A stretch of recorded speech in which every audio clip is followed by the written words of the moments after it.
Cześć, dzień dobry, witajcie. Jesteśmy na żywo. Turniej na żywo jeszcze nie jest. Tutaj brakuje jeszcze dosłownie 6 minut, aż się zacznie.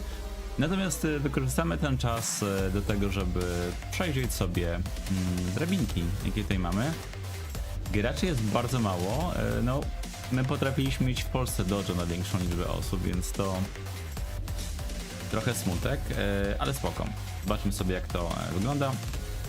Z wczorajszego turnieju 8 osób, tak, 8 osób, które odpadło. No tak, będzie też dzisiaj grało, więc po 2 osoby w tych basenach. O, i widzimy od razu, kto będzie na streamie.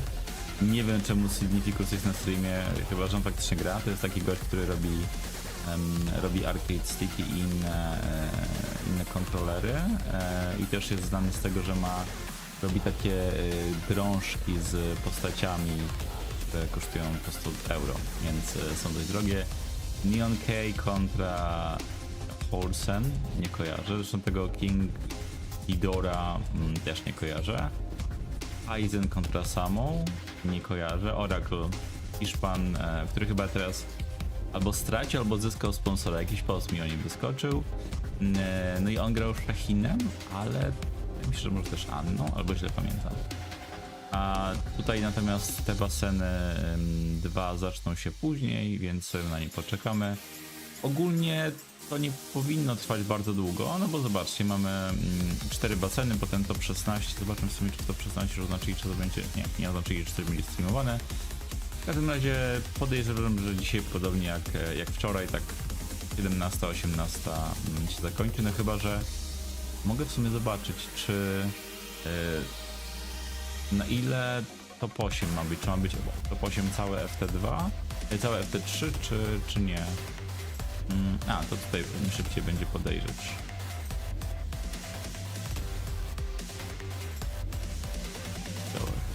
Tak jest.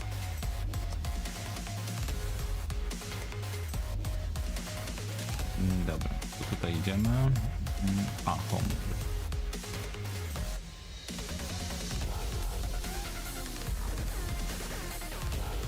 Regulamin.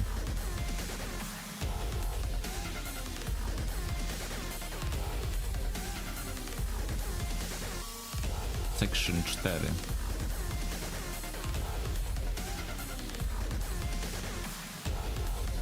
A. Gdzie jest sekcja 4?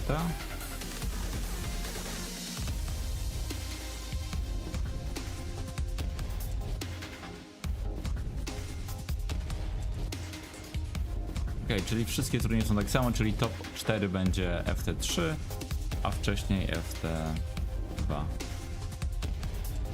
Też turnament. No dobra, ok, czyli w tej części o finale odnoszą się do tego, co jest tutaj wcześniej.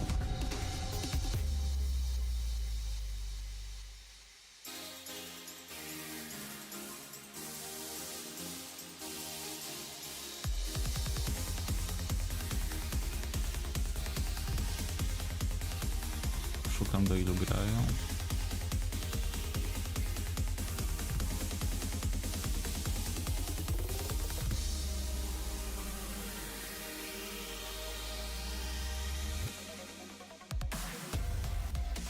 Nic. Elo, to ja hakuję. Nie hakuję, przeglądam regulamin. Sorry. Widziałem, że w którymś basenie jest Sin. I myślę, że on ma dużo szans wygrać. Siema. O. Sin Skywalker tutaj pewnie będzie, a potem zobaczymy. Jeszcze zostało 1,5 minuty. Chodzi ci o okulary, że w takich siedzę. Uznałem, że skoro mam okulary do siedzenia przy komputerze w ciągu dnia i drugie do siedzenia wieczorem, to trzeba z nich częściej korzystać.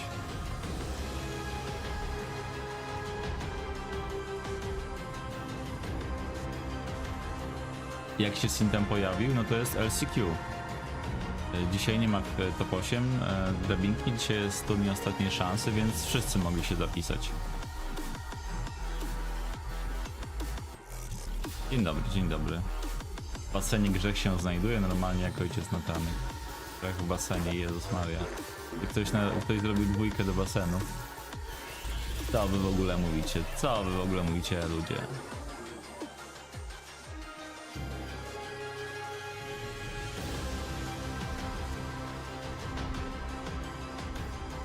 Ciekawe kiedy pokażą schedule Evo Japan, no ale tak jak mówiłem wczoraj, podejrzewam, że start będzie gdzieś tak o 2 albo 3.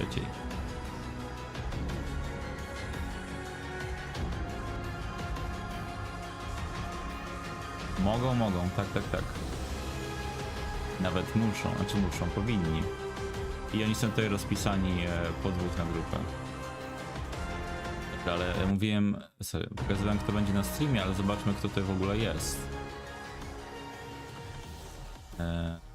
Tak naprawdę poza tymi graczami, którzy odpadli wczoraj, to tylko Sin i Neon K. Tutaj Battosai, Niam Raeb, Oracle. Geza Zion. A tutaj Lancelot i Poli, więc ten turniej jest gorzej rozstawiony niż niektóre polskie dojo.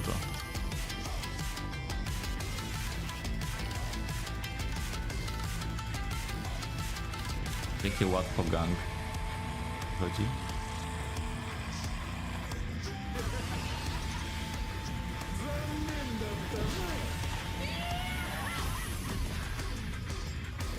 Wzięli filmik, nałożyli filtr i elo. Spoko.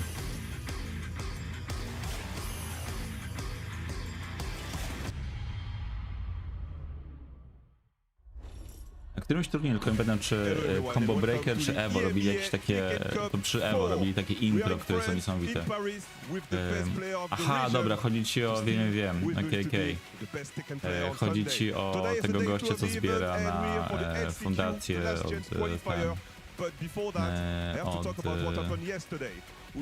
pomaga ludziom chorym na raka.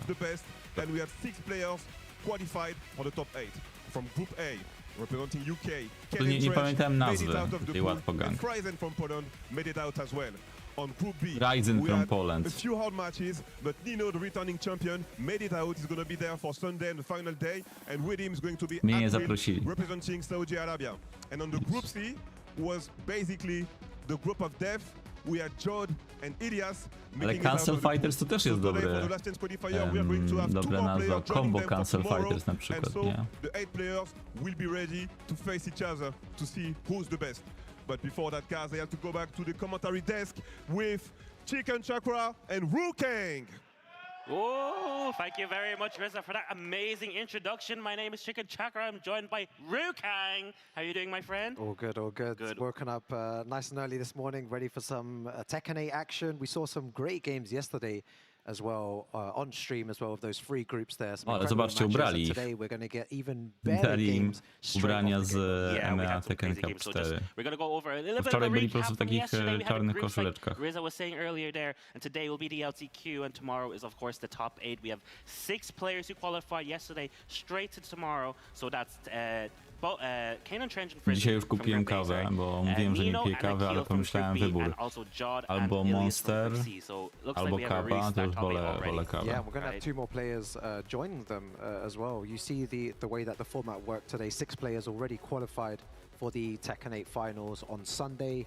And then we have 2 more players qualifying today, like you said, through the LCQ, which is going to be an absolute bloodbath with the caliber of players that we Wiesz, have to in wczoraj attendance Armora nie today. było. Yeah, the Dzisiaj LCQ zobaczymy. Ja is nie gonna be wiem, so jacy stacked, because of course gracze anyone who didn't grają qualify Armorem. yesterday will be Więc tutaj playing ciężko in mi the LCQ powiedzieć, today. ciężko się That includes odnieść. Kira, Jod, Tibetan, Jeśli jakiegoś Flower, kojarzycie, no to Stakies, all these wykrzyknik insane bracket players who did i not możecie make it sobie into, zobaczyć. through yesterday, will be playing today. Plus, Chyba coraz więcej anyone kofeiny, with ale registered for the open myślę, że jeśli chodzi o registration as well, pozostałe we've got some insane rzeczy, players from all around to, here. We've got players to like kawa Sin, jest lepsza. Oracle No zobaczymy, from zobaczymy jak Spain as będzie. well. Dajcie znać jak z yeah. dźwiękiem, International proszę. Asia, and of course, a lot of players from Paris are here as well for the LCQ. So it's going to be cool to see that, hometown turf Paris players versus the internationals again. That's what we love to see as well. I feel like the international battles are always the super interesting ones. You can have France versus France or UK versus UK. Gracze zostali już rozpisani, When it comes to maybe France versus the UK, that's when it więc gets oni really, po really 2 jest w interesting to see każdym which, basenie. region actually Dobra, gets dzięki the za win potwierdzenie. in these matches. So yeah, lots of Tekken 8 action. I hope everyone at home has enjoyed the show so far yesterday. Patrzcie, oni mają okulary, ja też. To pasuje. A przepraszam, jutro. Jest rozpisane w jakiej kolejności. Friesen będzie grał, z tego co pamiętam, ze zwycięzcą dzisiejszego turnieju.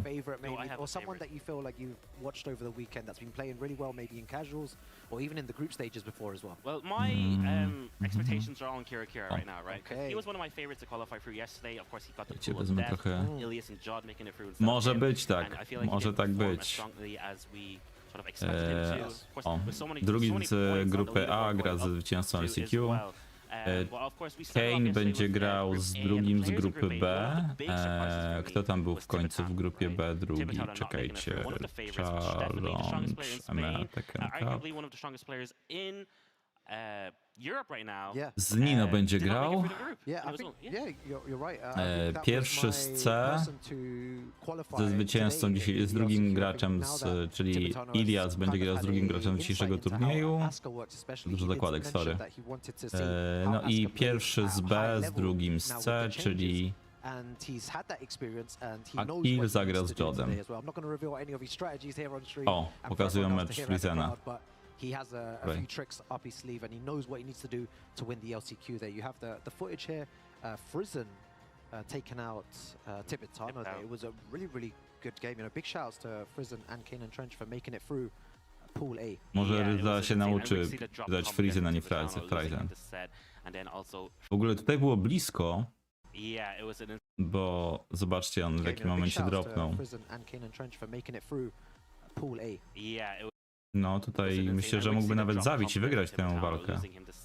And then also Friesen movement. It looks so hard to hit him, right? He's weaving and bobbing and doing up back freeze and kempos and everything, and Exactly, so yeah. sick to see. And look, the reactions on Leo Danford 1-2+3, like that's a good. Pięknie tutaj move złapał direct. też. Yeah, it's great that we're seeing the highlights. There's one thing to point out as well, is something that Friesen said, which is really interesting. He said that Steve is one of the hardest characters in the game, which I agree on, and it's not a character that you can just pick up and get easy wins Right. with. And No, I gra tym totally agree Stefankiem that Steve, a really kilkanaście specialist lat. character. You can do the main basic stuff, but to play him at the highest level, what Friesen did, is incredible to see a high level Steve player. Yeah, exactly. We can see it how the round Movementik robin był went there. wczoraj Kane Trench piękny. first place with 3-2-0 game, so he did not lose a single set yesterday, and then Friesen with second place. So those two players are the ones who will be moving on for Group A, and next up should be having a look at Group B, which is also a really interesting group we had yesterday, right? So we had Yondaime, Nino, Hamadi, Akil, and Chris. No Yondaime to wczoraj popłynął. Myślę, że tutaj z Neon K'em też może przegrać. Yeah, another player to highlight there as well, Akil from Saudi Arabia. What a player he is. He's so consistent and so strong, really deadly with the way he plays. He's not afraid of those 50. A właśnie, dzisiaj będę trzymał kciuki do tego Amadiego. Jack, wam też się podobał? Ja coś szalony był momentami. Bardzo ładny finish, ledwo chyba tutaj zdążył. O, tutaj nawet zwróciłem uwagi, że Yondaime nie ogarnął 2-1-3. Miśka, to już świadczy o graczu. Przy okazji, Piras, patrzyłeś w końcu na tego Rafiego, co wczoraj ci podsyłałem? Ja powiem ci, że pograłem trochę więcej wczoraj i jak się skończył stream jeszcze dzisiaj rano, no to myślę, że jestem w połowie gry, może trochę dalej nawet w miarę szybko idzie, więc spoko. Są fajne motywy. Jak chcesz, to mogę zaspoilować, ale jak nie chcesz, żebym spoilował, to napisz, żebym nie spoilował. A w ogóle za jakieś, kiedy dokładnie? Za 2 tygodnie? Jakoś tak? Wychodzi Directive 8020 i postaram się zrobić streama z tego. Tylko nie wiem, czy 12 maja, więc jeszcze trochę więcej. 2,5 tygodnia. Postaram się do tego czasu podłączyć okulary, na których mógłbym grać, żeby nie było tak, bo ktoś potem będzie, chyba Oirin narzekał kiedyś, że jak grałem w Residenta Requiem, to było widno, było światło włączone. Postaram się na tych okularkach oglądać i zobaczymy. Dobra, mogę mówić. No to jest taki motyw, że Jest w pewnym momencie konkurs taki na triki w stylu skateboarda, ale tam się na takiej balikana biega. W każdym razie jest konkurs na triki, no i po pierwszej rundzie patrzysz na wyniki i widzisz, kurde, przeciwnicy są dużo lepsi. Ale co robisz? Ponieważ wyniki są rzucone na takich kartkach, z których każda zawiera jedną cyfrę, to zamieniasz cyfry. Więc ja sobie wpisałem 9 z przodu, przeciwnikom dałem 1 z przodu i druga runda, niezależnie od tego, co by zrobili, i tak nie mają szans, więc takie śmieszne oszustwo. Bardzo mi się ten motyw spodobał. Instead, and we can see there is the path. Akil first place, and Nino second place. Now it does matter what place they get in the groups because of the seeding and how it works. For the Sunday, it will change who their opponent plays. But we can see, yeah, those are the two players who qualified for groups. Myślę, że w poniedziałek wrzucę rozpakowanie tej planszówki Street Fightera, o której mówiłem, a gdzieś tam może środa, czwartek najpóźniej, ale myślę, że bardziej środa recenzję Leverlessa Victrix Pro KO. Dobra, dawajcie meczyki. A potem tydzień później mniej więcej będzie recenzja Pro FS, czyli tego arcade sticka. Natomiast jeśli chodzi o BFG Reloaded, no to jeszcze chwilę muszę pograć na nim. Ale też w maju planuję. The caliber of players here, you had Jod, Skywalker, Flower, Kira, and Ilias. You would not want to be in this group C. While we were doing the draws as well, I had Zimitano next to me. Ilias na Lili to była niespodzianka. Please, I don't want to be in group C. And then he was in a different group. Still didn't make it out though. Ostatnia walka była bardzo ciekawa, tak? Bo to był Ilias na Lili kontra Jod na polu.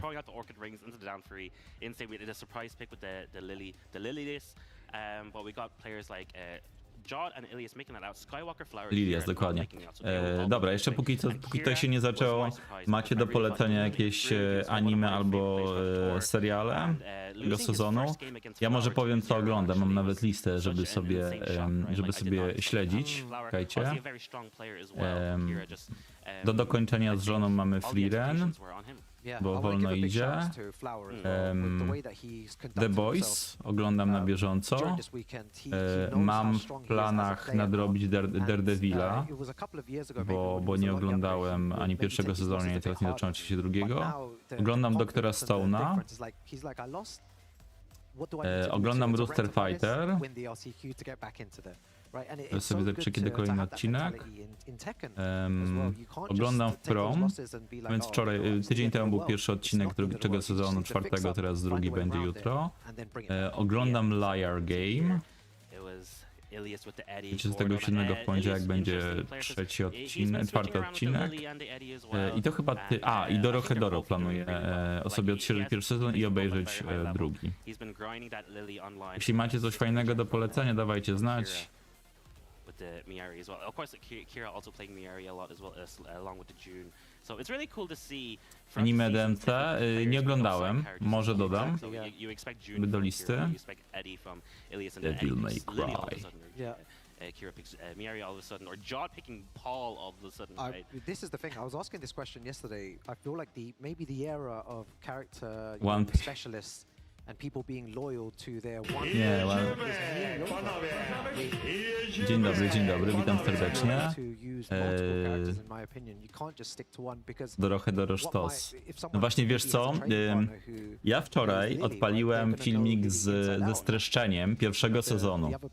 I zanim zacząłem go oglądać, przeczytałem komentarze. Ktoś pisał: ja chyba żyję w innym uniwersum, nic z tego nie pamiętam. Ja coś tam pamiętałem, że był ten jaszczur, że miał w środku kogoś, że była jakaś kobieta, która mocno bije, ale niewiele więcej, więc ja odświeżę sobie pierwszy sezon, on ma chyba 12 odcinków i potem drugi. Dodatkowo zacząłem, nadrobiłem mangę Young Ladies Don't Play Fighting Games, anime chyba w lipcu rusza. Zacząłem czytać mangę, właśnie też sobie dopiszę do listy. Zacząłem czytać mangę Blue Lock. Yeah, exactly. So every player who did not make it through to the Sunday yesterday will be playing the LCQ today. Plus everyone who registered for the open bracket. We got players from all around. Like we said before, Oracle from Spain is here, Stain from Netherlands, Neon K and Aram from the UK, and then a bunch of players from Paris as well. We got some really strong players that I'm excited to see. I think players like Pauly, which is an up-and-coming Nina player. Silo. I'm really Silo. super excited to watch. Tak. W lipcu rusza trzeci sezon. Well is also here, I believe, who is a Lily player. Lancelot as well, also around this area. Another Lily player. Yeah, there's loads of Lily players here as well. We're gonna have Wave A as well coming up with me and you, and then we'll have Wave B later on as well. Then we'll be moving on to the top 16. And then the top 8 to finish things off. But like we said earlier, do you have any favorites? Wiesz co, ja nie oglądałem anime One Piece, nie czytałem ani mangi One Piece i nie, jakoś nie ciągnie do serialu. Może kiedyś, jak całość wyjdzie. Kurde, ten saksofon jest piękny. Ja też nadrabiam sobie horrory właśnie na tych okularkach i obejrzałem kilka dni temu Hell House 3. Było okej. Tam chyba dałem na IMDb 5.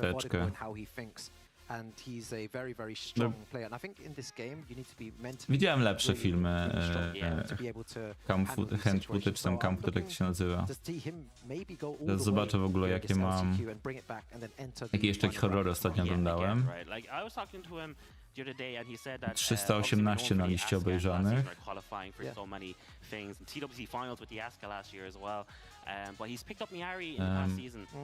Ready or Not, też niedawno, pierwszą część. Dwójka w planach. Send Help, ale to chyba już mówiłem. To jest taki bardziej thriller, czarna komedia, ale jest fajny. Undertone, też ciekawe. Tak to Exit 8, 28 Years Later. Long Walk mi się nie podobał zupełnie. Dream 7, nie. Inni, wiem, ale widziałem dopiero w zeszłym roku, wiesz? O, słuchajcie, zobaczcie. Kibicujemy temu gościowi, bo on ma Victrix Pro FS-a. Z wymienioną gałką, ale wciąż.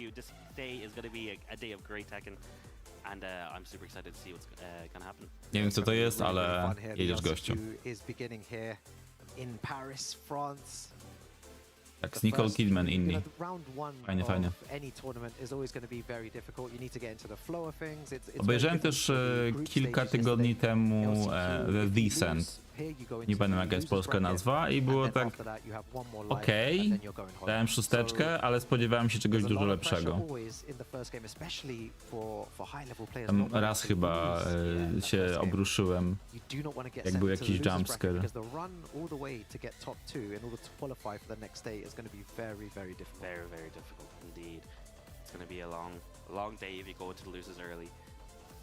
And there are some very strong players. Plus everyone who didn't qualify yesterday. Jeśli oni będą w takim tempie pokazywać mecze, to prom? Jestem na bieżąco.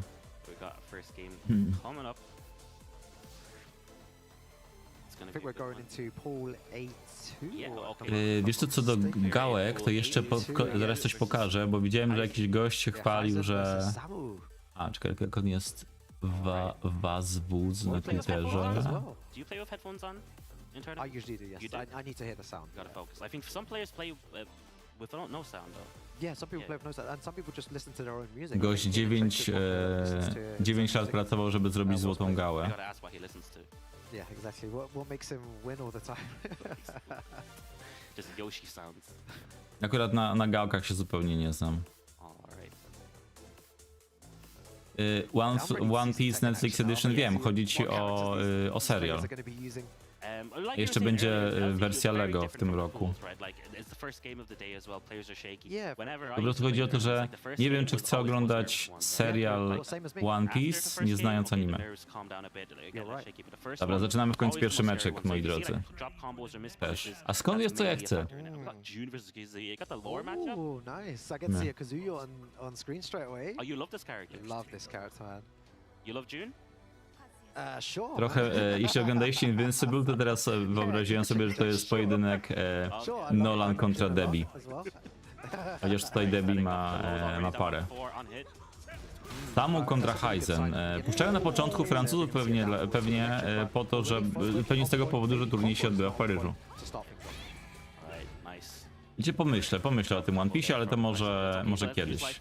Na razie muszę sobie nadrobić zaległości. Nie skończył? Hair sweepa? Czy gra pan jeszcze coś w Tekkenka? Nie. Powiem uczciwie, nie jara mnie granie w Tekkena. W zasadzie teraz, gdybym miał jakąkolwiek bijatkę grać, to pewnie w jakiegoś Soul Calibura. Wypaliłem się, ale oglądam chętnie.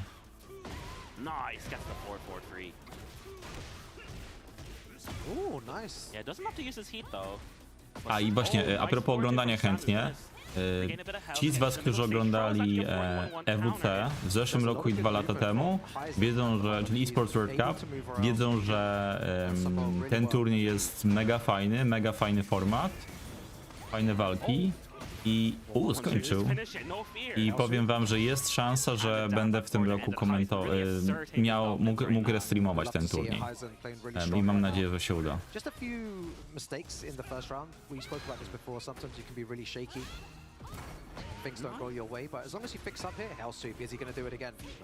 Niestety jest trudno tam się dostać, bo w zeszłym roku, tak 2 lata temu byłem na Gamescomie, więc nie mogłem.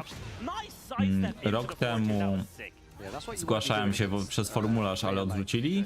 Natomiast w tym roku ktoś tam mi powiedział, że jest szansa, żebym restreamował, więc bardzo na to liczę. Właśnie Dead or Alive w czerwcu. Ja zobaczę, czy można zgłaszać się po klucze do tego Dead or Alive. Bo ja bym się bardzo chętnie zgłosił. EWC w tym roku jest na początku sierpnia, a Gamescom jest na koniec sierpnia, więc akurat tutaj terminami nie ma problemu. The heat burst after this. Oh, the heat burst range is so. Oh, look at the damage.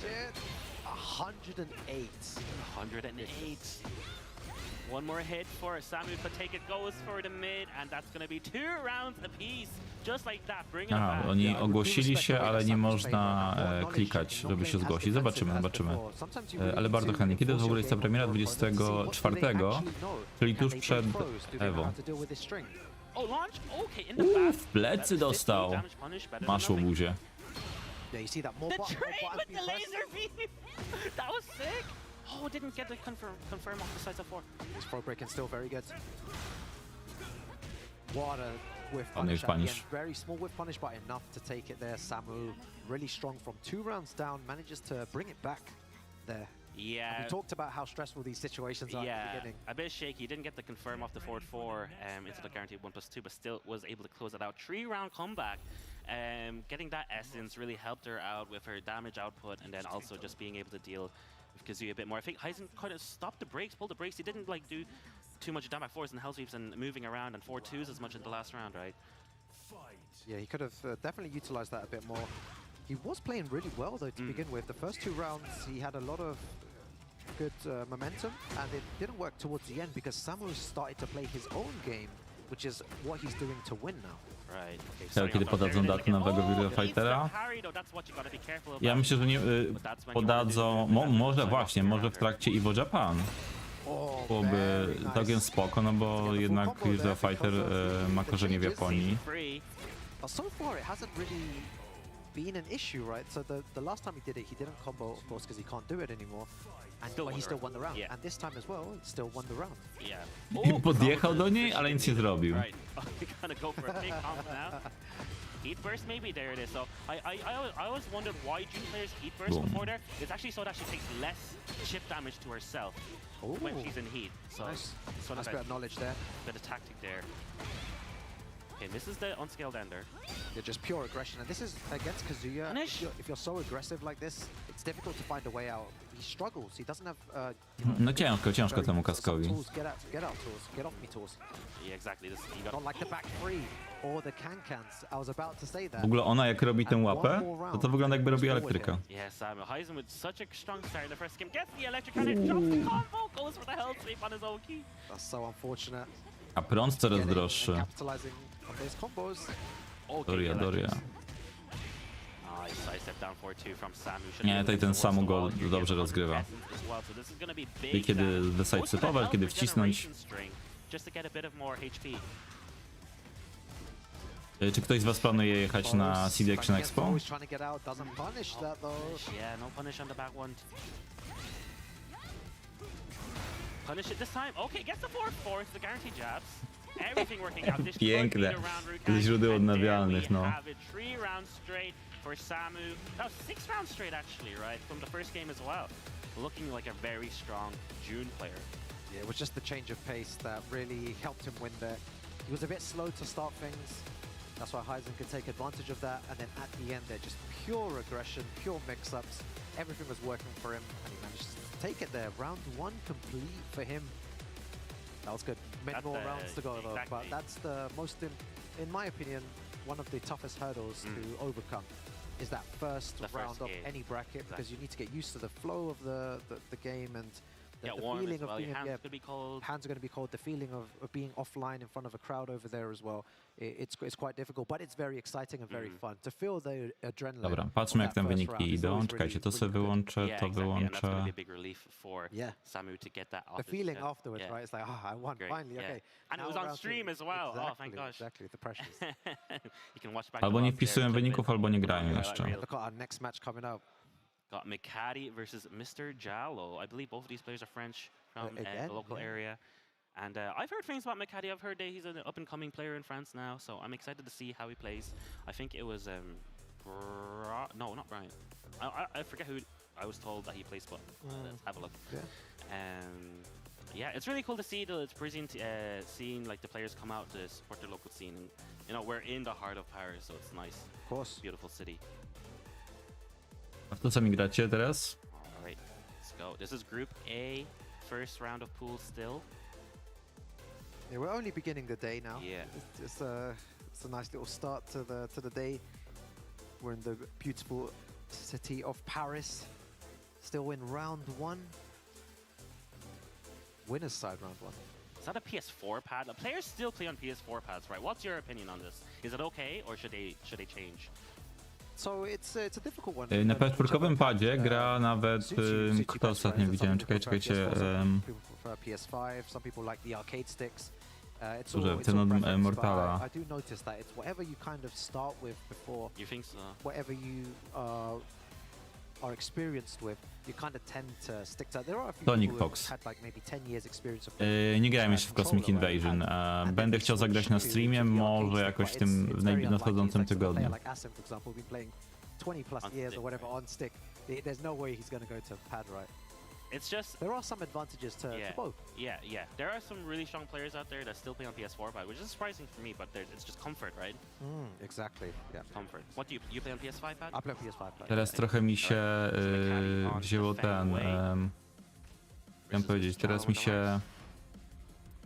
Are we going to Peru? No trochę Oh, schodzi z 100 line, The 100 Line Last Defense Academy. pipes. The pipes. Exactly, yeah, exactly. Ale to jest I coś, co po remember prostu od posting czasu do about czasu będę this sobie when he grał. I was like, I knew this was Peru instantly within the The first pipe? second, Yeah, right? so With the sick, first man. second, and then Gerardo was like, he tweeted back at me, I was like, how the hell did you know it was Peru? I was like, because of this, because of this, because of this. Yeah. I named him like 5 different things, I realized. That's sick. That's definitely what they're going for. Yeah, Okay, it was- nice. Dobra, one. Mikadi kontra Mr. DJ Allo.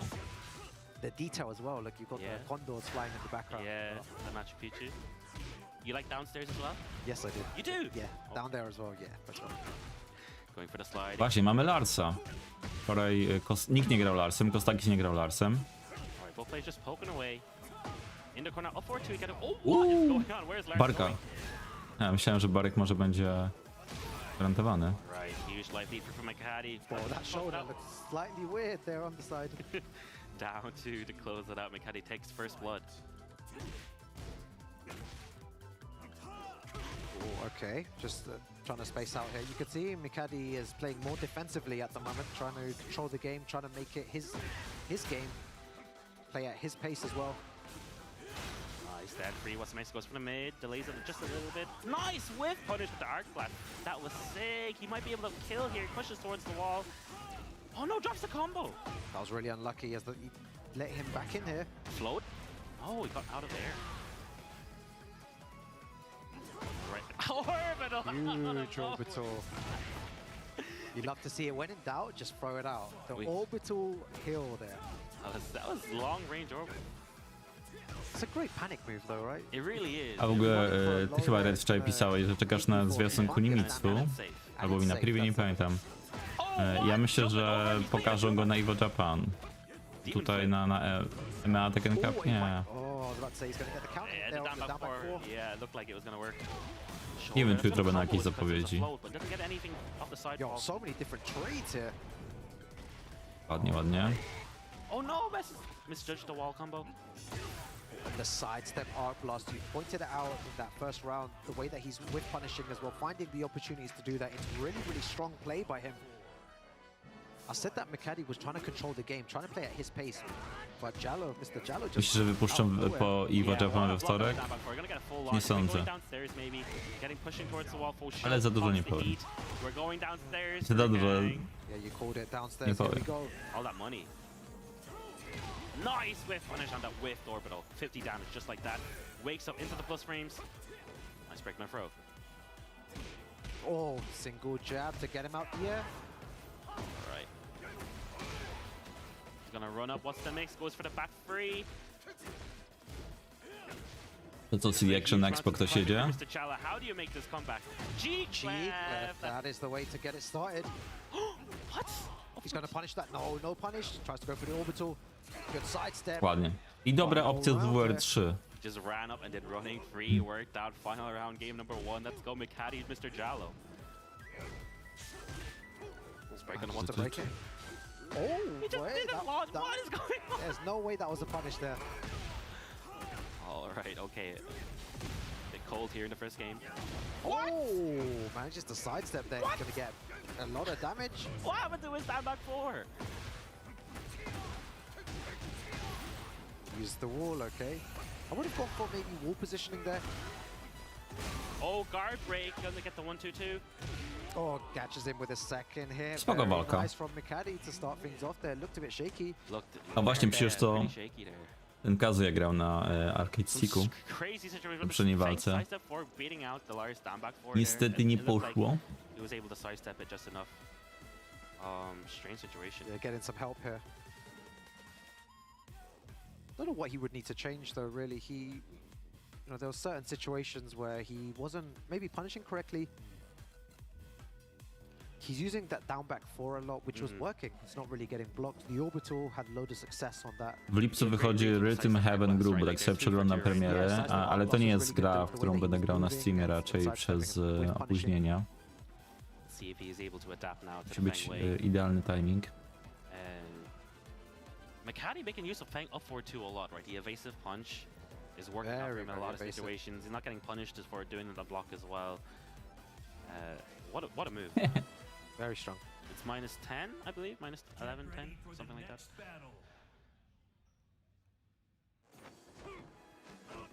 All right, Yakushima, no walls in play here. They're very far. Let's see who apart. this is going to favor.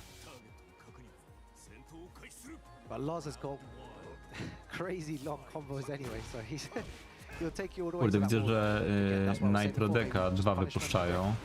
Tylko boję się, że będzie wadliwy, więc chyba na razie nie będę kupował.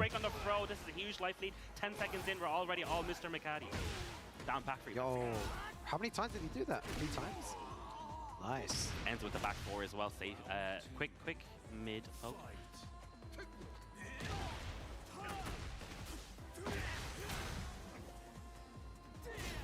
Yeah, this was working before the pressure. He should Lubię have tę animację. To jest tył 4 chyba. It's working. When he puts Mikadi under pressure like this. Nie. And again, with Tam nie the ma low, kary? there wasn't a punish and the arc blast. Is that 3 for 3? Free Chyba for jest. three. Saw the first 2 as well. They all hit. All hit 7 golden letters for Mr. Jallo. What a comeback. What a retaliation from the first round. Nice break throw this time. Is the 4-4. On po prostu jest fanem Ni, big dlatego damage. Polana A lubi. few things to notice for people watching poker as well. Mr. Jallo's throw breaking has been very, very well. His sidestep arc blast as well. How does Mikadi deal with that kind of gameplay? Right. This with low poke. Finding an opening. Nice duck on no low, but didn't finish. Didn't punish. thought the extension was coming out. No, karanie, bo to dół 4 bodajże było, tak? Karanie dół 4 jest And the counter, problematyczne. fishing for that for so long. What's your combo like though? Pops the heat. You're staying on the floor, you gotta get head up. Whips the bound back free, but doesn't get punished for it. What? Oh, we went Lars? completely the wrong way there. Back against the wall, not a good position to be in. Goes for the big low. Is he going to be able to combo it? Oh, The nice. stick. Yeah, conversion off the weird side wall. 5 seconds down on the clock, both players in rage. What's gonna happen? Nice break in the throw. And we're gonna end it. Wow, with a blocked. Pięknie. 4-4-4 from Lars. What a block for McCaddy. They're very strong. One more round and he advances into winners round 2 here. Mr. Jallo had a great start. That was an insane with punish on that with the forward 4 for show. Yeah, McCaddy is waking up now. Half bar already gone on the front foot. How do you retaliate? Maybe look for a cheeky counter here, maybe an orbital hill, maybe an arc blast, or is it a bit too late? Chicken Chakra gets the perfect there. McCaddy with the win, advancing into winners round 2 of the EMEA Tekken Cup LCQ. All right, like we said, maybe a bit shaky at times, but looked really strong at the last. 7 golden letters there in the last round, looking all Feng Wei McCaddy. An up-and-comer here in France, and excited to see him move on in the bracket. And yeah, Great play from the last player yeah. as well to start things off. It's very difficult to play in these No, situations. podpowiedział mu. Goes to losers bracket, still has a chance to A czy make jednak it to nie through będzie there. na streamie? right. Yeah, Mr. Jallo, very interesting, Lars, for sure. So does some moves we don't normally see, right? Kuszaku. Like the demon flip. Team throw. pewnie będzie yeah, teraz na exactly. streamie. It's getting broken, but you know what? Why Nice. not? Maybe one of them will gonna hit. DQ, and then w ogóle ciekawe, czy at dużo one time DQ he did a będzie. demon, flip mid, which was a punish on something, so it was sick. Yeah, and the next game that's coming up here. Tell me Neon- about it. Neon Hangover K teraz. game. I believe this is winners round 2, if I'm not mistaken, of pool A1. A1. Yes, it is. Yeah, Neon K from the UK versus the Hausen from France, and we've been hearing a lot about this player from the people around the area here. So it's going to be fun to see what he can do here against Neon K. Tell me a bit about Neon K. That's your boy, right? UK. UK, yeah, he's a UK player. He's a UK player. He's a UK player One of you that guys? plays that probably key charged a couple of times before when playing him. So yeah, he's undoubtedly he is very strong. He plays a variety of different characters, and we're speaking about this before. When it comes to the early stages of the tournament, will he be able to handle the pressure here Yeah. against Hausen, who people have been speaking about here? In the venue, a very strong Brian player. Yes. The horse in here. Is he a hitbox Brian? Okay, love to see it. On ma Kitsune? We're over to Shaheen though, but we'll see who he picks. There's probably going to be a lot of people watching at home as well, supporting their boy here.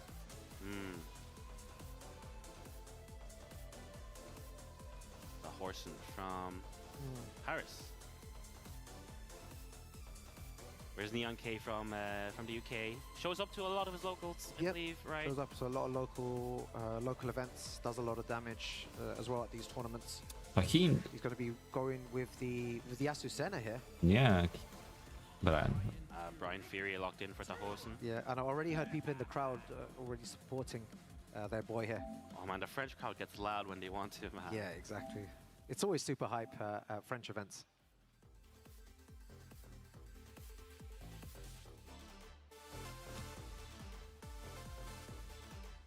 Right, getting locked in. Neon K, one of the few international players we have here in the tournament, flying out from London, so it's good to see them trying to represent their home region. Yep. Of course, Kane and Trench already qualified for tomorrow, so let's see if we can get 2 UK players in tomorrow, maybe. Of course, we got Aram as well here in the LCQ as a bear player, but Neon K locked in with the Azucena. Azucena has been certainly a character that changed a lot in the past few seasons. She was very different on release than she was in like mid-season 1, then season 2 she changed a lot, and Dobra. then in season 3 she also had a few more changes. Patrzymy.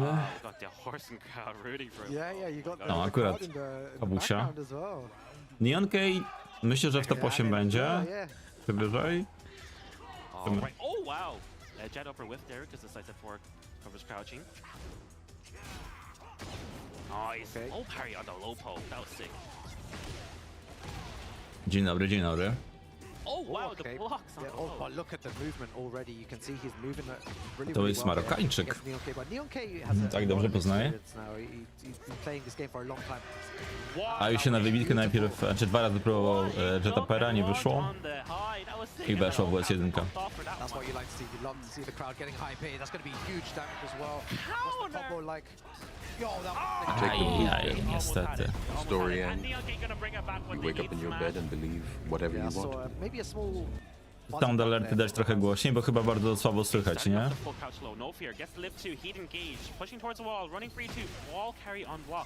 Yeah, Assassina's a really difficult character as well to deal with. Very tricky with all the stance mix-ups. Very strong. No właśnie, dosłownie dzisiaj to mówiłem wcześniej, zanim przyszedłeś, że byłem w sklepie, o tym już byłem w sklepie nie mówiłem, ale myślałem tak, wczoraj leciutko przysypiałem, czy byłem zmulony i coś by mi się przydało i uznałem, że dobra już, będę rzadko pił kawę, lepsze to niż rzadko pić energetyki. And let Neon K take it. Oh, nice attempt at the hatchet, but Neon K, young man reactions, man. Maybe you can see those. Yeah, definitely very, very good reactions. Right, trying to put pressure with the back one, trying to get some plus frames. And that's a beautiful duck. So he does have very good knowledge of Asusena here. That's 2 occasions where he's done stuff like that. Yeah, great duck on the down forward 1-4 string.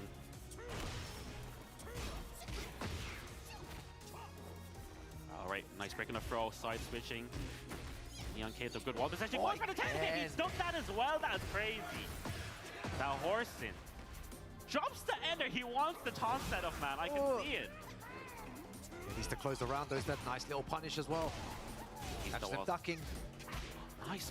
Okay, just gets the jab punish. No, just using single jabs to control the game here. Down forward ones as well. It seems to be working. He's going to go for a low to finish things off. And he takes that 1 round. That's what he needed there to gain some confidence against Neon K. That was great. Changing up his timings there, just delaying a little bit before he did the down 3. Nice down jab. Okay, ducks the hatchet again. That's going to be nice. Gets the nice wall splat. It doesn't get the re-wall splat properly though, but it's okay. Still huge damage for Neon K. Gets that evasive punch of the guaranteed free free. Plus frames running free 2 and gets the heat launch into the heat smash. 1-0. 3 rounds to 1 for the first game. Neon K with a masterclass Asusena. Yeah, really good stuff from Neon K there. The horse and yeah, needs to change it up, but his knowledge is there. You can see the way that he was ducking those strings. Neon K can't just throw it out because on 3 occasions there he ducked into wall standing 1 on those strings. And even there was also one time where he messed up and did a down jab instead of a crouching 1. So it's the signs are there. Yeah, you can definitely see confidence. He's dropping his wall combos for taunt Oki, and he wants to get it. I can see, and I feel like the crowd is gonna pop up when he does get it. But sometimes you should go for just the guaranteed stuff, the stuff that you know that works in the game. But maybe it's nerves, maybe he's shaky. It is his first round 2 of the pools only. And Neon K looking composed as always. Let's see if he can bring it back here. All right. Very good movement, very good sidestepping from Brian.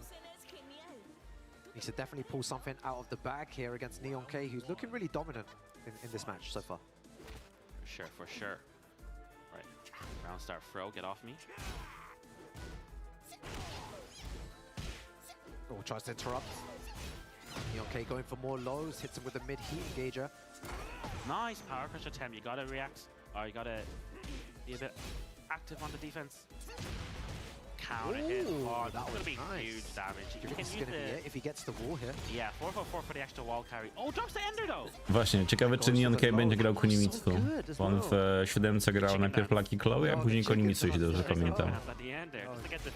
Ale się czai na tego Jetapera, jest ciutkę za wolny. Okay, running free 2, gets a clean wall spat. Drops the conversion.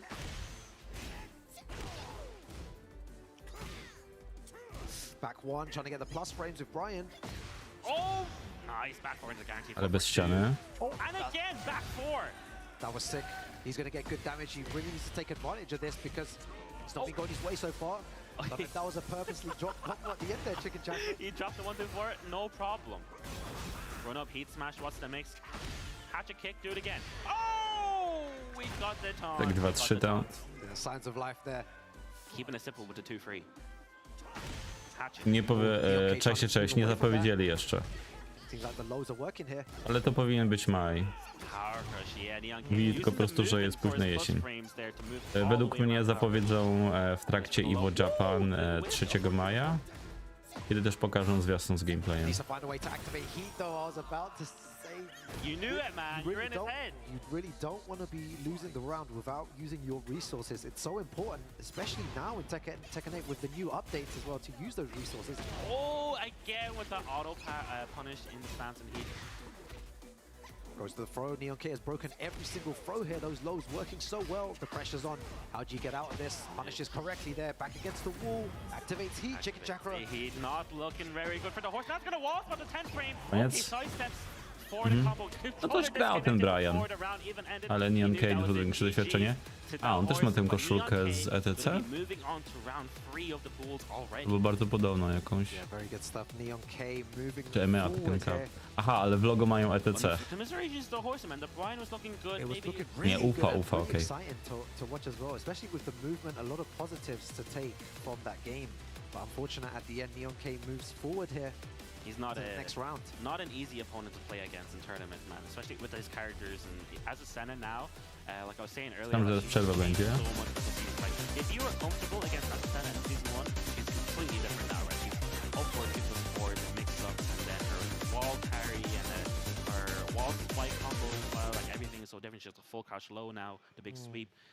Very, very different character from previous iterations, and it's cool to see Neon K. Jesteś takim polskim Neon K'em. Yeah, there's a lot of different opinions about that character as well, which is really interesting to see. Some people say that the nerfs might have made her not viable in tournaments. You know, that's an opinion of some people, and other people are saying she's still a top 5 character and Right. really, really strong in this game. So, you know, knows? everyone having different opinions. Only time will tell what. Maybe how when much Neon damage, K wins the whole LCQ. Yeah, then it'll be like, yeah, it's a viable character now. I think so. I think so. Yeah. But good yeah, to GG's. The Horseman will be moving down to the losers bracket. We'll Yep. be making the run, the crazy losers run. We'll see. But next up, looks like we're going to be getting Sin versus Hakushaku. Oh, okay. Another good match to see. All right, winners quarterfinals of the pool. Sin, interesting player, of course. No surprise to see him coming out here. He is a very, very established player in Europe at this point. He got top 8 at Evo France. As well, yes. One of the very few European players who have ever gotten top 8 at a Euro at Evo and Tekken. And of course, we got Hakushaku from France, so a local player. Yeah, these games, especially against players that maybe you might not have heard of as much of, right? It's difficult to gauge how they play. And I wonder what character Sin is going to use as well. Use a variety of different characters. Right. You know, he has the Yoshimitsu, the Fakumram. He also plays a bit of Victor too. So very difficult characters, in my opinion, to deal with. Difficult to deal with, yeah. We'll be seeing one of those for sure from him. All right. Good stuff. Yeah, no, it's going fun so far, man. Very we fun, had some yeah. good games. Very, very fun. The crowd during the Horsens game, like they were shouting every time we got a like, wall standing 1 or like the taunt 2-3, and he got there at the end of the round, one of those rounds. Yeah, I can't imagine what it will be like when Rangi z chipsów mówisz, John no? plays. as Tomorrow, well. right. When any of the French guys play. Właśnie tak, też tak mi się wydaje, że teraz każdy może Goda That's sick. sobie. Zobaczymy, jak to będzie się rozwinie One of dalej. the players who almost qualified for the regional finals himself, but being in a region where Ilias is there as well is not an easy thing to deal with, right? Because Ilias is just an insane player. He was actually like 10 points in difference throughout the whole tour until Ilias just won Road to Olympia in Greece. Road to Olympus, sorry. So Ilias was able to take it over Sin, but Sin, he was chasing those Zobaczymy, points jeden z throughout the whole tour faworytów. and throughout the whole EU Cup, you know. So EMEA, ETC, and he's here to get his revenge. Okay. So it's a beautiful venue here as well in Paris. A lot of people compliment it. It was kind of strange. I posted up a little video about the venue and showing people stuff, and something that people were commenting about were the chairs in the venue, because they have the little cushion, the little red cushion. Yeah. To jest And a lot of people say that they used to, Nakon Daija, bad chairs, you know, Right, like the stools or plastic, something, yeah. the plastic chairs. a We have the arcade stick, tak? A padzik nie zauważyłem. VIP venue right here. You got all the nice banners as well. On gra na The venue of the Victrixie. Tekken characters. You have a Patrzę great teraz po stadium kablu. there. You have a casuals Gra na playing Victrixie, over którego there. wygrał na A lot Yami of, Gate. Great action today at the venue. Tylko teraz nie widzę. All right. Getting our next game ready. We see Hakushaku on the stick. Now it's really cool to see. I love seeing different players on different sticks, right? Because everyone has different art styles, button layouts, and it's like some players play Japanese lever, some people Okej, play lever. a to nie jest Spider-Manowy? Ale nie, ten D-pad wygląda tak fizycznie. To jest DualSense, ale jakiś custom faktycznie. Ale kabel ma Victrixowy. Oh really? I don't like speaking to people. I just want to put my headphones on, get in the zone. Where others might feel relaxed, speaking to the crowd, speaking to their friends, and it might work for them. Different styles as well. Again, so much variety, right, in how you approach He's these. feeding off the crowd's energy right now, man. Ma opakowanie Let's see if he od can bring it into the Victrixa. game.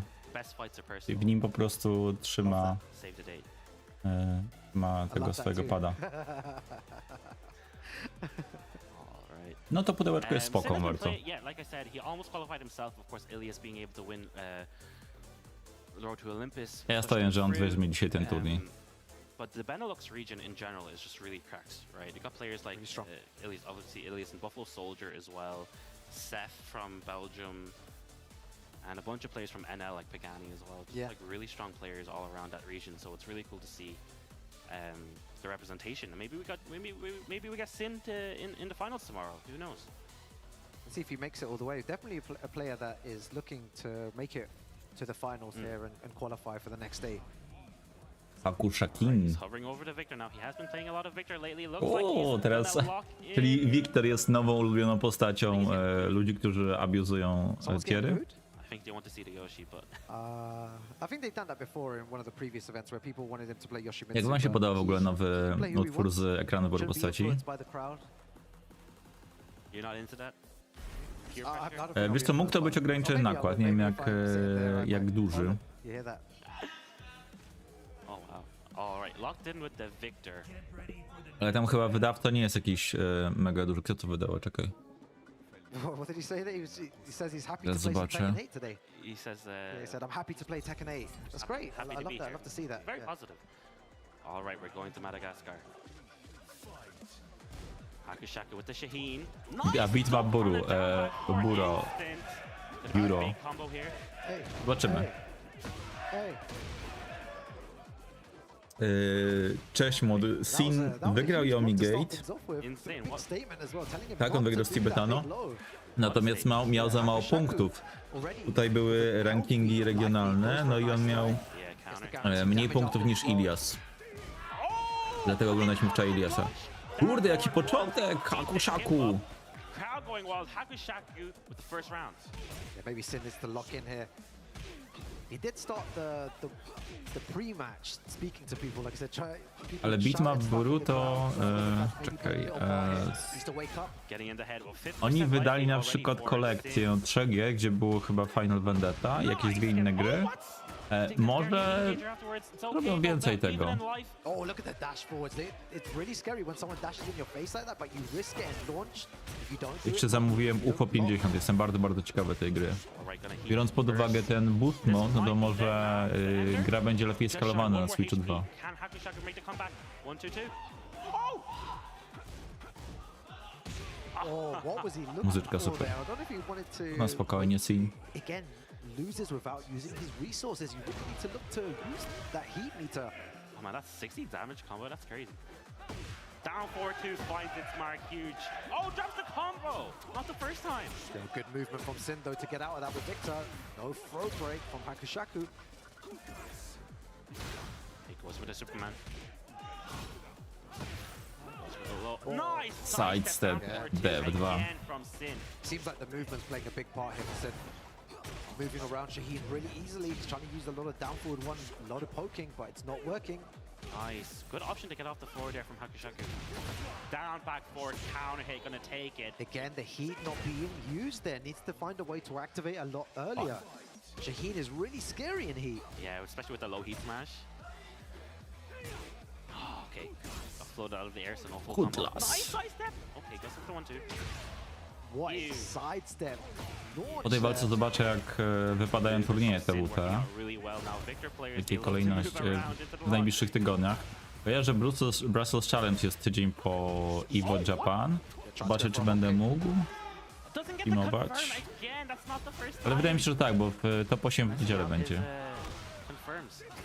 You look, oh god, he manages to win that without using heat. That's Combo 3 breaker rounds. wtedy, He kiedy hasn't leci used burz. heat. Maybe it's a challenge. Maybe he's playing no heat challenge.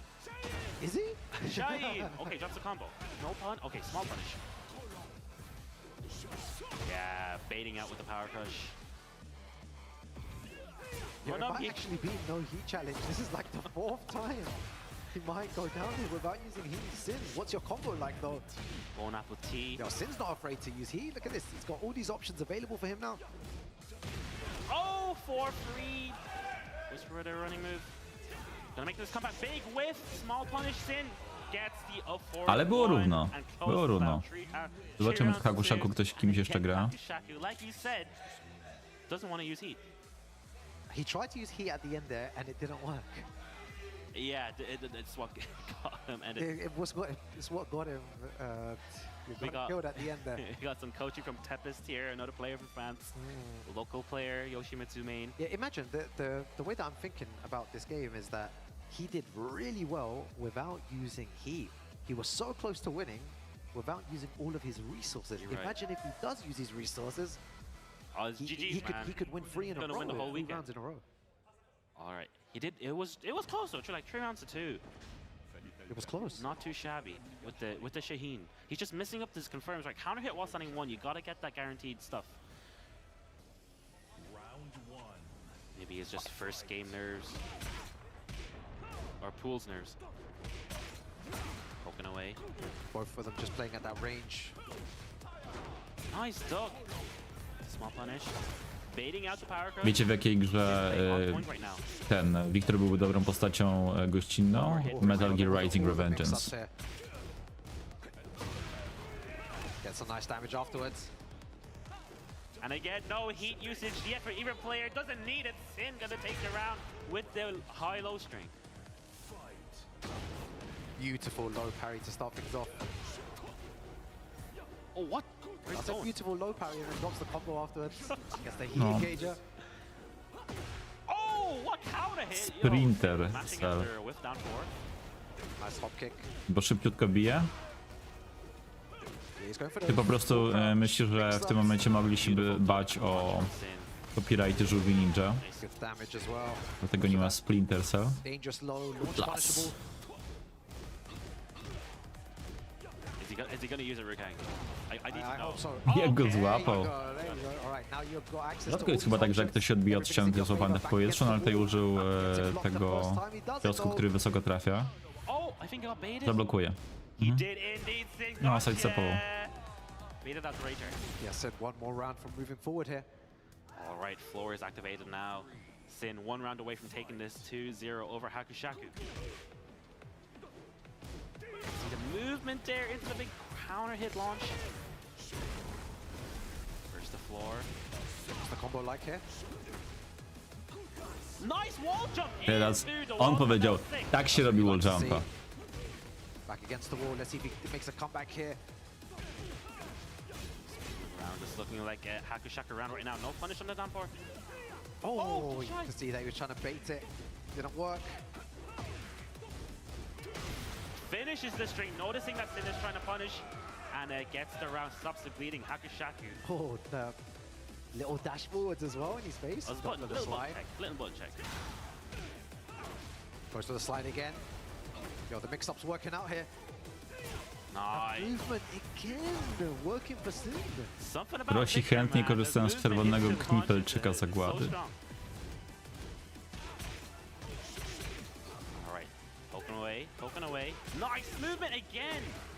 Dobra, pytałem, czy ktoś jedzie na CD Action Expo, a czy ktoś jedzie do Raciborza? Tydzień wcześniej. Sidestepping, and you mentioned it there, Chicken Tracker. The way that Sin is moving around his opponent was the key to winning that match. right there. Victor's his sidestep and sidewalker pretty good. O, zobaczcie tu jak szybko poszło. Skywalker z Sinem, no tutaj pewnie Andajmy wygra, zakładam. I can win with Yoshi, but I can also win with Victor. Staki z Niam Raebem, Back on run as well. Yeah. Bodę z Oraklem pewnie. Really strong showing. Yeah. Czyli stawiam tak, że teraz będzie przerwa, a potem 4 meczyki z tych basenów. With the Horson from earlier as well. Looks like that's going to be the French bracket. Good game. Dobra, zobaczmy. Na drugim monitorze sobie zobaczę te TWT-ki. Definitely worked out, especially against Shaheen, a very linear character. The way that he moved was just perfect. Nice stuff. Yeah. Ooh, we got a cool match coming up. Yeah. Who do we got? Yondaime versus Mikadi, who we saw earlier on today. Yes. A jednak to Mikadi chcą with the pokazać, Feng Wei, okej. right? And then Yondaime, we saw a lot yesterday with the Heihachi slash Devil Jin. Devil Jin, yep. With the Devil Jin, he was just going crazy with Hell Suits, but with the Heihachi a bit more controlled.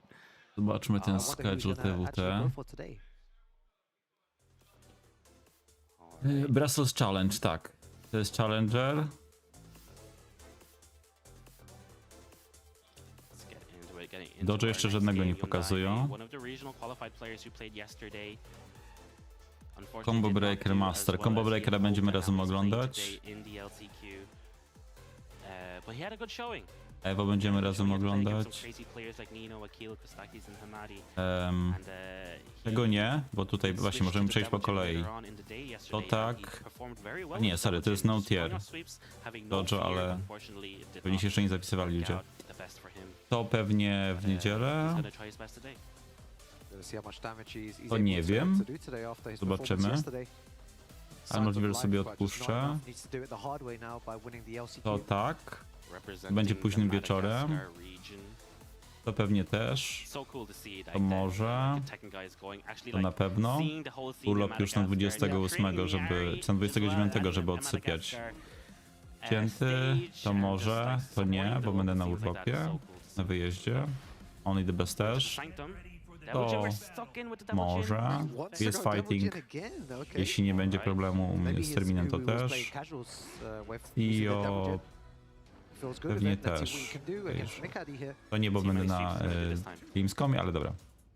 Tym jest to i on dajmy. O, od razu wyciąga Devigina. Bez jeden nikt nie chce wskazać Raydarta. Pamiętam pierwsze Evo Japan, jak tam w top 8 wciskali, głównie Low High, ale chyba też John Ding. The guaranteed 2-2 there for Morning Glow. Goes directly into the Hell Sweep. Drops the combo though, gets the heat smash. Is it gonna hit the wall? No, just Bez shot. ścianki, ale jest perfekcik, Nice ładnie. sidestep into the 1-1-2. Good stuff by Yondaime. Alright, 7 golden letters. What a start. Ooh, jumping out of the four. Morning Crow, heat engager connects. Is he gonna go for sweep? He does indeed. Yeah, this is the mix-up. I Oj, reckon he's chyba mu going nie for loads of siadło, sweeps co to chciał. try and get his opponent to duck. Mikadi is not ducking at the moment, and that one time he decides to duck, he's going to get a huge reward from that 52 damage.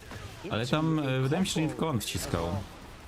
Perfect Bo pamiętam, że tam na, bardzo się dziwiłem, że tyle Raydartów idzie. Into the mid, heat smash. 7 golden letters in a row. Are we gonna get free? Yondaime super strong right now with the Devil Jin. It seems like the sweeps are really working out for him. Loads of Hell Sweeps. Okay, we're no more golden letters. Don't worry about it.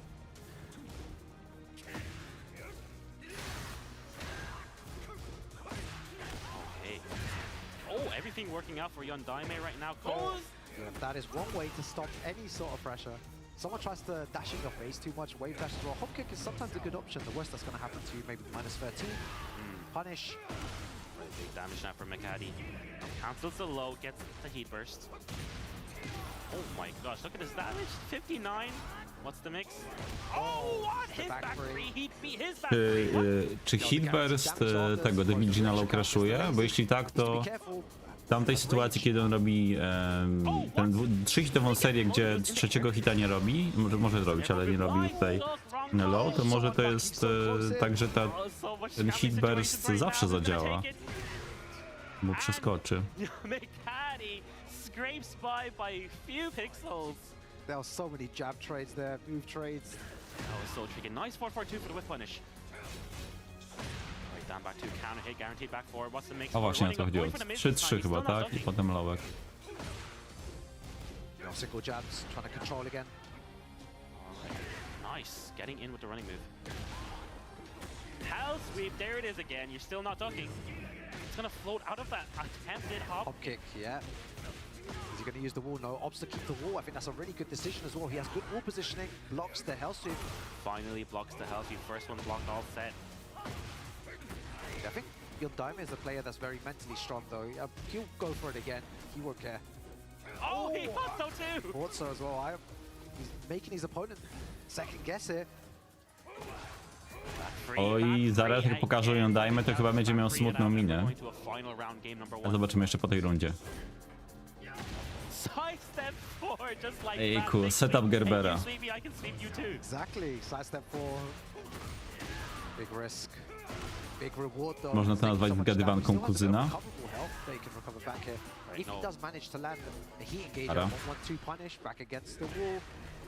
Flip over, going for mids this time. Oh, back freak! Okay, this time the Fangs wins. That's gonna float again from the... Z chwilę myślałem, że tam coś się dziwnego wydarzy, ale jest okej. Oh wow! That Niszczymy ścianę. That was sick. The combo is like though. Fajna ma taką bossy debility That's teraz. a great way to wall carry as well. Alright, bit of a life lead, 15 seconds after the clock. No break on the throw! Yeah, time's going to be a factor here. Potentially 10 seconds remaining. What do you do? Oh, what? Try to take a Teraz risk with jakiegoś the hop Janka kick, zrobi didn't ten work out, Feng. goes for the low. 3 seconds left, who's gonna take it? What? Unblockable! Oh my gosh! What a reaction from United. I oddajemy niewzruszony, ale no, jakby ten bloczek wszedł. In that situation, he wasn't going to press anything. He was just holding back to block. And manages to react to that in the end. Under high pressure situations as well. Sometimes people don't react to these things. That could have been anyone's game, right? Exactly. Like, that was so close. Last 3 seconds, he went for the unblockable. Insane. Okay, Tantrum counter hit. You don't see that one very often. Bareczka. Shoulder, 90 damage right off the bat. Down forward. Jak ładnie Tornado. Jeszcze counter tutaj, ciekawe. Bo on robił tego, to jak się wstaje z przodem, szybciutko. I to zaliczyło counter. Ładnie, ładnie. Ale zepsuł. Combo there. Chyba, że to był set. What? Co tu się dzieje? Stuff like this with Devil Jin before. Oh my god, crushes the down two. That was a nice up 4. As a Devil Jin player in the past, Jimmy Chakra, I've seen that stuff a million times. That's like, oh, okay, that's just another day playing this character, right? Do trójeczkę, Another tak? day in the office for Devil Jin. Another day in the office. All right. Nice comeback there from Yandai Middle. That was looking all mid-caddy for the first few seconds. Right. Wait, when are we going to see another sweep? Yeah, he's coming. Nice. 4-4-2 for the whip punish. That was sick. Goes straight for the wall standing free after the heat dash. Knew Yandai was going to do something. Side step, back turn down 4. Ale go tutaj miesza. He's gonna get another conversion there. Jumping around. Chakra. Lubią się zamieniać stronami w tym secie. Mógł we 3. Oh, cancel tip, no punish. Oh, I don't know if I agree with that throw. Wiecie, co Devil Jin tam krzyczy? He put himself in a bad Coś situation. tam mi brzmi trochę jak whisky, ale wiadomo, że to jest po Game and japońsku. understand whereabouts you are on the stage is really important as well, because there he put himself in a bad situation, but a good launcher. Yeah. With Daime. What an up 4. Drop the combo though. Oh wow, side step duck for the extension. That was sick. Oh, just 1-1, doesn't finish it off and goes for a hell sweep instead afterwards. Yeah, nice. Mixy. 51 damage. What's the mix now? Goes for the low. Nice block on the hell sweep. He had Live and a die huge life. life lead as well. I'm a huge culprit of that as well. Doing a hell sweep at the end when really there wasn't a need for that. Good wall positioning, back against the wall, still has access to heat. There's so many positives there. There was no need to gamble your life. Right, it might have To mnie cost them the whole szczęśliwie, że round. tam... A nie, dobra, Oh, this Barek to should był be w the kicie. round here with Więc... the... Oh, Yeah, and that's it. It just is. enough. Yeah. I was gonna say, is the change gonna affect him there? Season Is 3. the nerf, yeah, the season 3 nerf. Right, set point now for Yondaime. It's the electric. Gonna get to the wall. No tornado though. Oh, Ładnie. that was lovely. Nice block. boss. Wiesz, to WS2 zawsze siedzi, czy jakby zrobił kontynuację, to by nie siadło. Gonna go downstairs. Yondaime looking really strong. Alright, what's the main? Go for another hell sweep. No, whiffs the heat smash just over him. A w ogóle nie wiem, czy wspominałem, Piras, ty lubisz visual novelki, czy nie bardzo? Bo pudełkowa wersja tego All Sin Fata Morgana wychodzi w Europie tanio. He's had so much success with the sidestep fours. Guard break. Guaranteed damage afterwards. I think he got baited. There you go, McCaddy. With the sick bait on the Rage Art. Going final round, game number 2. All right, just small pokes to start things off. He needs to be careful with that sidestep four. McCaddy's been using it so much here to... Big whiff tail sweep. Nice stuff. Yeah. Needs to find a way. His back is against the wall. He doesn't want to stay there. And Yondaime is caught on that. Nice The sidestep. heat to try and get out. W wakacje.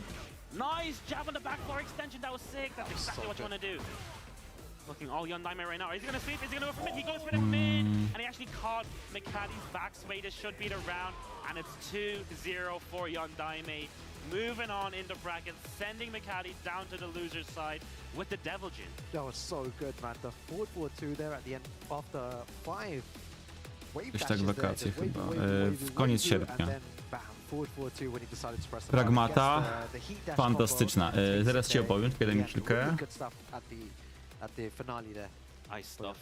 Yeah, that was sick. That was really well played from Yondaime. I'm happy to see the Devil Jin, right? Because we see Heihachi quite a bit, but Devil Jin, a more To rare jest tak. character, I would say. Wyszedłem especially in raz. the season, so it's cool to see. Więcej mi się nie Yeah, chce, but the way that he was bo playing, it just shows this is, nadrabiam backlog, in my opinion, natomiast how Devil Jin to jest should jedno z be played. największych zaskoczeń dla mnie ostatnich lat i serdecznie polecam. Powiedz mi, co chcesz konkretnie wiedzieć, to opowiem o moich wrażeniach. Those are the characters that excel in the game. Right, but Yondaime just showing out those hell sweeps, right? Yeah, the he first just, two rounds, he's just thrown it out like it's minus 13 or something. Like just constantly doing that and using it as his main way to put pressure on his opponent. but next up we got Kostakis, who we saw a lot of yesterday, versus Niam. Kostakis. We have another one of your boys. Dobrze, dobrze. UK A boy, Niam yeah, będzie you grał say pewnie your boys Miśkiem. because it's the UK gang, isn't UK it? guys, You right? guys are all friends. All right. Kostakis versus Niam Rehab. Kostakis, we saw a lot yesterday. Yesterday, yeah, a that's lot what I of was about to say. characters. Lars. Oh, he has a Lars. So I don't think he's been playing him too much, but he has Clive and the Victor as well. We saw Victor in a set yesterday, and I liked his Victor a lot. I think his Victor is very strong. I do wonder what sort of situations where he thinks, okay, I need to pick Victor in this one, need to pick Clive in this one. I feel like Clive is a very O kurde, ja well-rounded nie character. wiedziałem. Basically Ja myślałem, że on play tak się however you want to nazywa. play. You can play composed, you can compact, you can play a bit crazy if you want to. Teraz mi mózg Play very rozwaliłeś. aggressive or play defensive. Piękne, piękne. Of course, Niam is probably going to pick the Kuma, right? Yeah, most likely we'll go with the Kuma, but could also maybe go for a sub-character in the Leroy. He has a very strong Leroy too. Kostakis, I saw him playing a bunch of casuals with different players as well. He's definitely warmed up in good practice as well. Oh, but They both of both them won. hovering over Feng right there. Nie no, One bez wanting to pick kitu. their character, it seems. The Ghost Nie no, nie będą obaj grali Waiting Fengiem. for the other to pick their character first, potentially? I think they got to go Że for blind pick. Is it a blind pick? It could be or not. He's just hovering over Falcon right Pomylił now. niedźwiedzia z człowiekiem. Leroy, okay, Niam locked in with the Leroy. Okay. The stack is going for the Clive. Five. Interesting Czy matchup. Both characters różne are tam uber pary i tak parries, dalej right? Like, being able to parry anything. Leroya działają na Leroy can Clive'a? parry the swords, Długość Clive gry can czy parry story jest anything. dobre. To jest tak. Długość gry, jeśli chcesz przejść po prostu dla takie pojedyncze przejście, to mi ono zajęło. Interesting. It's clearly trying to Gra cut była off odpalona the 12 walls godzin. here. Bring Jeśli chodzi o your dog to the gameplay, to na doggo. liczniku Bring mi your dog to birthday. pokazało 8:20. Oh, and- To yeah, chyba nie yeah, liczyło look at this pauzowania, one. więc tak Look at powiedzmy this 10 one. godzin sobie licz. Ja połowę grę przeszedłem na normalu, potem stwierdziłem, że chcę po prostu skończyć grę, zmieniłem na easy, ale to też nie jest trudna gra. Trudny poziom, wyższy poziom trudności blokuje się po przejściu. Story, moim zdaniem jeden z słabszych elementów tej gry. Yeah, with the down four too. Jeśli chodzi o And I fabułę like this całościowo. a lot. He always saves Natomiast the heat burst. fajne jest to, jak rozwija się relacja między postaciami And both players i of course, postać Diany jest super. Jeden z najlepszych elementów tej gry, jeśli chodzi o rzeczy poza gameplayowe. that should be the round for Niam. Yeah, very good, Niam. This is a really important match as well. Winners semi-finals of the pool to go into top 16. Końcówka jest fajna. Huge match. Ostatni pojedynek jest taki epicki. Waiting for both players. No, kara. the whip recovery Nie? is too short there for the down four two there. To była dwójka chyba i tam He jest has no kara. choice. Co jeszcze? No gameplay jest super, to jest coś dość świeżego. Połączenie gry logicznej ze strzelanką. Alright, no more heat now for Niam. Kostaki's just trying to find an opening here, but it's so scary when Leroy's just punching in the air like that.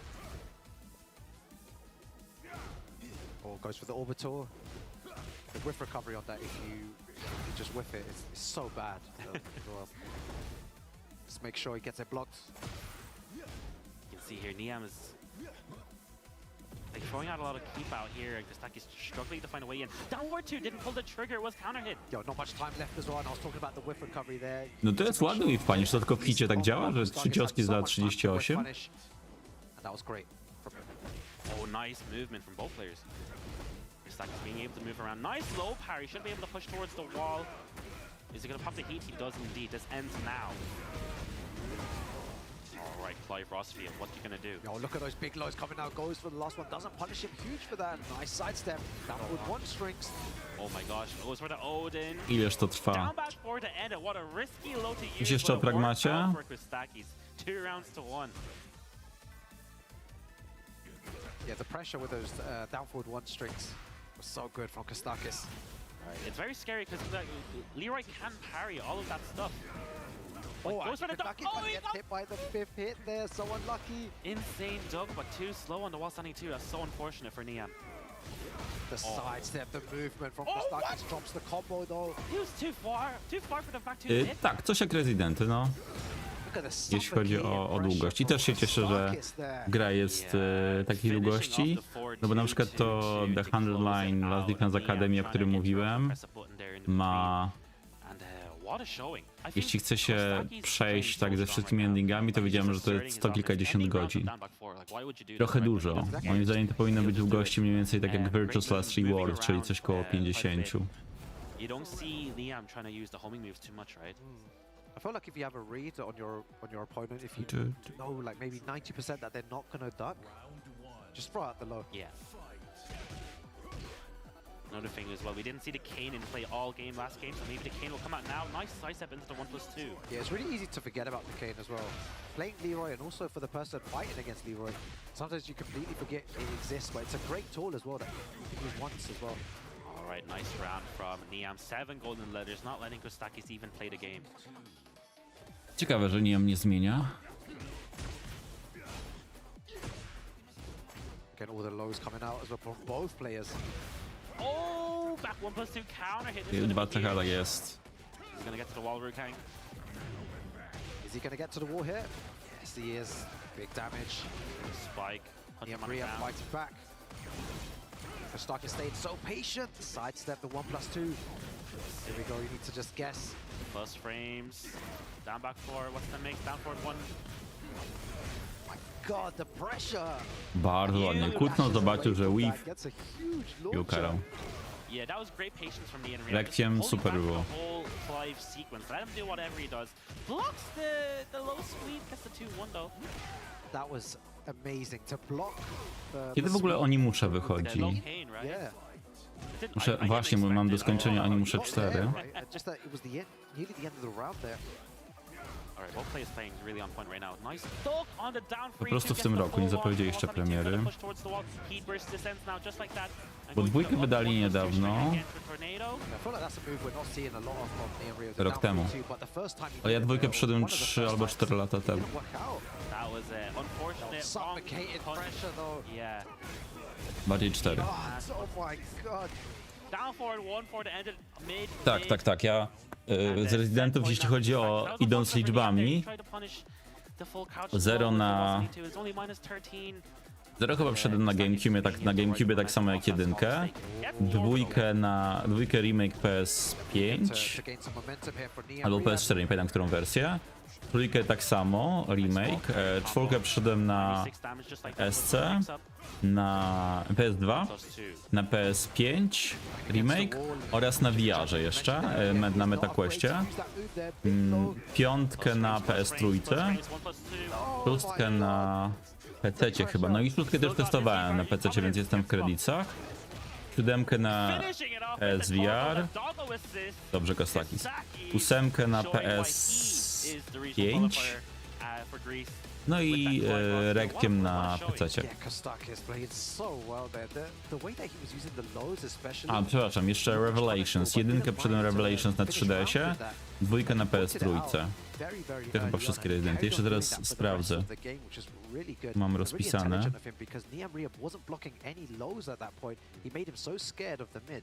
that he wasn't ducking in those situations. Yeah, and then actually finishing it off at the end with a mid as well. The wall standing. Słyszałem, że za bardzo I love to see the skrócili. doggo on the screen, man. I wish we got more sugar moves with Leroy. Exactly. But, Yeah, good games. sick to see.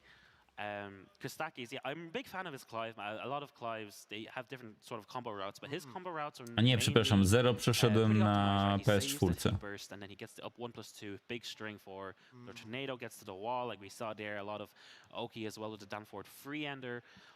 So yeah, sick stuff. A wszystko inne się zgadza. On in the tournament. And like you said earlier, he's moving on to top 16, right? Top 16 winners side, yeah. We're one step closer to making it back into the finals. Mogliby dodać, bracket myślę, że to się będzie of sprzedawać dobrze. the EMEA Tekken Cup finals. We're going into a final game of this wave here. We've got Bode versus Oracle 99. Skywalker wygrał z Sinem. One of the regional qualifiers from yesterday, right? Bode, the Italian O nie. representation here, with the Leo versus Oracle 99. What can you tell me about Oracle? Oracle. Don't know where to start because I met him many years ago. O, właśnie Dagi będzie, tylko nie zauważyłem. To tutaj jeszcze Dagowi kibicuję. DFP, Dag from Paris. Ale kurde, że Sin przegrał ze Skywalkerem. Szkoda. He's always been like that since I met him a couple of years ago back in Tenerife. And newly sponsored as well, so congratulations to Oracle there. Going up against a legend in Bode who's been around for Ja byłem elektrykiem wysokich A napięć. wiecie, na ile to jest głośno? Na ile głośno słyszycie to? Renty, bo cienka renta. No w takiej pracy co mi daje? 3 zł na godzinę. To jest śmiech też na sali. Dać głośniej te reakcje? Wiesz co ja widziałem jakiś czas temu na Amazonie, ale amerykańskim. Za 500 można było chyba wziąć, ale nie brałem, bo ja nie mam szczęścia do kupowania gier, tak żeby je sprzedać później drożej. Znaczy ona chodziła taniej, ale przez wysyłkę i cło po prostu więcej wychodziło. We have Zeon here as well in the LCQ, so we'll be seeing his Armor King later, hopefully, as well. Yep. And other players, I believe in this graphic yesterday, he said that his players from his scene, like Fake Potter as well. It's really cool to see all those guys travel together and practice together and sort of build that bond. But Oracle, like you said, really strong player, plays very smart, really popped up in around Tekken 7 time with the Shaheen, and people are like, why are you playing Shaheen in Tekken 7? Like, nobody does that. Like, and now Ja przeszedłem wszystkie te gry, nie planuję przechodzić drugi raz, więc nie, dla mnie nie ma co brać, jeśli tak, żeby po prostu było. Jak tych gier mam już za dużo.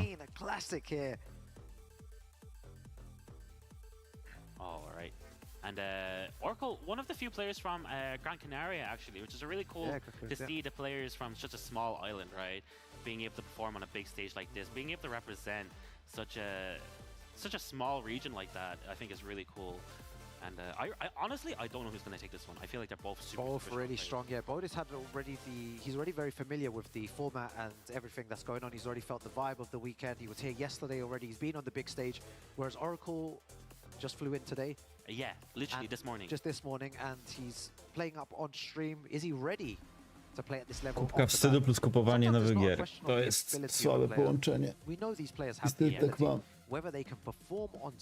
Dobra, ja nie wiem komu tutaj kibicować, ale chyba Bode. W jakim jesteście?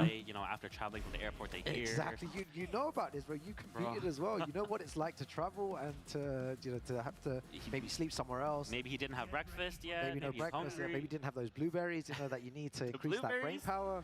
Insane. Always have the nice fruit. Did he exercise this morning? Did he go for a nice run? We don't know. But Chyba jak dajmy z Nionkejem. Oj, przepraszam. Right here, I to otherwise he'll be kliknąłem. going into that losers bracket, but one of these guys will be moving on Ale to chyba the chcą winner's side, top 16. jak najmniej reklam pokazywać, bo stream trwa ile? Półtorej godziny? Jeszcze nie było przerwy. Nice jab float for Bode. Should be able to push towards the wall here. Gets a tornado. No, too much wall carry. Nice Power crush, everything's really Ładnie scrappy. podniósł tutaj tył 3. The options from Bode are just really good right now. He's floating Raz, dwa, forward, trzy. out of the air. Back 1-4, what's the mix? Goes for the 8 smash. Ej, Over czekajcie. one flat, but what's the- Przepraszam, że zapauzuję. Ale chciałbym zwrócić uwagę na jedną rzecz. Co tutaj się Floating wydarzyło z forward Leo? for out of the air. Widzicie, jak się przesuwa? A nie, to kamera. A, to kamera, dobra, przepraszam. What's the mix? Goes for the 8 smash. To kamera sprawiła tak, że to wyglądało, jakby Leo zaczęło się przesunąć w lewo. I love that change so much. No more wall splits, allowed him to get back into the Ależ game. używa Well, tych power we've witnessed crashy. today on many occasions that it's not Mocno, really played mocno. a factor. It's allowed the opponent to get back in, but still, the person that managed to get all that damage usually wins. Yeah, big launch and start here for Bode in the second round. Goes for the blue spark. Down back 4, not reacting to this. No more heat though. There's a new change in Season 3. You know, people saying that they can react to that all the time as well. Yesterday, they were having a big conversation. Leo, one of his health sweeps, being talked about as well. Nice punish on the low. Staying on the floor, good option from Oracle. Oh, using single jabs. Bode backdashing, not taking too much risk. Still a bit of time left, 25 seconds remaining. Goes for the slide. Right, Bode just staying on the floor, letting you do what you want to do. Gets the running too, and gonna end it with a down forward 1 wall splat. Oracle bringing it back 1 round apiece. Yeah, maybe Bode being a bit too patient there at the end. Staying on the floor a bit too long. Dobra, Nice dunk. And this is what I was talking about earlier as well. Już dawno nie oglądaliśmy Shahinów, a tutaj już drugi. Need to be looking for it, finding a way to activate it safely, whether through a heat engage or using a heat burst. Bode might actually use it here in a combo. There it is, just like you said, heat burst. Those skates. Yeah. Down 4. Heat smash spent, what's the mix afterwards? Down 4, 2 boost 3. Oracle in the corner, he's trying to get out of there, but he's trying to find an opening. Gets the wall jump, there it is, switches positions. Yeah, you called it Chicken Chakra. He tried to find a way out. Down forward 1 tracks him. Both of them using down forward 1 and single jabs. No one taking any huge risks. Both of them standing still. Oh, what? Oj, Ray Jackson's oj. not gonna hit. It does! What a read! What a setup! That was so good. Dobra, miał farta. I think he knew that Bode wanted to sidestep into a button. Ty- So ty jeden sidestep chyba into- chciał? Sidestep into jab, sidestep into down 4 or down forward 1. He pressed the button there and Oracle knew it. Great read from him. Yeah, very unfortunate for Bode there. Nice evasive punch to beat the heat. Yo, this game all over the place.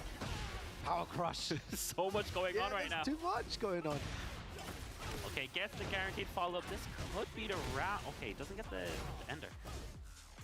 And goes for the low. Very brave at the end, but bravery does pays off there. And that all happened because of that Rajar setup. Right, that completely shifted the momentum. Exactly. Batos, Like, aha, you Batos just sobie z Niamem przegrał. O, tutaj Niam grał Miśkiem. It's just these Im. small little situations at the end of rounds. It's getting unfortunate. Very unfortunate. O, Sin, dobrze widzę, że zmienił na Joszka? Tak. Trying to talk about Rajar setups. What do you know about Rajar setups? I've seen you hit some dirty Oh, Rajar I love setups. Rage of setups, man. It's so high, man. Neon K wygrał z Yondaima, tak jak podejrzewałem. Just Oh, wait till Bob and Roger come out and then I Jeszcze nie zaczęli. Oh, these set new people guys up, don't yeah. know about your Bob They do Rajar not. setups. These W sumie to people jest, watching that episode, they don't know about tak my sobie teraz Roger myślę, Jr., idealny about sezon dla my Rukanga, bo Bobby Bob. Roger. So I can't wait for that. when it comes To jeden out, po then drugim all the będą. Rage Out setups will come out. The down 4 into Rage Outs, the safe moves, -9 into Rage Out. -9. I've seen people even do -12 into Rage Out, bro. That's the worst one. That's the worst -12 one. and then pressing Rage Out. All right, Oracle. Like you said earlier, playing very smart, right? Like that was a calculated Rajar setup. It Like, was, yeah. He didn't confirm a whiff or anything like that. Right? He did, like he knew it was You're going. right, yeah. It Um, was because of the sequence before, the 10 seconds before Bode was sidestep into Yeah. jab or something. And it happened on 2 occasions. Then he was like, oh, okay, this time you want to sidestep into buttons, you're going to get hit by Rage Out. exactly. All right, went to the Coliseum No of zmiany. Fate. Italy, Bode's home country. Tak, grał u siebie. Let's start down 4 just to keep you in check. Let's see if Bode's able to find a way back here. He doesn't want to be going into that loser's bracket so early. Okay, goes for the slide. Staying on the floor, good, nice option from A, nie Bode. kucnął. W sumie nie wiem, czy można, jak pierwszy cios trafi, a to ja... Nice run up. On na forward, tyle beat up the opóźnił po tempo, prostu. the kip up. Oracle is a big fan of using that forward wake up option. Guaranteed damage afterwards. Oh wow, what? Yo! Pick up the setup? Yo, what the hell was that? No on to... Widzieliście jak go podniósł? Ja chyba tego wcześniej nie widziałem. Piękna opcja. For the heat smash, Dawaj, that's bo gonna be enough to zginiesz. take it there. 2 more rounds and Oracle moves forward here. Momentum on Oracle's side. Down forward one stuffing out the down forward two. Whoa, that was Minęli się. Nice heat burst, easy pickup. Yeah, definitely respect that option. 60 damage. Running tackle. Goes for the low move. No more heat available for Obode, but still huge life lead. Install gone as well. Guaranteed damage afterwards as well. Let's see what he does here. Oh, it's tricky Teraz z stuff. kolei on Nice nie 4-4-2 kucnął. counter hit for Bode to close out the round. Yeah, good option. We haven't seen much 4-4-2. Down forward two finds his mark just like that counter hit. This is gonna be good for Bode. It's looking like a really tight game, Chicken Chakra. They're going back and forth every round. We're gonna throw. Face of punch, safe. Yeah, Oracle's using that down forward one to try and make Bode whiff. Hop kick out of nowhere there. Pop the heat, extend the combo. What? He's gonna run up. Okay, no more kip ups. It's down forward two, but No, straight tak down jest. hit. This Powinien could be the round skończyć. if Bode doesn't drop the combo. That's exactly what I was gonna say. I was like, if Bode doesn't drop this combo, he's probably gonna take it. Yeah? Okay, Oracle not being able to use his heat in that round at all. Just Bode keeping up the pressure after the combos. Round They're four. looking really good here. Also, they made nice punish.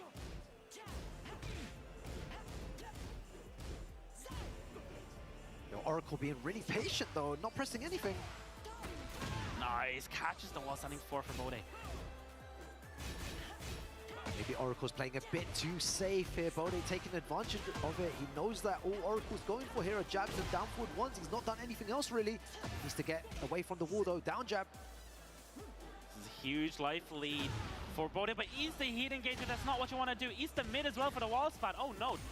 Weird combo there. Big what's with the sweep? What's Parancik. going on? Could have done something way better there, but Bode takes it anyway. Ładnie to siedzi. One apiece I po jeden. against Oracle. Great adaptation. Just Oracle a bit too defensive towards the end. Very shaky round ender there. Like ducking highs and going for full crouch lows as the punish, and just 4-4 into the heat smash. Zaczęli? Nie, counter jeszcze nie. hit. You guys watching at home, you're seeing some good EU Tekken right here. This is EU power for everyone watching. Spain versus Italy. Tibetano giving him some advice as well. Yeah, Tibetano, who we should be seeing later on as well, right? Because he's also playing. Yeah, playing in the second wave. LCQ. I was talking about this with Punlight. I think it was Punlight yesterday. Bode sits so far from the stage. He's like a meter away, right? Yo, Or a meter Faktycznie, jak on and a half daleko away. siedzi. why is he sitting so far? I just noticed Maybe that. he's farsighted. I don't know. He's That is really that is really far. I feel like when I play, I need to sit as close to the screen close as possible, yeah, so I can get in the zone. exactly. Mógłby siedzieć tak jak ten siada. Let's go. To Kido z miarką. Starting off the same way, just small pokes, small interchanges from both players. I like how Bode is using down four just to keep Oracle in check. Punish. Oh, has no more resources. I know that Bode is going to be looking to activate very soon. Oh, nice punish! Pick up wall standing free. You want to ogóle activate szalego heat zdrowia soon nie for ma. Bode. Here it is. The wall standing for 1+2 activates the heat. It's time to start applying the pressure. Yeah, you called it. Has that installed as well. What's he going to do? Cannot let Oracle get a hop kick like that. That's going to be huge. Is that going to be enough though? Free ten jutro. O Yes, it is. 12:30 się Oracle zaczyna on the top board there. 8. He had no right to win that. Bode had all the resources. He just let him breathe. And that's what happened. On start tempo. Nie udało mu się, nie zdążył. Okay, small punish. This is so tense. Both of them playing at that range 0. Nice run up down with punish with the Look at the one. pokes though, Chicken Chakra. Both of these players doing that. Insane. Nice punish on the down forward free. That's really tricky to punish that one if you're not used to it. A small Tekken. Nice down forward two to catch the step, knowing Oracle was going to sidestep in that situation. You might be able to get to the wall here. Oh, big damage as well. Oh, this is tense. Is he going to throw out another hop kick here? I'm so scared. What's he going to do? One more hit for Bode. He needs to clutch it out. Cannot play too patient. Nice. Bait Wyczekał, on the wyczekał wall ładnie. jump. Punishing with the 1-2-1. Insane for Bode. 1 round apiece, 1 game apiece. Yeah, Oracle's done Crunchy. that before where he uses the wall jump to try and get out of any pressure. Bode 1 step ahead there. 1 apiece. It's so close. Nice punish on the sweep. Are we going downstairs? We are. Spike him down, goes for the low, noticing Bode staying on the floor, so I'm just gonna hit you while you're down. This is so tense and it's so sick. Great awareness. Intro Of this. idzie. Unlucky there. Oracle 1 around the way. Set. Sending Bode into the losers bracket. Yeah, Bode will be our first regional qualifier in the losers bracket. Bro, If he I was loses about to this, say sending losers into the Bode bracket or something, bro. I don't know what I was thinking there. that's deep, man. Alright, are we? Oh, Taira. Big counter hit. Combo. Are we going to go downstairs? Okay, we're. Oh, what? Combo conversion? Ciekawe, że jeszcze tutaj Oh, podniósł. what a I koniec. huge luck. They're so unlucky. 2-1 dla Orakla. Oracle makes it through there. Sure he's gonna be Pewnie very teraz będzie happy. przerwa i przechodzimy do basenów 3-4. So well. How can you play that well? And it's just crazy. It's Właśnie Significus dostał DQ. He's doing so many good Pewnie nie things. gra, nie I wiem feel czemu like się zapisał. He was able to read Oracle really well there. Like down 4-2 when Oracle was about to sidestep, he knew Oracle liked Yeah. the forward kip up right on wake up, so he was running up and doing forward for the full combo. Of course, yeah. And No to czekały na down forward, he wyniki. keep holding, Oracle in check as well when he wanted to do the heat shenanigans. He was playing super well. It's just Oracle was just really composed in some certain situations. Really composed, and the way that he was playing at such close range with the jabs, the down forward ones, down forward twos, it really worked out. in his Neon Case favor. Skywalker, to będzie And the fajna wall walka. jumps, right? And Like, the wall well, jumps. like Bode was able to read that Oracle wanted to do the wall jump as well. He had insane reads. It was just unfortunate the execution wasn't there to clutch it out. Yeah, exactly. But everyone at home, we are now ready to take a break. That was Wave A. Wave B will be following very shortly, straight after this break. So stay tuned. Dobra, słuchajcie, no to co? Przerwa, widzimy się za kilka minut pewnie.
welcome back to EMEA Tekken Cup 4 Finals. We're here with the LCQ Wave B. My name is Punlife, and I'm over man that needs no introduction. I'm gonna give him one anyway.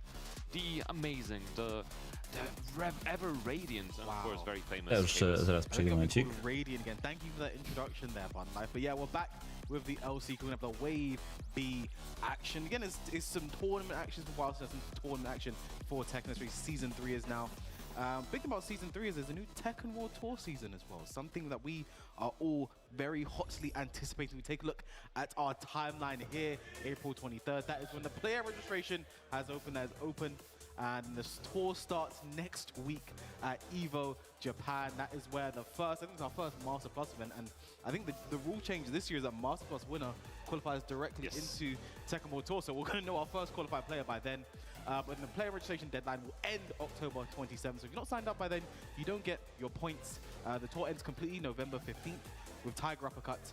And then next year, at the start of the year, we get our LCQ and finals the way we Dobra, normally jestem, zobaczmy jak tam wyniki, ja sobie będę trochę podjadał, więc będę się mutował raz na jakiś czas. Hyundai wygrał, zobaczymy jak Sim tutaj. To make sure you are preparing your events adequately. From May 1st, you can start hosting the dojos, and then the deadline for dojo applications is October 16th, but you still have another week after that to actually host the few final dojos, with the deadline for that being October 25th. So make sure you get on that on TekkenWorldTour.com. Cześć, zaczęło się o 11:30, czyli prawie 2 godziny temu.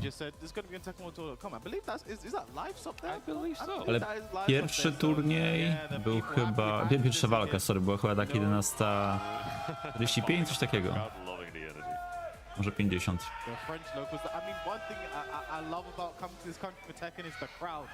You know, they really get invested, they really get involved. I think it was the game earlier, there were quite a few French players that were playing, and you know, the crowd's going crazy, so I'm excited to see the energy that they help bring to the tournament we have today, Punlife. Yeah, and his live's going to be going against Tempest. But I do love already the spectacle. Already popping up. Zobaczcie jak mało osób. The crowd is also more populated on the other side, so it makes it so interesting. It looks like those people are making all of the noise, but there's more people sitting on the other side, so that was very interesting there. But yeah, we'll see lives. I think playing Leo last time I saw him, but we'll see who else he picks out. And Tempest, I believe, Yoshi player, getting stronger and stronger. I've ran to him on ranked a few times. Very scary Yoshi. To be fair, most Yoshi players are scary. I like how Live's Tigers are Tego po prawej nie kojarzę, a Tempest, nie wiem czy nie był na Yami Gate. I mean, sometimes need a self-awareness, right? Yeah. Yeah. Some people need to understand that they are carried in this game. Is there anyone you're calling out with that statement? I think there's a lot of people, but I think just list them off. I think it's just anyone that's not a foreign player needs to understand that they're carried. I think. Also, are you saying all the foreign players are not carried at all? Not one tiny bit. Anyway, we get into our first game of Wave B.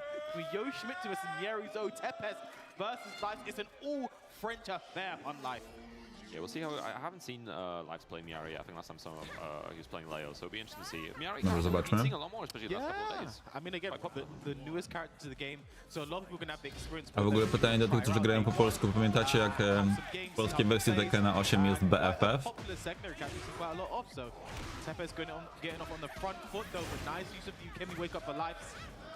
No idealnie wszedłeś w sumie. Pierwszy Joszek. Strój z 7. I learned that recently, but that's not important right now. Bez perfektu, ale prawie. This first round with a forward 1+2. I like how I got excited about that information, only to remember my character doesn't have a parry, so like I just have to hold it anyway. It's okay. Ooh. Nice use of flash. Still gets a full combo as well because it was a float. Did not need the no sword stance there. Nice to pry as well. Yeah, dash in, bait, wait for something. Very good. Black overextends. Already so much damage for Tempest, so I'm healing up a little bit as well. Nice, getting try counter here as well. Try to press the button. Oh, in the second round. What? W tej sytuacji tak szybko? Yeah, you love to see it, don't you, right? Like, I think especially Yoshimitsu is going to know the exact health that it will kill, but nice downfall for counter hit now for Life. Should get a nice, decent combo. Ooh, no, drops it. Spoke too soon. Yeah. That's the K-Whiskers right Was too late with the back three. Hey. Nice again, going low, looking for Akupini. Nice, gets a little bit of damage. Life actually ahead him this round as well. Dużo ciosków, ale tylko 22 punkty obrażeń. Goes straight into the fly starts. Nice step there from Life, but can't get the full combo. That was a float on the down forward too. Swoją drogą nie wiem, czy wszyscy widzieliście, ale są teraz trochę inne zasady TWT. I na Master Plusach i chyba też Masterach, chociaż tutaj nie jestem pewny, całe top 8 będą FT3. Więc zobaczymy, ile czasu zajmie top 8 na Evo Japan.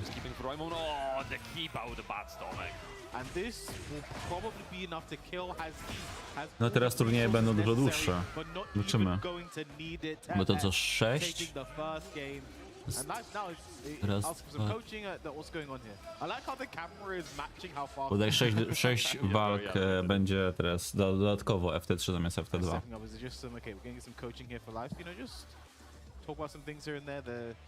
They're talking strategy, right? Like it kind of looks like they're planning like a secret mission. Like, hey, oh no, you know what that was? That was like, hey, I feel like you should do this, but if it doesn't work, that's not on me. Yeah, oh right. That's not on me. I feel like you should try. Absorb of the responsibility. Right, try this, and this. If it doesn't work, it's not on me.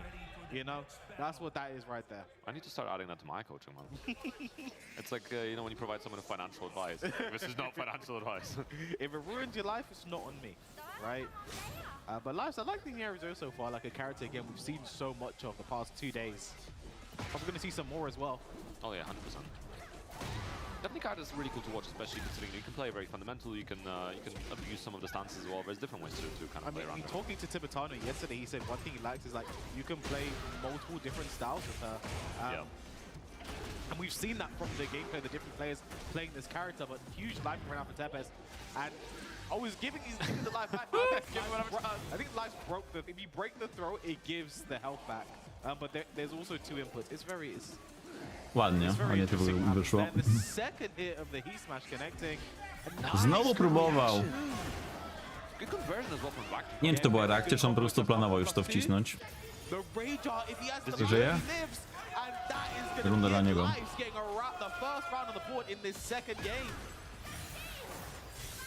Surviving on a thread, but hey, doesn't have a life in those games. Living on a breath. He's got multiple lives. Like how the camera's always ready to switch back, you know. The life of the party. Nice. To be fair, decent move to use it against that. 1-2 to get in. There's the Merengue 2. Nice block, not the right punish though. Oh, full grab sweep. I think they're booing Tepes right now. Flash on punish, but doesn't matter. Lives catching that up for 2 counter hit. There's a little walk on it. There was no impact on this combo. No, what didn't adjust for the wall in that combo, but has the life to still 3-2, no duck, back 1+2. One more hit and the down 2 from that range. Very good option. He stayed down, that would have connected. Nice. It beat the Ukemi. Very good down 2. Good option there from Life. Nice punish there with the back 1-4. Nice, getting out the hop knee. That could have been really scary. Last hit delayed, worked out as well. Guaranteed, followed. Gonna get the wall splat too. This is looking really good right now for Life. Messes up the combo bit there. That was back 1+2. Life lead down 2. Something heat spent already. No block. Good break though. Down 3, nice block. Not the right punish. Oh no. Spadamy. This is going to break the floor. Also an awkward Oki situation for Life as well. Spike down into the low, yep. Guaranteed hit. Ooh, nice punish. No i dobrze, nie, jeszcze nie koniec. Still alive. Dobra. Block on the Dobrze mu podpowiedział. He wants to hear the crowd. He wants something. Does he want to give him coaching? Is he telling someone to go coach him? I think he wants him to get some coaching. It's like, it's not good enough. Get him off my stage. Always a showman. Excellent, excellent showmanship. That's what we need more of. When are you going on stage and being mean to people? I'm a commentator now. I don't believe that for a second. You're going Evo Japan, aren't you? You're going to play Evo Japan. I'm just going to be there. I'm going to watch some games, you know. I'm going to be a spectator. Standing on the side and just commentating. Alright, we're getting into the final game between these two. Keeping it exciting the entire way through. Tepes versus Life, it's the Yoshi, it's the Yerizo. As we set the stage. be interesting to see how Tempest adapts. We saw some flash usage in the first game that worked out, and in the second game, some whipped flashes. Yeah. I think definitely probably should go a bit more on the offensive versus Lives. One thing about that Mieri down two is one of the most, I think, deceptive moves in the game. It looks so plus when you block it. It's like, it's close, it's very minus. Yes, yeah. It's not unsafe, but it's very minus. Yeah, you definitely want to try to use those frames to run in and not let her play around that as much as possible. 3-2, no duck on the second hit. There's the heat spin up and Tempest still punish that. No! Again, I think it was cool by like how much he was in the air there. It looked like it could have been launched. No break on the throw, not going to be enough to kill. One more hit does it for Tempest, and it is the low poke. Yeah, there's definitely a familiarity we're seeing with the matchup on Tempest's side. Maybe not many French Miaris around. Who knows? Ooh, classic Yoshimitsu there. Dash in, duck, expected jab, instant hop knee. The evasion, the hop knee as well is so incredible. The hop knee. It's crazy that we went from Claudio being the evasion king on the hop kick, and now Yoshi's the one. Ooh, nice spin on the back four. You want to splat as well. Big chunk of damage was the Oki spike down. Again. Does it again? Nice. Tried to interrupt there. Wasn't enough. Held the window for as long as he could. And with bated breath, Tempest takes 2 rounds to the good. To gdyby zrobił Rage'ar, nie no, gdyby zrobił Rage'arta, to możliwe, że dostałby tym mieczykiem i by przegrał. Down 4-2 for down 4-2. Yeah, gotta love some down 4-2 jousting, looking for the bad stomach, not getting it this time. Sidestep 2 gets the counter. I think one of Mieri's best buttons.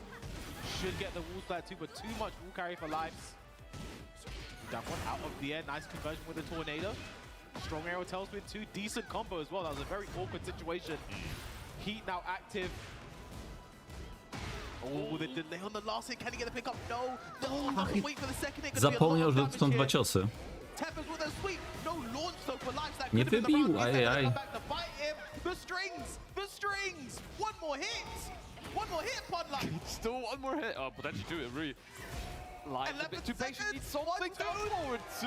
No i Finding DF2. its mark. That was looking a little bit scary, but Live still managing to close that round. And I think at this point, Live needs to start knowledge checking as much as possible because Tempest is not dealing with a lot of the knowledge check. It's very clear he doesn't know all too much about Mieri's though, so.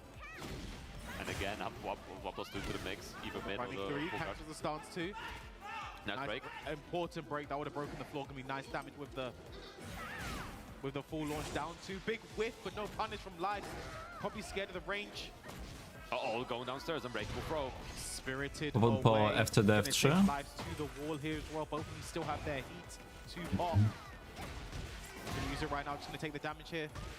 Oh, he fainted the full crouch sweep. And just like that, Lives is in serious trouble right now. Back is gonna be to the wall. Tempest still not electing to pop his heat right now.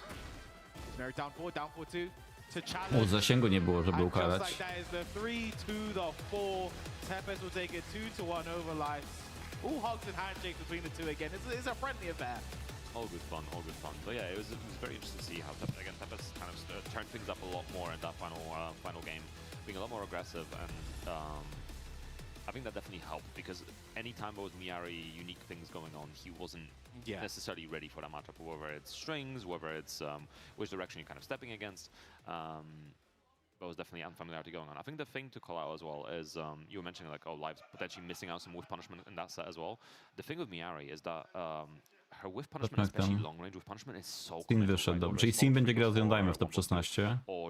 Przegranych. A nie będzie grał od razu. Może do top 8 dojdą. Like again, it's just kind of sort of striking that balance. Dziękuję za subskrypcję. Cześć. Dobra, czyli tak, tutaj zrobione, zakończone. Body wygrał z Batosajem, Niemre wygrał tutaj. Flower będzie grał pewnie na streamie i potem z Zionem. Madi wygrał z Ragnarem. A nie, Geza DFP, dobrze. Ja kibicuję DFP. Fajnego sticka ma. I actually don't know which pronunciation is the correct. Geza? I like Giza, honestly. Giza? Geza się czyta. Wydaje mi się, że ja go pytałem o to na Yomigate. Paris also known for playing the Giza as well. proper British. Krzywa wieża w gizie. But we'll see. I know he's been picking up poker characters as well, so I'm hoping we're gonna see the Steve because he's known for the Steve. I like seeing the Steve, but I have been hearing that he's also got a pocket Victor. And He does blow-up have cards. Mr. Chevalier in the back pocket, Yes. As a French man with a French character, I think that might, while we're in France, it might be something that he elects to do. Do we get a French stage at the same time as well? The holy trifecta? That would be very French, Yes. W ogóle Douglas po prawej stronie jest DJ-em, ale nie słyszałem nigdy jego występu. We are in Wave B here for the LCQ. 2 spots available to be in our top 8 finals tomorrow for EMEA Tekken Cup 4. And again, I think Cześć Fala, nie, to jest jeden z lepszych Francuzów obecnie. ETC, I think including these other regions have been really interesting to see how it has shaped the landscape, right? Like again, Akil yesterday, still having a great day, didn't have the best first game, rallied back, played amazingly. Hamadi, someone who was not too familiar with before this weekend, but now I'm very excited to pay attention to his run through the LCQ as well. The winner of this match actually plays Hamadi as Winner well. of this, okay, that could be very interesting. I'd love to see Doug go against Hamadi potentially, but we'll see what Giza will put up on the table as well. It's going to be interesting, especially considering all the LCQ players that have joined, plus the entrants from yesterday's group stages that have not quite made it in, the 3rd to 5th place from the groups in the mix. It's going to be interesting. Are we going to see one of the previously qualified players make it in because they Gazeta też qualified jest for a reason, garniający. or are we going to be seeing one of the fresh LCQ entrants going through? And I think Doug is one of those. Ciekawe, nie ma Super Akumy. Ktoś się pytał wcześniej o Iron Kinga. Nie ma Fireblade'a. Qualify for the points Yes. made through yesterday, but I think, Halaka. Doug is one of those names you'd not really bet money against doing himself. I think you have players Sin, you have Neon K. These are players who also are fresh, didn't qualify through points, but could also make their way through the LCQ and then compete in that top 8 tomorrow. But it's going to be the Steve Fox Stefan. from Douglas. Kurde, jakby dzisiaj Doug wygrał, to grałby jutro z Friedenem na start. One of the coolest cards in the game. I loved Steve. The Lionheart changes definitely made him very different in this game, but I think there's still a lot of, you have to be so ready for playing him in tournament. This isn't a character you just pick up for easy wins. There's a lot of commitment to that character. I mean, I believe Frizen is the one who said that Steve is the hardest character to sort of get those easy wins with. And again, I think with the way you have to play the character, like, he's so different than he has ever been. Yes. Right, in my opinion. I think Lionheart, a new stance that requires you to do things with Steve you weren't supposed to do before, right? I think the Steve players that have really adapted to that are the ones that we're seeing at the forefront right now. But I say that Giza with the Yoshimitsu gets the launch sidestep one. Another Yoshimitsu backed by Yoshimitsu's as well. Yeah, but this is not a great matchup for Steve. I think Flash is a tool that can work out very well against Steve. Fast counter hit launchers are always going to be very good. Aj, trochę za daleko poszedł. There's the flash right there, good bait. Was ready to get a good punish on it. Down double spin as well, connecting. Kazano ready to block. New challenger! We'll see how Doug proceeds. Oh, just starting off with a Sonic Bang. I think Sonic Bang is well super strong in this game because if that first Dzięki za suba. has some crazy auto realignment, and I use the Lionheart, gets the full launch. Najlepsza emotka, Yoshi Burger. Nice. I think the thing O, about jest hype train. Proszę, proszę. I think they changed some of the tracking, so it is it tracks a little worse now. But Jak macie Prima, nie wykorzystaliście go, to możecie kliknąć chyba. dash to deal with the sweep. That was sick. About 2 rounds to the good in this first game. Looking as good as he ever was. Nice. Tutaj jest tych Joszków w Europie. To whip punish, but It's a bad breath. Stays away. Doug being very patient this round. Waiting to pick his spot, and there it is with the down forward too. Nice. Some Lionheart again. Doug so good at using that outfox. Should be able to take this to the wall. Keep it simple, and he does. Ooh, nice Doug definitely engaged on the wake up while sending 2-2. The Lionheart 1. I like the fact that he stepped to meet the afterwards will potentially delay his timing. If there's a flash coming, you're going to deal with that. But Geza getting a bit of life here. Getting quite a bit is Yoshimitsu. Good patience from Doug, not overcommitting anything. Sidestep 1 connects. Now even on live, Doug Nie now kucną enter tam pod range. F1. And the pressure going, but Koniec. enough to kill 2-2. Nicely done from Doug. 2-2 na Very koniec. patient, waiting for the right moments, not overextending, not really pushing the pressure as we see with some Steve players. No round brown for Doug taking that first game, looking so strong. I mean, that's Paulie coming up for coaching. This is a player I talk about very often. Ale Poli. Young Nina player coming up in the French scene, I actually played him last year. Zion tak, tutaj Zion wygrał. Very, very close. I managed to just squeak out over him, and someone who's been doing better and better and better. Tibetano wygrał z Zynką. I see, you know, his name creeping up in the top 8. You know, O, Neja jest. Proszę, proszę, ciekawe jak Neja na Lili zagra. She must be in wave B, right? So hopefully. Gdzie ona grając Lili, tak? Nie przeciwko Lili. Just get a quick fact check on that. Yes. Yeah, at the bottom of B2, so Polly will be playing Tempest as well, so... So he plays Tempest and then the we'll winner go of on to Tibetano. Yep. maybe Wonder. Yeah, but for now, we are here with Geza and Doug from Paris. And let's see how Doug does it this time. If there's going to be an adaptation from Geza, if we're going to see more Flash, what's the adaptation? Po włosku to w sumie byłby Paryż Doug. It didn't connect at all, man. Can we get a DFP report on that? DFP report, but nice points there from Geza. From the Giza. From the Geza. You're going to say all three of them every time. I'm going to find every single way to pronounce that. Flip over, nice patience there from Doug. There's no one to tech roll. Jeszcze chwilę będzie czytał gasa. Zobaczcie, pierwszy cios został zablokowany, ale drugi nie wszedł. On być może byłby w stanie tam wbić się. Could have done it a third time. Would have got me. Aj, nóżka za długo. On counter here, that would have been beautiful wall splat and lots of damage, but Just like that, the crowd getting animated here. Well, again, because Doug probably is the favorite going into this one, right? So people love to see the underdog take it sometimes. 100%. Again, Doug looking for a lot of those down jumps. Oh, nicely done. Back to All you can. Z lekkim kątem, ale tak, sidestep w lewo, jeszcze trójeczka. Might be able to carry this one to the wall. No, just a bit shy. Teraz będzie flasha robił. But does have a massive life lead. It would Jednak be a nie. shame if he threw it away. Stop trying to curse people. On specjalnie tak mówi. Nice up forward. Oh, Jest flash, trochę później niż myślałem, ale jest. Again, persistence wears down resistance. So many flash attempts. None of them have won. All it needs is that one. Really changes the fortune of this round. 15 seconds left to go. No Bez kary. punish on the Sonic Bang, but gets the sweep with no A ja myślałem, że tam jest 10 zawsze, seconds tam to są go. zawsze dwa ciosy, a on może robić jeden. Make this as long as you possibly can. 5 seconds. Likely to gaze on the forward 1+2 connects. No i klątwa K-Wiza. Especially if Steve is behind, are so awkward. So Gaza playing that really well to keep Doug locked out for as long as possible. Yeah, but there's the Albatross too to get the heat engaged. Nice. Goes under. Kin parry. Oh my goodness! The parry's the parry. What? Jakie pary? Everything doesn't except elbows and knees. Yeah, I believe so. And it's every mid. Oh So wow! if you use it high, Every you're mid. fine. Okay, it's a mid parry. Thank you. Yeah, I believe so. Now big life right now for Doug. If Fajnie you sobie think he wygraszuje. gets one away, one life. I can't see him doing that. And he doesn't. Nice. Block Trying really and he punishes. Gaza still on game point here. Doug, I think, becoming a little bit more active now, pressing a lot more buttons, trying to keep the pressure going, staying a lot closer as well. Start of the 10. Start of the 10. It could have been the start. Nice punish there with the 1-1. Wow! Who do we email now? Harada's gone. Who do we send our emails to? Email Murray? You go to the Discord and make a submission. A tak, idź na Discorda. Discord. No, it's the development feedback pool. That's what we do. Nice use of the heat smash there from Doug. Has a life as well. He cannot possibly throw this one away. 1-1. Nice spot from Doug. And the down forward 1-2. It's our final round in the second game. Set point for Doug.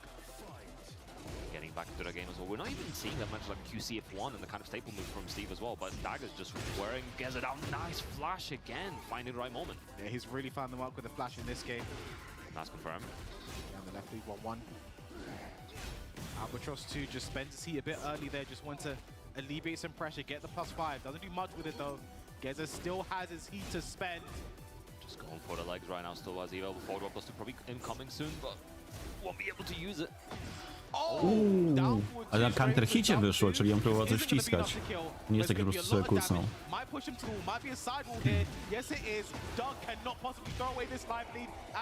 Doug do przodu. Z Madim będzie grał, ale możemy tej walki nie obejrzeć. Zobaczymy. Będzie może nie. Very old school, not really relying on Lionheart outside of, you know, when you get your frames and you go into Lionheart, just going for the mid, not really playing around the guard break or the launcher from the stance. Not even any of the new stuff, because obviously you can also consider things like Albatross or the throw, but those are I guess, a bit more niche in Yeah. what you want to do. Most of the time, you just cancel out of the stance. So you said that means Doug goes on to play Hamadi next? I believe so, yeah. Okay, so that'll be very interesting. We do get that game on stream. Again, these people, this game right here from the B-Pools, this is exactly the one I was excited to see at some point. It's going to be Nea versus Lancelot. It's going to be, hopefully, an all Lily affair. It's going to be a Lily mirror match who I believe recently, someone came up with the information, is With the currently... Kayane sessions, right? Recently played as well. Did they? I think they played No, the yeah, Kayane yes. sessions last week, and I think Lancelot took it 2-1 from what I heard. I imagine it'd be very close as well, Yeah. right? But I was about to say that... Kim by gra Lancelot, on gra Steve'em? Lily is currently the most played mi female się- character right now Oh, in Tekken, apparently. So, interesting. no Lily fans out there. Yeah, I know you're a big fan of Lily yourself as well. I'm a massive fan. Yeah. Yeah, I saw a lot of your interactions with Lily players, and, you know, they're always really positive and considerate and thoughtful. Slay. Slay, very slay. And that's what we're going to see. We're going to see a lot of slaying between these two here in this set. It's going to be Lancelot versus Nea, an all French affair, an all Lily affair. I mean, again, this one is going to be like, if you're a Lily player at home, do glad if you're watching. This one is going to be a treat for the eyes, I imagine, right? You know, two of the best Lily players that we have in Europe. Nea, obviously, the young upcoming prodigy. Recently sponsored by Team Vitality. You know, there's a lot going on in this set right here, and you know, Lancelot's also wearing yellow himself, so. Yeah, yeah. Also, it's interesting, Lancelot coming, I believe, from a League of Legends background. Into fighting games as well. I was talking to him about it. So it's interesting game to go from, and an interesting game to go to. So it got really good, to be fair. It's only been around for a few years, but definitely improved very, very quickly, and is on a steady path to improving further. So it'll be very interesting to see what the kind of character difference we're going to see from both of the players. How does Nea approach the matchup? How does Lancelot approach the matchup? What kind of moves they use? Because that's always been very interesting. You know, when you play a mirror, it's like, okay, what moves are we both using? Are we using the same moves? Is there something specific we're doing? How familiar are you with the mirror as well? Because that's always an interesting one. Yeah, I mean, you can be as good as you want playing the game, as good as Ma tego lemura w logo. when you can Prawda? throw out all your nonsense shenanigans, when you have to deal with it yourself, Yes. you know, it can be a whole...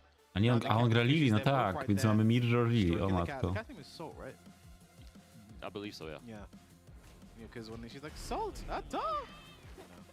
Yeah, it'll be very interesting if there's any specific Lily punishment as well, because there's some moves that you have to be very careful of how you punish it versus Lily. And I know, like Claudia matchup, for example, there's certain things that you have to like instant while running too. So I'm curious to see if we're going to see any shenanigans on that just exist in this mirror. I like how Lily asked Lily, who might you be? She is literally you. Who are you, Diva? That is literally... Kim but jesteś, I can't wait to see no. how much these two slay. Lancelot versus Nea with the Lily mirror match. Lancelot lands Fajny the zasięg ma first ten knock. Michał kick. Yeah, very nice topic as well. We're already seeing quite a lot of realignment between the two of them. That's combos all ended there. And they're gone W to ogóle stay od in kiedy close. WR3 Lili nie, czy po WR3 Lili się nie przewraca? Full timing delay from Lancelot. Nea trying to get back in the health range. Wydaje mi się, że też tak było? Plus into back, so we're going to see a lot of that. We've seen a lot of Lily already this weekend. Ooh, big sweep. Guaranteed follow-up as well. Nea using the lows. And the health lead right now. Lancelot popping that heat. 20 seconds to go. Plenty of time on the board. Doesn't have to spend it. There we go. Heat smash ready, though. Yeah, a bit of a panic heat smash if you ask me, but back one count here, going to get the heat engaged. Lively now for Nea. Look what the health got back straight away with the heat smash there. 11 seconds, let's go to down one. One more, here's a down for one. Nea taking the first round. It is really interesting to see how different players have adapted to the changes recently. Obviously, a lot of them popping heat very, very quickly, which we've talked about before, being a very interesting choice. Not necessarily the correct one, but if it works, it works. If it works, it works. Me personally, I think it's so important now to sort of look for heat engagement more than anything. Because again, take the Lily, right? The Feisty Rabbit 3, the low. Yes. If you heat burst, you only get one of those. Yes, one. Right? With a heat engage, I think you get at least 2. So just being able to force that mix an extra time, like there it is, it's gone already. Yeah, and obviously also staying in heat for a while can also be very beneficial just for the health recovery, even on block strings or in a combo. Jeśli dobrze pamiętam, to jest chyba BT dwie ręce. Gdy R dawało nawet przewagę na bloku, albo w szóstce dawało przewagę na bloku. Mi się kojarzy. No i proszę, Nea 2-0 w pierwszej walce. The low working really, really well for Nea right now. Ooh, goes past, doesn't get anything for Jakie minęły. No punish there. They're a bit lucky there, but the 4-1+2 gets the count hit, gets the heat engage. Punish. Down 1-2 into back. We're going to see so much back turn this game on live. Hey, I can't complain. I mean, Nah. I'm looking Ładna forward to kara. see who does the divine step first. And that was a very good punisher on the Wild Saying 3. Has quite a bit of pushback, so hard to get. Czekamy great na punisher. Matterhorna. Nea ready for that there again. That is the con, that is the pro to Ładnie, be able to play ładnie. this I będzie character 1-0. yourself. You should know how to punish correctly, and Nea does. No round brown in this first game. Extremely dominant performance, and even playing from behind on some of those rounds. Just very, very confident and very, very patient play. Calm and composed. Now Lancelot getting his shoulder shaken, you know. That might be what it takes to sort of get out of this slump. Yeah, I'm sometimes you need a little someone to shake you awake, or someone just to tell you something really funny, right? Yeah. Please shake my shoulder. You know, but first game going to Nea. No round brown. We'll see the approach from Lancelot. It's much smaller stage. We have walls in place, so that's going to make a big difference. We could see some cross-up setups from Lily, which, you know, Lily players do love doing that. Slay. They love to slay. Very slow. Nice. Starting off slow again. Not. Whoa! Okay. It's a mirror match, Fun Life. Same brain cell activated. That's what we came to see. Nice. Good low check of down forward one. Nea's poking around. Very impressive. Has the life feed as well. Trying to shut down the movement as well. Really good options from Nea. Good step into block and step into crouch block as well. Oh. I have a Zablokuje. feeling that could have been misinput there. With the down for 1+2 rage art changes in Tekken 8, a lot of characters have stuff like they have a QCF 1+2 Yeah. or like forward 1+2 and stuff like that. Very often you can get a rage art misinput. That's what it looked like to me. Maybe Lancelot has ideas that are I cannot comprehend. Ej, but that's zepsuł, what it seemed zepsuł. like to me there. There again, 4 rounds straight right now in this all Lily affair. Nice. Great low parry on the root of evil. Should be able to take this to wall as well. He is active. We're going to see just a mix, or are we seeing a bit more? Is she going to play around the heat? Nice down three, keeping in play. Okay. There. I like that. Saves the heat for a situation to sort of salvage this combo. One more hit should do it. Nice block again. Ładnie. That's those young reactions right there. Kurde. Burdened by taxes, you can react to that. Fajnie, fajnie gra Neja. I haven't seen Kawis react like that since like 2017.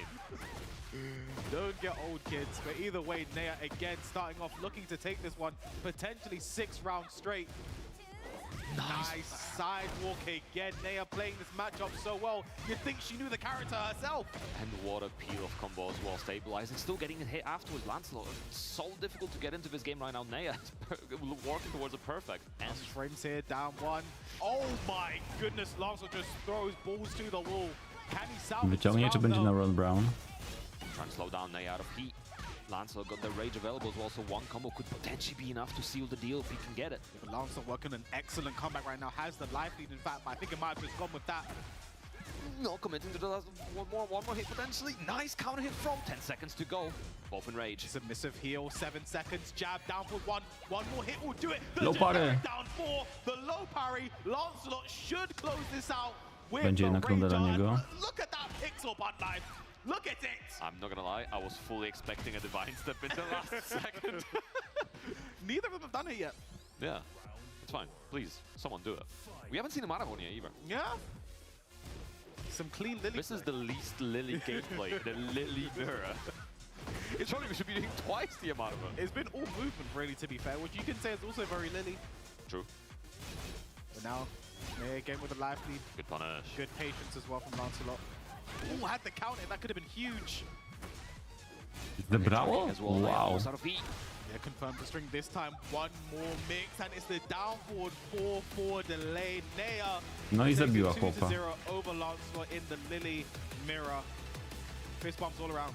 Z Kirą będzie grała, tego pewnie nie obejrzymy. Run by Pro from last week from KNA sessions. Looking very, very confident. Ale teraz zaraz Flower pewnie. Matchup than last week. And you know, even catching out has a very it's like slightly off timing or different move usage. It's kind of hard to wrap your head around because like, oh, we're playing wrong because this is how you should play, and it's kind of hard to adjust to that. I just think Nea's counterplay there was really strong, like stepping the 1-2, I think it's 1-2-3, where she does the jumping kick afterwards. Step that every single time. Movement was on point. You know, great punish as well. I think the while setting 3-punch where she did a 3-1, I think that was very impressive because you know from there there's a lot of pushback on that, and even me in that situation when I block that, I try and do one back 3. Sometimes it whiffs, so you have to know your correct punish in that situation. So that was just very good work there. Again, understanding the character for some reason. I don't know why she would. But our next game is going to be Flower. We saw him yesterday. Played very well. Będzie Open Lee. up the day with a 2-0 win over Kira. Savage Kid, nie kojarzę go. Savage Kid. Yeah, it was interesting as well, because Flower, I think, was one of the first few players to pick first spot in the LCQ after we had the draw of the remaining players. So he felt the most confident going into this pool. It is, I think, the only slight one smaller pool. There's one player less in this pool. Yeah. He thought that going against Xeon would probably be his best matchup, but he also, was potentially thinking if he has to go into the FPE, is that going to work out? Lee versus Steve is an interesting matchup. I think Lee has a lot of really good tools, but alas, they're on opposite sides. I of feel like this bracket. that's a bit of Lee has a lot of good tools. There's that's a bit of It's an understatement. Understatement there, Fun Life, I think. This is where you bring up the Lee meme and move down forward one, right? I am INTP. What am I going to do after my down forward one? I could do backdash, I could do down forward one, I could do forward, forward, forward. To be fair, forward, forward, forward versus Steve. Really good move with the high crushing. But yeah, getting into it now, Flowers is look this sipping a juice box. Sipping That's a juice not box. that's strawberry milk actually. We went. I bought him that strawberry milk. Flower sponsored by Pun Life. He's a growing lad, you know. Yeah, get your calcium, kids. Look at those bones, nice and strong. Exactly. Make sure you're getting vitamin D as well. That helps with the absorption of the calcium. It's you gotta have a complex and layered diet. Get a lot of fiber. Keep hydrated. What other pearls of wisdom do we have?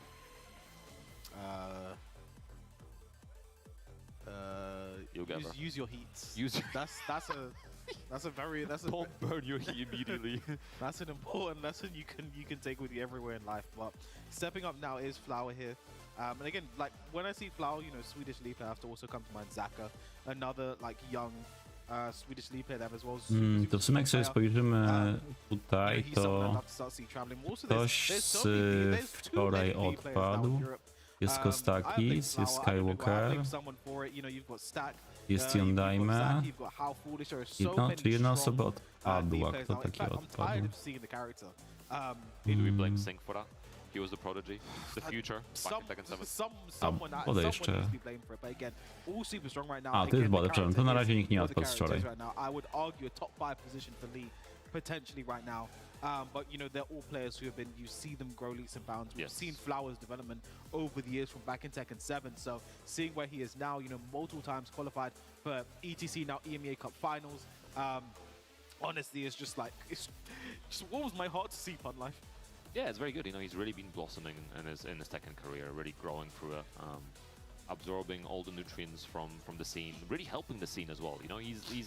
He's not just a player. He's helped TO. I know he's trying to get more into commentary as well. So he's a multifaceted individual and dressing really well as well. Yeah. Are you trying to say he's photosynthesizing? Is that what you're trying to say?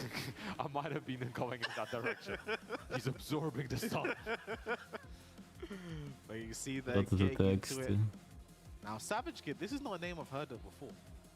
Yeah, no name I'm super familiar with, but I think that's the joy of the tournaments, right? Especially when we're commenting these things and you see a lot of names you haven't seen, whether it was in Tekken 7 or Tekken 8. It's always cool to see some new names.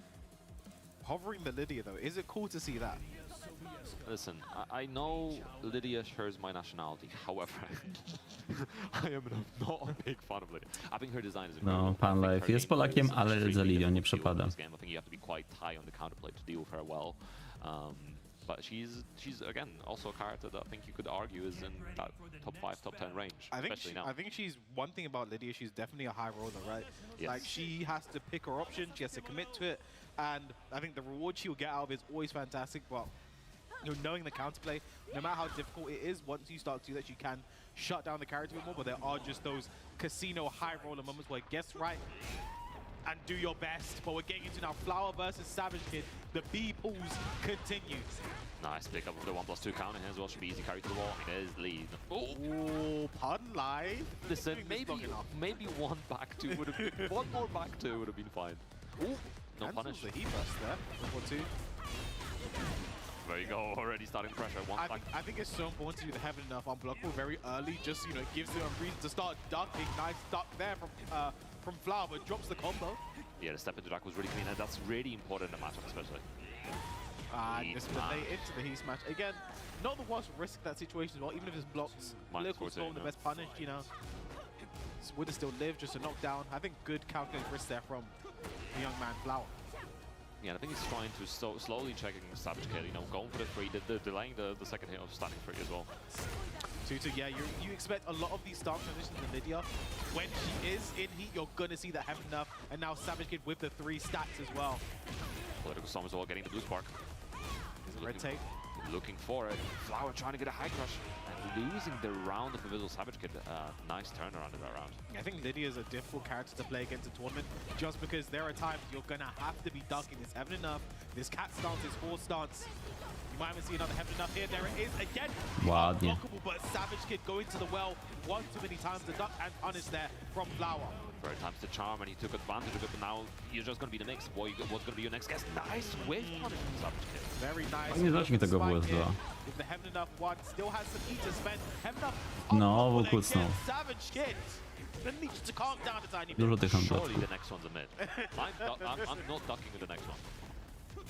I mean, the mid is safe. The mid is plus. The mid walls plan do it sometimes, you know. The pressure, nice. The sidestep into down forward 2 as well, catching the counter hit. The timing delay really working out for Flower. Recovering a little bit of the heat as well, so we'll be able to play around it. Yeah, one more hit, nice block there, but no duck there. Oh, 10 string. 10 hits. He was telling me yesterday that's his favorite down forward 1 extension as well, because minus 10 on the last hit, I think he said. 10 hit strings. This is 10 hit. That's minus 10. Nice, guaranteed follow-up, counter hit. Uh-oh. And Told you it was a mid. there is the mid. It had to come out eventually. but Za no. dużo, za dużo. This is the enough 1 and enough 2 again this time. And now this is why I think it was so early to use the unblockable.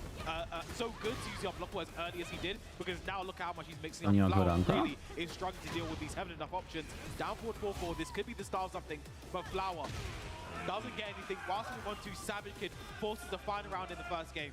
Yeah, Flower got to pull something out of the bag. Ideally, you need to apply some pressure. Oh, the stacks is all so strong. Spends it. Nice block from Flower. Minus 14 could have been a launch. Yeah, super important to make the most of that only, especially, you know, every time you have a 14-frame launcher, you have to make the most of every time. But right now, Flower getting a chunk of damage on the board. Spike down combo, big chunk. He goes for the ulti. Slides. And the wild standing free. Flower just steamrolling there in that final round, regaining his composure and taking the first game. But again, like, I think that is why so early it's important to use the unblockable there from Heaven Enough. We're seeing Flower duck sometimes, getting hit by the 2. Again, was it +6, +7? Wall splats does. I didn't do that on purpose. I promise I didn't. I promise I didn't do that on purpose. All there's Doug coming up for the coaching, but like, yeah, did it so early, and now I think the rest of this game, that is going to be established. That's going to be something that Flower thinks about. And for Savage Kid, if he wants to now, he could just safely always do the mid down, because that is going to be in the back of Flower's mind. Just how much he did the 1+2 unblockable. Yeah, and I think it's very interesting now, because now you're entering the second game. Like, how do you rotate your options based on that information?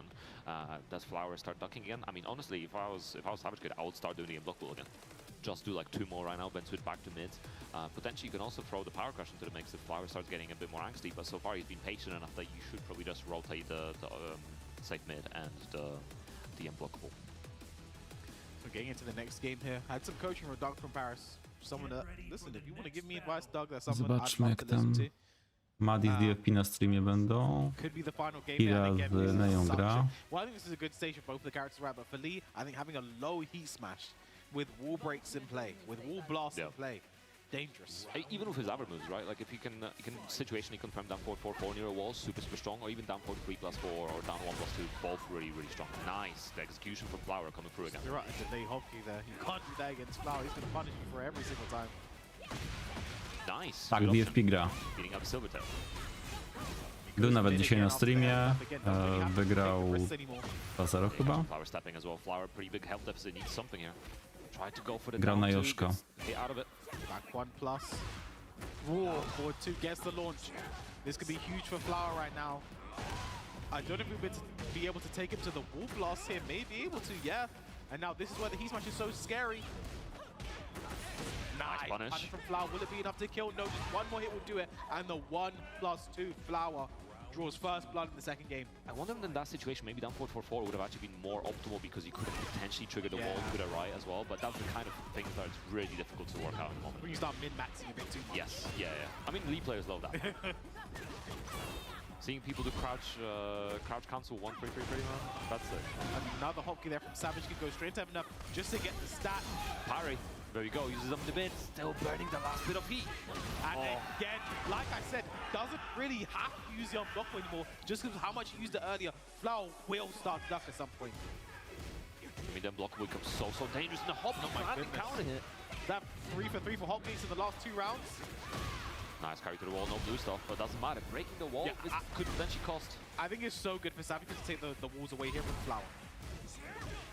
Nice. Could have been a while setting 2 and 7, but not worse than God. Nice punish again from Flower. You can't do anything unsafe. That acid rain is always lurking. And there the Nie się tak. nice conversion there from Flower. Good carry to the wall as well, getting the spike down again. Not overcommitting. Oh no, he didn't want. soon. He had confirmed it earlier. I think he just kind of was forgetting. Yeah. Power just got a bit too overzealous, and now let Savage get right back into this game. That might be enough to kill. No, doesn't get the wall out with a 4-2-4. There's the horse 3. Try to step into a bot, and Savage Kid pulling ahead in this game right now. And the crowd really getting behind Savage Kid here right now. Tak, ja lubię patrzeć jak Flower gra. Cat 3. Again, just gonna keep going mid. Keep going mid. You made him duck before. 2-2 gets the wall splat. Spike guaranteed here. Down 1+2. So much damage. Nice. No, drops the combo, but hey, still getting out of that terrible wall situation. Yeah, still not the worst thing in the world for Flower. Wow, Oh, nice interrupt. interrupt there from Savage Kid. Back 1 plus frames in down 2 again. Full crash down for 3. Savage Kid tying the game 1-2-1, and the crowd are all here for it. Yeah, Flower got to make some adaptation. We see a lot of the charge up as well from the QCF 1+2, 1+2 from Lydia.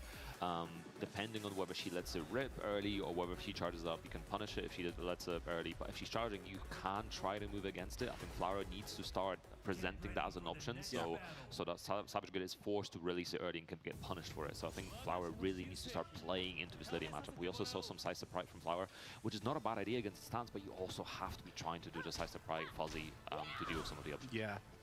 Again, it's difficult. It is very right? difficult. It's difficult. And again, Savage Kid is, I think the way he's mixed up, especially he's having enough options right now. So I didn't think he did the unblockable at all in that second game, but still got Flower ducking because he was thinking about it. That's what that first game was all about, the conditioning, and there brings it right back. And it's a good time to bring it back in the final game when, you know, mental stack is high. Oh, nice. Good work there from Flower. Oh, no duck. Back 1. Nice step there from Flower, back 4. The down 2, 1-2 doesn't finish last hit. Nice duck and punish there from Flower. 1-2, what's the mix? What's the mix again? Down, back 3. Savage Kid staying alive. That's so unfortunate. Flower was looking so good in that round as well, but Savage Kid playing it really patiently and just keeping Flower locked in. And also the jab checks as well, working out very well. Nice punish. Good block, good punish there from Flower. Has the potential to take this to the wall if he uses his heat, and he does. Might not have even needed I it. to z nią ten łatwogan walczy, tak? No, but wrong punish. Well, that was a Tekken 7 punish right there. Oh, nice armor. Once again, nice punish. Flower does not go for the infinite kicks. He smashed. What's the mix? Goes 2 again. The jab there from Flower just to stop any shenanigans. Side step 4. Back 1 plus frames, down 4-2. It's a flow combo. Can Flower convert? What a conversion from Flower, and it's enough to kill. 1 round apiece in this second game.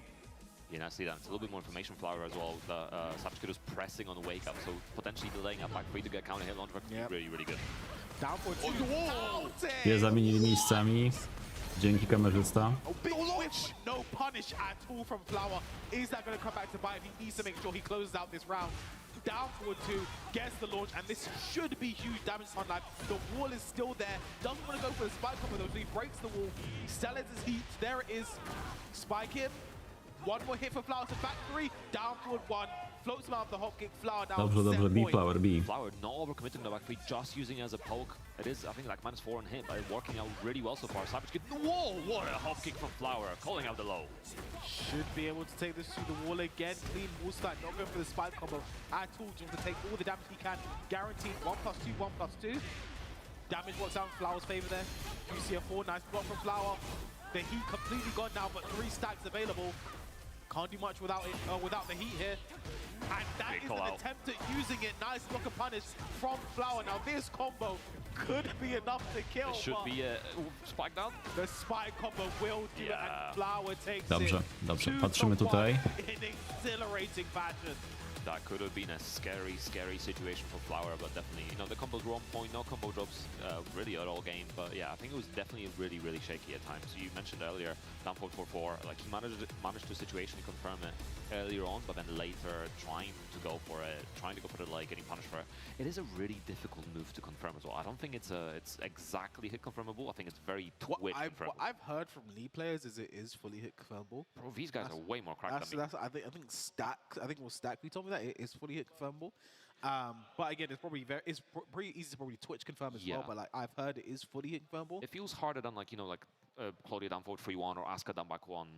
It feels a little bit harder. That's because those are baby hit confirms. True, yeah. But I am a baby, kind of considered. You know, like a Clive sidestep 2-1. These are baby. Yes, yeah. Or well, like Brian. When taking a look at the stage, so this is asking you shall receive 40. This is the player I've been asked about. I've been raving about for quite some time now. Young Nina player coming up in the French scene, but going up against, you know, a French champion in Tibetana. This guy won the mix-up last year, right? So, you know, maybe wants some revenge for that. Like, you won in my country. I won't let that happen again.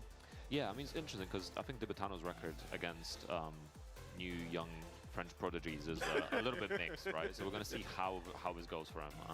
Losing to Nea in Evo France, which to be fair was actually a crazy set to watch as well from the side. We'll see how it works out for Paulie. I mean, Tibetano played versus many Ninas in Europe, so I think he'll be familiar with the matchup. But that doesn't mean that much because he's also kind of lost the character. We've seen him kind of struggling with Asuka to make her work, switching to Miari yesterday and using her for most of the day. We'll see how that works out for him. Like, I think with this as well, like again, you mentioned kind of losing a character. I think the main thing for me when it comes to Tibetano is I think he's trying to play the same way he's always played with the character in this game with the Season 2 buffs. He's kind of focusing on that. And I think he can't really do that as much anymore. Like again, there were times we saw him yesterday, sort of NT with a heat engage, do 4-1+2, 4-1+2, running 1+2, and his heat's gone. Yeah. You know, it's like he can't play that same way anymore. He needs to sort of try and adjust. But again, the winner of this game will be going through into top 16 on the winner's side, which is again a good spot to be, you know. And this is currently Pool B2. On the other side of the winners in top 16 will be Kira versus Nea. I don't think this game's going to be on stream actually, so that's upsetting. But yeah, Tibetano sticking with the Asuka, Paulie with the Nina. Ale. Let's see how it goes. Let's see how Tibetano adapts. Maybe we'll see a difference in how he manages to beat, but big Berry. He will just do it and it will just work, guys. I to, czy myślisz, że gdybym ja wybrać kogoś, kto nie wejdzie do top 16 z wczorajszych graczy, to właśnie mógłby to być Tibetano. Ale zobaczymy. Looking for the forward, still very good move. Down in there with the down back 3. Just rolling through, kind of putting himself in the corner a little bit. Whoa. Trochę za długo chodził. Again, everything is realigning right now for Asuka. Yeah, the charge up hits often after the charge up and realigning a little bit, but Paulie right now keeping the pressure going. Down +2, nothing guaranteed anymore. Down +2 is not guaranteed anymore. Oh, let's rip. Could have been a big punish. The sidestep one, Paulie taking the first round. Yeah, we've seen the difference from Tibetano. You know, as you said, nothing guaranteed, so he is trying to use the frames to get in and potentially pressure with another 1+2 or even another full freshman. Yeah. 1-2, is this going to get the wall set? Yes, it is. Tibetano goes straight for the heat burst. Is he going to spike? Yes, he is. That standing 3, down by 3, sidestep 2. The heat is gone again for Tibetano. And nice use of the orbital to go over the down jump for Paulie. Yeah, it should be easy. Carry to the wall, activating Evo Zone, recovering some of the grey health, and is enraged as well, so all of his damage is just amplified right now. But spending heat of his own, both already out of heat, 25 seconds to go, plenty of time to work. But the Tibetano, grey health, and catching dwójeczkę, no. counter hit. Now this is going to be enough to kill Tibetano. Makes it 1 round apiece in this first game. It was a really awkward angle because it wasn't quite going through the wall. Nice counter, Tibetano down back 1-2 as well. 1+2, up forward 1-2. Nice, still has he available to get some more damage out of it. Down by 3, Paulie stays down 4-4-1, up for 1-2, upward 1, upward 1. There's the upward 1-2, he's just baiting with it. And see, that feels like the optimal way to try to use the heat wall because he got as much chip damage of it as possible and then gets the final mix with the final bit of heat. Exactly, running 1+2. Using the guns again, rage available. That's wood punch for the upward 3. Down back 3, and wow, the challenge from Paulie with the while setting 2 still has his heat and rage to play with. Okay, wake Ivory, up. back on +2, only +2. That's break. Broken, but nice use of the instant low crunch there from Paulie. 2 rounds to the good. Na początku tej pierwszej rundzie Poli nie był pewny siebie, ale teraz już trochę się poprawiło. Here's the time to think. Maybe he's got some water to drink as well. Like, damn, I need to stay hydrated. You know, it's very, very, very important. People tell me allegedly. Nice use of the reversal there from Tibetano. He's getting the gusto already, spending immediately. Nice. Again, the down jump being called out. We've seen a lot of down jump on both sides here. Is that going to be another wall side? No, not this time. Upward 1-2 gets the wall side. Wiesz co, zaraz zobaczę. Jeśli tam mi się wyświetla ikonka, to będzie. Yes, he does. But his strong aerial tail spinning right now and down back through to make a final round in the first game. 2-foot price of 1 and Tibetano just like that. Wiesz co, czekaj, bo ja tutaj mogę obok przecież sprawdzić. The crowd getting really hype right now for Paulie, but drops the combo at the end. Blocks the wipe the floor. Tibetano getting a full launch here. A tak, przepraszam, będzie na streamie z Madim, no. Re-ring circus. Nice sidewalk from Paulie, and he gets the water, and he gets the heat engage. A complete reversal of fortune. Top position to be in, try to go for a parry. Whoa! Wysidestepował! O kurde. Up 4-3, one more hit will do it here for Paulie, but Tibetano getting some life back. Big whip on the back three, but too far from Mógł to zupaniszować. Armorek jest 1-0. Neja przegrała z Kirą, ale 2-1, więc wstydu nie ma. Teraz gra z TPS-em, czyli tym Joszkiem.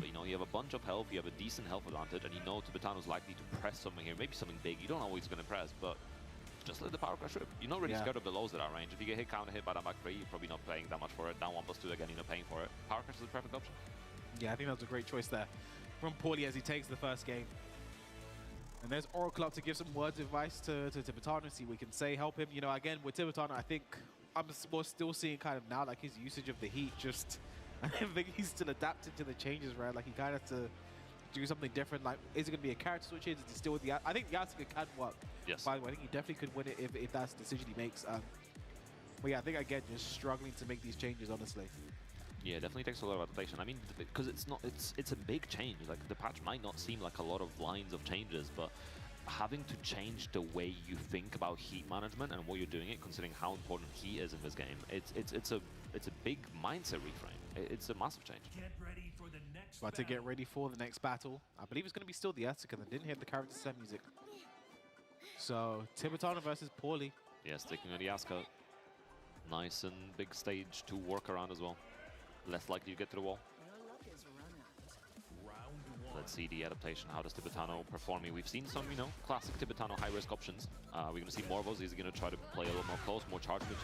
Who knows? Honestly, I've been singing Paulie's praises for quite some time now. And again, that's one of the nerfs there that running 1+2 no longer a normal hit launcher speed. Właśnie, wybitka chyba jest.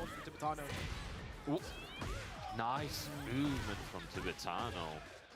Be able to kill here. Again, the heat. Spike down. Yeah, it doesn't even need to heat dash or anything. Nice and easy for him right now. Really good start to his game. Tibetano doing what he can to stem the bleeding of that first game, right? Just trying to get back into it, slowing down the game a tiny bit. Forward 4-3. Not a move we used to see that much before, but now it's very much essential. Nice use of the reversal from Tibetano. Naniwa Gusto active. There's the Tooth Fairy powered up version. Can be huge damage as well. Might even be enough to kill Bun Life. Spike down again. Yeah, there we go. It is just enough. Tibetano, 2 rounds to the good. It's like he never lost that first game.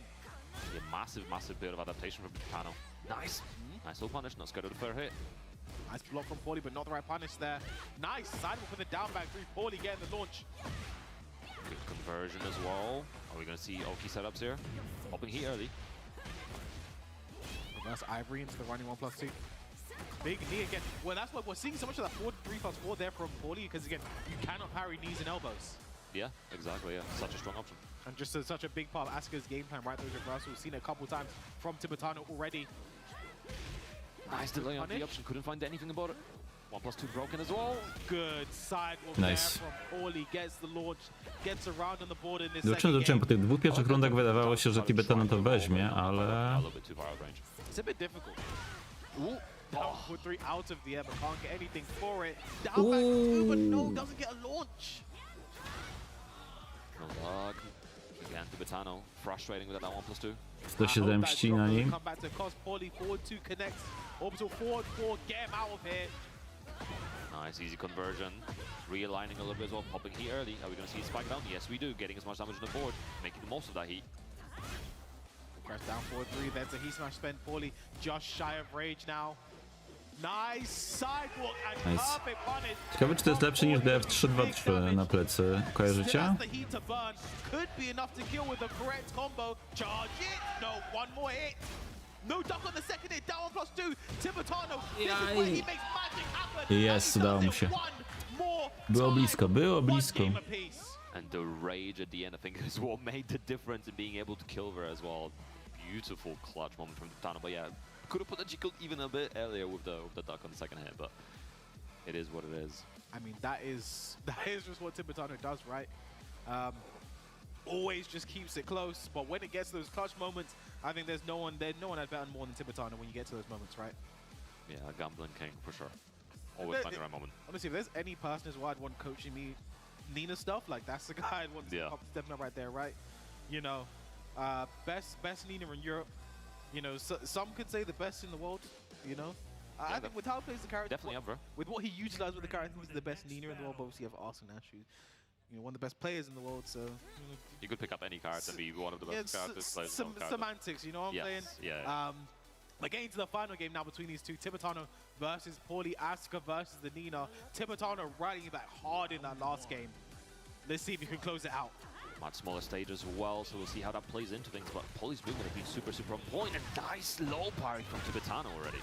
Ładny początek tutaj. Should be able to take this one to the wall as well. No, just shy. Up 4-3 out of the air though. Gonna be a nice combo here for Tibetano. Boom, idzie na Down perfekci. 4-3. Again, Paulie staying down after Cześć, that spike back off the- Frizen walczy jutro. Crazy mix-up, but big line right sorry. now for Tibetano. Jutro stream startuje o 12:30. Frizen prawdopodobnie będzie grał w czwartej walce i będzie grał przeciwko zwycięzcy dzisiejszego turnieju. Lost the wall position as well, but has the health lead. Both in rage now. Nice rage on. It's been a while since we've seen a Tibetano Rager, and I think this one might be enough to kill, but he has a lot of health. Yeah, I believe so. It's counter hit, and as well, so I think he charged it up a little bit as well to make the most of it. That's really good tech to do. Extra damage with that charge up. Tibetano taking the first game, and again, I think the mismanagement of heat there, I think cost Paulie quite a bit, but this time gets the launch after the down. Dziś najgroźniejsze, wiesz co, jak turniej się zaczął, myślałem, że Sin, ale Sin przegrał ze Skywalkerem. Nice, like trying to Tibetano managed to go to the right side. Nie, dlaczego to zrobiłeś Poli? On tam mógł przecież nawet jakiegoś bloka walnąć. And he could have been really good as well. Nice dark as well versus the Eisen swing and Paulie taking him back. Mógł na ścianę wrzucić UF3 chociażby. Dobra, wiesz co, jak się ta walka skończy, to spojrzymy sobie na drabinkę, ale tak. W tym momencie jakbym miał stawiać, to Neon K, według mnie ma dużą szansę. Sin grał, mój drogi, Wiktorem przede wszystkim.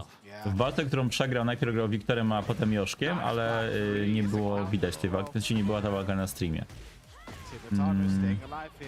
Kto tam jeszcze grał z lepszych, który naprawdę bardzo fajnie klikał? No co?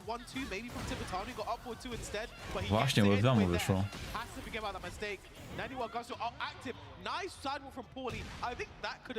To oni się zamienili stronami? Yeah, but also I think potentially lost wall positioning here. Yeah, does he lose wall position? Yeah, yes, kind of back does. neutral. Oh, and it connects, and just like that, Tibetano set point. The crowd really getting hype here for Paulie again. You know, young rising star up No in nie front. wydaje mi się, żeby Tibetano dzisiaj wygrał, ale zobaczymy. Oh, the move around as well. I was about to say he was changing up if he's charging or not, just trying to keep Paulie mixed up. Spikes him again. Guaranteed. Paulie in trouble in the corner. Nice interrupt.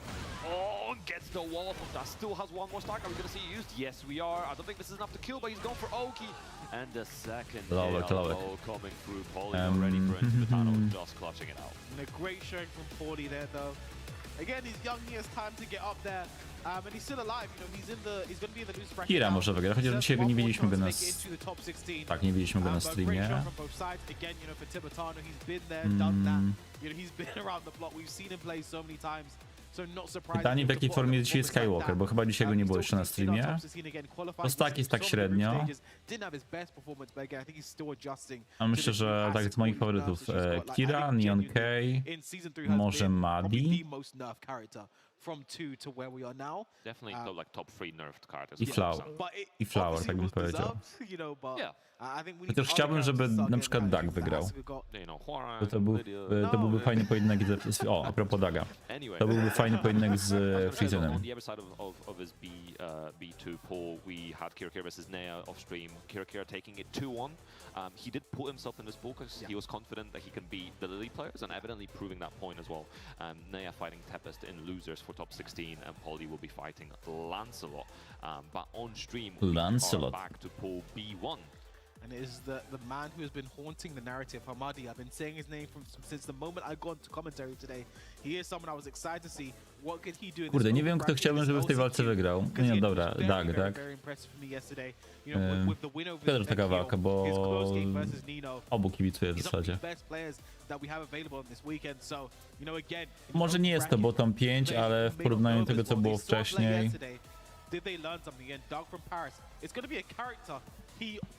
Teraz paradoksalnie dół dwie ręce częściej trafia, bo ludzie nie przejmują się nim, nie? Doesn't play the game as much anymore. So how much is he familiar with this Tekken 8, this new style, this Joe Crush style of Jack, I like to call it. Yeah, it's going to be very, very interesting. You know, having to play more around the Gamma Howl, and especially the bubbles from Gamma, is going to be very, very interesting. Maksymalnie top 10. Very careful how, like, whether you're throwing, whether you're applying other options to try to deal with it, or delaying your timing to deal with it. But even like the red bubble is just a move that's really hard to deal with because of how much range it has and how safe it is. And literally, you know, 360 hitbox as well. So. To co, tutaj ta walka na streamie i potem pewnie przerwa i to 16 już ruszy. Bo tu nic więcej nie oznaczuje na streama, a przegranych nie pokazują. Nothing personal, kid. But now getting into it now is going to be Dog from Paris, going to be Hamadi. The winner of this goes into top 16 on the winner's side. Ortiz farm as well, so this could be very interesting, especially once past the balcony break. You take the blue has pill. A lot of options Story end. dealing with that floor break. You wake up in your bed and believe whatever you want. I think Anakin posted it. The zero health one, yeah. With this exact two characters where he did a floor Banieczka. he got a floor blast and then throwed it. Fajna opcja na hitbursta. I think someone labbed it. It's very specific. Zebrało to? Only after Steve does his that Steve has to do specific his throw. 1+3 generic throw. Yes. Has to break it. Then he has to do a floor blast throw. And he has to do a floor blast, not a floor break. Yeah, it's an insanely specific bug right now. Speaking of bugs, DFP no bug scene right now as he's debugging this Jack. Oh, I like that. Thank you. Running 2 to close it out. And yeah, something we saw so much from Hamadi yesterday, those round start 1+2s, and again, can be so important against a character like Steve, with so many highs in his toolkit. It's 1-2-1, it's back 1, a full high pressure launcher. There's the red bubble you talked about earlier, Pun Life. Yeah, I'm very curious as well. Whoa, back on those two, also really good option to deal with some of them. Nice break on the 2 throw, 1+2 again. Now just heat bursts, keep it safe, back 1+2. Firefox Fury, nice bubble again. Oh, just out of range that back 1+2, but good spacing from Hamadi. Nice, beautiful call off stance transition. So much damage right now. Whoa. Nice. Yeah, he's just gonna rage out here. I mean, as much damage as he get in a single hit, delete recoverable life. He's probably gonna get all of his recoverable life back. It's gonna be a bad situation for Hamadi. Down by now, what's the option? Oh, immediate pressure now. 3. Running 1+2, one more hit does it for Hamadi. Doesn't go in recklessly though. It's the 10 hit and nice block and punish there from Doug. But something we saw so much from Hamadi yesterday was his great usage of 4-3. We just saw it there again. Yeah, Doug ready for it so far, feeling very confident. Nice, finding the timing is all good follow. Can't step the heat burst there. Oh, nice, using the low in the string there, beats the Gamma bubble. Punish. 2-4. Oh, unfortunate. Oh, brings him back down to earth, beating out the Dragon Punch. Spikes into the combo. Full crack down for one again. Make some noise. Keeping the pressure going. Powiem wam, że przyjemnie się tego Jacka ogląda. Timing on the red bubble ball. Hamadi pulling ahead right now, but Doug in rage. He's an angry man. Nice break on the 2 throw. While setting 2-2, 4-3. Nice option there. 20 seconds left to go. And Ładnie go tutaj wyczekał. Sonic Fang. Dog's reactions. Yeah, and Steve's one of those characters, maybe his big whiff punishment isn't the greatest, but things like Sonic Fangs, things like Albatross 2 are such good whiff punishment tools, and even things like QCF1. So you gotta be very, very careful from things out even at a distance. No cóż, to miejsce jest kompletnie chore, a takich uzależnień międzyludzkich jeszcze w życiu nie widziałam. Pachnie patologią i to nie jest smaczne. Recognize that, for example, he did 2-1, immediately cancelled against the power crush and made the most of that situation. I am curious to see though, because the thing with Steve nowadays, obviously before you had to consider how do you deal with left weave and right weave, but now you also have to consider what if Steve does outfox. You often have options that don't deal with all three, they might deal with one or two, but I'm curious if 1+2 is far enough to potentially deal with all three at the same time. Because I know June can do some of the moves like that deal with it. I wonder if Jack's also the same. Let's find out. We're gonna find out right here, man. Like, No liczę na to, to byłby bardzo fajny mecz. No i dwóch Steve'ów w top 8. Też niezłe wydarzenie. Jeśli jest dwóch Steve'ów w top 8, to minimum i grają na początku ze sobą, to znaczy, że ze Steve'em są minimum 4 walki. 3. Nie, 4, sorry. Z tego jeden mirror. Should be able to take this to the wall. Is he going to break it? He can if he wants to. No, he doesn't want to. It's the 10 hit again. Down back 3-2. Uh-oh. Break the Teraz guard. będzie 7 kucał. seconds. Albatross. No ale źle. 5 seconds. Ojoj, myślałem, że mu kontroler padł, bo się w ogóle nie ruszał. Massive call out. Doug playing so confident right now. Again, that was just complete confidence. Like he had a tiny life with 4 seconds. He did nothing there for like a full second there. Forced somebody to come into him. Predict his option. Ciekawe, kim nie będzie grał w tym sezonie. Nice, the counter hit confirm on the flicker jabs. Oh, 2-1-2. Yes, it's Tornado 2. Big specific combo. Running 2 club frame. Back 1+2. Catch the ducking. It's going to be a perfect from Dark. Ale bije. All the right opportunities and just like that, Dark from Paris set point. Try to put it down for 2, not working out right now. Nice! Left 3-1-1. Running 1. Running 2 club frames. Down back 3-2. Nice absorption. Gamble will just do a safe-ish option.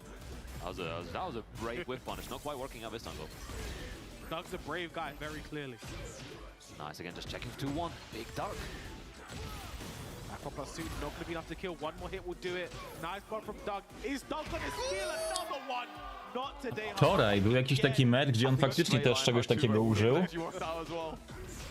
Też użył podobnej serii i wygrał. He's taking it just down to the final wire, but Doug manages to clutch out every single time. I think that's that experience gap. Nice punish to 2-2. 1-1 right back. Prepare. Activates the heat smash straight. Tak po prostu hit smash. Push Doug into the corner now. 4-3-2, no duck. Sonic Fan, get away from me. Nice, try and push Hamadi into the breakable wall as well, but nice absorption there from Hamadi. Take this to the wall. Gonna put Doug in rage. Stomps him. Nice break on the throw. No punish, could have been a wall spot potentially. Down back 1. Left weave 1-1. Albatross 2. Just needs something, letting it rip on the dirty smash. Hamadi spada, ten co jeszcze potańczył. Nice. Beautiful composure. Hamadi almost back in that set. I have to say as well, you know, that's a toxicity winner side for Doug. And again, the score will not tell the full Ile Tibetano w winnersach? You know, it was Kamadi only gets 1 round in that game, but like how many of No i zobaczymy. A, może Flower i Zion też będą na streamie. No, ale na razie większość z wczoraj awansowała do top 16. Yeah, very. I just love how much control he was exuding. He was controlling the entire game, just 2-1, some jabs, not overcommitting on anything, making sure that, especially after the first game, once he started getting hit by Red Bubble a lot, he just cut down his options even further. So beautiful awareness, beautiful adaptation. But speaking of adaptations as well, Flower managing to clear into the top 16 as well, beating Zion 2-1. So again, he felt confident about that matchup. And evidently, he was right to be confident. On loser's side, we still have Zion versus Ragnar, and Hamadi will be playing the winner of Kurosaki and Savage Kid. Okej, Flower wygrał. I think we've had some very I good teraz games przerwa. here, in this wave B, and more good games will continue. To na streamie? Nie wiem, czy to też będą wrzucać na streama. Dobra, słuchajcie, przerwa, zróbcie sobie pićko, jedzonko i widzimy się za kilka minut.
Jestem.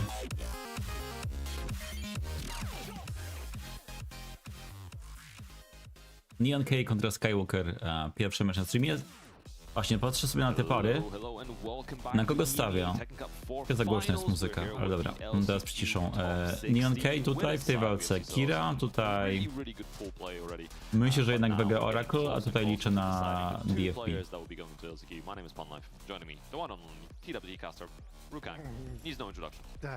Thank you very much, Fun Life. The games were good there. I was watching from the crowd there. Really sick high-level gameplay. Doug from Paris looking really good as well, really solid. Ktoś na ekranie wyboru postaci brał Vacuum Ramę, ale czy nie grał w końcu Vacuum Ramę? Czekajcie. Już nie pamiętam. Skywalker from the Ivory Coast versus Neon K from the UK. Yeah, Neon player has been around for a while, surprisingly long time. He's not starting in the tag 2 days. Grał Miśkiem.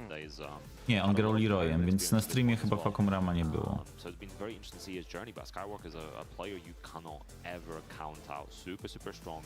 Underrepresented region, but he's been putting on the map alongside other players like Shaoling, etc. Exactly. So it's been really good to have him as part of the EMEA Cup. Definitely, yeah. I went to the Ivory Coast last year and played a lot of players from that region, and you mentioned them already. Shaoling, Skywalker especially is no slouch. The way that he plays is super cool. Some of the combos he does as well. Ale ogarnijcie. And just the way that he Akurat sobie kapkę zrobiłem. He uses, Idealnie. With Law. But can Neon K stop this? Neon K really solid. He is a player now that has gained that experience, Funlife. You were mentioning it before. Yeah. He knows how to play. He's been on the big stage before, but can he stop Skywalker here to make it into top 8? Yeah, we'll see. He has some weaknesses in his playstyle as well. We'll see if he's been able to address them as well. But both of these players have weaknesses. He's a fair player. I think Skywalker not really relying on. So, I mean, he's going to hell. Maybe cost him a lot of damage, but nice hit control while standing. And this is what I like about Skywalker. We were talking about aggression straight away, off the bat, just pressing buttons, down jab, while standing ones, everything. And look, he's still pressing buttons, the hop kick, so unlucky there. Forward 1+2 as well, down forward 2, all the moves coming out, Pun Life. Disrespecting a lot of trains, just keeping the pressure going. Nice, Neon finding a counter hit, so as he available, looking for the right moment and getting it activated now. Down forward 2 not connecting on standing. Yeah, Neon K being very defensive right now, not pressing any buttons, just going for down forward ones, doesn't want to take too much risk. Nice throw break and nice heat smash. Just walking after him as he's tech rolling. Interesting option from Neon K. Oh, and getting pinched. He did do size plus. Posłuchałem całego podcastu. Bardzo mi się podobało to, co Aris mówił. Bardzo mi się podobało to też, jak on testował, jak to nazwać po polsku. To na przykład Super Akoma mówił, bo Super Akoma użył słowa random. Natomiast... Witka? To nie ma Witki. 13. Natomiast Aris mówi, dobra, ale jak rozumiesz o random? No i wyjaśnił mu, że nie chodzi o random. Bo tam było chyba coś związanego z zagadywankami.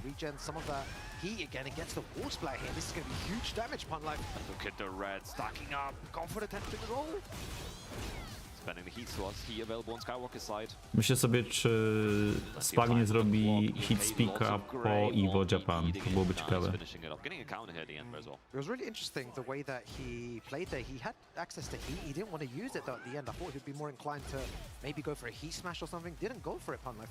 You gotta be careful about around when you're placing it, right? Especially if you're nearing down the end of the timer, you don't want to be too predictable.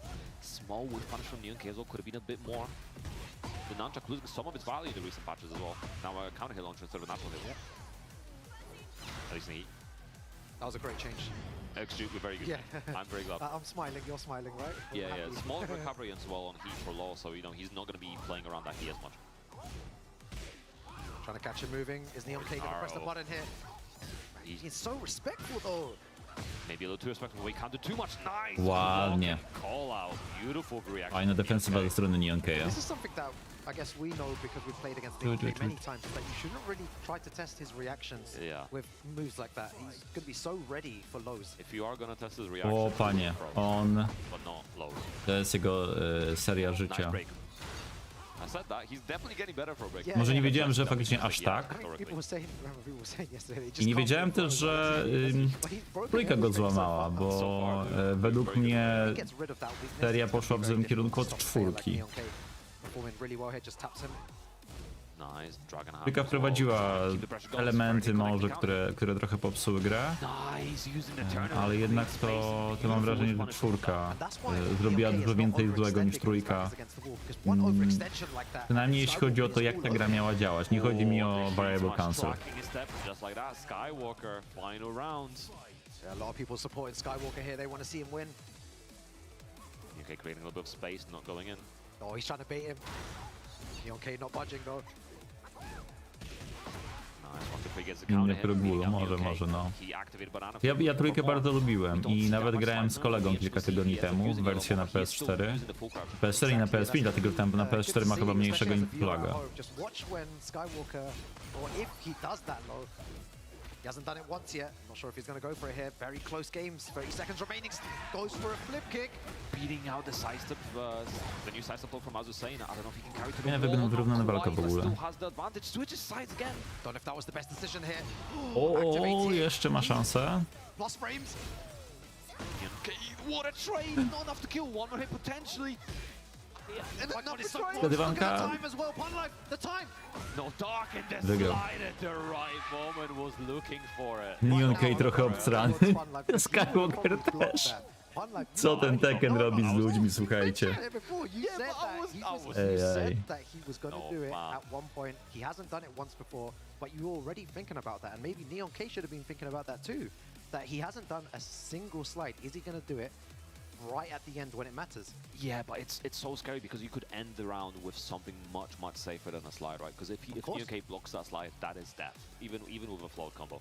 I think I would have gotten hit 3 interactions earlier because we would have started mashing, right? Or like power crushed or something. Because I think it was still just about enough health to potentially deal with the interaction. But yeah, it was very scrambly, and Neon K tried to make the most of it. But now Sin stepping up to the plate to provide some coaching. Yeah, I heard recently that Patrzę na prognozę pogody. W środę w nocy będzie -1, słuchajcie.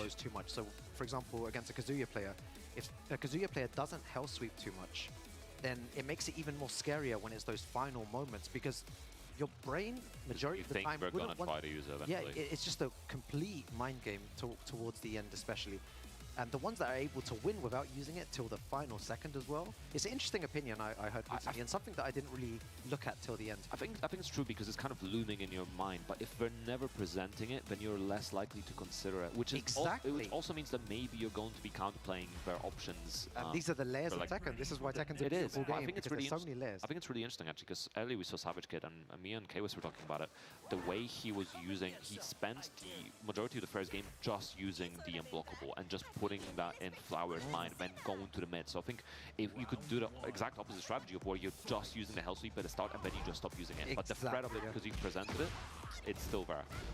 It's about recognizing when that threat ends, when someone's going to start playing a bit more safe or limiting those options and reacting accordingly. But that's difficult. Like that's a lot of reading. Look at how many lows he's done, 3 in a row. But every one of those rows is a risk, right? An orbital or potentially a hop could be just very costly. You saw what happened there as well, the risk. Nice, good low counter hit from Neon K as well, trying to keep the pressure going. He activated. What a call out on the low. I feel like there's not many people that punish that, let alone block it at times. And Skywalker Wygląda to, is że w pierwszej looking so walce strong right tutaj w top now. 16 pomyliłem się, jeśli chodzi o to, kto wygra, ale jest jeszcze szansa. You gotta be careful as well, because this is a very different style that we see from compared to like the same group. Neon K probably has the most experience to it, or even Cup of Noodles. I think Cup of Noodles is actually probably the closest low we have in UK to Skywalker, but definitely still slightly different style. Yeah, Skywalker is really testing his defense. Really good punish there. Nice, spike down as well. Skywalker getting off the wall, looking for the nunchuck, not finding anything. Nice little whiff punish from Neon K. Again, playing around the health lead, trying to enter heat. This is so close again, gets the big counter hit there. Neon K on the board. It feels like we're playing at Skywalker's pace though. He is controlling the game. He's being more aggressive. Neon K just standing there trying to defend. And again, the minute he tries to press buttons, Skywalker hits him. I love that combo. That combo is so sick. 6 flip kicks in a combo? That's crazy stuff. All law players, take notes, man. But it is really interesting because usually you see Neon K being a lot more aggressive than this, but now he feels like he's being the defensive player in this matchup. That might Może powinienem się napić kawki, żeby Neon K miał większe szanse. It's really interesting to watch this. Nice punish. Again, just punishing everything, but Skywalker not using as many punishable stuff, and he's going to get the wall splat. This is going to be it with the right combo pun life. I think with the heat potentially this should be enough. Gets another splat. Won't even be needing to use the heat, and Skywalker's set point right now. So impressive. Is he going to move into top 8 winner side here? Tries to go for a hop kick. Neon K's punishment has been so on point. It's just his mix-ups that have not been the best. Delaying the timing as well afterwards to try to catch the parry. Ooh, going under the jab, doesn't get anything for it, and just threatening the full crouch now. That was nearly one of the sickest things ever. Big counter hit down 4-2 from Neon K. Should be able to carry to the wall again. He available, plenty of time on the clock. He really needs to... Oh, doesn't get anything for that wall. That's so unfortunate. Gets a flow. Good conversion off of the flow. Is he going to be able to end it here? Oh, unlucky fight. This is going to be another awkward wall combo here. What's he going to do? Gets the 1+2 afterwards. Keep the wall in play. Careful, fun life. This could be the end. Rage available. No break from Neon K. Unfortunately, the weakness coming in at the end, and Skywalker pulling ahead, sending Neon K into the loser's side.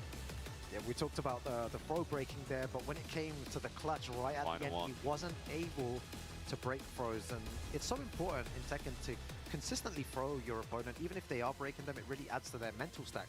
So something for people to take note there. Right at the end, he A to jeszcze nie skończyli, widzę. But it really paid off, and that it was triple flips. Yeah, It was so many flips he did at the wall. That was so sick. I'm gonna do that combo when I get home. It is interesting as well, because obviously the longer the game goes, the Zionik był gdzieś. because the player is presenting more Nie, options. źle zapamiętałem. He was threatening the slide, so maybe you don't want to duck now, or you don't want to move around because the slide is still likely to pinch you, because slide hitbox is very, very interesting.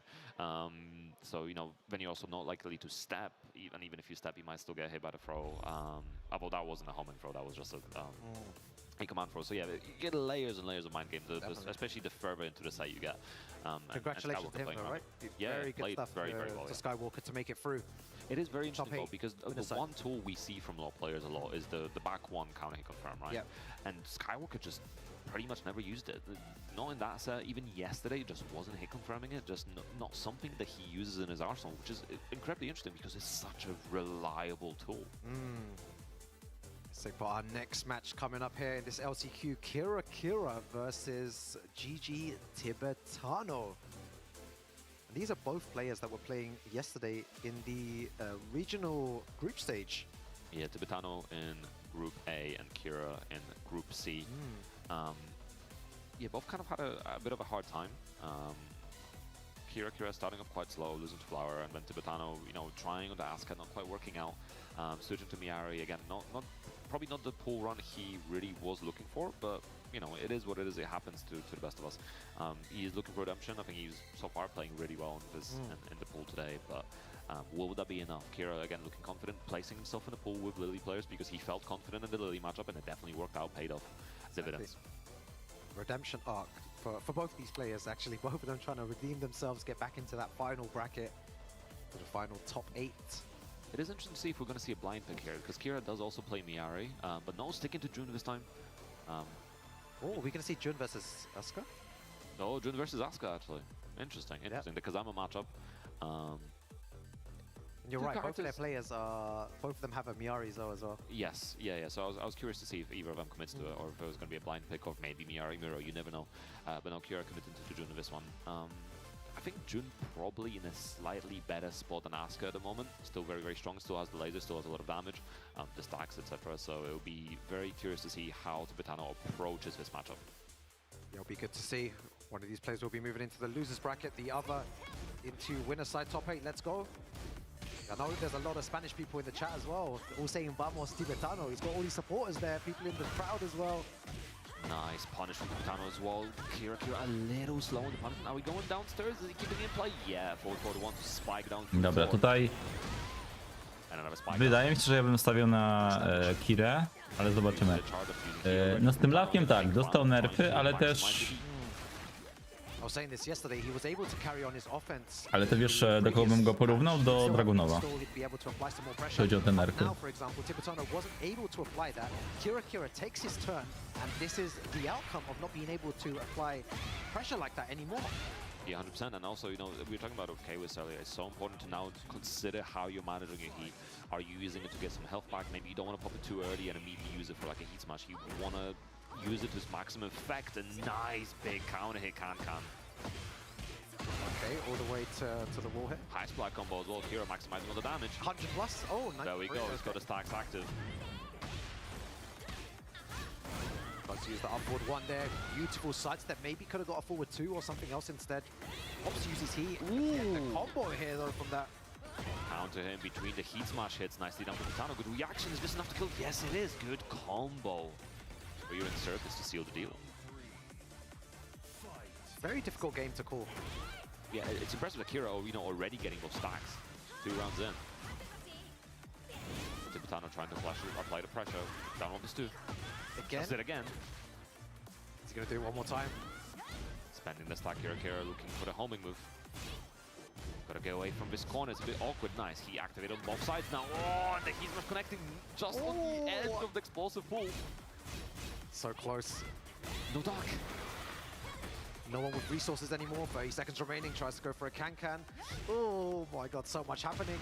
Oh, delays the second hit and catching Kira. It's interesting to see both of them playing at that range 0. They're staying super close to each other. Like this range here, they're both pressing buttons. Tries to go for a can, doesn't work out. Nice armor, but that's a lot of health. Ua, tam się zamieniły stronami. Nice can beating out the down jump. We saw Tibetano relying on the down jump a lot, but that's going to cost him right now. Yeah, Kira's definitely caught and up on that. Float, and Kira should be able to convert here just like that. 2 rounds apiece. Yeah, closely contested game between both these great players. Kira getting a lot of floats right now versus Tibetano as well, just kind of beating out his timing on some of the options, whether it's up forward 3 or can. No break on the 2 throw, counter hit. Yeah, the spring kick coming out, the counter hit throws coming out. Both of these players are throwing. Looking for the laser, a little too far for the punish. Who's going to make the first mistake here? Both of them. Yeah. Both of them again, using similar moves. Nice conversion off of the flow as well. Got a mid stance, made the most of it, gets the laser, again the stacks available. Uses all of his heat there. Kira still has a tiny bit of heat left, but back against the wall is going to get a good bit of damage here. 20 seconds remaining. Oh, nice, getting that free one. The new move, obviously standing for used to be a much different move in previous seasons.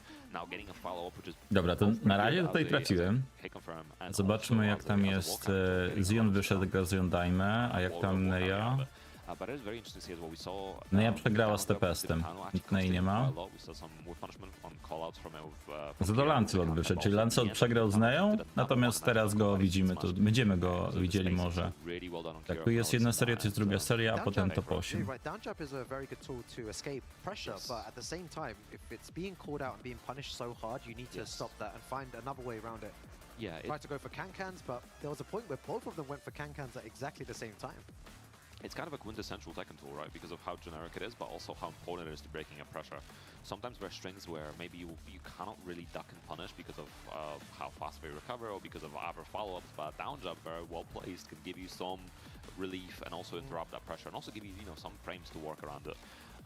So it's a very, very interesting tool that is extremely important. And I know a lot of people are like, oh, you know, spamming down jab. Some people don't like down jabbers, right? Oh yeah, 100%. And there is a fine balance to like how you want to place them and how you want to use them. But it's really important in matchups. And some characters not having a down jab accessible from standing, it's a massive, you know, it's a massive change to them and a massive detriment. Oj, sorry.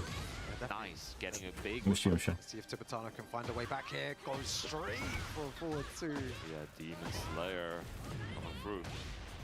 Now back for free, nice. Big chunk of damage, getting spiked out again. Making the most of that. Czy to DF3 jest teraz gwarantowane po spike'u na ścianie? For counting on the final hit. Kira Nice being so punish. patient. Yeah, he was playing super patient yesterday. Nice break on the throw. I feel like when the situations are a tiny bit more scrambly, then it really benefits Tibetano. Oh, getting caught by the parry. Whoa, big can counter hit. God, that always hurts whenever you get hit by Can there. Not a good position. Goes for the full crouch low. Trying to catch him pressing buttons. 10 seconds remaining. Goes for the can. And how many times does that hit here? I don't know if Tibetano is pressing buttons or maybe neutral guarding up. It's hit so many times. And even Kira, very, very adept at hitting the can and just hitting JDCR with multiple times in mix-up last year as well. We commentated that game, so it was a crazy game. Nice movement to the right as well, beating it down back free again. Doesn't get anything for it. Let's rip. Nice punish from Kira. Again, the patience really paying off. What a punish. Chunks of damage. He slides. Oh, U, nie zdążył. Definitely tried to. Oh, and the parry as well. Spending the laser. No longer a heat dash launcher, but still the I mamy złoty medal u Kiry seal jeszcze. the deal there, and Kira on set point right now. You guys in chat need to give Tibetano some energy. About to go down into that losers bracket. Kira doing everything so well here. Yeah, like as well the committal to the size of Pride Duck and just staying in for a while. Ile tych kankanów. Both these players thrown out the cancans. Kira again staying super patient. Chciałbym, żeby się stradowali He kankanami. has the health to deal with it. Yeah, we don't see a lot of that full crouch down forward free anymore. Nice punish. So dangerous. That punishment is so good, especially when your back is against the wall. You have to always be careful of that. Look at the damage. He's going to eat 95 over one mistake there. Nice break. Just needs something more. Kira still has the available. Spending it right now to Betano. 20 seconds to go, and the pixel on Zablokował. What a call out from Kira. Reacting to high. Kankan City, tak jest. Reacting to that. Kira masterclass in how to use Jun. Just the defense that he was using there was so good. And just a bit too strong for Tibetano. Moving into the losers bracket, there's a lot of strong players already in there, but Kira moves forward into top 8 winner side. Yeah, I think it was a really good display of how impactful the changes to Asuka have been as well, right? Yeah. So between Eyes and Swing no longer launching and Nani Augusto on natural hit, the forward 1+2 nerf as well, then also things like sidestep 2, again, smaller rewards, so you're probably less likely to go for it and spend heat on it. And also things like down 1+2, obviously a very impactful change. In Tekken 7, majority of the time, you could backdash the move, which kind of made the move a lot more risky. In this game, the balance has been more around the reward it provides. So the follow has been removed, which also means that Asuka now has a harder time accessing Nani Augusto, which also lowers the amount of pressure she can output thanks to it. You're right. It just all kind of links in a way. Yeah, it's like a cascade of the cascade. changes, Yeah, definitely. And down 1+2 is definitely a move. He did it twice there, and it didn't really lead to anything. You know, if it gets blocked once, you're going to lose half your bar, maybe a tiny bit more with the wall, bad positioning. Is it really worth going for a move like that anymore? Tutaj DFT albo Flower, akurat oni będą grali nie w tym, tylko w następnym meczu. Things like down back 3, things like down 1+2, even some of the strings into lows. You want to frustrate your opponent, you twirl around, you put unblockables, you want to put them in a position where they have to try to press into you, and then when they're doing that, you have back 3, you have down back 4 free counter hit. You know, to Fairy or Demon Slayer, whichever one you want to call it, going under highs potentially, or even canceling cancel it into full crouch and then going around that full crouch down 4-2 again. Very, very strong tool. So that frustration is still part of the gameplay, and I think even though the reward on the move has Było?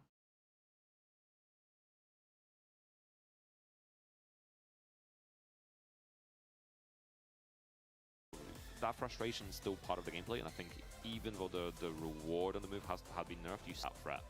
Uff. Present that threat, rather. Our next game was in Group B alongside Yondaim, Nino, Hamadi, and Akil. Didn't manage to get it out, but he's been playing today. I mentioned this before that he is someone that is grinding the game. I saw him playing casuals yesterday night, playing casuals again throughout the day today. Yes, yeah. He is really determined and he's playing really strong. He's not afraid to go for big lows with Clive. That's one main thing that I've noticed. He is not scared of doing that. And because of his confidence, people don't really seem to duck too much against that. Yeah. And it's interesting as well. He was also presenting Victor as a potential character pick in some of the situations yesterday. And I find it curious because he told me at TWT finals that was meant to be his last tournament, and now he's here anyway. So he lied to me. It's fine. Tak się komputer odpalnia. It's okay. He was like, this is my last tournament, I'm not competing. And then what happens? Yeah, that See was him a over lot. here again. Competing in the LCQ here. As well, Oracle dealing really well all day earlier, so we'll see if he can deal with Kostak as well, how familiar Kostak is in the match. Oj, zrobił się desync audio. Będzie tutaj od razu odświeżę.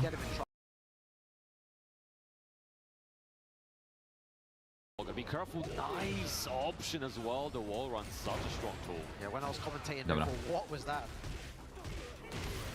Switch? Fancy heat. Yeah, I was commentating before, and Oracle kept doing that. When his back was against the wall, he liked to get away by doing that. Knock him into the second hit, counter hit. Keeping the pressure down, forward one. Nice checks from Oracle as well, pulling ahead already.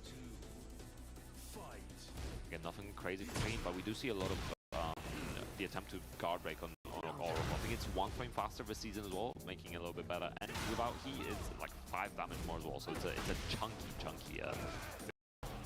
Nice punish, good movement. Kostakis' movement's been so good. Stops the power crush there. Spending some of that heat, trying to keep the pressure going. Oracle might interrupt forward 1+2 to spend the heat. Kostakis trying to keep the pressure again, trying to push Oracle back to the wall. Yeah. Ooh, yep. Nice counter hit, guaranteed follow-up. Cześć, jak oceniam performance Friezena? Fajnie było, fajnie. Tyle dropów było? Nie pamiętam, że było tyle dropów. Dobrze grał. Zmiana Briana odwróciła się przeciwko niemu. Znaczy wiesz co? No on miał problem z tym, żeby grać tym Steve'em wczoraj na Kane'a, tak? A Brianem gra przez ostatnie miesiące i też fajnie sobie radził tym Brianem choćby w Grecji, tutaj 2 miesiące temu. Mnie zmiana Briana zaskoczyła, że on zapowiadał, że będzie grał tylko Steve'em. Próbował, tam był bliski Tundry Tapera w pierwszej rundzie. Nie, fajnie gra Friesen, przede wszystkim mega movement. Zobaczymy jak będzie jutro.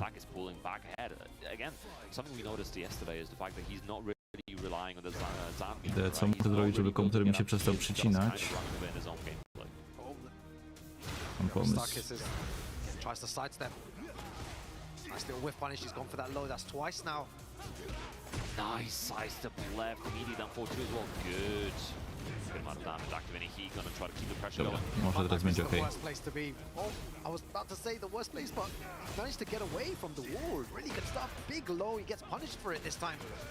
That combo always looks like it's gonna drop on us. No, drop the combo, but hey, Oracle still making work. Oh, he dropped that combo though, Pun Life. I think the axe is not quite working out. Kostakis is looking for the orbital, not finding it. Oracle in rage, still has he available. Yes, he...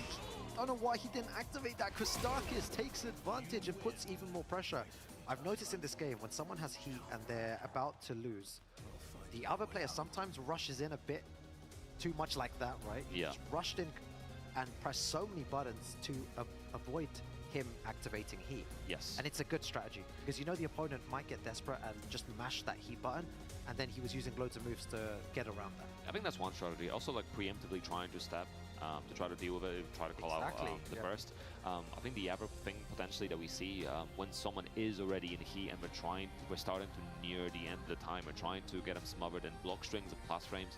In those kind of situations, to prevent them from doing things is really important. Obviously, it is kind of character dependent, because let's say if you do a plus frame and then let's say you're +4 and you try to jab against Anu, in heat. Yeah. She does a heat smash, you die. So you have to be very context sensitive of what moves can I use here, what are my options to keep them smothered so that they cannot use that heat and then they burn them out. Yeah. It is also, you know, obviously a Dobra, time. jest taki dawaj. There's a lot of layers. Dawaj młody. Layers, yeah, absolutely, is the heat onion. All right, is another Spanish player going to go into that losers bracket? We're at Tibetano already got into the losers of this LCQ. Oracle needs to find a way to stop this because Starkist has been looking really well this whole weekend. Nice, the pressure from Oracle right now, really nice moves all the way around. Ładnie co zrobił teraz Oracle. As well. Again, stuffing out the orbital, really good awareness from Oracle. A, to nie wiedziałem, że masz jakieś problemy. Przykro słyszeć. That's what I want to see more from Oracle. And Oracle taking Ja his już, own risk ja that nie now gram, needs to be placed ale oglądam jak correctly. najbardziej. Starkist is sidestepping and Jutro stream od walking out 12:30. Misses out on the whip punish. Siema, pozdro. Fajnie, że wpadłeś. Make sure it hits because it has that nerfed hitbox now. Uses the power crush to escape the pressure. Going for the mid And again. the sidestep on the down forward one. You've not been seeing that many slides from Oracle. Whoa, flies over. Ten lowek nie zadziałał. Tiny bit of heat left. Nice break. A little too slow. Again, missing on the punish. Maybe trying to be a little bit too optimal. Forward 2-3 would have been enough. This is dangerous. What the there? Oracle 2 Ja rozumiem, no. rounds against Kostakis. Tak naprawdę po 30 już człowiek zaczyna odczuwać PESEL. Gotta be careful. Ja w sumie też tak miałem, no. Nice, good little checks while standing one, hold down forward one. Didn't commit to the second hit. Oh, unlucky with the punish there. Oracle's pressing a lot more buttons. He's not just letting Kostakis get away with everything. Getting the wall out of this. Nice, damn out of damage. Still has the available, keeping the pressure going. There's no Torgal on the second hit. Forward one +2 spent. Rage available for Oracle. Down forward one, yeah, needs to be careful. That rage is available. Gets the punish. Great. Is that gonna? Ooh. Doesn't bound. Nice punish again. Keeping the pressure going, just needs one hit here. Down for Oracle, taking the game. Very dominant return here. Yeah, you can see Oracle is locked in. Tibetano giving him some good words of advice. I'm not sure what he said to him, but it definitely worked. Yeah, good stuff to Oracle. I see Nino coming up for coaching as well. Both Kostakis and him were sharing coaching yesterday. Nino going through as well from Group B. In that second, I think it was second place? Yeah, it was second place because the Kiel got the first place, yeah. So we'll be seeing him tomorrow, but let's see if his coaching can make a difference here for Kostakis. Yeah, Kostakis was playing really well. Just the pressure that Oracle was putting on him, especially with the down forward ones. I on dajmy. Tibetano będzie grał, będzie na streamie. Ode z Neon K'em. To zobaczymy kto dalej. How do you think, in your opinion, how do you approach Oracle now, based on how he changed? No, Tekken Legacy Game, chociaż są osoby, które zaczynają późno i dobrze im idzie w Teksa. Ale to najczęściej są młodsi od nas, niestety. Maybe. Could be an option, and Oracle's also not throwing out hop kicks. You don't see him just throwing out random hop kicks or random down forward twos as well. He's not doing any of that. He's getting most of his damage through poking. Yeah, maybe potentially trying to go use the full crouch slow as well, trying to use that as a mix. Could be very interesting as well. Could maybe help a little bit, force him to try to play around the hop kick. You know, you can't low parry the sword either, so you have to force yourself to block it. But no, switching characters actually. Oh, going for the victor. Hotly contested character right now. Definitely very, very strong. Whoa, the step right already beats down 4. I was talking about no hop kicks, but the step into hop kick. Vamos, España. Nice, has the corner as well, trying to keep the pressure. Kostakis not quite a punish, getting a counter as well, trying to keep the pressure going. Nice down forward one check from Oracle, and again, looking for those pokes. Beating out the power. No, tak, to jest dobrze powiedziane. Dobry przykład. I feel like Kostakis is a player that would take huge risks like that, and it pays off for him as well. EI2 to seal the deal. You know, at the moment Victor starts Seal the doing deal. positions, you're in a lot You're of in big trouble, right? Yeah, the character changed a lot. You know, season 1 was a lot more poke focused, a bit less stance. I love your wording there. You're just in a lot of trouble. Right, when he does that. Again, EI2, nice jumps over, doesn't get anything for it. On grał wcześniej z jakimś Joszkiem, też przeskakiwał, nie? Dobrze pamiętam, że on tak, on złapał z Joszka tą... Dzięki. Nie piwko, dla mnie woda albo herbata, ale dzięki. Chciałem powiedzieć, że Oracle grał z jakimś Joszkiem i zrobił tę śrubkę, kiedy Joszek odbijał się od ściany. really kolei better, potem but still sam something nice to convert as odskoczył well. i ten jego oskok zadziałał. Slowly stacking up the damage. It's fine. It's all right now. Running to as well, keeping the pressure going. Down for not quite reaching. Gotta go away from this wall. Goes low once again, keeping the pressure going. Team 1 goes low again. EA down off his 2. Is he going to go for another one? 14. Nice. I think Benzino punished. That's called cheating. Someone in the crowd to punish. You can't hear it over the headphones, man. No, bro, I can hear it from here and we're further away. Nice down forward 1 check. Rage. No punish. Oh, this is so close. 10 seconds gonna punish that. Oh, Oracle back in the game here. Kostak is still 1 round away from moving into top 8. It is so close. Yeah, Oracle Naru's just a nice step. Could have been a bigger punish, but still getting something. Nice call out. Big was standing too. Again, the combo that always looks like it's gonna drop. Yeah, but then it drops afterwards, doesn't it? Not this time. You're still trying to curse the man. To jest dobry sposób. Jak kiedyś mówiłem, że jak mieliśmy aktywne forum Backdash, tam robiliśmy akty pod tytułem postać tygodnia, że chętne osoby z forum grały daną postacią w trakcie tygodnia i po prostu labowały ją. Wants to go into the loser side. They want to go into that top 8 winners side. Who's going to come on top? Oh, the backdash into down forward 2. Yo, that was insane whiff punish there. Kostakis back against the wall. Oracle, W dobrym momencie zdążył. A w ogóle, dobra, mam sandalety wyłączone, chociaż czekajcie. Has options available. Use that 4-2 as well to close distance. No punish from Luigi. This is anyone's game. This is going to be heartbreak. I'm a Luigi, number 1. The combo needs something more. Good call off of Oracle. Still alive, still has the available, but no great help to work around. 30 seconds and it's down. Yes, Kostakis. Counter hit. Kostakis finding his mark, sending Oracle to lose his side.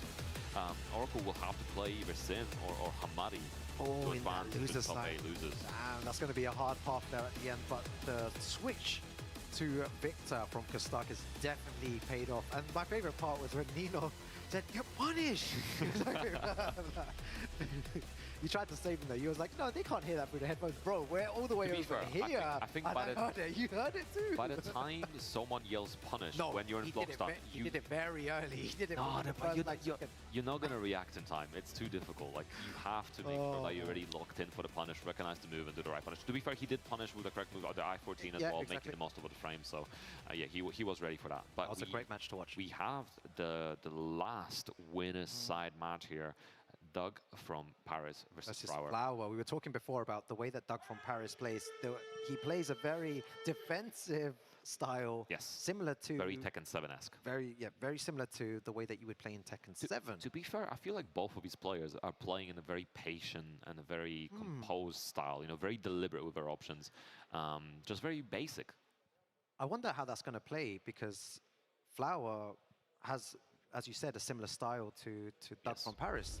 So is this going to actually benefit Flower? Because I've seen times where people just be hyper aggressive against Yes. Flower and it doesn't really work in his favor. But when you play a lot slower and you give Flower a bit of space, he becomes an absolute monster. But also as well, he might not get the opportunity to really counter hit Doug Yeah. from Paris if he's also turtling up a lot. It's an interesting one, right? Because historically, Steve back one such a strong tool as a counter hit option, but their cards is when you had a Magic 4 against Steve is usually very, very good because you know if you have a faster counter hit than he does, you can counter him out of things as well. Yes. You're playing the same game at this point. Lee also known for the counter hits in the past, whether it's 4-4-4, whether it's using something like 2-3 as well as an option. And also things like forward from Lee, really, really good. When you're trying to high crush Steve, he's going to struggle. He has to consider using more mids and even in the string, you have to be careful of that. And then down 3 as well.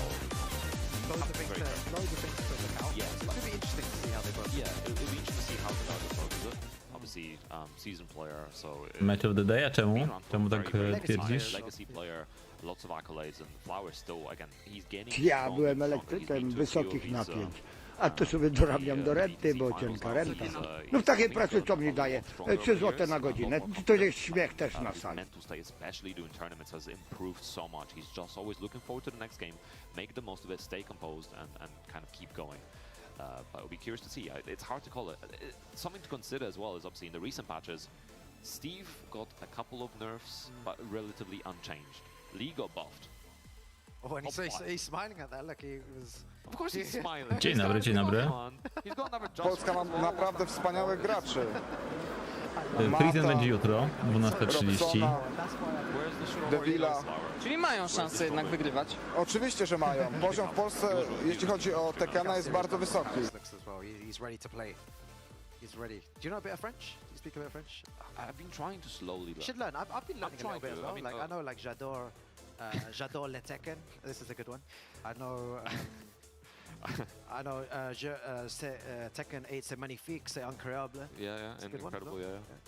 See, I only know c'est facile because when Oh, you beat c'est- people, oh, you're when- free, basically, oh, you're when easy, you're right? That's what I say to you next time when I beat you. C'est facile. When I beat you again, I'll be like. You're not beating me I'll again, say it man. in Spanish. I'll You're say shy, it in, use I'll say free, it in man. multiple What are you yapping languages. about here?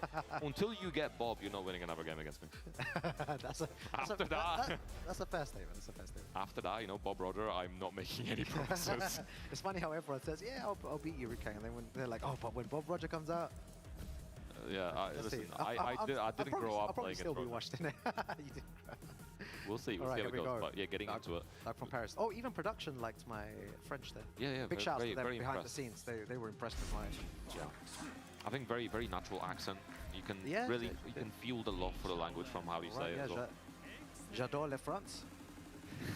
A widziałeś filmik, który ja wrzuciłem od siebie na kanał na temat Adama I see you knew Gajdy? what that meant. Good stuff. Yes, Rukang, I did GCSE French in school. Come on, man, give me some credit. All right, here we go into the serious Rzucę- business. a, Going widziałeś, to okej, one of my okej, favorite dobra. stages in Tekken 8, Doug from Paris versus Flower here to move into top 8. Winner's side, who's going to do it? Za kim to być, no? To Dagiem. Nice, using Albert just to get in, looking for a half down for 2-1. Or down for 2, rather. Nice, good reaction. Is I-22, you should be able to react to that low. Nullify the low out of W LCQ nikogo nie ma. Tutaj był Frizen, wyszedł z drugiego miejsca w grupie. I będzie jutro od 12:30. O 12:30 rusza turniej. Będzie grał w pierwszej walce ze zwycięzcą dzisiejszego turnieju. And once he gets that wall splat, he puts you in another vortex here. 14 frames, nice. Doug trying to close in, looking for the back one. Big call out as well. See, the thing to consider in this game is well, back one has the longest whiff recovery he's ever had compared to previous Tekkens. You know, Tekken 6, Tekken 5, you're not ready with punish that move, but right now it's definitely something you have to be looking for. Nice little punish as well on the hop knee. Yeah, Doug from Paris so clean there to block that low and then the punish. Oh, Podnosi, 4-4-4, such a strong move in the arsenal. High crush again and natural hit launcher. And it's safe. Nice, that forward one too. Just checking slowly. Nice. Not overcommitted, keeping the game play. Clinch. Guaranteed. Goes for the easier follow-up as well, not overcommitting. Just needs something more, just one more hit. Nice, down forward one. Check. His usage of the down forward one has been really good from Doug from Paris already. He's very careful on using highs, right? So he does not want to be high crush. He does not want to deal with nice right weave as well. Oh, the final hit connecting. Nice conversion. There we go, good carry to the wall as well. Spike down doesn't get a final hit, unfortunately. He's already smashed, not overcommitting to Lionheart. Good punish from Flower, good awareness. Both of them playing really clean right now. This is such good Tekken, high-level Tekken play here.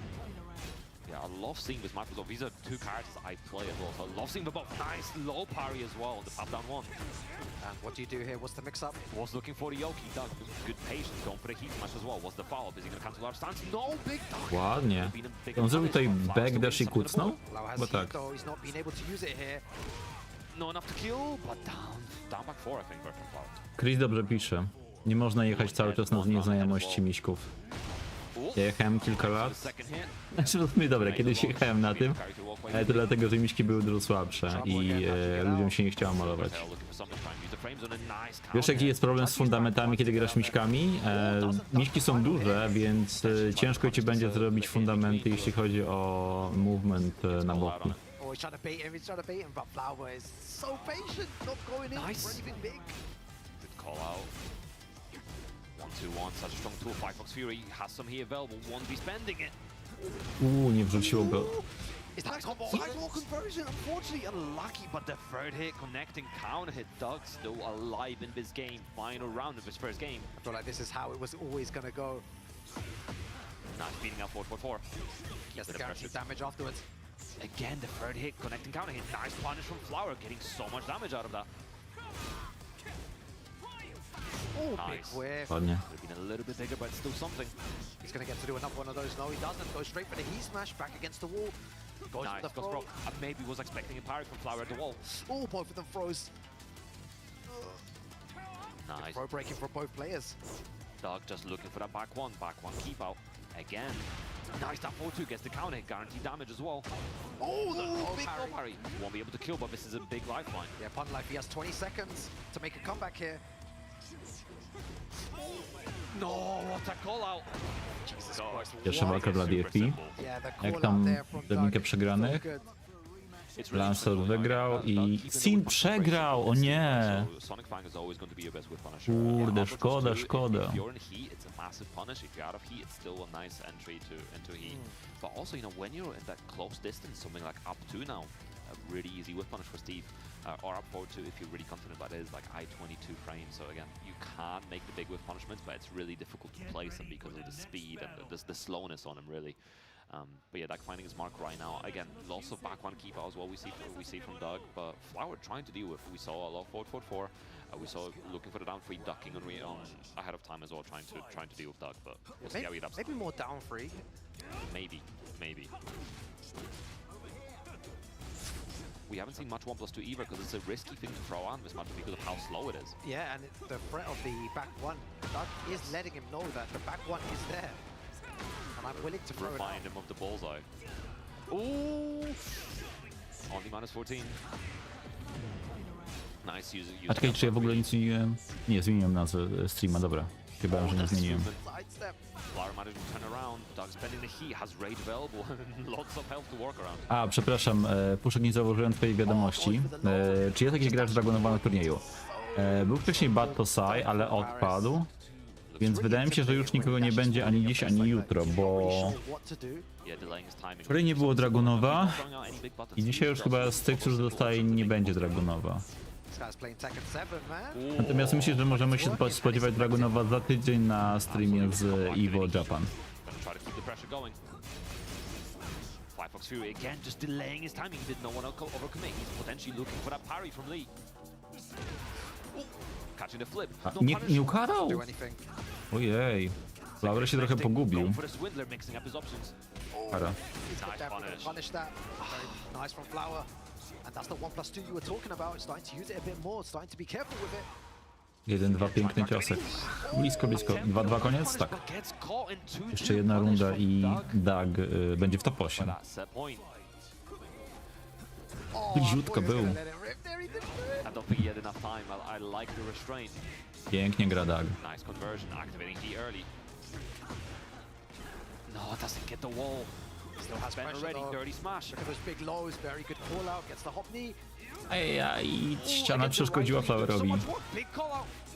Gets the flip. It's the combo like though, Flower. Are you going to take all the way to the wall? Are you going to activate heat? He can't get the wall from here, but still getting as much carry as possible. Oh my Down God. 1+2, no going to stance, gets it again. Yo, both these players trying to whiff punish each other. Just got 2 down forward ones. Yeah, just checking, he does not want to overcommit. Yo, Doug gets the guaranteed damage. Not much time left as well. Doug can definitely steal this. Nice. Nie wiem, czy to było celowe. 4-4-4 would have killed her, To man. jednak spora kara. Flower not out of his just yet. Threatening the slide mix as well. I was talking about Flower's mental before. This guy has a never give up attitude now. He's going to pick up Nice that conversion on that counter as well. That's what he needed. Good carry to the wall. Big damage as well. Doesn't go for the spike down. Potentially Axis could have been a bit dangerous for her. Oh, this is so tense. He needs to find a way out of the wall though. Ooh, the That's double spin working out. Good conversion from Doug. Activating heat as well. Kind of awkward Axis. Nice, getting a ton of damage out of that. Dirty smash again. No going to stand. Oh, that's going to be Pięknie. big damage in the back. Uses the 1+2. Goes for the big low. Needs to be careful. Jak złapała ta trójeczka. Pięknie. Alive, but can he get this game and equalize the set? Flower is fun and BG's. Getting the Staying free round alive, comeback on staying Flower, alive. but now it's Flower's time to make this comeback. Can he do it here? Looking for something. Czy gdyby Flower był Polakiem, to miałby nazwisko Kwiatkowski? Getting absorptions, there we go. Oh, so unlucky there as well. Still gets the punishes. Missing out on it. Oh, looking for the 4-4. Whoa, why is he back there? Dlaczego plecami? Wait, what? Dlaczego był plecami? Zróbcie klipa, proszę. Yo, Co tam się odwaliło? Zróbcie klipa, trzeba to podrzucić Friezenowi. What? I don't know what happened there. We're probably going to see some highlights later on today. But wow, the way that he played there, I actually thought that Flower was going to make a comeback there. He played so strong. But Darko Faris is smiling. He's like, I can see him laughing. Like, I'm trying to recall the sequence of events, bro. How did Flower end up back turn? So we had the side switch throw from backsway, the 1+2 throw. Somehow Flower ended up back turn, which gave guaranteed hit. Dzięki histeria za... A nie, to nie jest ten, nie, to nie ten klip, sorry. Widzę jakiś klip plecy, ale to jest z lutego. To nie to. But yeah, crazy. I'm genuinely confused. And me too. I don't know how that happened. Dobra, teraz sobie... Yeah, very interesting game. And I think it was a very like old school Tekken game from both as well. We saw some of the Lionheart mix as well from Doug trying to like very minimal, right? Yeah, but at the end, you know, he was instead of taking the damage, he was going for more mix, trying to take the frames, trying to keep the pressure going with 2-1 instead of 2-2. So that's really important to his game plan and just keeping the aggression going near the end and switching between that kind of passiveness and the aggression, which is I think really important in this game. Yeah, that was super fun to watch. Those 4 games were incredible. We're going to be moving on to the losers bracket, I believe. Those 4 players made it into top 8 winners side, but we'll be taking a short break and we'll be back. Dobra, to niedługo wracamy, za kilka minut pewnie. Bye.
Ladies and gentlemen, welcome back to the Tekken EMEA Cup Finals here in Paris. My name is Chicken Chakra. I'm joined by K-Wiz. Jestem.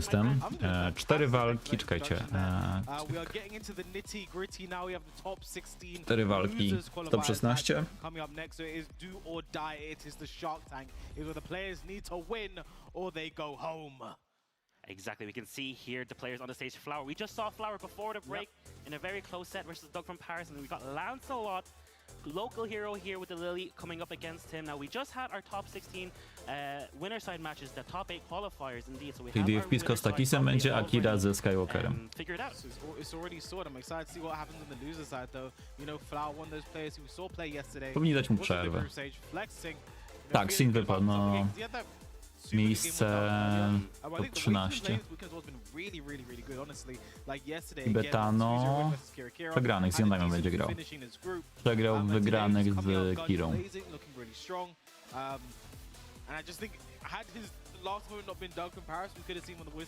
Oka bracket, a nie, wykrzyknik bracket, już wklejam.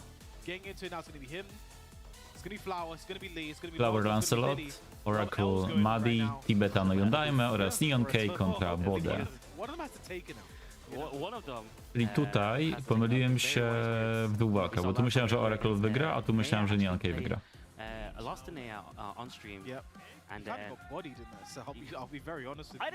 Nie można dawać komend z 2 słowami bodajże. But he needs to wash away that stench of defeat, needs to wash his hands clean, and he needs to play better now. He's come out very strong since then, right? He's been winning all his games, he's now in top 8 qualifier. Nea herself, she's out of the tournament, right? So, you know, he's laughing last, and he who laughs last, laughs very loudly. The least. There's a lot of L's as we get into our first top 8 loser side qualifier. Flower versus Lancelot. Let's get into a Chicken Chakra. Let's go. Let's see who's going to make it into that top 8 later on. Okay, while running 3-4 block. Nice movement from Lancelot. Moving around already, QCF 3-4. Second hit down forward 4-4. Such a strong mid low right there. 13 frame mid. Ja jestem z tych, którzy psują żarty, wybacz. That second is so annoying to deal with. Alright, oh, steps around the command throw. See side step forward there, counter hit from Lancelot. Can he convert off this weird side out? Nie, Flower jest solidnym graczem. Plus teraz Lee dostał buffy podoć, nie? Very nice hit with the power from Lancelot, does not want to take any pressure. Had to break that throw. Down 3, down forward 4. Good start for Lancelot. Just like you said, basically semi-homing, right? Being able to catch Flower in the middle of his side step right there. So hard to deal with. Alright, just a random hop kick. Didn't get the acid rain, very uncharacteristic like from Flower, and gets a hop kick for his trouble. Drops the combo from Lancelot. Dropping on both sides right now. Now Iba, another hop kick from Lancelot, wants to try again. Okay, the back turn mixed into the back turn mid. Does it again. Down 3, gets the counter. Very nice work there from Flower. Has the ability to carry this one to the wall. Goes for the heat. Well, down 3 guaranteed there. What's the mix? He has the wall positioning. Does not want to let Lancelot out of the way. 2-4, doesn't get the wall slap. Could have been a lot more for that punish there. He's still available. Both players in rage. You do not want to get hit by a rage right now. Pops the heat, Lancelot. Voila. Very small life lead right now. Dispensi with a do glide. 10 seconds left to go. Running 3-4. Forward 3. 6 seconds left. Wciskał? Tak, jak jedynkę. Back one do cancel into the rage at Lancelot. You dirty man. Gotta wash those hands. Really making Flower second guess himself going into that. 2 rounds to the good in this first game. All right. Like, you know Flower's gonna be thinking about that one for the rest of the set. Back 3-3, back 3-3. Oh back my 3-3. gosh, shout out to Zaka. What nice back 3-3s. Probably my favorite lead there right there. Zaka, but nice block and punish there. I think he's my least favorite. All right. Down My plus least 4. favorite is that. I thought they were the same. All right. Down 3 block. Nice wall 3-3 punish. Pops the heat. Nice. Ile ma WS3 Lee na bloku? Bo myślałem, że to jest karalne. Na trafieniu, przepraszam. Myślałem, że to jest karalne. Again, that down for 4 really causing a lot of issues for Flower in this set. No sidewalk there. And you know, the only time Flower was winning that last round was when he was just using those. Nie, minus 4 na trafieniu, dobra, na bloku 15. Czyli samo WS3 pojedyncze jest karalne na trafieniu. Big trade. Flower 1 hit from dying there. Oh, Oh, finds its mark. If this get, oh, get back free. Spent to see a bit prematurely there. Watching one for no duck from Lancelot. Nice just frame though. Hop me, Hail Mary, hop. Kurde, co ten Lancelot? Przegrał z Neją, a tutaj się rozkręca, on jak Cyan. Thinking like a weight drops off his shoulders, but it's not done just yet. He's still more Tekken to play. Super Saiyajin. Flower thinking about things. What's he gonna do next moving forward? It's not gonna be a character switch. There's gonna be some stretching. He needs to limber up. That's why I dropped those acid rains. He wasn't limber enough. It's limber and timber. Yeah. All right. Back at the same stage, well, still in Paris, Lancelot's hometown. Well, home field advantage. And the Flower eats the up three, just up like that. No, stateczek. Rarely see that one from Lily. What? Who do I talk to about that? Who do I talk to the hand about man. this? Could be Flower in serious trouble right now. Oh! And the low he's, man.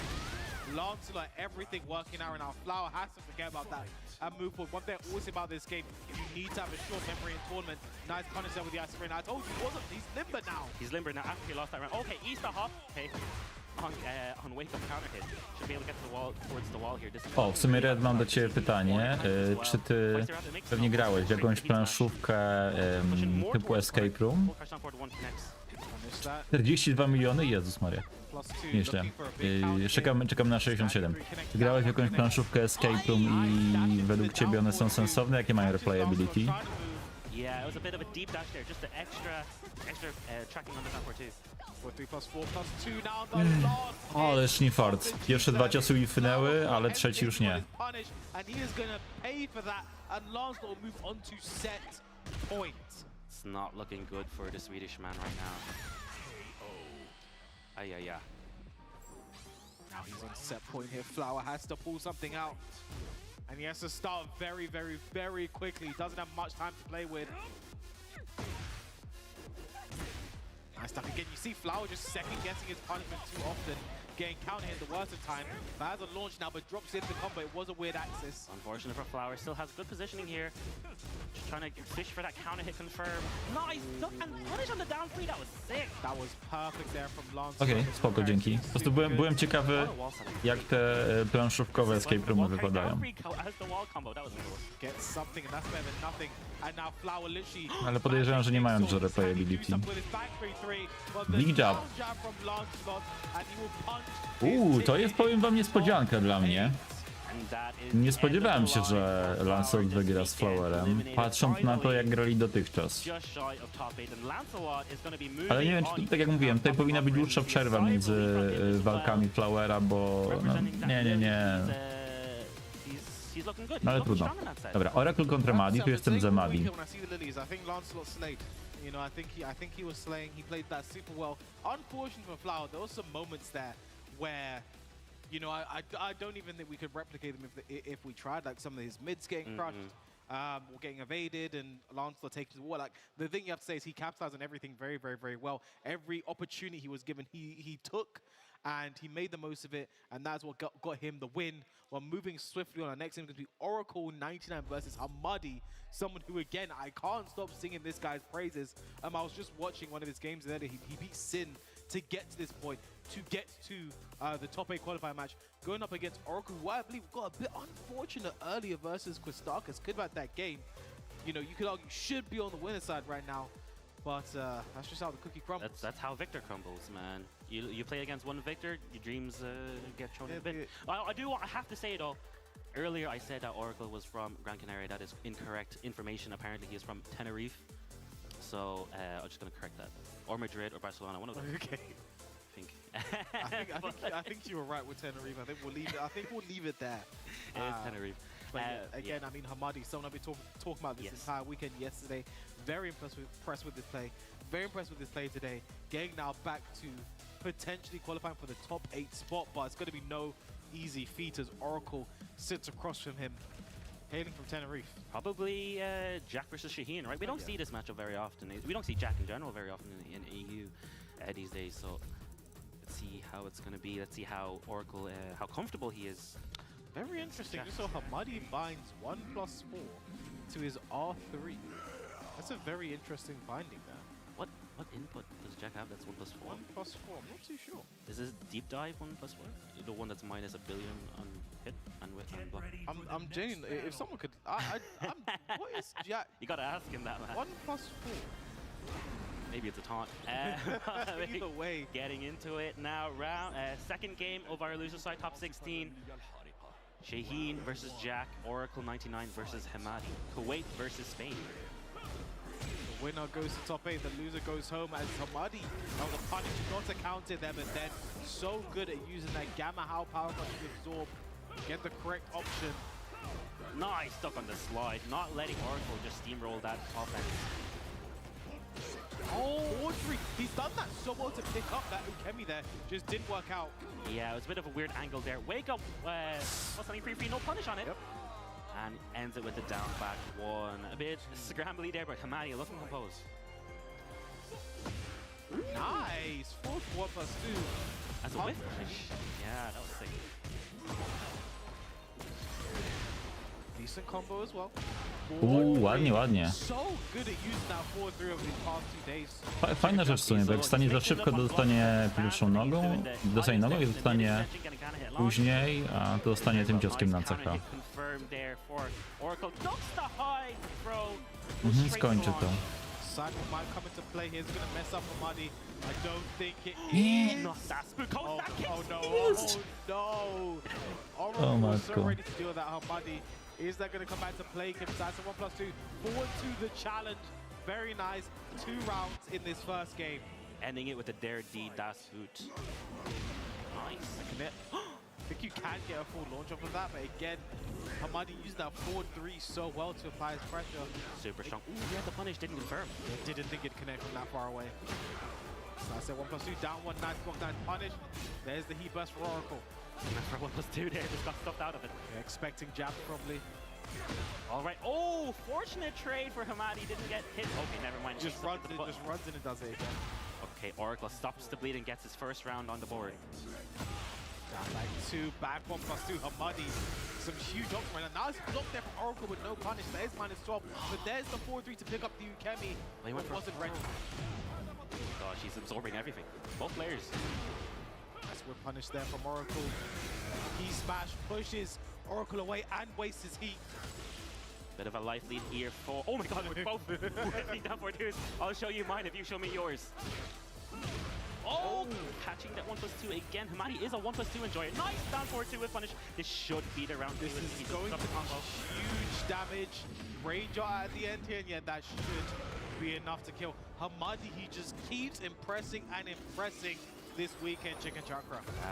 What a down 4-2. Finding No, it yes, 3 yes. rounds to 1. Hamadi looking calm.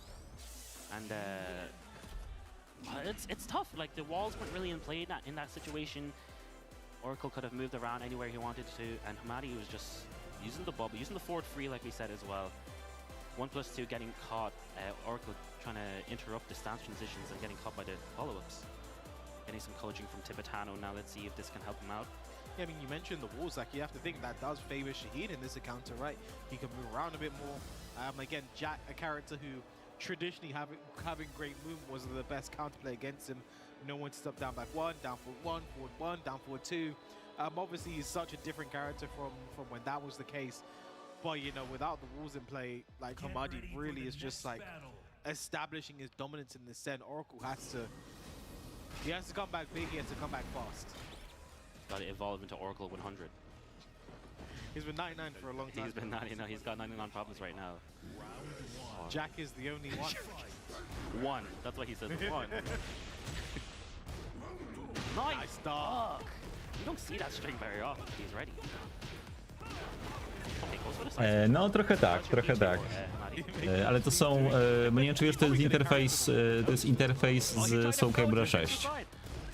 Chciałem, żeby po prostu był trochę tutaj duch kaliburowy. A patrzyłem na pliczki z graficzkami z innych kaliburów, no to ten mi najbardziej pasował. A co, chciałbyś walutę z moją twarzą? Taka waluta FGC. Trafił tak, nie przeskoczył.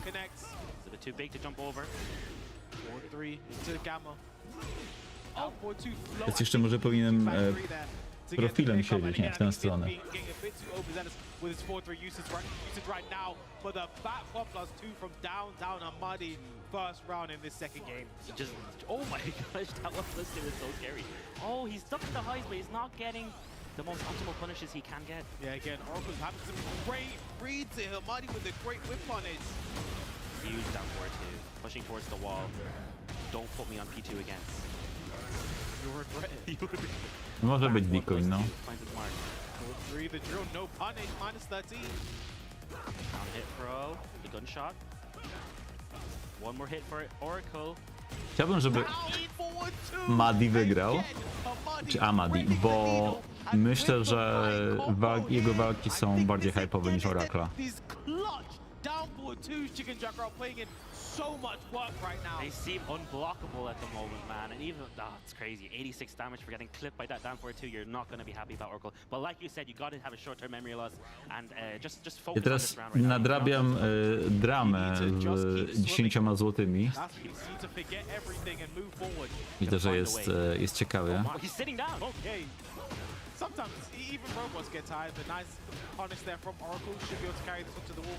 I wonder if he tries to break the floor here. No, he doesn't. Oh, the trade! That's unfortunate for Oracle, but if not, not bad for Hamadi.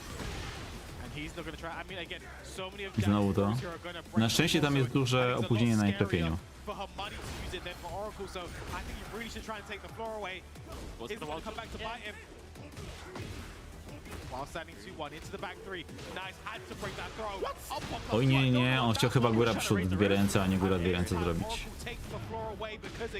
Chyba nie zabije. Czekajcie, Ja wrócę do tej rundy później, bo wydaje mi się, że że HP mu nie zabierało za bardzo. 6 seconds left to go. He stays alive in this set, but is it too little, too late? Oh, nice. Clipping him out of the Superman punch. Manny gonna get a bit of damage here. And the wall carry. Just shy of the wall. Nice patience for Oracle in his wake-up slide. Reverses it now, puts some money back to the wall. He bursts. Trying to play as safe as possible, just out of range for the whip. Up back 1+2 power crunch into the right 1+2. Nice step. Oh, punish of money gets złapał się na drugi ciosek. That was insane. The counter here on the 4-2-2. 4-2-3. Quarter of the round left to go. Forward one. The jackhammer sides up two. Pressure now for Amadi. Pressure. No, how do you deal with it just like that? The duck and the punish. Uj, zepsuł. Tornado, but it didn't work out. He was two off axis, but Jest po dwa, mały Luigi. Fine around in the second game for Oracle. All right, last chance for Hamadi to close it out now, or Oracle will bring it back 1-1. Oh, the absorption of the Superman punch, that was sick. And a 4-3 count here, that could have been huge. Hamadi not ready to cap out of it. The slide connects. Sidestep 2, guaranteed stomp. Jumps again. Oh, it whips, but no punish. Zdążył zablokować. Oh, the up twos again, the generic up twos. That's so heartbreaking to see. Listę mu sprzedał. Those are all punishable as well. Throws to swap the side. Jumps over and it works this time. Upper 1+2 float down off the yes. Oh, what? All the way in the back. Plec. O kurde, ale pięknie. Ciekawa walka, ciekawa runda. Zepsuje nie. Dobra. Wróćmy teraz na chwilkę.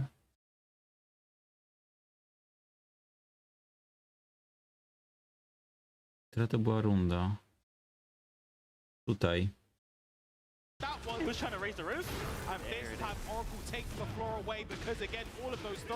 Nie, dobra, trochę mu zabrało. Myślałem, że mu nie zabrało nic, ale trochę tak.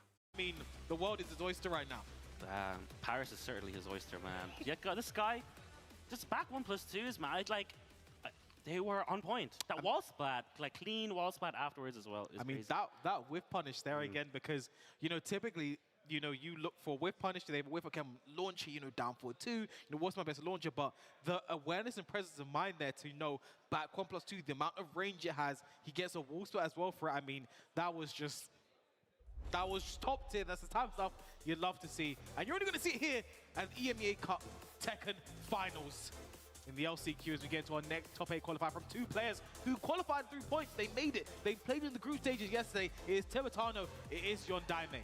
Yeah, Tibetano versus Yondaime. We saw Tibetano play against Kira earlier in an unfortunate ending for him. He wasn't able to beat Kira's June, but He's not out of it yet. He's going up against Yondaime, who we did see earlier on in pool, the Group A, Pool A earlier on today as well. He was showing us that Devil Jin, and it was really sick to see. Yeah, I'm excited to see this because we didn't get to see this match in particular yesterday. So it's the first time these guys are going to be playing each other this weekend. Again, both of them Tekken World Tour finalists in their own right, right? You know, Yondaime qualified for the regional leaderboard the past 2 years. Tibetano, a global qualifier multiple times now, going at it here. And I'm interested to see what characters we get here as well, because earlier today, we didn't see it on stream. Yondaime actually beat Zeon using the Mieri Zo. And again, both of these two play the character. You know, you could argue the character is Yondaime's birthright. Being from Madagascar himself, like the Malagasy character, that's my character. He's main Miari for years now. he's been waiting for this moment. But again, it's mostly the Mishimas you see from Yondaime and Tibetano. I mean, he's kind of making the Asuka work so far, but I think still adapting to this new character, the way you have to play the character, it's giving us some issues. You can definitely see some growing pains. So, does it go to the Mieri Zo? Is it a Mieri mirror match? Is it a Mishima versus Mieri? Is it Mishima versus Asuka? Mishima versus Kazama? Who knows what we get right now? Yeah, you can certainly see it in his gameplay, the differences between Season 2 and Season 3 Asuka when Tibetano plays. He still goes for the down 1+2s, but the follow-ups not being there really hurts his game plan and his his patented play style of the Tibetano rushdown offense. Less chip damage on his fangs. He still enjoys the upward one. Ahoboke cancels though. Tutaj myślę, że Tibetano. A wy jak obstawiacie? Has been a hit to his Ostatnia walka przed top 8. I mean, I agree again, because, you know, towards Tibetano yesterday, he said, you know, I asked him his thoughts about Asuka. He said potentially bottom 10 right now. And again, it's something I can agree with, because she has been hit probably the hardest coming from Season 2 to now. Again, she was a top 5 character. She was super good last season. We saw King Ray Jr., we saw Fergus, we saw Tibetano, we saw a lot of Asuka last season. So we kind of no one was sort of unaware of how good she was. So again, the nerfs were justified. I think we're kind of in a spot now where she doesn't need to be buffed to get better. It's just other characters now. We need to start bringing them down to a similar level like her. And I think, you know, that's the kind of spot where most people really want this game to be. I mean, you know, that's an agreeable thing. You know, Horan got a big nerf recently. People don't ask for that type of thing. I think that's the type of stuff we need to see across the board right now for this game. Just bring it up hard whenever you can. Yeah, just have to talk about it. With these two players on the screen, and you talk about hard. That's the honest. No one's played it the entire weekend, you know. You miss him. I'm having withdrawals, but it looks like it's going to be the Mieri Zo for Yondaime, Asuka for Tibetano. All right, let's go. Interesting matchup here. In the elegant Palace. So here we go. Yondaime versus Tibetano. Madagascar versus Spain. Mieri Zo versus Asuka. In the house of Lee Chaolan. How to get into his house? I don't know. She's bringing pets into his house? She's bringing animals with her, like the lemurs and a chameleon. How did she do that? I wish I knew, man. And where did they go? You don't want to know. All right. Nice. I hope okay into the wall splash. He's gonna break her if he wants to. No, he doesn't want to. Standing 3 follow-up. Down back 3. I hope okay loops. I said 2. This is a great start here for Tibetano. See Yondaime just freezing up like a deer in headlights right now. What do I do against all this? Nice parry. This should be it with the guaranteed follow-up. There it is. 4-3+4. Tibetano takes first blood. Great start there. Exactly what you wanted to do. Down 4-2 into the setback. Tibetano Asuka classic. It doesn't matter how many times he does it. People just never see it coming. You'll never see it coming. Smash spam connects. 27 damage, not too much, but still good pressure. It hit her airborne, so it wasn't a lot of damage. Again, Yondaime punching again after the down 4-2. If he did the down 4-2 punch back, he would have won once more down back 3. Getting the counter upward 1, down 1+2. Nothing guaranteed though. Yondaime could have woken up. Czemu Yondaime wziął Mieri Zo? Standing free, trying to get her off the ground. Zastanawiam się. No jest z Madagaskaru, ale wcześniej grał Henkiem i DJ-em. Nice delay with the back 4-2. Last hit guaranteed with the second hit connect. Upward 1 doesn't finish the 2. 91 goes to down +2 again. Oh, he thinks it's the save. He's playing Season 2. The muscle memory. Uninstall the patch. I hope okay again. And then he smashed. That was just a dominant start there for Tibetano. I just think, and here's the annoying thing if you're Yondaime, you didn't really get a chance to see if anything you do with Mieri Zo would really work. You didn't get to try any mix-ups. You have no information to move forward within this next set. Like, I don't know if this works. Poszło szybko. Deal with a merengue stance, how does he deal with Baobab stance? So even if he does switch here, you know, he'll be thinking back in his mind like, I didn't get a chance to A get w ogóle started. fajną ma I could smyczkę. not see like any of his personality come out in that game. It was just Ahoboke cancelled and Tibetano sort of rushing him down there. Tibetano But he is going to switch to znam, ale co? Heihachi Hejek tak. Mishima Okay. and sort of try and assert some more of his gameplay into the set, because that was a very Tibetano game. I mean, historically as well, this is a pretty decent matchup for Heihachi. A lot of knees, you know, forward three, a lot of things he can do to sort of stop the parries and maybe make Asuka play a bit honest. So, you know, not a bad choice in my opinion. It's been a while since the Heihachi. The Devil Jin in the Mieri zone. Back to the Heihachi. It's been a while since we've just seen the Jin from him as well. Historically a Jin main Daime. All right, 7 seconds in, no more heat already. That's Tibetano gaming. That's Tibetano gaming. Down 1+2. There it is again. Spends the top C heat burst. You always want to do that if you're a Heihachi player. You know, it's not on a wall spot anymore. Season 3, baby. Last 3, 1+2. Guaranteed Barancik, up for 4-1. Nice Ukemi to wake up. Down for 1-2. Nice. Oh, that's guaranteed. Could be enough to kill. Koniec, tak. And it is Daime finally getting around on the board with the Heihachi. Yeah, looking a lot better than the Miari was doing. There's the gold spark there. No duck on forward 2-1. Asuka's 4-4-2 tool is really good in this match. She's got so much good extensions from it, and she can charge them up as well. Nice full crouch sweep there from Yondaime. 1-1, there's the heat burst. Side step 2, nerf now, no full combo. It's gonna be a launch. Oh, but that is gonna get the wall 2. Titan looking great this round. Nice punisher in the back 4-2. Full crouch sweep, heat smash sped. The next goes for the throw, broken toy, get out of here. But does just move back to the center of the stage, so pressure relieved at the Oj, hit oj, oj, oj. Tibetano should close out the round. She works out.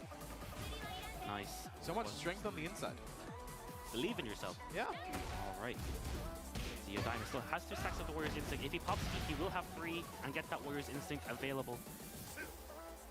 But you want to get a bit further on the set. Side step 2 connects, heat engage for Tibetano. Time to play the game. Nice interruption. Finally interrupting the Ahoboke.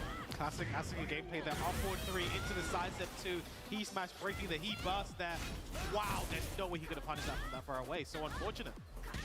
Nice interrupting the down 1+2 here, going for the mid. Yondaime needs to find a way to get back into the game. No Oj, punish oj, for za that bit daleko. too far.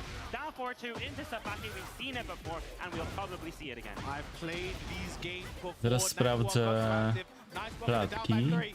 Oh, hell sweep, hell sweep. Ile ty utrzyma na bloku? 16 seconds and the 1-3 Yondaime not ready for the Na low. plus 3, 19. To blast his way through into top 8, loses side. Nice.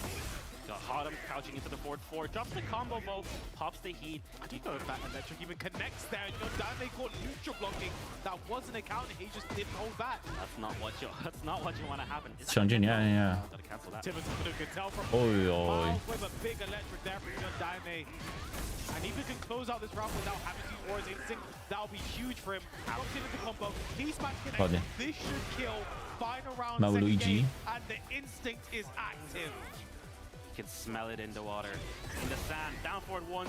Gets the tornado. In the Oj, air. oj, Activates złoty it. 2. There it is. This is boss mode Heihachi right now. You gotta close this out as soon as you can, Tibetano. He smash connects. Yondaime says all of his resources there. Counters with a first hit of the Hell Sweep. Still has his heat to burn too. Yeah, should be able to push towards the wall here with the Hunting Hawk. Boom! 96 damage, barely any of it is great. A noga nie trafiła? He can just delete it whenever he wants. Czy ona po prostu... Alright, he's still Nie, nie available wiem. for Yondaime. He wants to Może... spend, but Tibetano's taking it really tough. Spends the heat smash on block. Gets the big Nie, w sumie zastanawiam się dlaczego tylko nie trafiła. Ciężko tam Henkowi ukarać do tyłu 3. O właśnie, o właśnie. He's not able to punish these back threes. He needs to clutch it out. 9 seconds left on the clock. Down 1+2. Staying on the floor.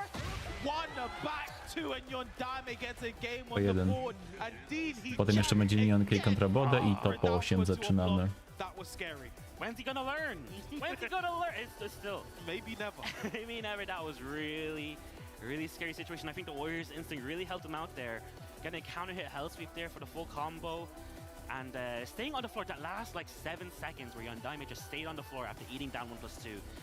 He did not want to wake up into another mix-up, but the time was running down. He was gonna, like, Tibetano almost made the comeback. He got up at the right time and just, oh man, very, very, very close round there. I mean, again, I think the way this game is going, the back and forth between these two, you know, again, I think Yondaime is someone who I would love to see in more open brackets because you don't really get to see, you know, we've seen it a couple times now, Tekken to a final somewhere, Sime yesterday as well, and sometimes he just doesn't have the best performance, and it's like, that's because the players he's playing are also players who work super, super well to get to that point. You know, you don't get to see the best of him all the time, how he could claw his way through these brackets, come back, and now force a final game in this top 8 losers side qualifier. Right, yeah, the winner of this is moving on to the top 8. We're in an open stage now. Yakushima, nice electric, just started off, counter hits. One thing I think that's been missing from his game, that past game was just not enough electrics. Landed a few, brought it back. Ojej. Okay, nice duck, but gets the free one. Nie wiem, czy tyle boku Oh zrobił. my god, electric just like that. Elektryczki ładnie. Big combo here for Yondaime. Ładny damage ciągnie. Down 3, Yondaime, first round in this final. Kiedy skręcił chłopak. Leading in the set. Really, really looking strong right now with the Heihachi. Much better than the Miari. Nice. Wall standing launcher from Tibetano. Cans into duck while standing 3. Tibetano is playing some funky games right now. Spanish mind games. Okay, whiffs the 4-2, but stay safe about it. Smash again. Tibetano no more team to play with. Pięknie go tutaj wyczekał. Tibetano not letting this one get away from him. Tied one round in this final game. Alright, all even up right now. Nice down back one to start it off. You want an electric, this is going to go straight under your electric. Goes for the destabilizer low. 21+2+ rate. And then low, he actually can actually launch that low, by the way. Minus 14, but he's still doing it. And it's working out. Witaj ponownie. Oh no, the inner strength is there, but the heat smash goes over the low, and Tibetano now one round away from closing this out. Set point now for Yondaime, but just like last game, he can pop. The Warrior Instinct is available, but he can save it for next round if he makes it to next round.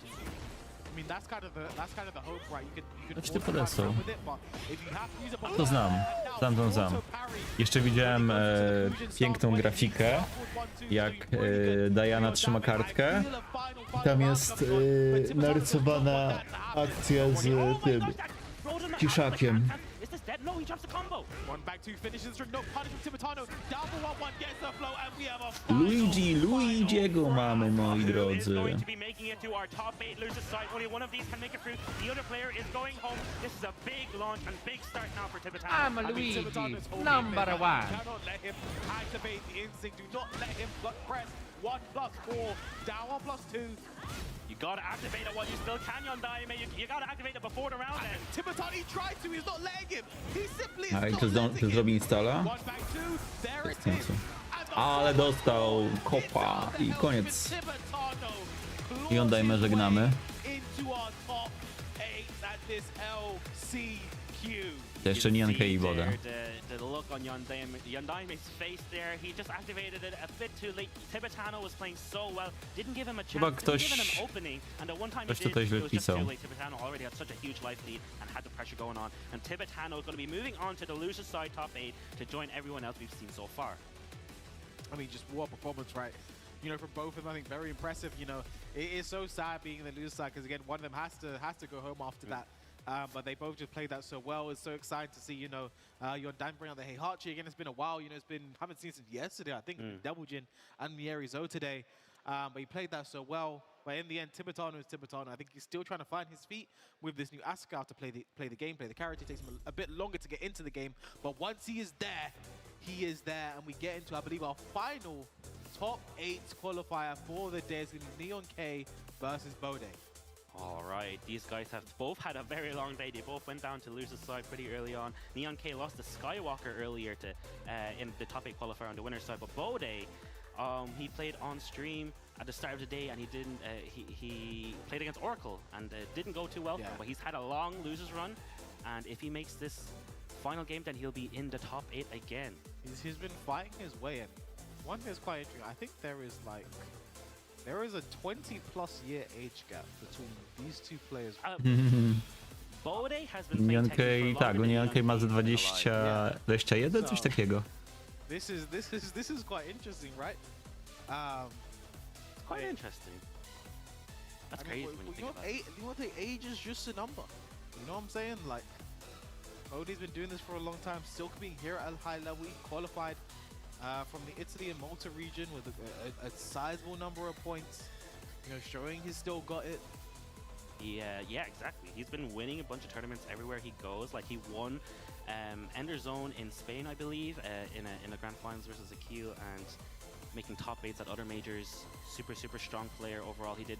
Unfortunately, yesterday he had a really tough group with Tibetano, Kane, and Frizzin. Yeah. Really strong players, and not the best matchups for Leo. But he's been making it work today. Lost pretty early on against Oracle 99, but he's bringing it back. He's on the loser's side. This is a top 8 qualifier match right here. The loser of this is going home. Leo versus Azucena locked in. We're going to Madagascar. Let's see who likes to move it. Is this Leo's only special intro? He has one against Lily, I believe. Lily. No, Azucena though. No, not Lily. Sorry. I couldn't tell you. Nobody plays this. You take the blue pill. Nie wiem, na kogo to jest Story stawiam. ends. You wake up in your bed and believe whatever you want. We'll think about that a bit later. We'll get back. Bodhi with a nice start in this game, about even in live, 20 seconds gone in this first round. Ciekaw jestem, czy Bode grał w jakąkolwiek inną bijatkę niż, czy serię bijatek niż Tekken. I mean, one thing we're going to see a lot of is how the OK likes to make use of the Libertador stance. Oh, even the big one with the counter hit.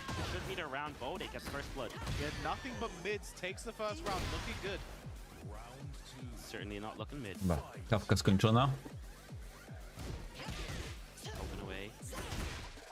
Block 3+4, block 2+4 again. Good start here for Bode in this game, right? He wanted a full crash loader, but got the down instead. Ten lowe kule bodajże dół 2 ręce, to tylko na klinie przewraca, prawda? Just as the first.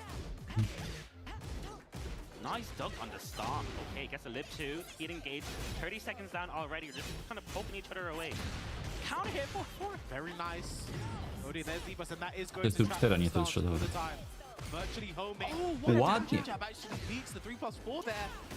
Yeah, might have been able to convert off the wall standing free, but didn't. 15 seconds left to go. Neonk doesn't get a chance to use the heat. 1-2, 11 seconds. 1-2, 1-2, nice block and punish from Bode. Elegancko Bode. Szanuję. Bit of a button check. Bit of a shimmy. Oh man. Look at me, I can duck. He's an old man, He's got to check those knees. I can duck, I can dance, I can sing. Dół 2 ręce bodajże. Tym taki, co potrafi przewrócić i potem chyba w US3 siedzi na gwarancie, żeby wybić. Already for Bode. This is looking really good. 2 rounds straight already. Nice duck on a down back 4. We did have this conversation yesterday with Neonk. Can you react to that? He says he can. I mean, one thing about Neonk, we've seen it. This today is just great reaction on low blocks, right? Something you really can't test him about. A nie, to nie jest dół 2 ręce. Tournament, right? You really cannot test it. But the down for 2 launch there from Bode should be huge damage. I don't know if this is enough to kill without the wall. To jest coś innego. Dół przód...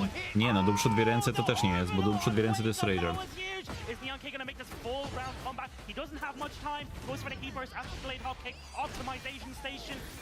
Bode has to wake up. 5 seconds left to go. Box 3+4. Back 1-4. No side step. 2 seconds. Down jab into Ale się bił hit smashem. Staying alive by the skin of his teeth. 2 seconds left on that round. Może to jest coś 2+3? I mean, you have to think as well, like, is that going to be Dół przód 2+3. It doesn't look like it, but Neonk finds Może. that around kind of on the front foot. Nice power press there from Bode. Dół przód 2+3. Forward four, nice block again. Into lip stance. Dół przód 2 ręce? Nie. So scary to fight. Nie, dół przód 2+3 sprawdziłem przed chwilą. And that lip stance is active. Now he got the auto parries. I think To wejdzie that's tak. a nice step into the down 4-2. A, ma 2 podobne. A bit unfortunate there for Bode. If we put in rage. A 4-3+4, the down jab. Yeah, you have to be so careful trying to. Nie, dół 2 ręce to jest mid. Automatically evaded. If it's a low, there's a full punish there. Yeah, very tricky stuff. The down jab got punished. Final round, game number 1. It was looking like all Bode for the first 2 rounds. Nice. Jest i wybitka. On the big sweep. It's gonna be a huge combo for Azucena for Neonk. 4-2-1-4 for the wall carry for the damage. Nice block. Nice punish there as well. Full crash down 4-3. Yeah, trying to catch out Neonk doing a power. Nie, mi nie chodzi o low high. Mi chodzi o samego lowa, gdzie on tak przykuca. premature heat usage there. 27 seconds left to go between these two. Neonk still has heat, no couple like on either side. What the throw! Dziwnie odsunęło, Leo. You have to wake up. You have to wake up. Punish. Just outside of rage. There's the heat. 11 seconds left to go. Full crouch low, guaranteed 3+4. Downfall. Ale mi chodzi o ten cios. Barely clutching out. Mi chodzi o ten, gdzie ona przykuca. Ten ciosek, gdzie ona robi low H, to wiem, że on... Jak zrobimy to na Armora, to drugi raz to wchodzi na gwarancie, nie? He's like 2 meters away. He's trying to collect all the information he can. He's trying to see Neon K as he's playing. Yeah. Like some players like to be as close as they can, some want to be as far as they can. Neonk not electing for a character switch, so I was wondering we're going to see a Jun. Chodzi mi konkretnie o to. Maybe an Anna. No, it's going to be the Azucena. Again, I think she's so strong right now. I think a top 10 contender potentially. But we're seeing Ulsan use the character more and more in career as well. Definitely a very strong character at this point in the game. Yeah, Neon K definitely very comfortable with her as well. Goes for the lip 4, the down 4, sorry, the low. First one we've seen alt set. Goes for the full crouch low again. This is looking more like typical Neon K gameplay right now, just using everything just hitting. Everything just hitting. Yeah, there's that back turn 2 as well. Nice! Not all guaranteed in the back. Tam gdyby... Bije się tak. A nie, dobrze zabije, ale gdyby tam mógł chyba skończyć serię, czy to była 3-hitowa i on po prostu podobnie się wszedł do postawy, coś takiego? Oh, nice! Into sidestep into low parry there for Bode. Nice little bit of a wall carry, goes for the blue spark, there it is, 54 damage on the board. Goes straight for the heat smash, trying to step. Yeah, forward 4 heat smash I think is near unsteppable, so... You just gotta hold back. Nice, no break on the throw! And that will spike from so far away. Spike combo available as well, doesn't want to go for it. Huge life for Bode, down for 1, it's the low, then it's Ale the równo mid, jadą playing chłopaki. as simply as he can. Answering back with a 7 golden letter, perfect. Bode looking super strong, gets the big heat engager for Neon K, back to the horse to the wall, goes for the big heat move. Nice good option. Yeah, didn't want to risk waking up and getting punished. Nice block and punish there from Bode, could have launched, but the heat is engaged. Right, no more heat for Neon K, but gets the full launch anyway. And it's not looking good for Bode. He's in the corner now. Oh no, just scraping off the corner. Oh, and no duck on the second hit. Yeah, gets wall splat forward, and Neon K 2 rounds to 1 in this game number 2. He's looking a bit more comfortable. My back one, we're not seeing Neon K. The best way to deal with that string is sidestep left. After the back one, not seeing that yet, and again, block on the low. You cannot test this young man's reactions. Yeah, it's not the first time he's blocked that, and it probably won't be the last if he keeps on using it like that. Nice, yeah, nice combo adjust there too. While through on the wake up. He got some good wall positioning here for Bode. Needs to make the most of it. Exactly. Now forward 1, counter hit there. Nice side with Neon K. There is the LC from Libertador stance. Gonna be a big lining up, and Neon K gonna carry this one as far as he can to the wall. Oh, he gets a spike off this as well. That's huge. One more hit. Damage, and then it's the lib 3 to close it O out. jeden. One game Coach. apiece. Wow, huge damage output from Azucena. Bode gonna get a bit of coaching here from Zayon, I'm guessing. It's been Zion the entire weekend, so. Zayn also doing fairly well in the LCQ, made top 16 himself as well, losing to Flower on the winner's side. And Yon Daime's Mieri's on the loser's side. yes, exactly. But yeah, final game. We're going to a final game, KWIS, of the top 16. See who's going to make it to the top 8 and who's going to be going home. I mean, I wouldn't have it any other way, right? You know, these close games, going back and forth, you know, going to the final one.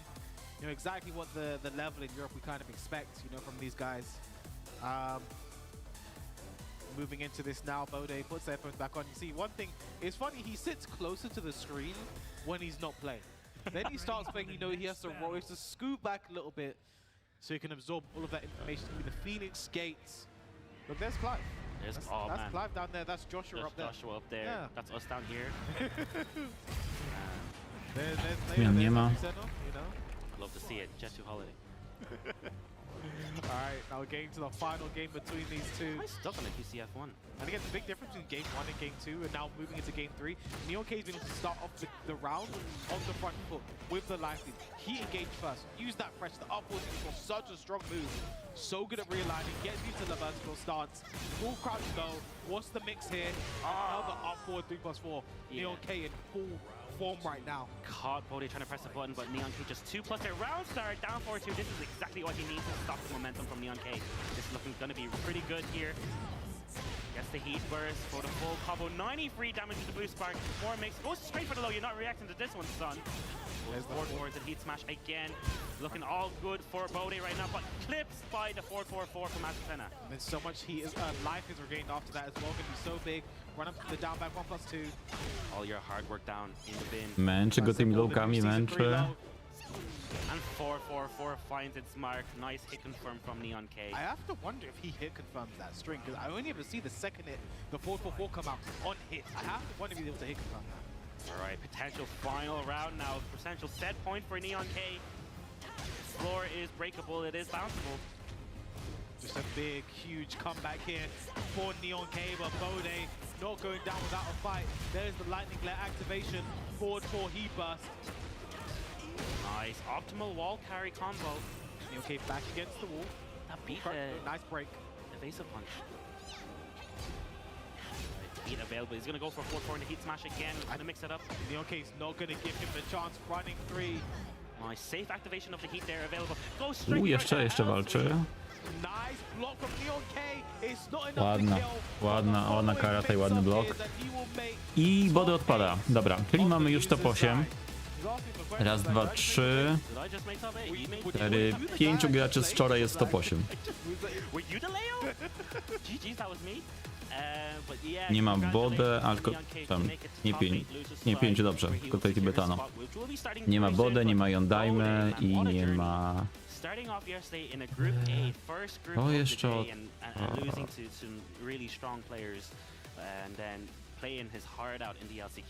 I Flower. Podejrzewam, że teraz będzie przerwa i zaraz się widzimy na top 8. Z jednej strony nie był, ale z drugiej nie ma też dużo graczy z czołówki dzisiaj. No, nawet zbyt wielu topowych Francuzów nie ma, tak? Więc tutaj ciężko powiedzieć. Ja myślę, że jednym z powodów, dla których, czy głównym powodem w zasadzie, dla którego to się dzieje, jest to, że po prostu późno zapowiedzieli ten turniej. Bo to ile zapowiedzieli? 3 tygodnie temu, 4, coś takiego. Troszkę słabo. No a część osób też już mogło na Evo Japan pojechać.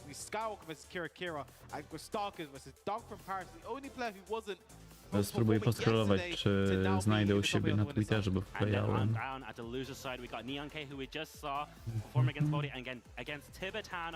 Followed by Himadi versus Lancelot. So we got a load of different flags. 2 French players in the top 8. I'm sure the crowd's gonna love that one. And a bunch of other flags as well. Love to see it. Yeah, I think that was a great performance from everyone. I think I'm excited to see how those games Dobra, 19 marca. 19 ja wklejam, a oni chyba 20 napisali, kiedy to będzie, więc miesiąc, no ale...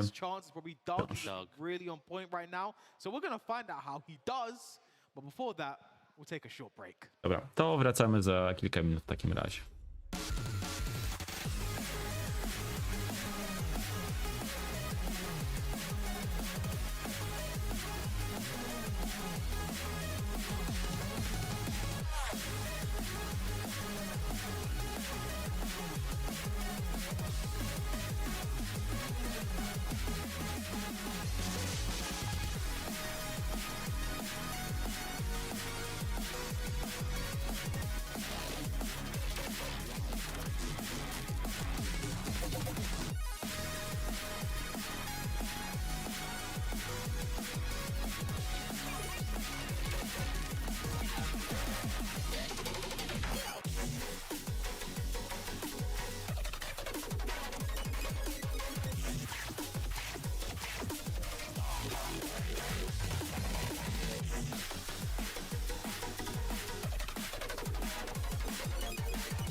No i jesteśmy, moi drodzy, z powrotem.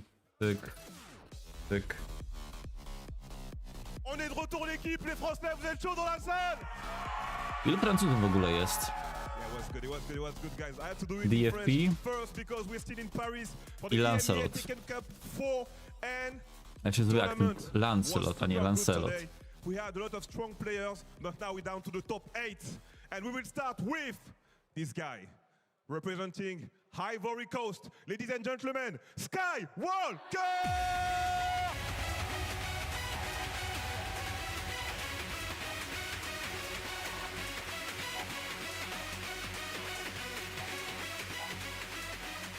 We are the first guy to join the top 8, still on the winner side.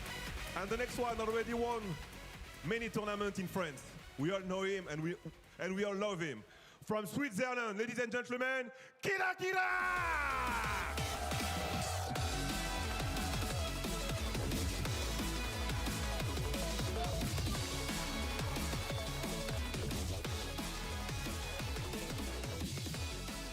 And the next one is still in the tournament, still in winner side. He was there for the Tekken World Tour final as well from Greece. Ladies and gentlemen, Kostakis!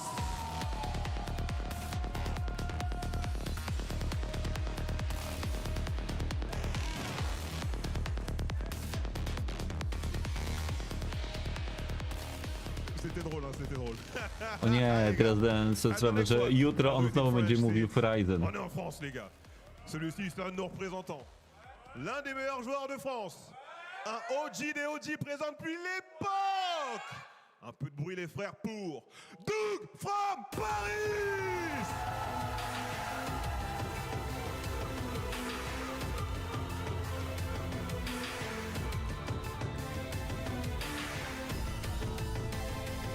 DFP is still here, guys. He's still here with us, boys. Dagi, And the Dagi. next one, he came all the way from UK. Probably the best, as we say now in Europe, guys. Make some noise for Neon K!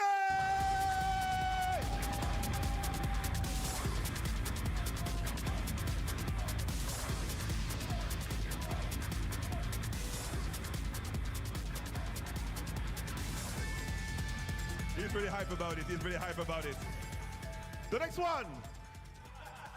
Winner of the Mix-Up 2025. One of the best players in Europe. We all know him for Aska. And he's back in France to bring the hype and bring some energy to this top 8. Please, ladies and gentlemen, Tibetano! Tibetano! Aha, napisał Aska, bo to 1, tylko że na takim tle, że ciężko zobaczyć. The next one. I was watching his game yesterday for the first time, and he did great. He was almost in the qualified for the top 8. He didn't make it, but he's back in the last chance qualifier, and now he's in the top 8, guys. Representing Kuwait, Magi!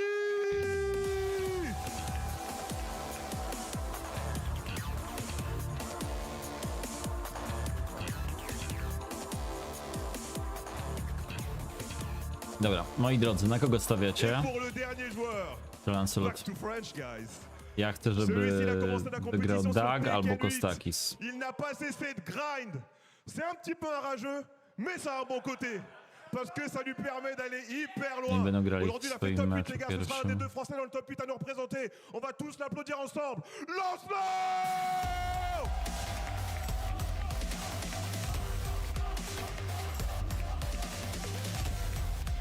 O, tam był, kurczę, nie pamiętam jak się nazywał, ale jeden z gości, którzy organizowali Ibo Hans. Jak się nazywał?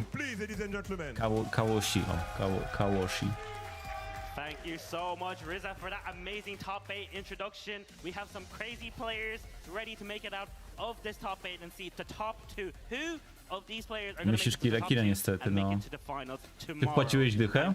Lewix? Pun Life, are you ready for this top 8? Możesz podrzucić w ogóle link do zbiórki, aż sobie z czego spojrzę. Tak, Pan Life to jest Polak. Łukasz. Jest chyba od 14 roku życia w UK, coś takiego. Ja z nim kiedyś robiłem wywiad, jestem na kanale.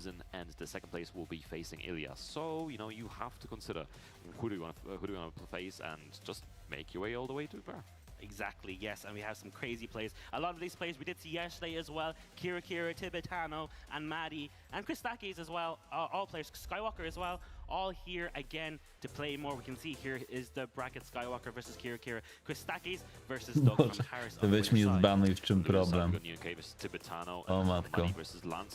Dzięki, że od razu wkleiłeś z emotką. This matchup that is coming up, Kira versus Skywalker. No i Yesterday they were in the same group C. Kira coming out. Co to jest? Czekajcie, wam to pokażę. See if Skywalker is able to adapt since yesterday and able to find places where maybe he made mistakes, where he didn't take advantage of maybe the counter hits that we talked about before with the back one. And well, we'll see if Kira can retain the lead and maintain victory. Yeah, what a showing today from both players, making it all the way here to the top 8 on the winner's side as well. It's not been an easy bracket, but they made it here. Skywalker has some really close games today as well. Really happy to see him make it all the way this far. Now, Kira did beat Skywalker in the group stage pretty well yesterday. I think it was Lily, right? He picked, and so, yeah. it was a pretty strong. But he's sticking with the June now. Pięknie, pięknie. And, Skywalker should be on with widziałem, że miała być zrzutka na walkę Turles kontra Charlie. Ja takich rzeczy starałem się nie komentować. So it's going to be super interesting to see if he's going to stick to June, if he's going to go to Miari, if there's any other card picks we're going to see. But no, June locked in. Ciekawe. It was working out very well earlier, especially versus Tibetano. It was a very competitive game.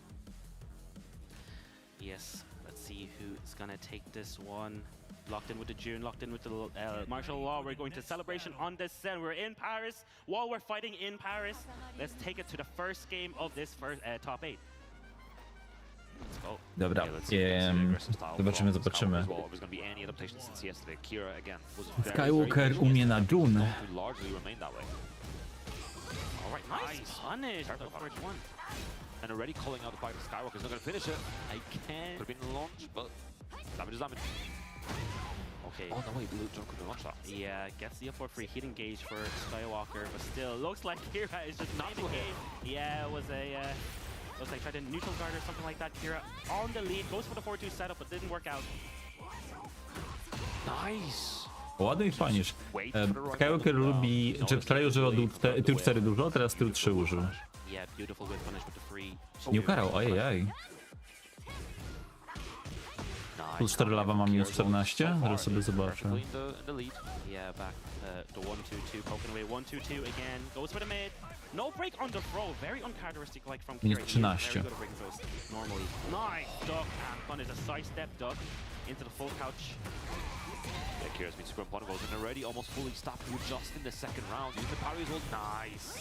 Band forward to 1+2. Kira already 2 rounds ahead. Alright, full essence already 2 rounds straight. Kira's looking strong. Representing that Switzerland down 1+2. Big counter hit launch. Should be able to push towards the wall. There it is. Too much wall carry though. Doesn't get a wall ender. Doesn't matter. To siedzi, okay.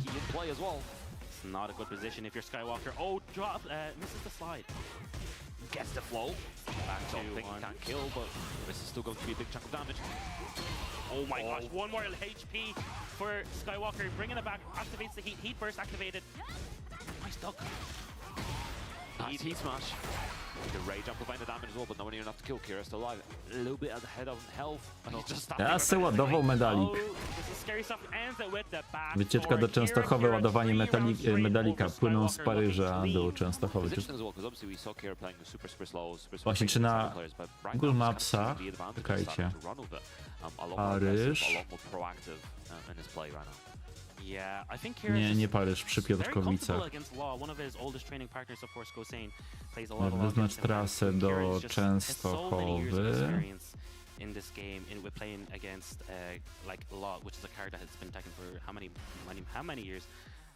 Idzie się 13 dni, ale kurde, kiedyś pamiętam, bo mój wykładowca z Politechniki Warszawskiej był wielkim fanem kajaków i chyba można było kiedyś na Google Mapsach ustawić, ile się kajakiem płynie bądź dokądś. Chciałem tutaj ustawić, ale niestety.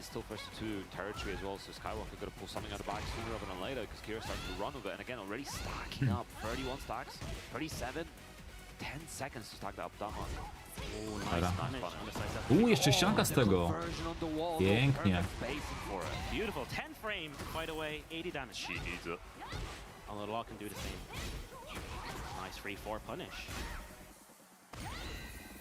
Again, looking for more stacks. Heat running out. He's not get to use it much more. Nice, using that power crush. They did actually speed it up, right? 6 frames faster from 28 frames to 22 frames. It is a lot more viable than it was before. Always a good arsenal tool to have in your arsenal. All right, nice. Gets the foot. Doesn't pick up off the Miari 1+2. Nice, just letting up in the second hit, counter hit. You're playing a little bit around the timing delay, even on some strings. No break on the throw again. It's a second throw hit by Skywalker to set. All right. Ładuje se. Standing very menacingly. Scary stuff. Oh, okay, nice trade. He's poking away, not letting Skywalker move around or do any fast pokes. They're not committed to stand, gain some counter hits again. Kira now sees the advantage, gets the stacks, just needs a couple more. Nice step, didn't capitalize on the whiff parry, goes for the heat smash, what's the mix afterwards? Goes for the, just backdash out of anything. Oh. I don't know if that was intentional. Nie wyczuł. Is that gonna kill? Właśnie nie, ale popełnił błąd. Just lasers from a distance and just like that. Jezus Maria. I to jest powalone. Laser. To make it to the winners finals, Skywalker needs to do something different. Nothing's working out. I think Skywalker's not really ready to do the laser either. It is -20, right? But it's extremely difficult to punish from a distance. Sometimes you need to instant wall running, but maybe something like up 3+4 from low could be enough as well. Oh, the flip kicks! Ayo, nunchucks. Ja nie znam szczegółów w ogóle tego turnieju. Tam jest z tymi zasadami, o co chodzi z tym PSX Extreme. 81 damage. Stacks has the heat, keeping the pressure going. Doesn't go into the second hit though. All right, back 1-2 pulls the trigger, but it got blocked, knockdown hit. Nice, duck on the throw into the wall F. A, bo oni reklamowali ten turniej, tak? Goes for the slide. What's the mix? Stop side switches. And they're running free. Ayo, Skywalker playing sick. He's playing like Bruce Lee. Big turnaround for Skywalker, but definitely needed that. Not up to just yet. Valkyria still on set point. Going for the mid, catching and ducking this time. Plus frames, nice flip kick again. Ayo, if it worked once, it's gonna work again. Let's see. Down forward one, okay. Doesn't quite get the wall, but still getting some of the wall positioning. Yeah. Small whip punch from Kira. Unfortunate whiff. Spending the heat very, very quick. I don't know if that's gonna cost him afterwards, but he's still trying to keep Skywalker locked out of heat. 1-2. Oh, nice down jab to interrupt the nunchuck. That was very fortunate for Kira. Yeah, manages to hold him out. No heat smash. Nice, gets the back turn hit, and a lot of them. All right, last chance now for Skywalker to make this. Kira gonna be able to close it out now.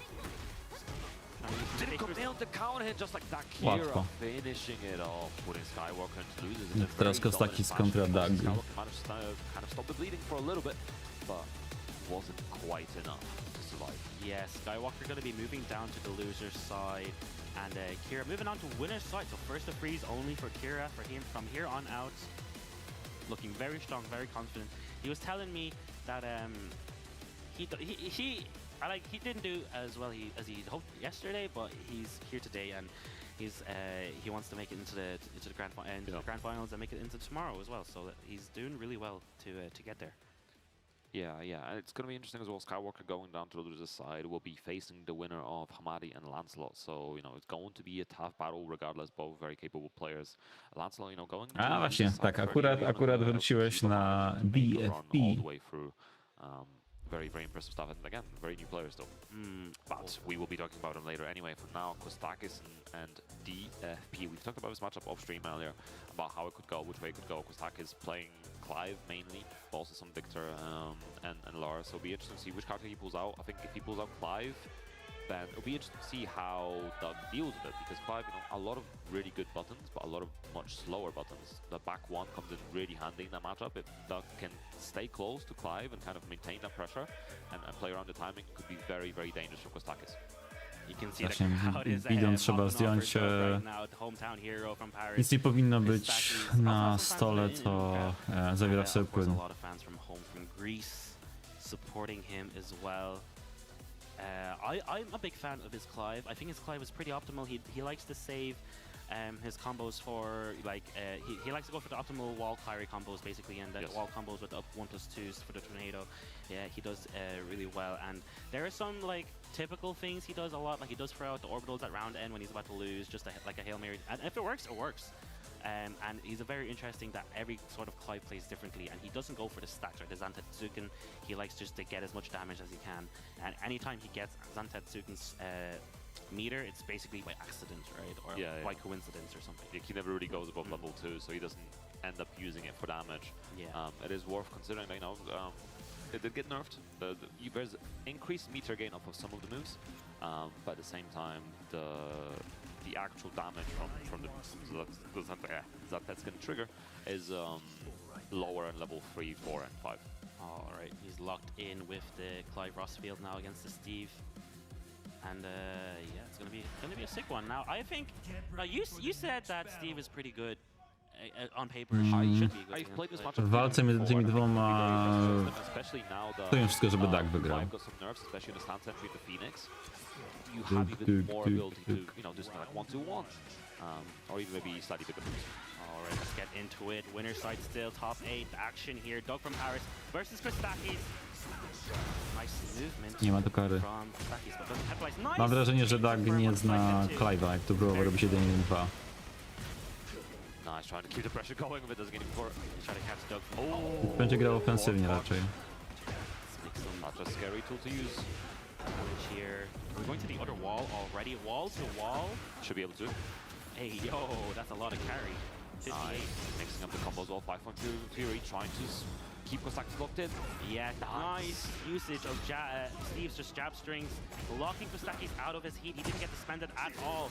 And down back forward, back in the step. Delaying his timing a little bit, running to, trying to keep the pressure going on 2-1. Going for the slower mid, nice Doug, doesn't kill. Yeah. Tam wydaje mi się, że chciał zrobić PS 1-2 na karę, ale za szybko wstał. How he's placing was low as well, because high crash moves are very, very good against Steve. And if he can place them well, that could be very, very beneficial to his gameplay. Yeah, really well played from Doug from Paris right now, playing it really close and compact and not letting Christakis get too much space. Doug on the QCF low, no punish. Będzie free fall. Oh my gosh, the range? Excuse me? O czym marzysz? O tym, żeby zagościć w Extremie? Nice, again, keeping the frames, forgets the damage instead. Looking very good for Paris right now. Heat smash spent. What's the mix? What's for the mid? Lionheart.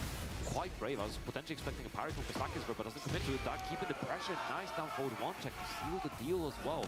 Beautiful balance of offense and Round start, Sonic Fang. Whoa, up forward 4 going forward. It doesn't quite catch it because it was. Dlaczego, Wiktora? Nie, no proszę cię, Doug, to jest... To jest main... Doug mainuje Steve'a od lat. Nice, keeping a simple arbitral center. Back to no punish. He just ran up and did that? That's crazy. Ew, high crush, so it's not a bad idea. Alright, Lionheart goes for the one. It's looking all Nie chcemy Wiktora, nie. Christakis needs to find a way to get in. Go from Paris does not need to overextend at all. He has the life lead, 30 seconds in, and Christakis is struggling to get a heat engager. Nice, going low this time and catching the movement. Ładnie, bardzo, bardzo ładnie. Just sending a message, going for the guard break anyway. That was rude, man. He could have got a Lionheart 1 for free and win. True, but consider the mental damage. Oh man, that's already 3 rounds straight. I mean, in theory, landing the guard break, because are you going? Teraz będziesz miał pewnie Wiktora. Ja myślę, że Christakis zmieni na Wiktora. Man, I mean, you're gonna eat the mid option anyway. Yeah, but if he does the guard break, you're actually eating more damage.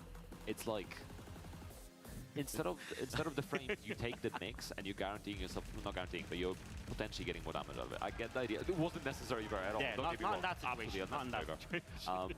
But it is something. Bierz tego Wiktora. All right. No, nobody coming up to coach him just now. He's back in the card select screen. Maybe switch to the Victor. No, Doug from Paris plays Victor very well himself as well. He has been playing Victor quite often, so I don't think he's going to switch. He's going to stick with the Clive, but it was not working at all. No, he was trying to find ways to use that 1+2 to get that heat engage and start his offense, but Doug's defense is just so on point. Like, everything was either getting weaved or blocked, and Christakis was struggling to hit anything really. I would have expected to see maybe like a Lars. I know he used to play Lars before as well. I think that would have been a decent idea as well, but maybe he just hasn't played him in a while. So maybe that's something that's not really on the table for him. Ross sort of settles in, and maybe you're just not ready for the big stage. Right. We are at the EMEA Cup finals. Ciekawe, ile co turniej będzie grał, trwał. Stawiam, że 4-5 godzin. It could not get any more Parisian than this. Zobaczymy. I heard you like Paris, so I brought you into the Paris stage playing against Doug from Paris while in Paris. Nice, keeping the pressure to peekaboo as well. No punish. Alright, Pete Burst, get off me. Fight with Point Fury again. Nice, confirm as well. Yoshimitsu w takim razie też idąc tą logiką. Yoshimitsu jest w Soul Caliburze od pierwszej części. I think that was a really ideal way of using the heal as well. Got a lot of mileage out of it. Tutaj można powiedzieć, że Yoshimitsu jest w Soul Caliburze zanim Yoshimitsu był w Soul Caliburze zanim się urodziłeś. Very, very aggressive and playing a lot of the round around key, getting a lot of mileage out of it. Maybe it was the outfit. Maybe it was. Heihachi chyba też. You gotta be fashionable when you're in Paris. Not to say that it's fashion. Anyway. No Nice step. Still getting caught too small. Step just fires away while stunning too big. Counter hit. He just threw it out after blocking the heat burst. That's it. Should be easy carry. Może w Assassin's Creed 2 też był. Oh no, close for the 4-1. Oh, and again the 4-1 plus two doing a ton. Right now, Kostak is a W complete... sumie jest Wiktor w Soul Caliburze 2, tylko nazywa się Patroclus Alpha w piątce. Trade as well, not working out. I'm trying to push the pressure. Looking for that QCF1. Nice movement. Oh, all the way in the back. Beautiful. Pięknie tutaj zagrał. Masaż. Definitely put that in kill territory as well. Trying to keep the pressure. Sonic Fang spend, beating out the orbital. Siadło jeszcze po tym tradzie, pięknie, pięknie. Beautiful awareness from Doug. Tak, w poprzednim sezonie grał Larsem. Using plus frames. I pierwszy... Jezu, jak to wysoko wybija w ogóle. You very rarely see that work for Steve, but he flew up so high. Oh my gosh. Okay, 1+2 for business. To business. Akurat Clive jest teraz najpopularniejszą postacią w Grecji, bo Kato, PH, Dope też nim grają.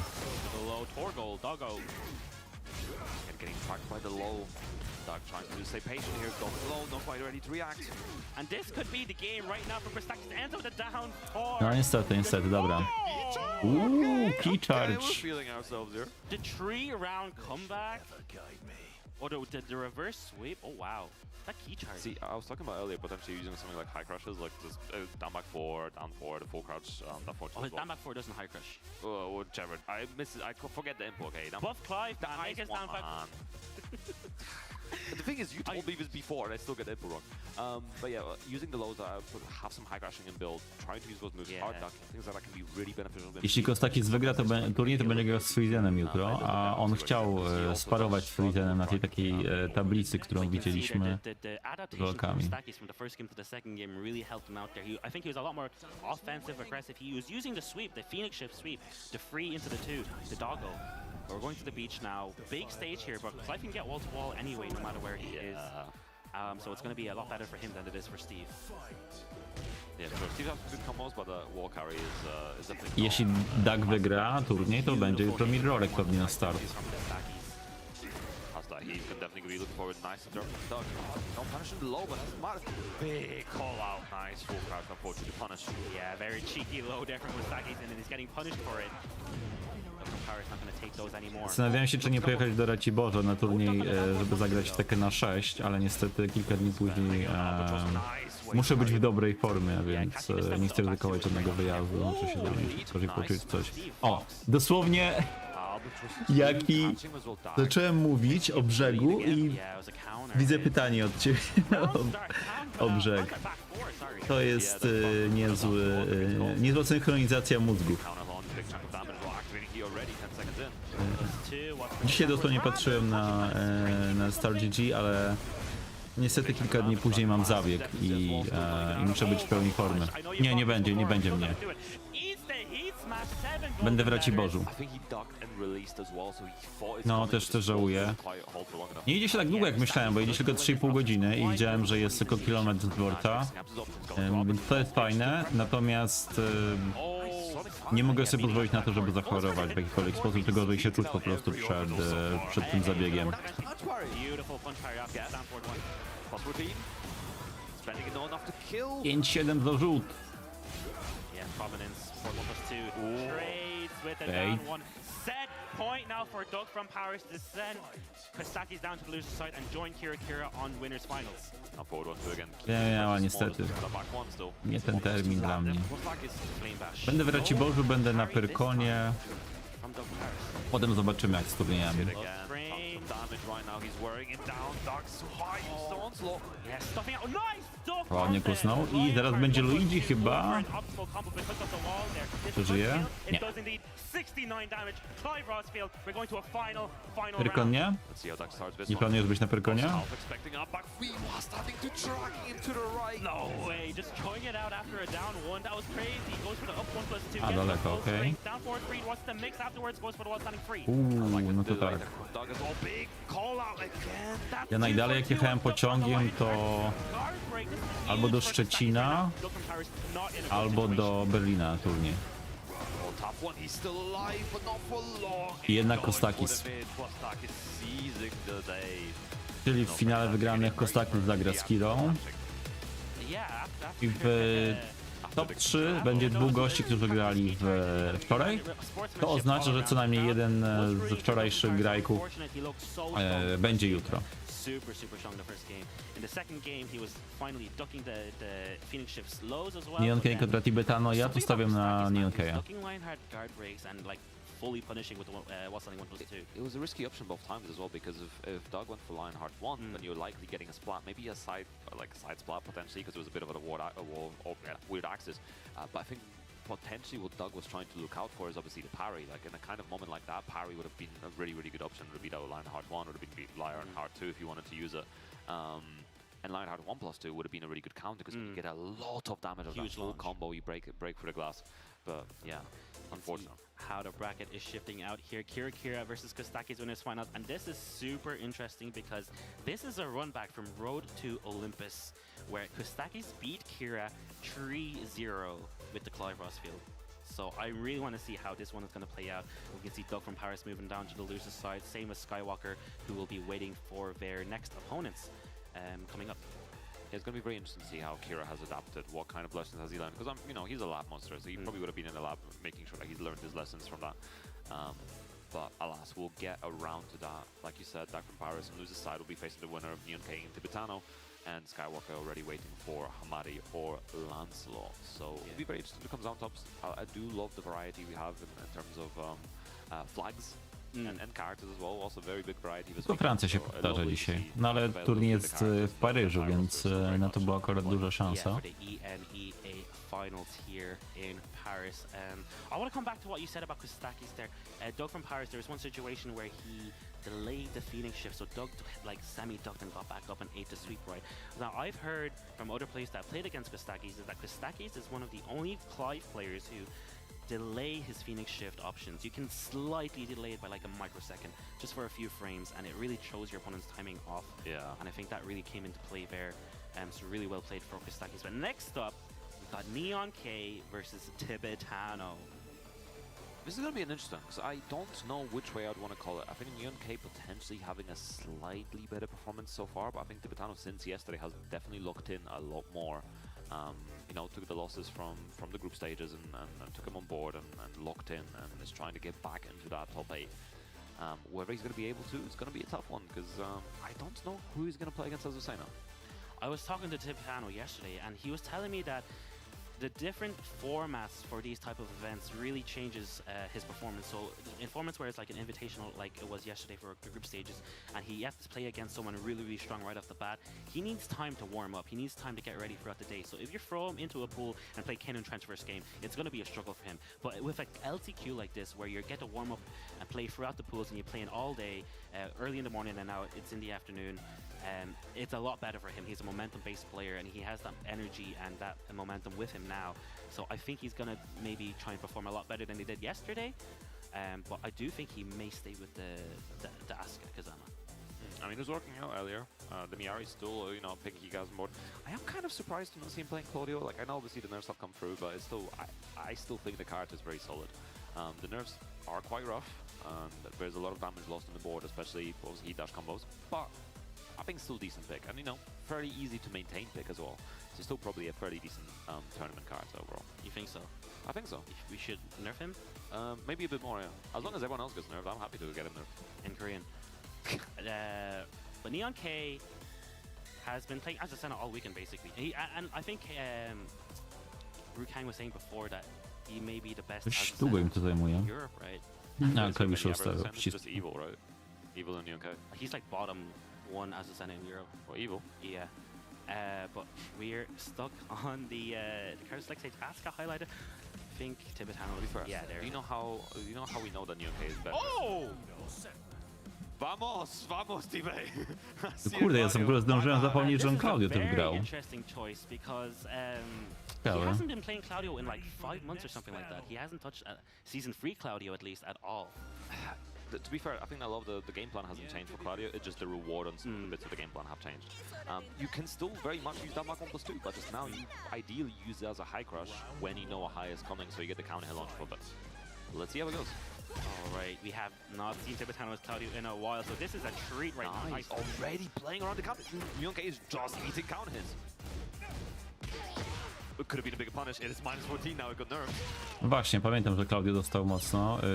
Pan Life akurat bardzo dobrze ogarnia Claudio, znaczy gra Claudio, tak, więc zna tę postać.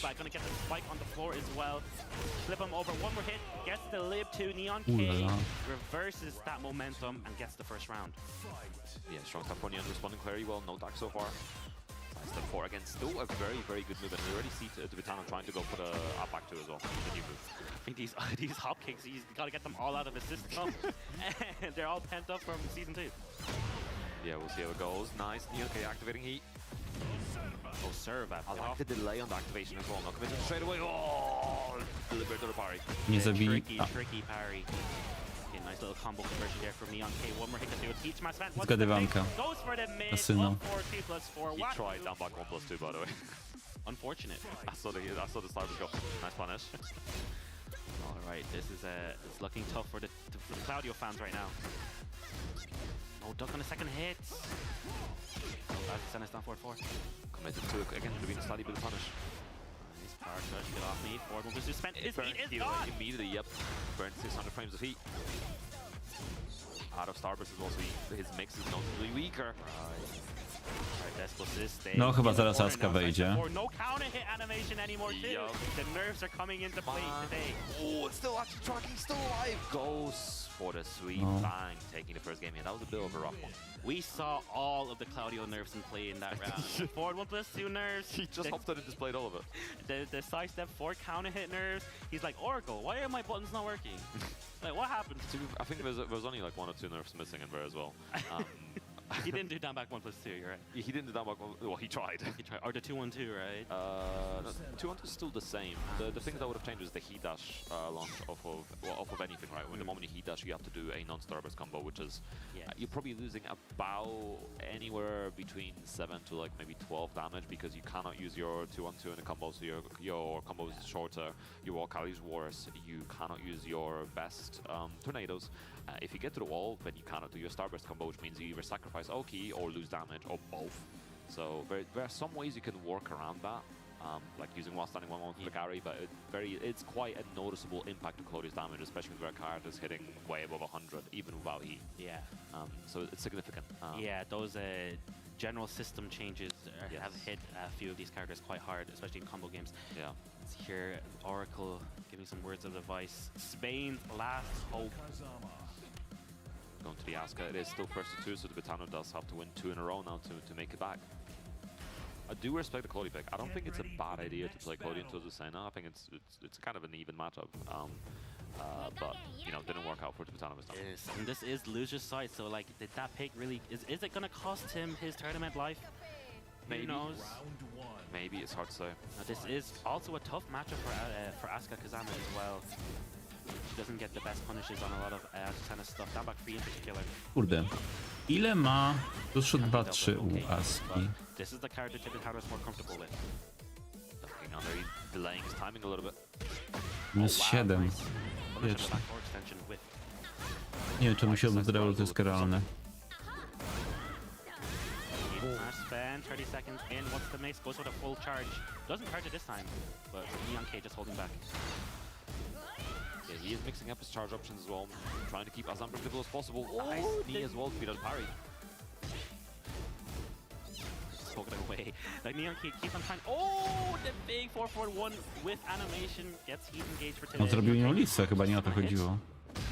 Yes, it is. Wiem, że zdąży zablokować. Yeah, cannot block while in that lip stance, so eating this rage art gonna stop the time and give Tibetano a bit of time to breathe. Has to be so careful on the heat smash, bro. So scary mix. Nice break on a generic throw. 5 seconds left on the clock. How does Tibetano make this comeback? Nice punish.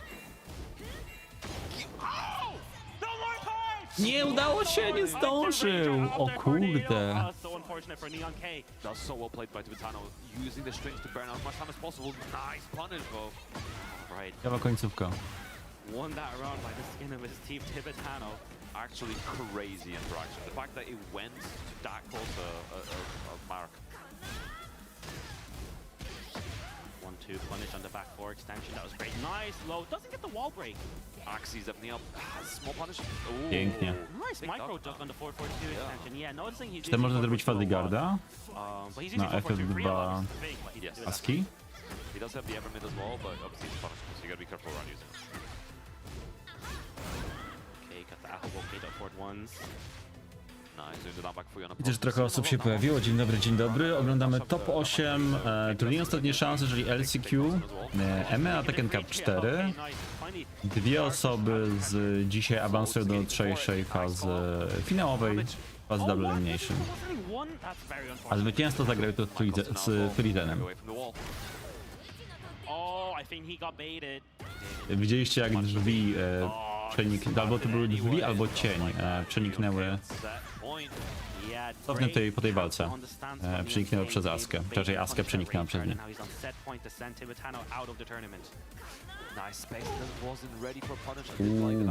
Mocny. Prawo musi zrobić fajce, bo inaczej... Skąd? Animation for a while. Again, down on +2 to dash up, down back 3. Oh, this might be enough to kill, especially with the spike down. Yes, it is. Zaginamy Tibetano. Dobra, czekajcie, przewinę tutaj.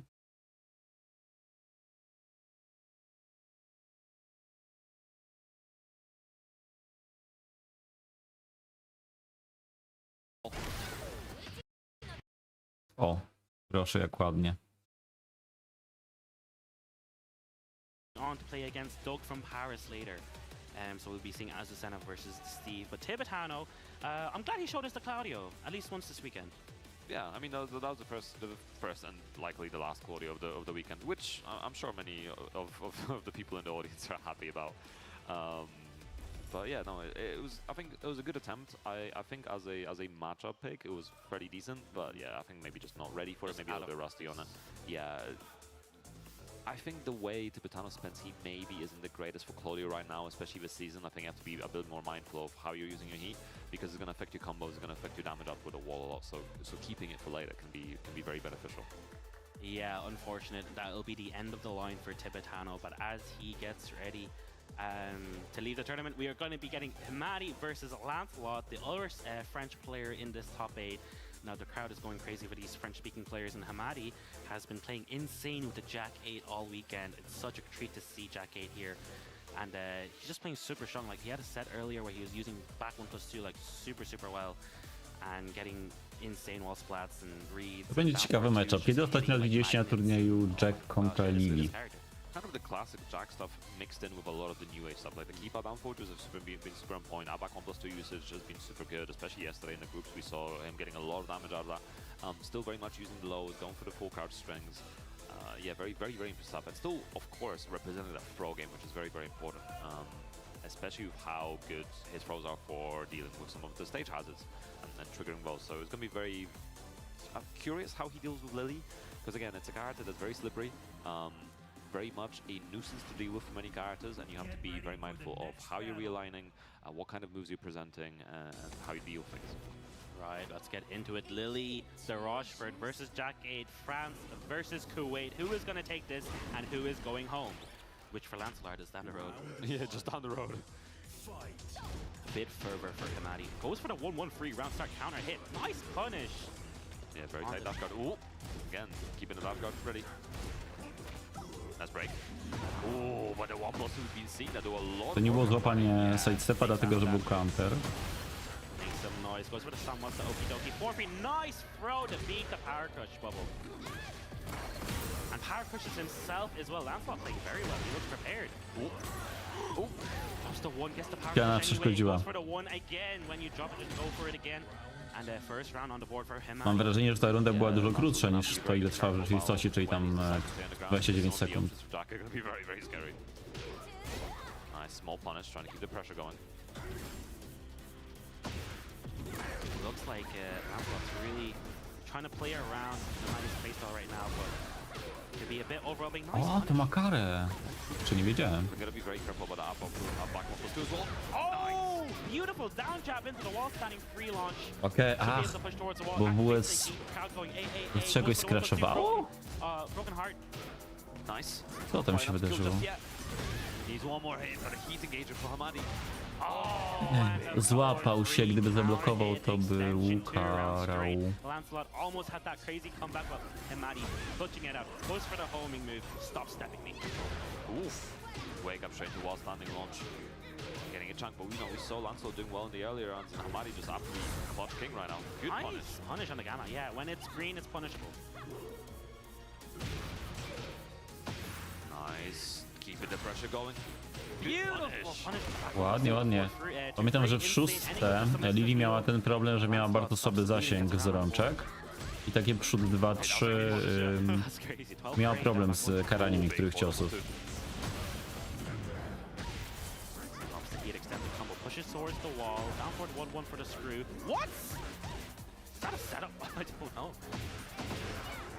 Maybe it is, but that's either way. I think potentially could have gone a bit more, just was not ready to punish it.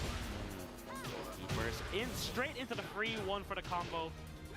And this is not looking good for Himadi right now because he's pushing towards the corner, and this is going to be really difficult for Jack to get out of. Need to land like a rage art or something. Oh, Don't break on the no break. And again, immediately on Oki going to back and using the back to apply the mix. Very, very good play from Lancelot. Yeah, got to keep up the pressure with the Lily. Flying around at the first game downstairs as well. 2 more stage houses available for both the players. Let's see if we can see someone take advantage of it. Oh, just too shy for the whiff punish. Unfortunate. Nice, that absorbs running 1+2, that was sick. Himadi funny getting the bubble. Oh, the red bubble. Red. Ładnie. Nice movement from Lancelot using the Lily. Walka. Oh, divine step. It's blocked. It is safe, he doesn't get punished for it. Oh, we're too witty. Good break. Oh, and again, the down forward to keep out working out. Wasn't even a counter hit. Boom, boom. This is a really good situation for Himadi right now. He needs one more hit. Sidestep 2. Ależ dobre zagranie ze strony Lancelota. Duże obrażenia, nie zabije. Get the strong aerial tailspin, extend the combo, push towards the wall. There it is. 1+2 broken heart. What's the big spicy rabbit alone? Oh, Lancelot. Króliczek. That was crazy. The comeback in that round, finding the right moment. To be fair, the feisty rabbit on Oki is just something we see so often from the Lily players, especially on ranked. But presenting the option really, really well. You know, they've changed the heat usage on that as well. So yeah, one of those is going to cost you 600 frames of heat. So basically, full usage of heat if you heat burst it. But that doesn't matter if you're going to hit him with it. And wind around with it. Exactly. So very well played by Lancelot to manage the heat effectively. Yeah, and it was that weird situation where the feisty rabbit went around the back as well. So Himadi, like, he had to wake up, realize what's going on, and then block that low as well. And it was a mix between the low and the mid. Very tough situation, but it all came from Lancelot's sidestep 2-4 into the side wall spam, right? It was insane. What a wall combo conversion. Worked out really well for him, and he's 1 game up now against Himadi. Yeah, and it's you know, moves like that you always have to be very careful about because they're all splat to a certain side, so even if you're next to the wall as opposed to back to it, you are still in danger. You have to move away from it. Obviously quite difficult for Jack to do effectively. Yeah. Nice movement again. Beautiful hop kick from Lancelot. Getting the wall cleanly as well. Combo drops, a bit unfortunate. Yeah, weird body jack. Sidestep forward counter hit. This is looking all Lancelot right now. This is going to be huge damage. Heat burst to scrape him off the side wall. Gets him on the side wall again. Goes for the mid from the Spicy Rabbit this time. And like Hamadi going to try and make this comeback, but it's looking tough. Nice, that's staying patient, no running into it. Does not want to deal with the keep out. Deactivated, Hamadi's going to definitely be looking to try to get as much of that great health back as possible. The windmill. Pięknie, pięknie. Nie musiał... Okay, he not got the combo. Gets the red bubble, planting the seeds. He's Ooh going la to la. 10 seconds left on the clock, but Lancelot has the wall positioning. Eats the counter hit throw. Off the hot dog stand, goes for the one and the low. Hamadi with the comeback. I think Lancelot did duck at the end there as well. Co ten Lancelot zrobił? Nie zdążyłem, nie dokończyłem zdania. Chciałem powiedzieć, nie musiał robić Matterhorna. Matterhorna. What? How did she get behind him? Excuse me. Dlaczego? It happens, no. Jezus Maria, co ten Jack zrobi tą bańką? Czyli jak się obejdzie Jacka, to lepiej go rzucać.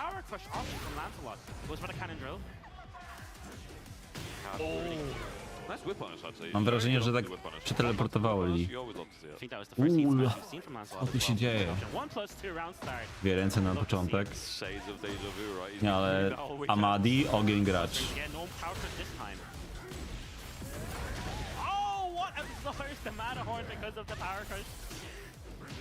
Matterhorn denied.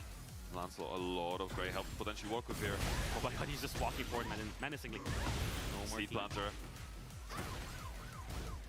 Oh, there's the strings. We saw those mixes earlier.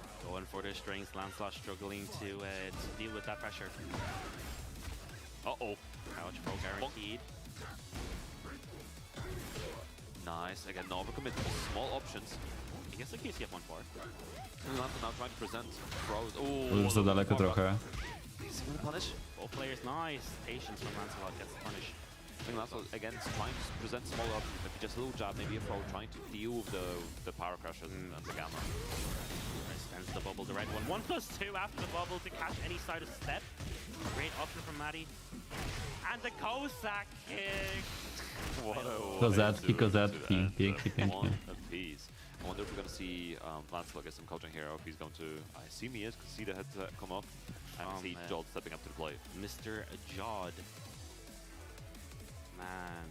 There's some sick plays from Lancelot in that round. Like, he was able to sidestep Matterhorn, Jack down forward 2, and stuff like that. Then weird shenanigans, like Lily suddenly ending up behind Jack at the wall for some reason. Some good options like power crushing through Jack's plus frames. But everything's just getting mixed up. Like Hamadi is mixing all of his options up. It's really great to see. Yeah, rotating your options and keeping all of them in play, keeping them all in the opponent's mental stack is going to be so important in these matches. Even with the first two territory, it's still going to be great. We're going to a final game here. Lancelot versus Hamadi. Loser of this goes home. The winner goes on to play against Skywalker. Yeah, we're going to the Phoenix Gate as well. What a stage. Yeah, plenty of stage houses that both of these characters can use. Okay, round star 4-2. Nice punish. Going on, they're getting the low as well, beating the armor again. Nice patience and punish from Lancelot. He's not going to fall for that one. Good break. And again, keeping the options very small. That's the stack burn. Zdąży jeszcze tu punishować. This is going to be huge damage. If he gets to the wall pun life, he should be able to finish this out. Nawet bez ściany skończy. Nicely done. And that was 1+2 being beaten out and counting as well. So maybe Lancelot is going to be using smaller buttons to potentially deal with moves like that. Round start kick. To nawet nie było CH. O, pan live dokładnie to samo powiedział. Nie, to nie, to chyba akurat Chicken Chakar powiedział, ale który z nich, no. Nice! 4-4 1+2 to catch the size at the fully homing launcher. Doesn't get the wall. Oh, what? Oh no. That could be really dangerous, but Lancelot survives. Good break as well. Misses out the whiff punish.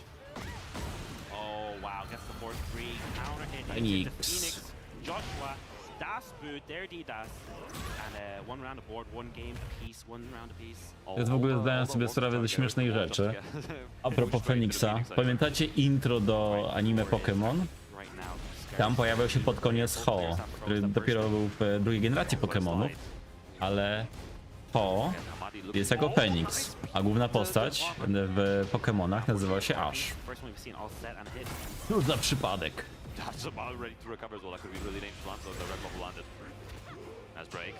Nice free one for the Heat. That's just going to be a big launcher. He jumps the 4-4-3.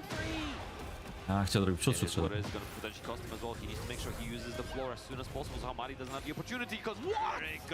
Piękna kara, ale nie ten rzut!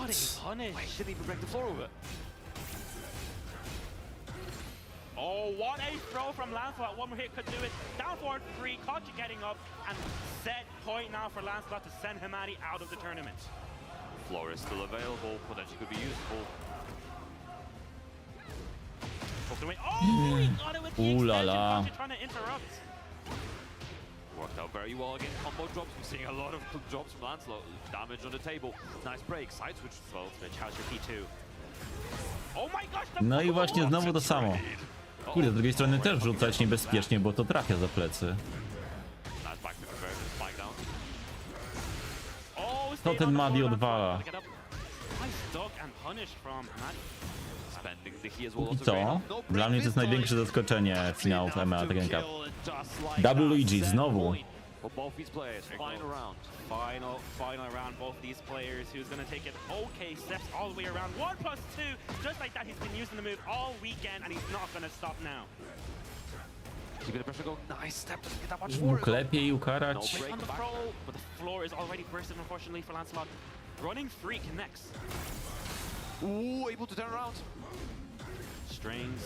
Heat burst activated for Hamadi. He's gonna activate it. He's gonna use it soon enough. There it is. Spent 1+2 block Dobra. and punished. Nice. He activated 30 seconds to go. Lancelot looking for that free one. He knows if he connects that, then he wins the game. He does not connect, it gets blocked. Nice break against side switch throw.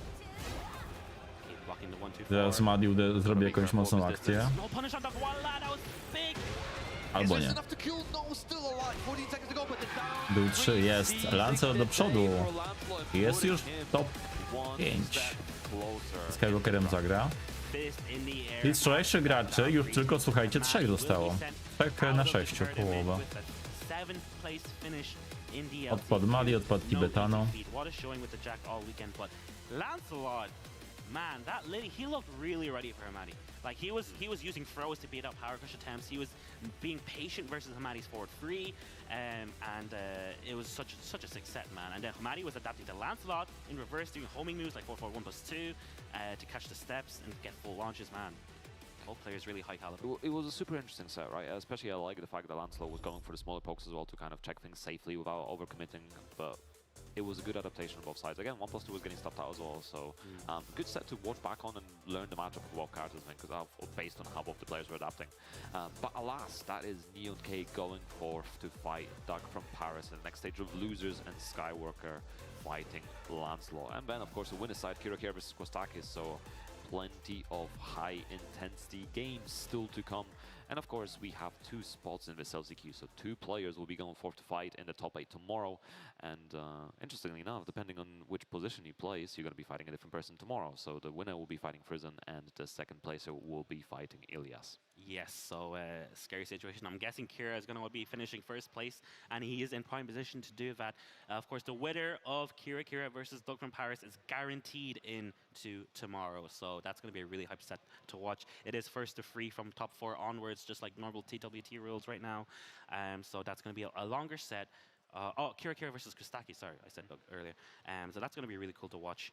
And yeah, and then of course down in the loser side we have Doug from Paris versus Neon K, which is kind of like old school versus new school. I feel like Doug's been around for a long time. Like, Neon has as well, but with the Azucena, Tekken 8 character versus Doug's like Steve from many years ago, it's been that's gonna be a really fun one to watch.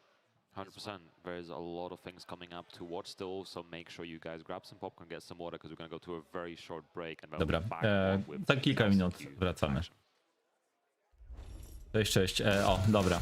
Szybkie podsumowanko. Jesteśmy, ale podsumowanie wyników turnieju, czy w ogóle co oglądamy?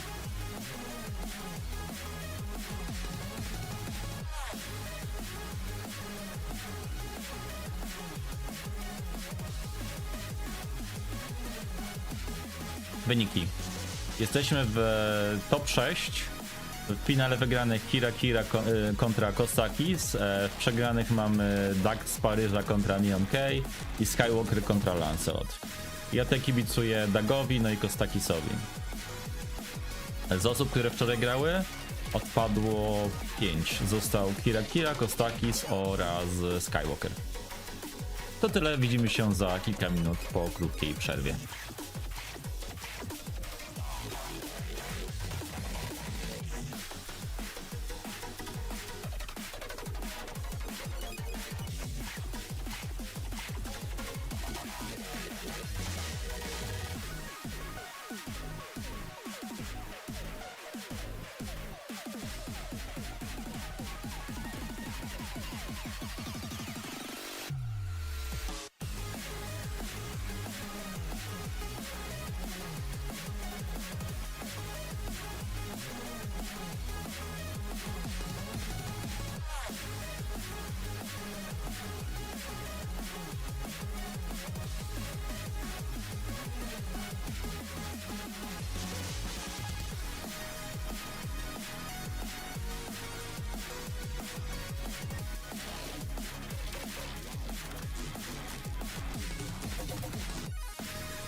Welcome back everyone to the Z tym jestem, tylko kończę jeszcze jeść. Tekken 8 Cup finals. Those games over there were so cool to witness.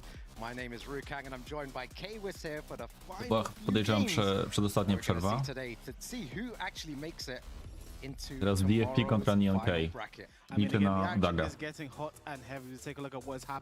So far, we just lost Hamadi and Tibetano. Again, Hamadi, the guy who I've been singing his praises the past 2 days, really impressive, but Lancer was just too much for him to handle when we're get into our final few games here, just to like, we're going to whittle it down, get to our top Losowa ciekawostka.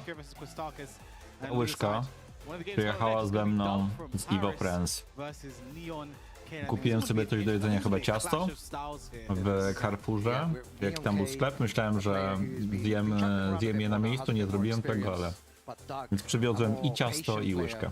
Plays very similar to the Tekken 7 style of Tekken, which is quite interesting. He doesn't really go for any big moves if Steve.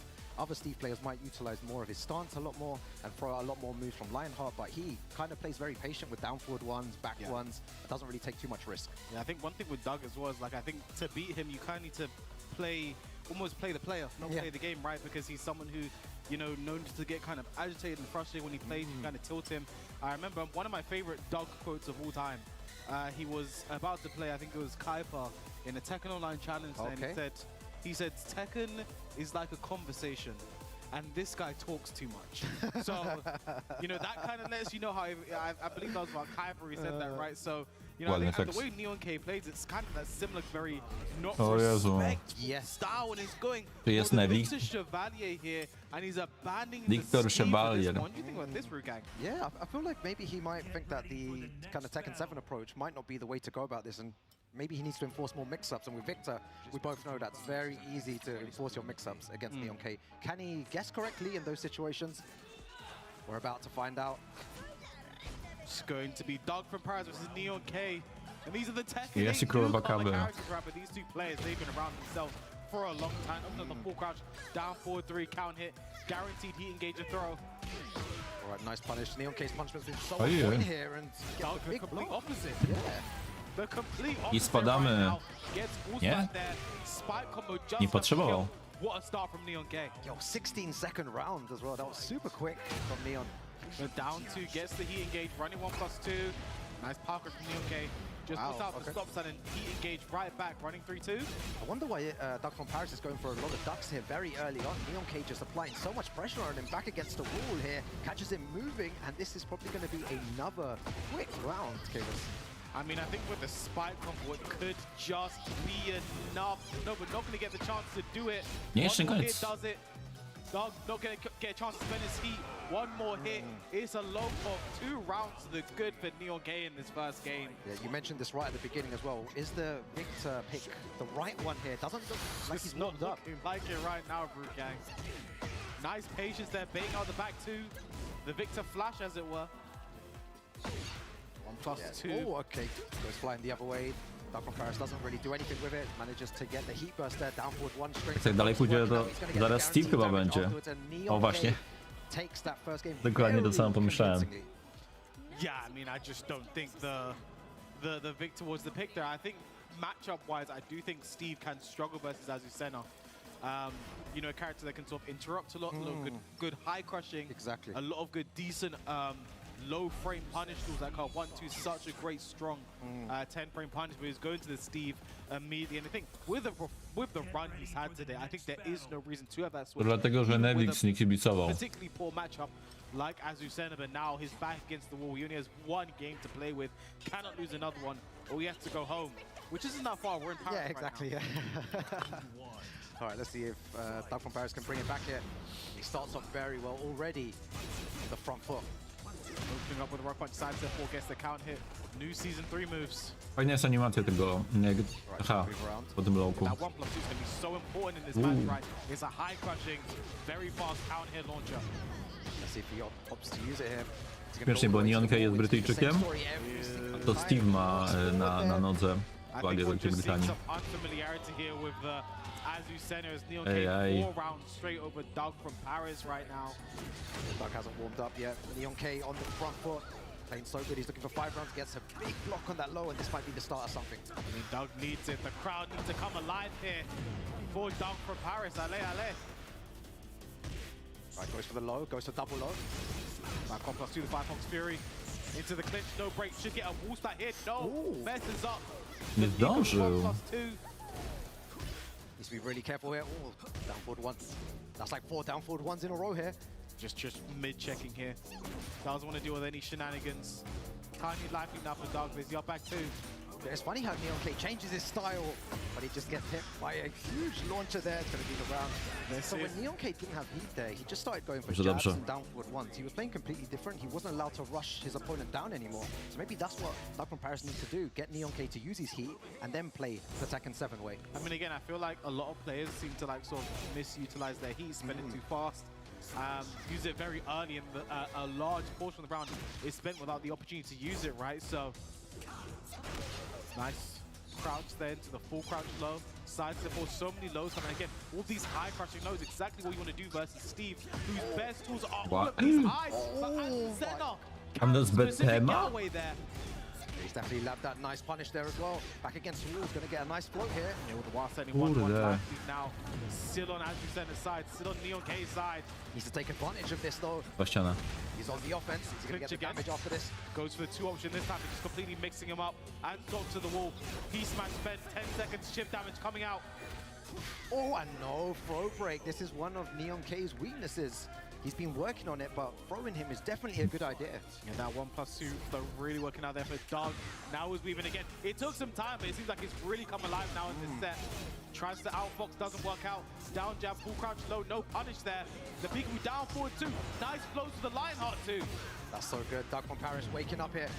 Is he going to go all the way to the wall? No, it drops the combo there. NeonK responds back with a low, gets a heat engager of his own. Dangerous situation, Kwis. Oh, Doug gets caught. Ale on tam coś wciska, czy ma automatyczne pary z beta? Not looking good right now for Doug. Huge damage, flips over. What's the Yoki? The full crouch down. Obrzydliwy cios. Set point to eliminate Doug from the tournament. So many lows working out in his favor. I wonder if he's going to go for even more lows here. Doug from Paris trying to stay alive. Final round in this second game, man. Doug's back against the wall.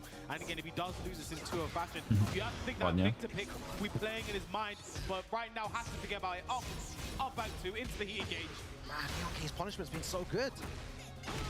Did then go the back turn 3, lively for NeonK. Punish that, -14, could have had more, but still a decent punish. Guard break, still has the heat to spend. Back on +2, heat is gone now. Up back 2 again, bullying, pressuring. NeonK needs to get him off. He starts with the heat burst. This is so tense. NeonK activates, going for those lows again. Can Doug from Paris take the pressure here? Koniec. Kwis, it's not looking good Nie though. zepsuje. That might be enough. No one hits with the heat smash. Doug has to guess correctly. He has to guess again. Nie zgadł. No i nie będzie meczu Doug kontra Frizen jutro. From Paris. Yeah, very good play there by NeonK. Doug from Paris telling him stuff that, yeah, he said good job. Like, as in giving him some words after the game here, but wow. NeonK just utilizing all of Azucena's moves there and attacking the legs a lot. Maybe he did throw the first game there with the Victor. You mentioned at the beginning, he looked so much stronger using Steve. And then it was really close there. It would have been a 1-0 situation to NeonK, and he would have been able maybe to make a comeback. Yeah, I just think, you know, it's one of the situations where he's played so well with Steve today. Chodzi o pary, ale z BT, bo teraz była taka sytuacja, że z plecami do Steve'a. Steve chciał zrobić bitkę. You know, he can always think if I picked, but No i uniknęła. if some butts were candy and nuts, we'd all have a Merry Christmas. So we have to figure about that. Move on to our next losers quarterfinal, which is Skywalker versus Lancelot, the remaining French player left in this top 8. Yeah, let's see what Skywalker can do here. And Lancelot as well. Skywalker, one of my favorite lore players with the way that he plays. He expresses the character so Już tylko Lancelot dostał z Francuzów. Different combos that I've never really seen before. But Lancelot has been playing all day here, and he has the crowd on his side. Out of his mind, Rukangbi. With Skywalker again, you know, I was Okay, talking to dzięki some za of the link. players yesterday, sorry, the day before Nie their widziałem tego. games to play, you know, asking how they felt about who they had to play. Obviously, Skywalker's in that group of death, and, you know, asking George how to feel. Skywalker is like, he's very strong.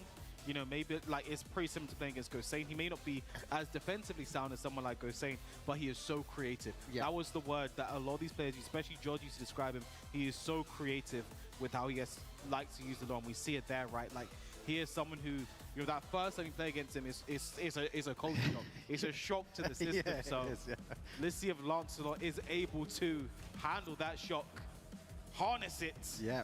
and turn it into a victory. I wonder how much stamina Lancelot has. He's been playing really well all day in that losers bracket for a lot of the time there, and he now needs to take out Skywalker, who unfortunately went out in Group C yesterday in the group Such stages. a tough group. Really difficult group of death. I mean, again, two of those players are still alive in the top 8. Skulk and Kira, both in that group of death, still alive here. Still have a chance to make it back into our top 8 tomorrow to reunite with their group members.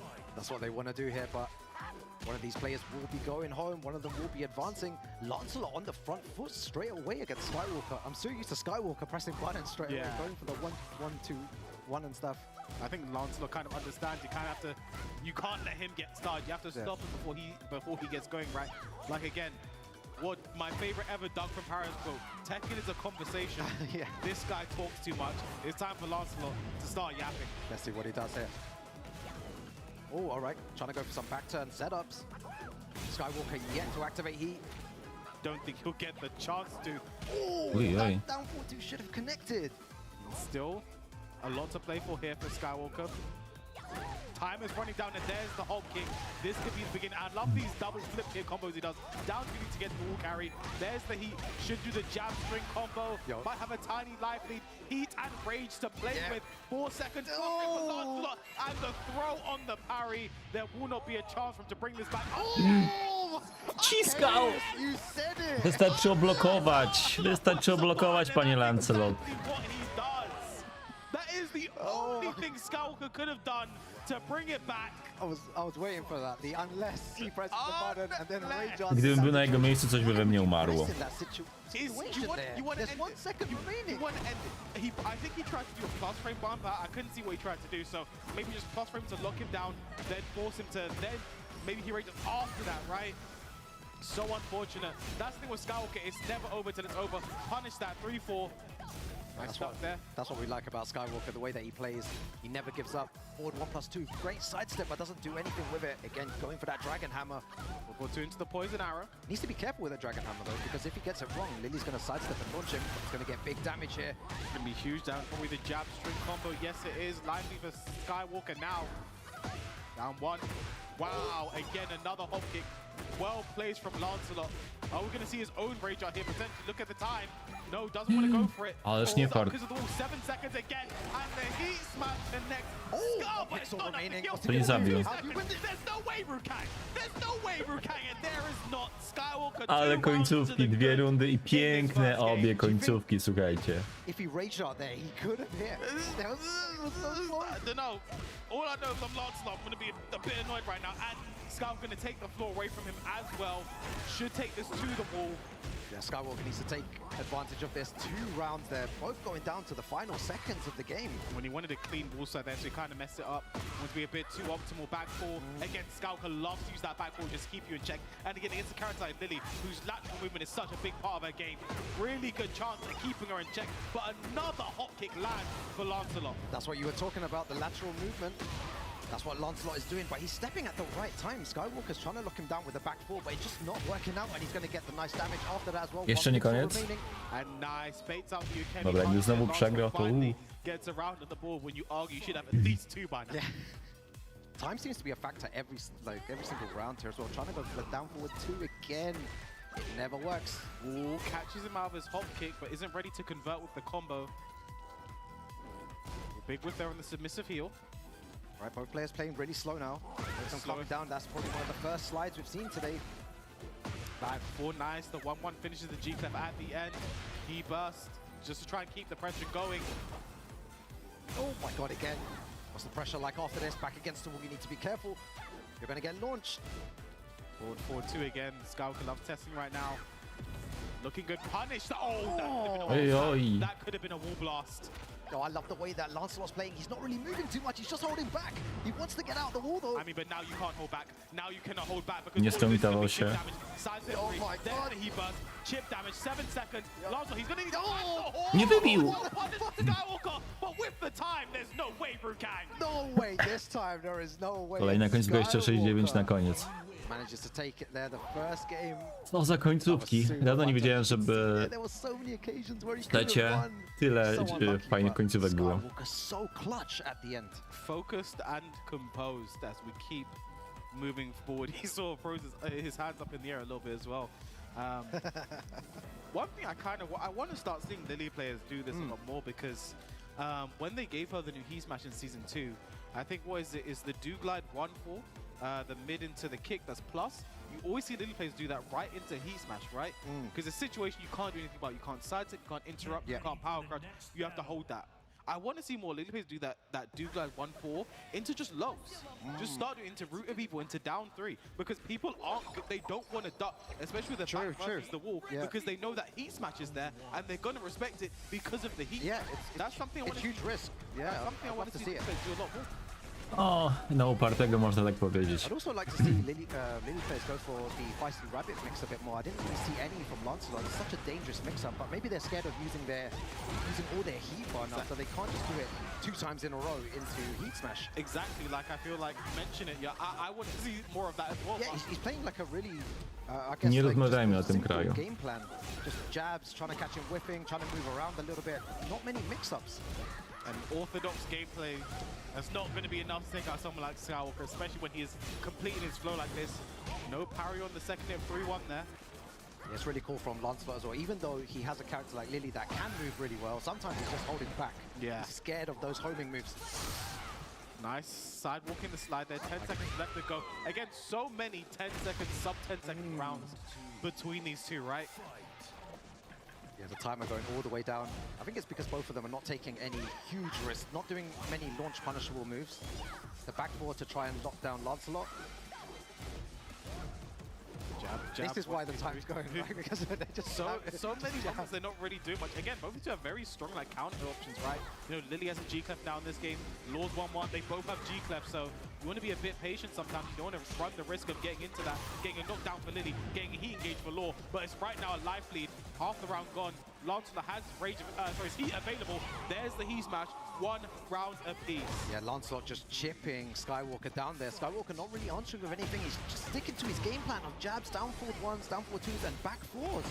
He's not really doing much, and Lancelot is taking advantage of it now. He's going forward, back against the wall. Again, see, that's the situation there. Like, you could do so many lows there. They just don't want to duck because of the threat of the heat smash. I feel like Lancelot doesn't like to throw out any lows. He's not throwing many, And maybe one, just like one low out in.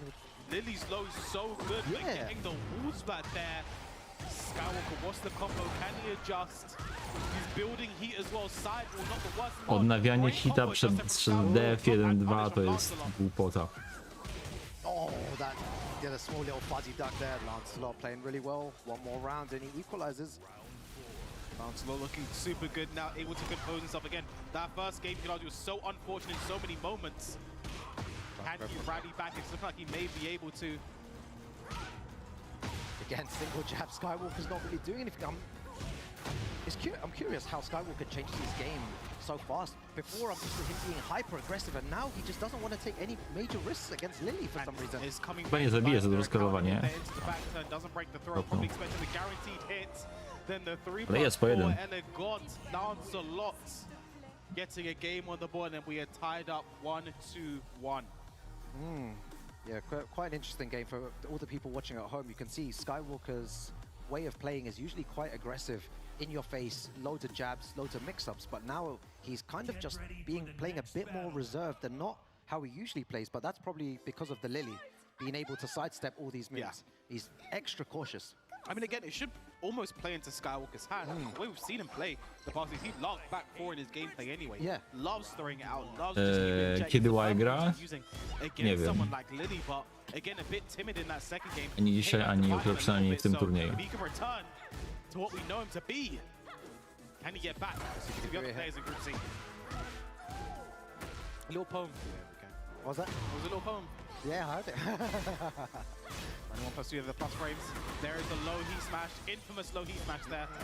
-13 with conditions. Nie widzimy się w brzegu, niestety nie będzie mnie. Comes in service supply. Będę w Raciborzu, a potem na Pyrkonie. Oh wow, the crush there, punish that. Skywalker has his heat, there's the heat smash. They're going for a few different moves here now. Back 4 into the hop kick again. No niestety kilka dni, wiesz co, kilka dni po Raciborzu, sorry, po brzegu mam zabieg i muszę być w dobrej formie. Nice block on the banana peel. Banana peel again.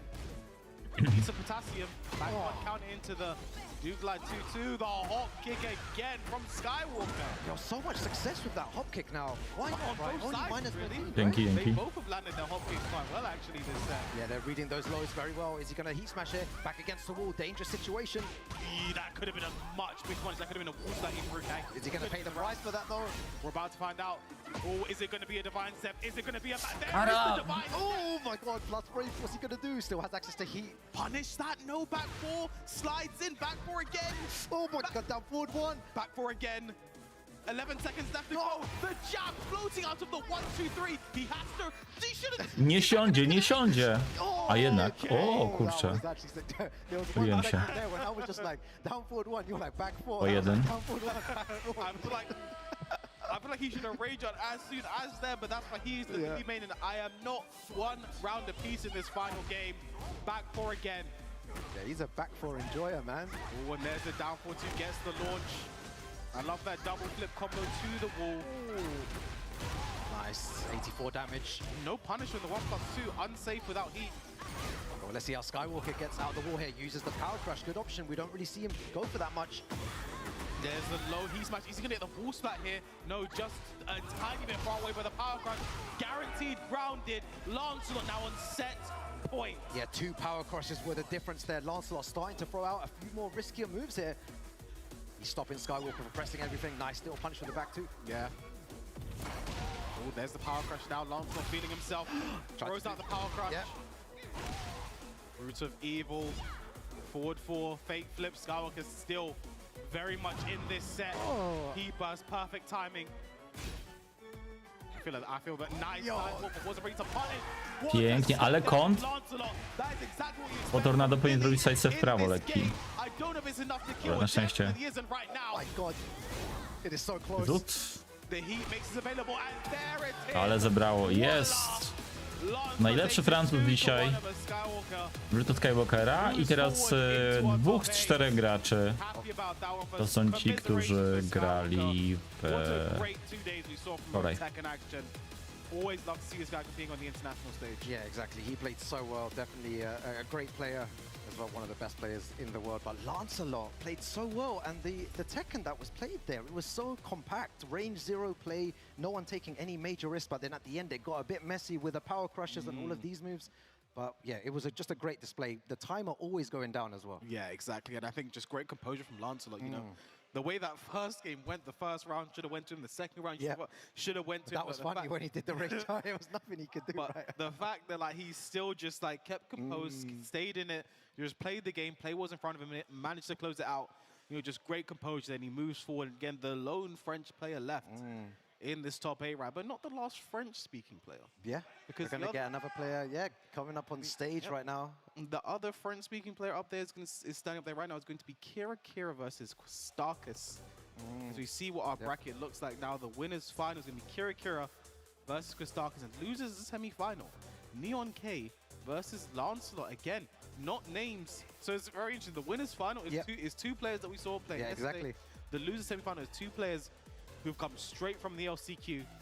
They straight from the open bracket. They did not qualify through the points, but they're looking to make it into that top 8 tomorrow regardless. Yeah, and this is a qualification match, if I'm not mistaken. The winner of this will guarantee themselves a place in tomorrow's final.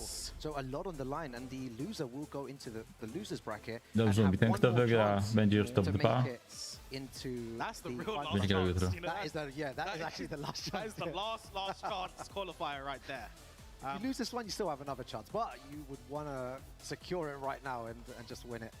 I mean, I was talking to Chicken Chocolate quite a bit. You know, his thoughts are like, you know, going into the, he just felt like Kira was the guy most likely to win the LCQ. He's like, again, if you look at the players in the LCQ, he's one of the most storied, one of the most traveled EWC qualifier. He's been all over the block. He's been played against the best of the best. He's beaten Knee in tournament, you know, beaten Knee last year at EVO. So he has done everything there is to do in this game, more or less. So he's the guy, you look at all the other players, he is the guy most likely, I think that's the guy that should be able to take it all the way and get back. Because again, he was in that group of death. Yeah. In that group C. Didn't have the best showing there, but really making up for it today. Dzień dobry. Witam. But you know who else is fire? Clive Rossfield. He is a man Wiesz, Jack Rabbit? Dobra gra, grało się za dzieciaka. You take the red pill, you stay in Wonderland, and I show you how deep the rabbit hole just goes. constant risk taking, which is worked in his favor because he is now all Idziemy in Kostakis. winners final. I mean, I've obviously Quistarks is someone like I think a lot of people at home probably watched a lot by now. We've watched a lot by now. Seen the past 2 days, he's qualified twice now for regional finals, Tekken World Tour. So it's like we've seen a lot of his gameplay. It's like the one thing I always say to myself watching play: there's no way he will do it again. And he does it again. It does, yeah. It's so interesting, and I was reading a few, comments. Wiesz co, mi się postarzał, tak, ja miałem wrażenie, że on leciutko przytył. Ma takie bardziej zaokrąglone policzki. That's minus 15, minus 16, it's so easy to punish, blah, blah, blah. But he just makes it work. Po prostu gra dużo w Tekkena 8 i tak się kończy. A blind pick, moi drodzy, blind pick. Chyba, że on jej podaje swój numer telefonu. No, wygląda starzej niż Frizen. I feel like he does, get into his opponent's heads a little bit from time to time. Oh, yeah. But I think from there, I think we are going to actually have a blind pick here right now because I saw Quistark is talking to our stage manager Yuki Pika. And I think we may be having a blind pick. Kira holding the mirror right now. Lars! Dla fanów. It's Mieri, Jun, maybe Lily from Kira. Przed od razu mamy Larsa. Maybe Victor from Quistark. So, and again, it's a first of 3. I think that first game is so important for the information. They're both hovering characters right now, but that might not be the character they've said. Because again, how a blind pick works, both of them have to say to the Tito independently, this is the character I'm going to play, because they don't want to get counterpicked. So, trochę inaczej blind pick można robić. Nie, widzisz, napisałeś, że dla widza, więc zobaczył, że to dla ciebie i uznał, że jednak nie będzie brał Larsa. And just like that, we're getting into our winners final here at the EMEA Tekken Cup Finals LCQ. It's Kira, it's Quistarkus, it's Clive, it is Jun. One of these players will be moving Armorem, on to proszę. tomorrow's finals. Someone will be going into that losers bracket. Again, 2 chances to Jeszcze jesteś qualify here, right? uzbrojoną You win this Kingą. game, make it to tomorrow. You lose it, you have a chance to lose this final. But that again, like you said, A wiem, is the widziałem. last chance. God 1, czy myślę God The I. punish not connecting there. How does that not connect in Wciąż that trochę ci situation? brakuje do God 4. Clive thinks. That's the power of the Firebird's flame. Kto ma wiedzieć, ten wie. They're down one right there. Again, such a strong Ja nie hejtuję, miałem najwyżej Tekken Kinga. Just without the super good tracking of a Dragunov down. Elo, elo. This is what I mean by He's a huge bear risk when you player. take and Quistarkus just rolling down that low. Ale się No, wbił! I mean, Pięknie, going pięknie Kostakis. Nie zabijesz, ale bardzo ładnie grałeś. I ja nie mam.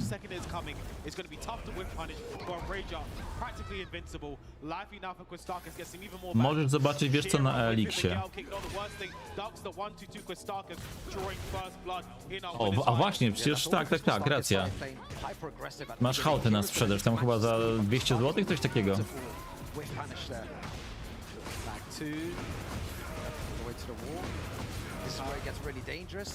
Yeah, damages the wall twice. So that's a tornado as well. Back to another wall. Too many walls. 1, 2, 2. Or 2, 2, 2. Nope. You can power crush that last hit. Yeah, didn't opt to do that. Ma dużo naklejek. Quistarkus like more simply. He's standing there menacingly. There's a shift. Nice punish there. He bursts straight away just to get some heat activation in the mix.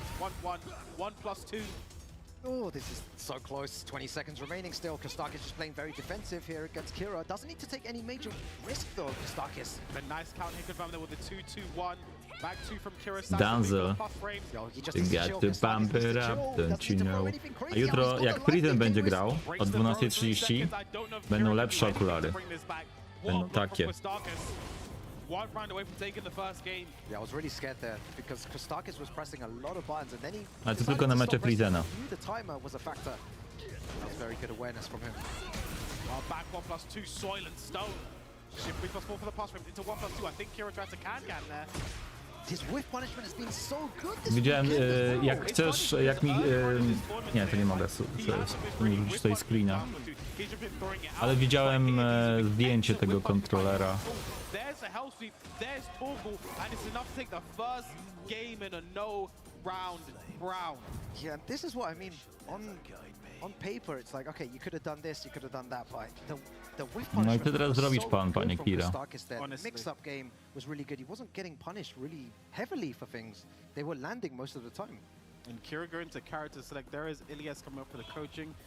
Personally, I wouldn't be. Do you think the switch is on here for against Clive? Maybe a better matchup. I think Lily as a character, I wouldn't hate to see right now. Yeri Zoe is a decent choice as well. I think Jun is his best choice. And I just heard the Mieri Zoe was hit. Yeah. So again, I think it's a decent decision. I think there's no reason to not really try at this point. Yep. Greatest Again, winners finals first of three. especially to me, with the nerf to Clive full crouch down forward 2. Now you see -12, Mierizo only got a while setting 4 punish. Now it's -13, while setting 1-4. That's a heat engage. Heat engage into problem. It's a Yep. heat dash. I think that, because that is a big part of Kostakis' game plan. You see him do the shift 3+4 into full crouch mix. Full crouch down forward 2, Yep. and again, you can't low parry, it's a weapon. It's a so weapon, yeah. Only block and punish. With it now being -13, I think that's going to be a Zdejmę big okulary, change. już mnie trochę And oczy let's zaczynają see boleć. Wydaje mi się, że za dużo w nich siedziałem. Straight to the area. Yeah, I Again. wonder how much experience Kostakis Dobra. has against Miorizo as well. Is he gonna Ona get ma to laskę, on We're ma about to miecz. find out. I feel like Kira should definitely test his knowledge. And I facet z Kira mieczem is a kontra dwie Miorizo that laski. presses a lot more and mixes the opponent up really well with the character. I think I've noticed. it's funny Kira opens up with a down forward 4. I was talking to him earlier. He said he watched his game backs yesterday. He didn't use a single down forward 4 Mierizo. The mid-knee that's a counter hit launcher. That's safe, you know. Didn't use a single one. He's like, what am I doing? So again, he's clearly rectified that. Yeah, twice exactly. now. Looking a lot better now with the Mierizo. Only the first hit, so we cannot get launched for that. 3-2, there's the heat engage. It's funny that Kostakis just didn't do anything there. He was waiting for the second hit. Oh, okay, maybe this is the counter that Kira wanted originally. That was a really dominant first round. Yeah, good round, but again, the punishment there on forward 3, doing 1-2-2. That's only counter hit. That's not natural normally, Kira, so you need to start waking up soon. Okay, just holding the mix here. Nice. Beautiful Dark. dark. Yeah, what's the combo like here from Kira though? The standard Mierizo combo right now. Yep. Gonna keep Możesz his ewentualnie lead, though. Sharp wrzucić zdjęcie na jakiegoś imgurę czy coś, tutaj podesłać link. Oh, I got the wall carry! Ja tego nie mogę pokazać na streamie, no ale możesz na czatku wysłać, to wtedy wiesz, że Krabit sobie rzuci. Ale i tak musicie jakoś skontaktować w sumie. The punish, though, Kira must have been late. Yo, the down jabs, the full crouch tam. nose, catches him with a third hit. Wolicie. That's the heat side step 2, spends it. Doesn't let go for the stance mix up. Yeah, look at the pressure though as well. Kostakis can't handle it. No, Kira to is za pressing so many odmiana. buttons, using that down 2 to open him up as well, and it seems to be working in his favor.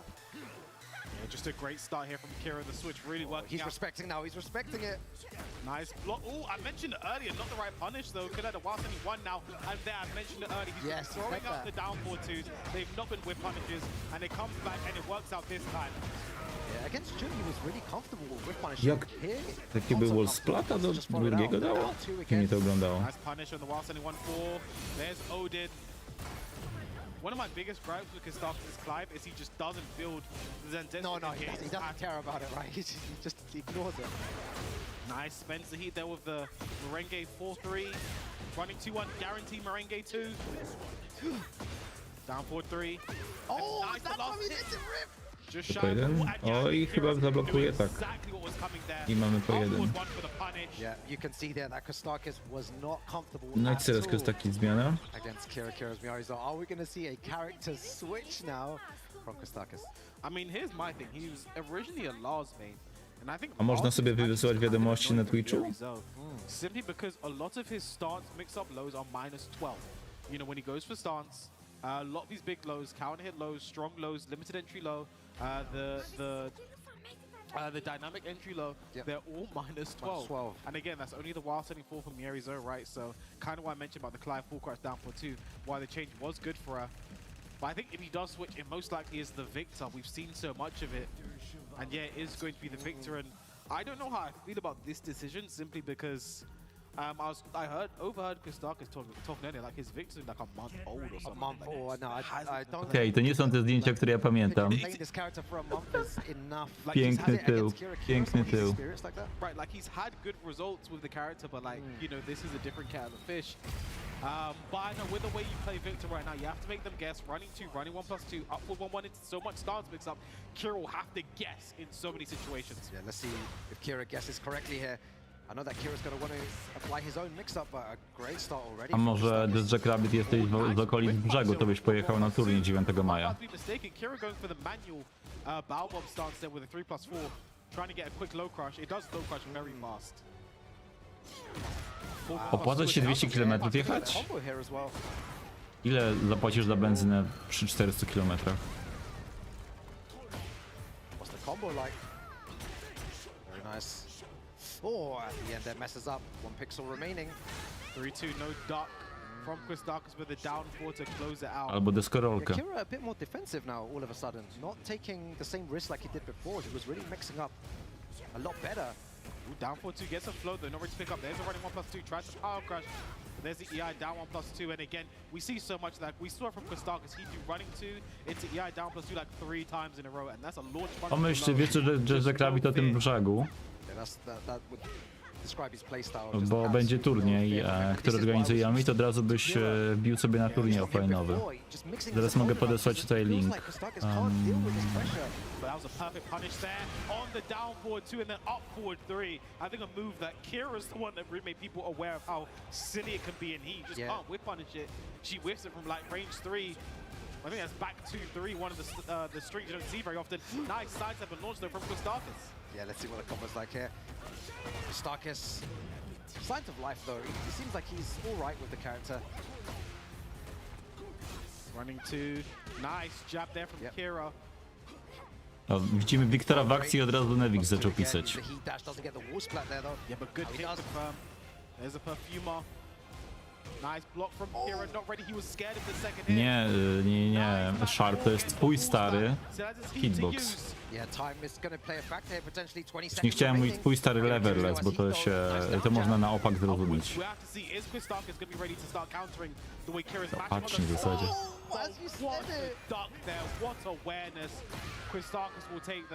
Jak to strzela?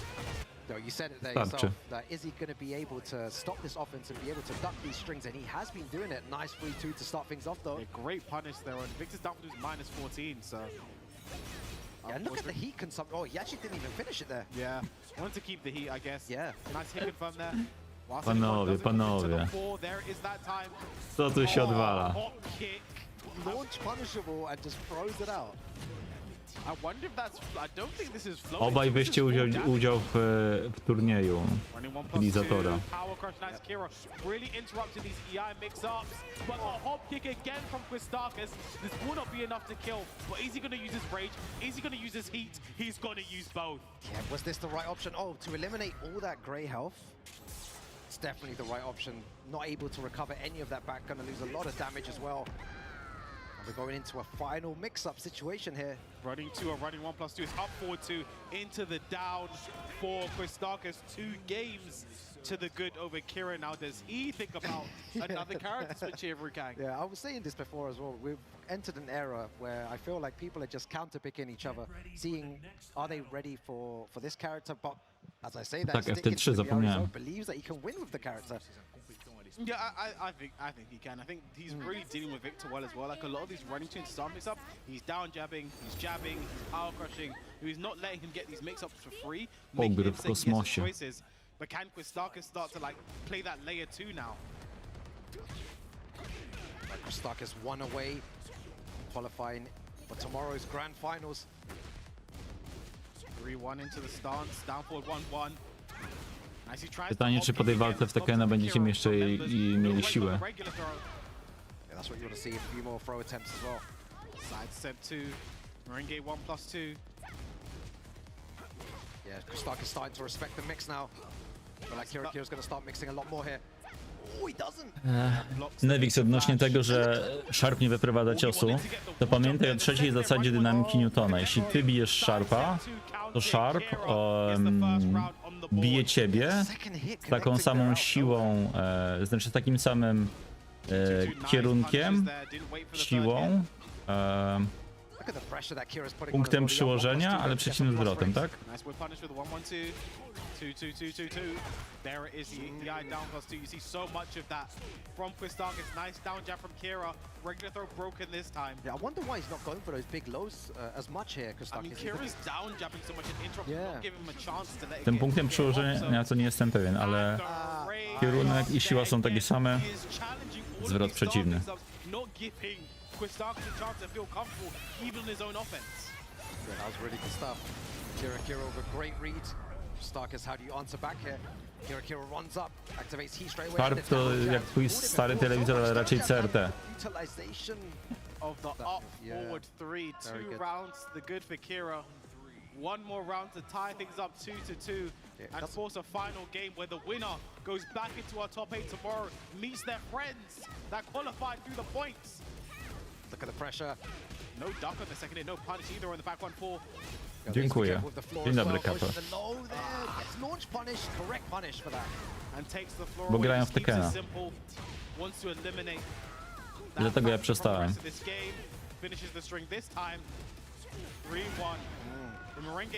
Tu jest dłoń jednego, tu jest dłoń drugiego. Jest zgoda. A co ty jesteś, kurę, że sobie jaja robisz? Merengue 1+2, the hop kick again from Quistarkis.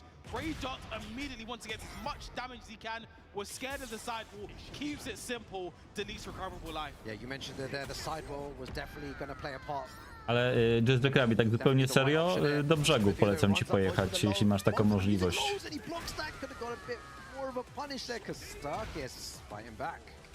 2-1 in rounds, 2-1 in games. DF2 na początek rundy, dobra opcja.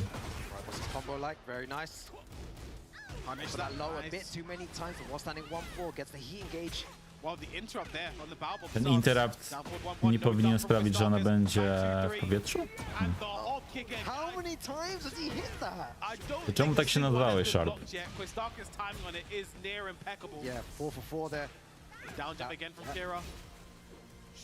Nice step there on the Merengue 1. Spent all of his heat up 1+2, beating Expulsion. the down 3, running 2 for the plus frames. No duck there on the second hit from Kira, side step 2. Oh, good throw break, so close, 20 seconds remaining. I think Kira wanted the wall jump there. Wbił się tam. Czy tam da się w ogóle zrobić bez tego ostatniego ciosu? And just like that, Quistarkis moves on to set points to get into our top 8 tomorrow. I don't know how he does it here. Quistarkis needs to lock in right now. He's going to want to end it here. Doesn't want to give Kira any opportunity to do anything. Back against the wall. He needs to find a way out though, okay? If there's someone I want to remove immediately, it is Kira. You can't give him a chance to get back into this. About even on life, running 2. Kira now is because of the challenging. Now we're seeing the EI ones. They are the full frame trap. Regular throw broken. Quistarkis back to the wall. But he pushes out. He pushes away. 33 seconds left to go. So close. Oh my god, this is crazy. 30 seconds. Both of them activating heat though. Up forward 3, Kira, you need to spend your heat. Up 1+2 blocked. Whip punish! Nie, to nie był whip punish! To był counter, bo on tam wciskał jeszcze. Dlaczego Kira tam wciskał? Zobaczcie.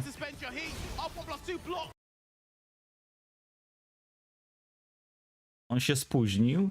A, bo to jest seria w hicie jakaś, okej. W ostatniej możliwej klatce chyba trafił go. Czyli on po prostu przerwał, a nie zrobił w punish.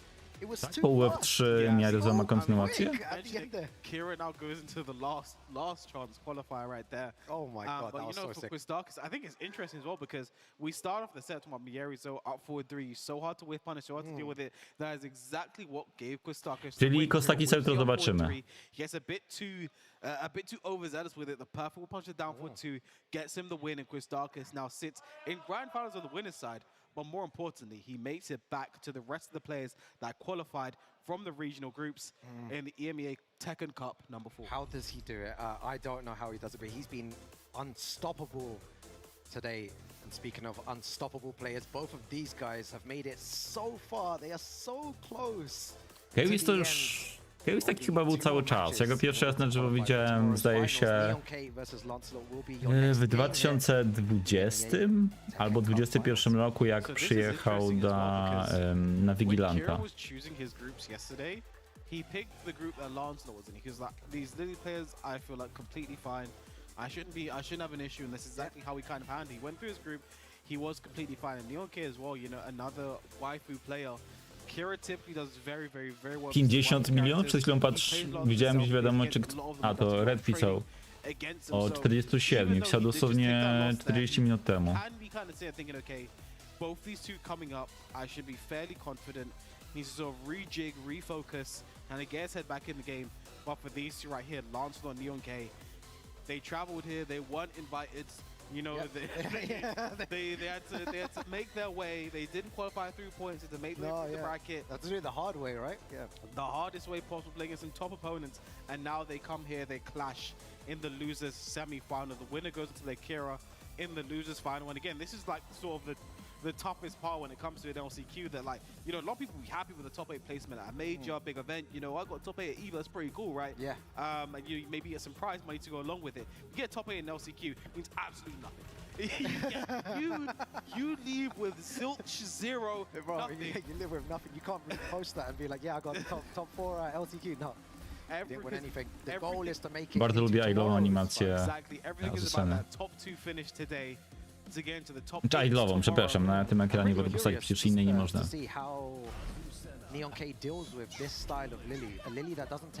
Ja myślę, że tutaj wygra Neon K. During the games, he doesn't really go for feisty rabbit mix. Doesn't do much of that. Just tries to get the plus frames and then enforce, you know, maybe down forward 3. Doesn't do anything. You're saying he's terrible. No, he does the most important things. He wins, right? Okay. He's done that thus far. Can he continue with this style? Can he continue with that style against Neon K? Swoją drogą, Nevik, jaka jest geneza twojego nika? Nowy 9? Losers semi final. Lancelot, the lone Frenchman versus Neon K. Integrate off the bat. First blood drawn to Lancelot. I want to see if he plays differently here, man. Oko, jest to jakiś powód? You know, similar style, just putting the pressure on. Hard kick, okay, that was different. We only saw him kind of do that against Skywalker towards the end of the set. Well, like his hop kicks have a very high success rate, honestly. Yep. When he does them, they land. Standing 3, doesn't do the second hit, just building some heat back with the Feist Rabbit steps. He smash spent. This is what I mean by just waiting for Neon K. To powiem ci, że Nevik brzmi dużo lepiej niż Braix. Nice punish there on the back turn. Up 4 into back turn this time. Back 1-1. And there, that is going to get the wall start, going to be huge damage. Zwłaszcza, że jest coś takiego jak Braixen, to jest Pokémon. That was a perfect combo there from Neon K. Strong L tailspin, back to the wall, then use the tornado into the spike combo. Great optimization. Yeah, I was saying, when is Lancelot going to press the button there? The minute he pressed the button, he got wall splat. Definitely the wrong time to press there. Again, I do wonder if Neon K hit comes a forward 4-4. Only the second it will only come out if it lands on hit, I noticed. Doesn't really throw it out too much, but there, Feisty Rabbit 3 gets the launch, should be able to get to the wall as well, but it's a side. Czyli powinno się, czyli Piras, zgodnie z twoją teorią, powinno się czytać Newix. Newix? Newix, no chyba tak. The fear is you mentioned it earlier, the heat burst, right? If you enter with heat burst, you only get one Feisty Rabbit mix-up. Right, very nice from Neon K. Widzę, że Pablo będzie miał o 20 open lobby, jeśli chodzi o sparingi. Pablo, przepraszam, Pablo.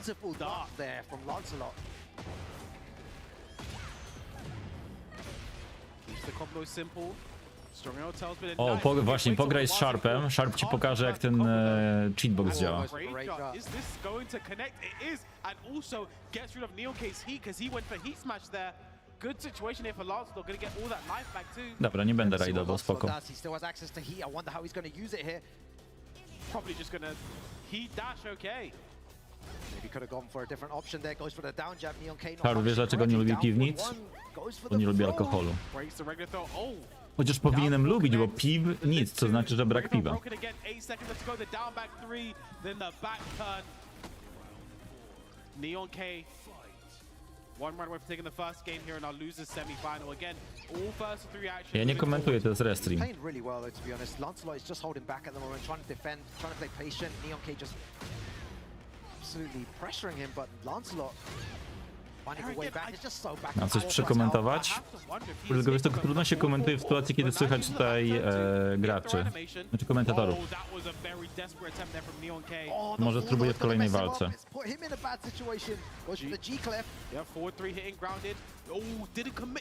Ja w dupie nie mamy, bo to nie jest Soul Calibur i tutaj postacie nie mają kija, no w sumie nie licząc Mierzo. Yeah, Neonka, really good stuff. Lancelot just a tiny bit too defensive. Yeah, I think he has a game plan already. To co Lancelot zastanawia się nad tym, co tutaj zrobić. Musi się trochę napić, ponieważ jak słusznie Sharp zauważył, powinien się skupić na komentowaniu, a nie mówieniu bzdur. Neonka poważny, ma na uszach, ma w uszach słuchawki, w związku z czym mnie nie słyszy. Może być?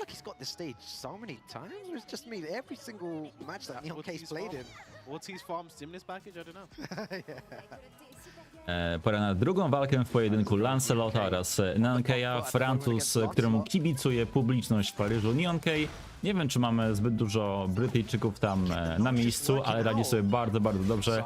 Jego wskazywałem na początku tego turnieju jako jednego z faworytów do wygrania i póki co radzi sobie naprawdę bardzo dobrze. Rzut, zamiana stron. Dick Jab tutaj był na whipie, trochę bloku. Zablokował tutaj Neonkay tego hominga, ale Neonkay odpowiada swoim homingiem, jest w hicie. Duże obrażenia to będą. Starczy?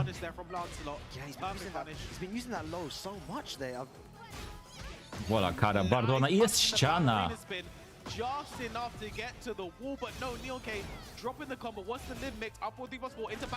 Pięknie tutaj wysajcował, ale musi uważać na kąt, no właśnie. Po Matterhornie często postać jest krzywo, dlatego że robimy sidestep w Matterhorna, no i trzeba się odpowiednio zrealignować, dostosować do postaci przeciwnika, która jest w powietrzu. Wyciągnie z tego combo, tak jest, do drugiej ścianki, lekko krzywa ściana, ale chyba pójdzie full combo, nawet troszkę mocniejszy chyba niż zrobił normalnie. Bardzo ładna kara ze strony Neonkaya tutaj, dlatego że ma rzut na kucniętego, który jest rzutem niewyrywalnym. Oh, that's such a dangerous situation. Neonka trying to push him like even further, trying to realign there. Warancik jeszcze tutaj żyje. Nie, Lancelot, ale już nie. Zawodnikiem kompetytywnym byłem za czasów Tekkena, za czasów Soul Calibura 2-3 i Tekkena 6. She's been good for a while now. You know, even Ulsan picking up the character, I do think there's like top 10 implications for this character right now. Nice sidestep. Oh, beautiful from Neonka. Nie no, ja byłem top, ja chyba tylko raz za czasów Tekkena 6 byłem poza top 8. Zdarzało mi się z Frizenem wygrywać w turniejach. Trochę go mam też jak AI. No niestety.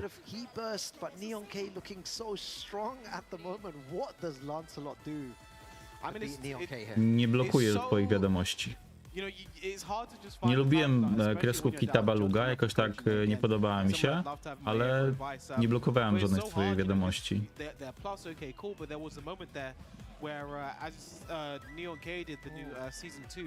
Nawet mogę ci wrzucić, czekaj, to byłem... Czy ja to znajdę?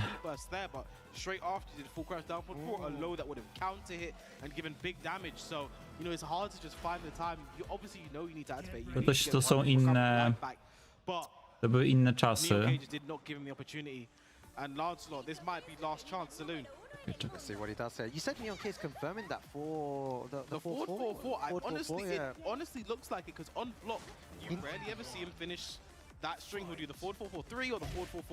Wyślę link do finału z guidą. Wtedy chyba Frizen był trzeci.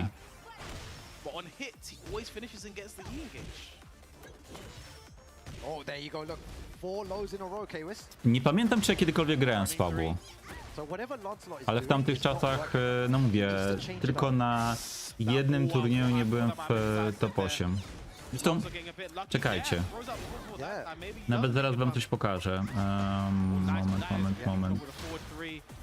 Po tej walce.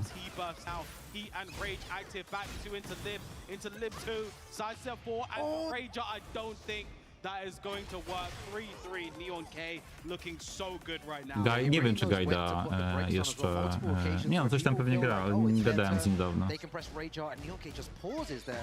And his punishment as well has been really good today, landing the heat engager. No i Neon K dobrze sobie radzi. And it's not looking good for Lancelot right now. Myślę, że dla Lancelota to już jest w tym momencie sufit.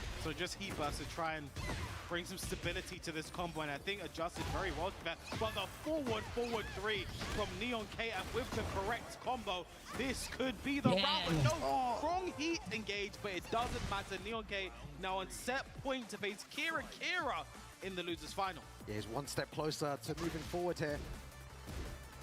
Czyli jeszcze ta walka i 2 sety. Nie wiem, czemu nie robią, ale teraz na CD Action Expo będą robili turniej. Tylko nie wiem, czy to będzie TWT Dojo.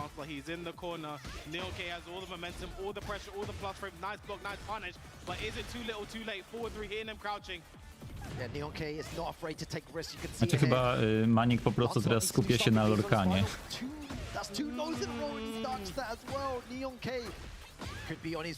Ale w sumie czy w drugim sezonie oni zorganizowali jakiś turniej? Chyba nie.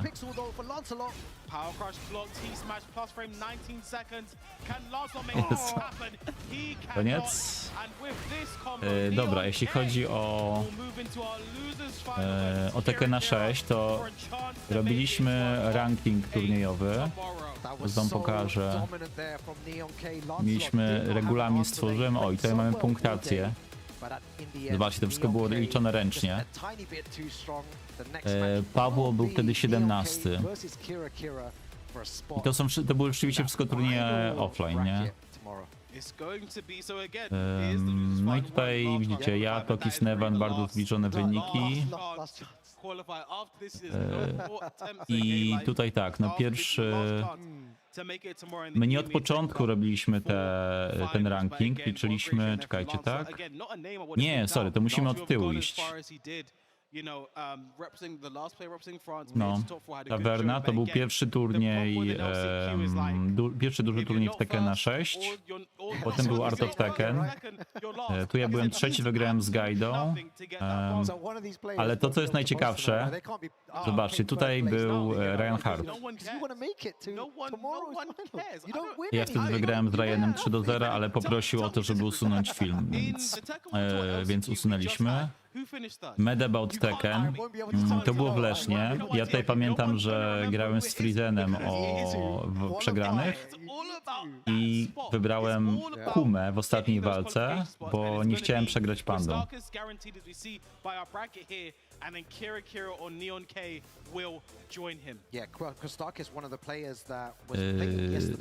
To był turniej we Wrocławiu w Empiku. Nawet gdzieś powinny być jeszcze walki z tego. Tundra był wysoko, o właśnie. Idąc tutaj dalej, byłem 3 razy w Białymstoku na turnieju Tekkena 6 i tam wszystko wygrałem. Kisem, nie pamiętam czemu tu jest, aha, +1 było, bo +1 za wyjście z grupy. Tak sobie, na pierwszym miejscu, tak sobie dodawaliśmy. O właśnie, zwycięzcy grup. Taverna Cup. Na tej tawernie chyba mnie nie było. Dobrze pamiętam. Jest przerwa. Vertus 99. Ja tutaj troszkę wyłączę dźwięk. Kujon to kujonoko, tak jest. To w ogóle wam powiem ciekawostkę. Ja doskonale pamiętam. Tylko nie pamiętam, czy to było przed resetem, czy po resecie. Ale finał grałem z Frizenem. grałem Pandą. W Tekkenie 6 Panda po hellsweepie miała takie combo, że było w dwie ręce, które dawało bonda, potem wchodziło się do postawy i breakdance. Tu dwie ręce z postawy. I ja z jakiegoś powodu tego juggla dropnąłem. Gdybym tego juggla nie dropnął, z tego co pamiętam, to bym wygrał turniej, ale przegrałem. Śmiesznie było... chyba nie był pełnoletni. Ale śmieszno, że tutaj zaraz zobaczę Furb. To w ogóle słuchajcie, jaka piękna historia. Nie wiem, czy Furb tutaj nas słucha, ale opowiem. Mianowicie to był turniej w sobotę, a Furb w niedzielę leciał do Stanów. Leciał z Warszawy, turniej był w Poznaniu. I teraz tak, on wsiadł do pociągu i zorientował się, że wsiadł z Poznania, ale wsiadł do pociągu do Berlina zamiast do Poznania, zamiast do Warszawy. I to był jakiś tam pospieszny czy coś takiego. I wysiadł chyba 80 czy 100 km za Poznaniem, no oczywiście w drugą stronę. I jedyna opcja, żeby wrócić do Warszawy, to była taksówką, więc on wrócił, nie wiem skąd dokładnie, tam 100 km za Poznaniem, taksówką do Warszawy i jeszcze opowiadał, że taksówkarz tak jechał po jakichś lasach w ogóle, że mało co, że myślał, że samochód się rozwali. To dalej, Art of Tekken 2. To był też organizowany przez... Nie pamiętam, czy wtedy Fighting Games Challenge już istniało jako tak, czy to po prostu Maniek z Bartem organizowali bez... nie podpisując się jako FGC. Taverna Cup. O właśnie, to jest ten turniej, kiedy ja byłem poza top 8. Przegrałem wtedy z Rupertem, a potem z Tundrą. To doskonale pamiętam. Z Rupertem chyba nigdy nie wygrałem na turnieju. Fighter Generation to jest ten turniej, do którego link wam wysłałem. X Game Center Challenge. To mnie nie było na tym turnieju. A, to nie ma wszystkich turniejów, widzę. Taverna Cup, to na tym chyba mnie nie było. Natomiast ten Taverna Cup to jest ten słynny Taverna Cup 2011. Miałem dobry festiwal komiksu gier w Łodzi. Tutaj pamiętam, że z Tokisem przegrałem. I z jakiegoś powodu chyba na Alice wziąłem w pewnym momencie i graliśmy na planszy kasyno w Tekkenie 6. Jeszcze był taki turniej, który Zajman organizował w Żywcu. To było bodajże w czerwcu 2012 roku i to był ostatni turniej, na który się szykowałem, na który ćwiczyłem tak mocno. Jeśli chodzi o Tekkena. I tam Tekkena byłem chyba trzeci. W Mortala wygrałem. Ale dlaczego wygrałem w Mortala? Bo Nevan spał zamiast pójść na turniej i byłem w finale chyba z Frizenem. Oscar był chyba trzeci. W Street Fighter'a też chyba byłem trzeci. Jakoś tak. Jutro Tekken Cup jest o 12:30. Nie mam kwitów na każdego kilkanaście lat wstecz, ale po prostu tamten okres bardzo dobrze pamiętam, bo wtedy mega nerdziłem w Tekkena.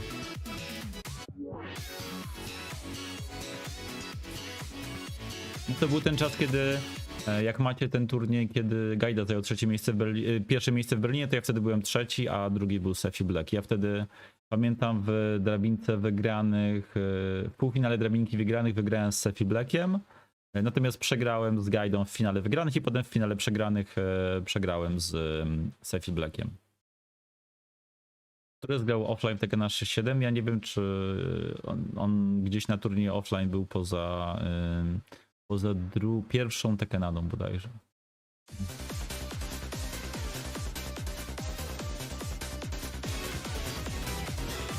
Dobra, słuchajcie, szybciutka przerwa, niedługo wracam.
Polska ma naprawdę wspaniałych graczy.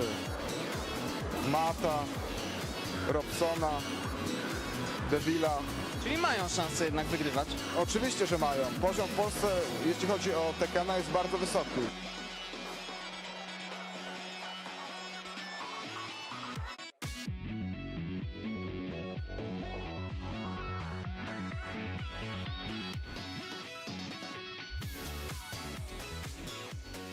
Wiesz co, Piras, nawet ja chyba nie posunąłbym się do takiej reakcji. He's a bear player. Natomiast turniejowo najlepiej mi szło w Soul Calibura 3.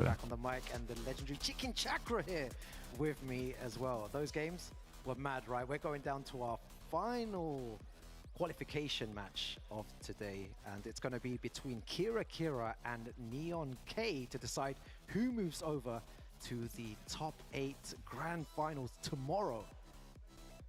Yeah, exactly. We had crazy LCQ so far. We can have a look. But just before we get into the tournament, we want to have a quick talk about some important dates. What do you have to tell me, Rukang? Yeah, the Tekken World Tour 2026 timeline. Prison czeka na Kostakisa, Important dates as a player. So 2 days ago, the Kire albo Neon opened Keja. on April 23rd. The Tekken World Tour starts at Evo Japan 2026 on May the 1st. I'm going to be interested to see who actually takes the title there. And then we have on October 27th the player registration deadline. You know, make sure to sign up, and you know, after this day there will be no more registrations. The tour ends with Tiger Uppercut in Thailand on November the 15th, and then early 2027 we have the Tekken World Tour. Już od dłuższego czasu mało Polaków jeździ na zagranicę. Tak sobie myślę, że nigdy nie były to bardzo duże liczby. Ale chyba Taga dwójkę nie wiem, bo Taga praktycznie nie śledziłem. Ale w szóstkę ktoś tam jeździł. Piątkę też trochę, w DR-kę. Events applications deadline ends on October 16th, so you gotta get your dojo's applications in before that date. Zresztą jak sobie zobaczymy, słuchajcie, na wyniki Berlin Tekken Clash'y, to tutaj w wielu miejscach są Polacy, tak? Tutaj mamy Mata, Devila, tutaj mamy znowu Devila i Mata, tutaj mamy Gaidę i mnie, podpisywałem się tutaj jako Polish Panda, tak? Tu mamy Frizena i Nevana. No właśnie, i potem już widzicie, mało, tak? O. Right, exactly. Neon K being able to beat the 2 French players in the top 8 bracket, Doug from Paris and Lancelot with that. Azucena, he's sticking with the Azucena for the whole tournament. He does have a plethora of characters, other characters. He plays Anna, he plays Lydia, plays all the waifus basically, but sticking with the Azucena and tutaj macie Gaidę. highest on the leaderboard with Azucena at the moment, or one of the highest. I know he plays a lot of ranked online, he plays a lot of offline, he goes A to pudełko w ogóle sobie zabrałem. Stało u mnie w domu, no pociągiem zabrałem z Berlina. Stało u mnie w domu i no i potem już zostało się, a to jest Sefi Black. Poznalibyście? Yeah, it's going to be interesting to see who's going to take it. Kira had a chance yesterday to make it through. Unfortunately, doesn't make it in that group of death between Jod, Skywalker, Flower, and Ilias. But now Kira is one Miary. from making it through. But Neon K has been playing so well. Ja myślę, że Neon K. Into tomorrow's finals, Chicken Chakra. All right, here we go. Losers finals gonna start off. Kira from Switzerland. A, przepraszam, Chris, nie zauważyłem, czy ktoś z Polski na Evo Japan się wybiera. Ja wiem tylko na Street Fightera Shady oraz Kejim. Oni pojechali, chyba są od piątku albo od czwartku. Nie wiem, czy Matt też nie poleciał. Aż zaraz zobaczę. PG Evo Japan 26.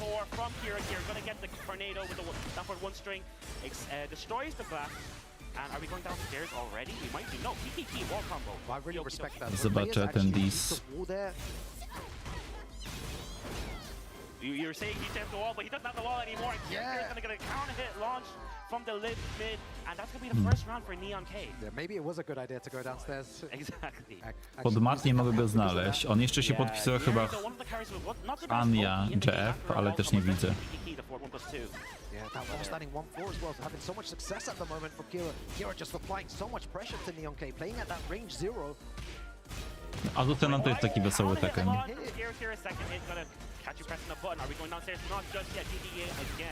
He's going to lose the round because of that. Nice, back on the down 2. He just does it again, and so confident though. Eats the 4-4, nice hit confirmed there from Neon K, pulling the trigger on hit. That's going to be a guaranteed free. No, doesn't use it, goes for some plus frames instead. He's going to pay the price there, he could have eliminated this that could have option. Been with a long time ago, 3-2, but no heat to dash. Skraszowała. Neon K gets the counter hit, the heat smash. 2 rounds straight now for Neon K. This is looking really good for the UK lad. Yeah, he's playing so well at the moment. Right, trying to use down forward 1 to My neutralize nawet kolorystycznie są podobne. Kira's just struggling to find an opening. He's getting his pokes in, but they're just not adding up enough. Jabbing away. Frames. Nice! Uses the evasive punch to sidestep with Kira. Down 4-3 from Lib stance is going to burst explode the wall, and he might be able to push towards the other wall, Rukang. Oh, is he going to get it though? Nie, jeszcze nie. Oh, the evasion from Ależ zasięg. Senna, but Kira getting him in, getting him moving. He uses the heat burst there, goes for that low. He's been doing that so much here. One more hit for Neon K could take it. Blocks the block string. Oh, this is scary as well, back against the wall. What do you do? Yeah, in the corner, 10 seconds left on the clock. How is Kira going to make this comeback? Goes for the low sweep. No wall wasn't there. Oh, goes for another low. So 2 seconds remaining. Oj, ależ tutaj Kira szczęśliwie. No ale wywalczył. Wracał podstaw. Yeah, showed his composure under pressure. Those stressful situations does not deter him. Ile ona ma po tym ciosie z klatki piersiowej na bloku? Kira respecting a lot now. Doesn't want to get clipped by anything like that. Nice punish from Neon K. Oh, wonder strings. Where is she going? Goes for the mid. Again, trying to mix them up. Not working though, they're running 3-2. Again, just getting all these plus frame situations. Neon K not biting. Oh, nice movement into the 1-2 from Neon K. As it's going to get the wall splat. It's kind of crazy. Neon K just seems to press the buttons at the right time. He defends so well. 15 seconds remaining here. He's looking very comfortable right now. Rukang 10 seconds on the clock. Heat smash spent. Nice, cancels the stance to punish the power crush. Neon K is playing so well right now. 5 seconds on the clock. How is Kira going to come in? Does the heat dash? O co chodzi, Supra? The timer! Oh, and Neon K gonna take it through the timer scam. Not ducking against the Baobab stance mid. Yeah, Neon K playing so well right now. Kira just acknowledges he done the little... Oj, to podejrzewam, że wszystko zależy od klatek. Stick to the same character. Sticking to the same character, going back to the secluded training ground now with the many breakable walls. No, Kira's very close to qualifying before. He had the chance yesterday, obviously. Zaraz zobaczę, jak to w klatkach wygląda. And now he's gonna have a chance now against Neon K, but it's not looking good for him. He's so close, he just needs to win one more set. Let's see what he does here. Tył 2-4. But Neon K's just been looking really impressive all day today. He let the second go on block. Nice punish on the back turn 1+2. Alright. Ja kiedyś pomyliłem się i napisałem remix HTC zamiast HTA i od tamtej pory to nie może mi wyjść z głowy. Finding the gap in the gameplay. That's going to be a spike combo. Huge damage. What's the mix afterwards? Goes for the heat smash. One more hit. Goes for the upward. 3+4. Wahoo! Neon K. So strong right now. First round in the second game. How do you even stop him here? The way that he's playing. So many plus frames. Kira trying to play frame tight as well. Down forward ones, jabs. Na pewno tył 2-4, a nie tył 1-3, bo nie pokazuje mi tył 2-4 na liście na Tekken Docs. Ale też nie ma frame daty do tył 1-3. And they're playing super frame tight. Neon K not leaving any gaps. Hit low. Goes for the 4-4-3. Messed it up. Yeah, very nice 3-2 there. I love that move. Heat smash spent. What's the mix? Goes for the wahoo. Oh, again. Just whiffed. Doesn't use the dash. Yeah, I think that's a good option as well. Doesn't opt for the guaranteed damage. Czy inaczej wydaje mi się, że to o co pytasz, odpowiedź na twoje pytanie to jest, to zależy. Zależy od tego, na jaki cios to się robi, bo wszystko zależy od tego, jakie recovery ma dany cios. That was so unfortunate for Kira, but Neon K playing on point. Yeah, he needs to stay really composed here though, because if you give Kira any space to play, he's gonna take advantage of it. Oh, big launch now for Kira, gonna push towards the wall. Akurat Makarena się łatwo tańczy. Okay, he used the what? Oh my god, that combo was insane! Yo! That was sick! Kira optimization station. Nice jab out of the stance to get the flow combo. Neon K trying to impress us as well. These combos. Combo wasn't that good, man. That combo wasn't. Nah. Kira's combo was better. Kira, you deserve to win this round. Oh, wow. Look at that, and he ducks it, and he's gonna probably take the round. But is this going to be the round with Kang? He might be able to get to the wall. He might be shy. It does depend on the combo he does. You see what I mean? He gave us, Kira giving us combo videos. So Jak wygląda walcząca Miary, co? Yeah, exactly. The man of the people. Right, nice step and 1-2 from Neon K. Okay, what's the mix on the lid? Goes for the up 4, 2+4 again. The plus frames. Kira respecting. Yeah, you can tell that both these players are playing extremely high-level Tekken right now. You cannot whiff anything. Neon K whiffing one thing there, gets the 3-2, but some nice damage. Nice the jab as well. Good knowledge check there. He's playing so well. Spike him on the floor. The up 4, 2+4 force block situation into the plus frames. Both players heat running out. Who's going to spend the heat first? Kira uses it on the mid. Oh my god, the pressure! Brilliant. Gets the wall splat from the stance, and Kira bringing it back 2 rounds apiece. Did not let Neon K use his heat there, just suffocating him with the string. I think that's the correct word to use there, suffocating him completely. He's not giving him any space to do anything. Neon K trying to take advantage though, the plus frames coming out. Right, down 1 gaming. Yeah, they're running 3-2 again. Oh, the 1+2, look, he wasn't counter hit. And I love that Kira still being patient, even though Neon K is trying to put all the pressure on, gets the duck, gets the heat engager. Yeah, goes for the wall sign 1-4. He could have got a launch, but went for the heat engager instead. Going for some mids now. No. Piękny whiff punish. What a whiff punish. This is going to be big damage though. This is so close. Anyone's game. Oh my god, he gets Podniesie, a huge launcher. wyciągnie. Orbital out of nowhere just to get out of the wall. And this tak. might even be the ground. Oh my gosh, Neon K 2 games up in this first of 3 for that Hail Mary orbital. Yeah, they're both playing really high level. I have to applaud both these players, Kira and Neon K. Kira wygląda tak samo jak zawsze. Even the smallest of whiffs, they're getting punished, whether it be Neon K whiffing and then Kira getting a 3-2, or Neon K just playing at that range where he can down forward 1 or forward 4-4. It's insane play. If you slow it down. Turniej utylizatora będzie na streamie Turlesa? Reads for both players. Yeah, they're playing so close right now. Really unfortunate. The first game, Neon K played fairly well, but the second game, it looked like Kira was really adapting to Neon's play style. He was slowing it down and poking, and he wasn't getting counter hit by the forward 4s or the evasive punches and the guarantee free freeze and stuff like that. But now he's getting some words of knowledge from Ilias, his old training partner, his current training partner as well. I wonder if he is going to stick with the Miari. He is locked in with the Miari. Wiesz co? A spróbuj sparować puncha. Zobacz jak wtedy. Najlepiej takiego puncha, który ma bardzo, przepraszam, krótkie recovery. Player too, and again, traveling the world, starting to travel the world a bit more now. Can he handle the pressure of being 1 game away from qualifying to tomorrow's finals? Yeah, he could crumble all here. Depends on how he stays composed. He is a very emotional player sometimes. Exactly. I puts it out on his gameplay as well. You can see it. Nice sidestep on the power crush there from Kira. To find a way to evoke that emotion.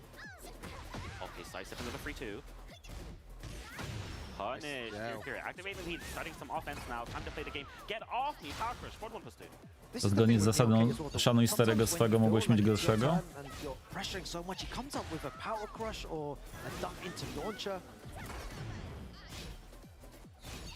Right, fishing for a counter hit launch. Neon K needs something big to get the comeback. Does not get that last hit. Gets ducked. These are those situations we talked about. 20 seconds remaining. Oh, gets a small punish into big sub. Yeah, as Kira now, you did not want Neon K to start any offense. Nice, beating out the orbital there with the mid. Ciekawe czemu nie zmienił.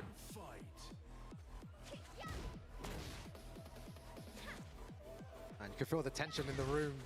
Kira trying to stay alive. Neon K trying to qualify. Oh, presses into the second hit. Unfortunate. Oh, yeah, gets those big lows, and that's what I want to see. But I feel like Kira is not going for any big lows because he knows Neon K is going to react to them. Yeah, he's got those. That's like one of the first times he's tried that. Very, very risky stuff.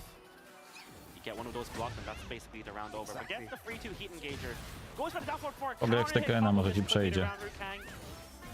Yeah, Kira is playing a lot better here. Whatever Ilias told him is working out. Yeah, man, those words of advice, those wise words. Down one gaming, goes to the full. Oh, the sidestep into the launcher there. Insane. Are we going towards the wall? We just might be. Oh, gets the weird wall splat though, but not capitalize. For below. Jab, nice. Kira finally disrespecting Neon K's frames and going for some jab strings after some plus frames. Oh my god, the Linki mix-ups nie there. działają, naprawdę? Okay, using movement as well. He's changing up his options. Sometimes he's jabbing, sometimes Zaraz he's moving. zrobię, ale kiedyś je sprawdzałem, powinny działać. Kira's trying to push him into it. Który nie działa? Ja sprawdzam od tyłu. Gets clipped by the heat burst. Neon K also blocks the heat burst. To są linki referale. Big sweep, heat pass, heat smash man. What's the mix? Power push trades. Yo, Chicken Chakra, 10 seconds remaining. Anyone's game here. This has happened so many times already. How does Kira open up Neon K? Neon K has the life lead, does not need to overextend. Nie działają wszystkie. And ends it with the mid from back turn stance. Neon K staying alive in this game. Oh my, the tension. So many of these rounds are going back to final seconds, man. Exactly. Okay, he gets the throw. Has a healthy life lead here. Is this gonna walk duck in and he gets the wall splat from there? From that range, Chicken Chakra? Hey, Azusena, gaming. All right, nice. Down three, beating out the heat burst, but Neon K back at the wall now. How is he gonna find his way out of here? He has a life lead. Goes for double low, goes for the heat smash there, putting pressure on Kira. The down forward one strings, down jab. We've seen it many times before, and Neon K is Dobry wybór, słuchaj, na koniec. Qualifying. Chicken Chakra, that could be the end. Point for Neon K to make it to tomorrow into the top 8 of the EMEA Cup Finals, but Kira stands in his way. 2 rounds apiece. This could be anyone's game right now. Oh my god, he tries to duck that. The down 2 still working here. Down back 3, poking away. Nice movement from Kira just to get away from the wall as well. Noticing that wall is there. He needs that wall splat. Okay, running 3-2. Get it. Ooh, gets a small duck there as well. God, so close. Oh, okay, wall standing 1. Nie wybił. I can feel the end coming. The end is near. They're both just waiting for an opening. Down 3, poking away. Yo, 20 seconds remaining. All right, heat burst. If one player heat burst, the other one does it too. No, counter hit. Wall standing 1. Jeśli nie zepsuje, to skończy. This could be it for Neon K. 10 seconds left on the clock while he's doing the combo. He has heat available for 2-1-4. Jest. I Neon K jutro będzie grał. And wins the LCQ of the EMEA. Well, he doesn't win, but he gets second place guaranteed. Właśnie nie wygrywa, nie gra. 4 komentatorów jest, wszyscy są z UK i Neon K z UK awansuje.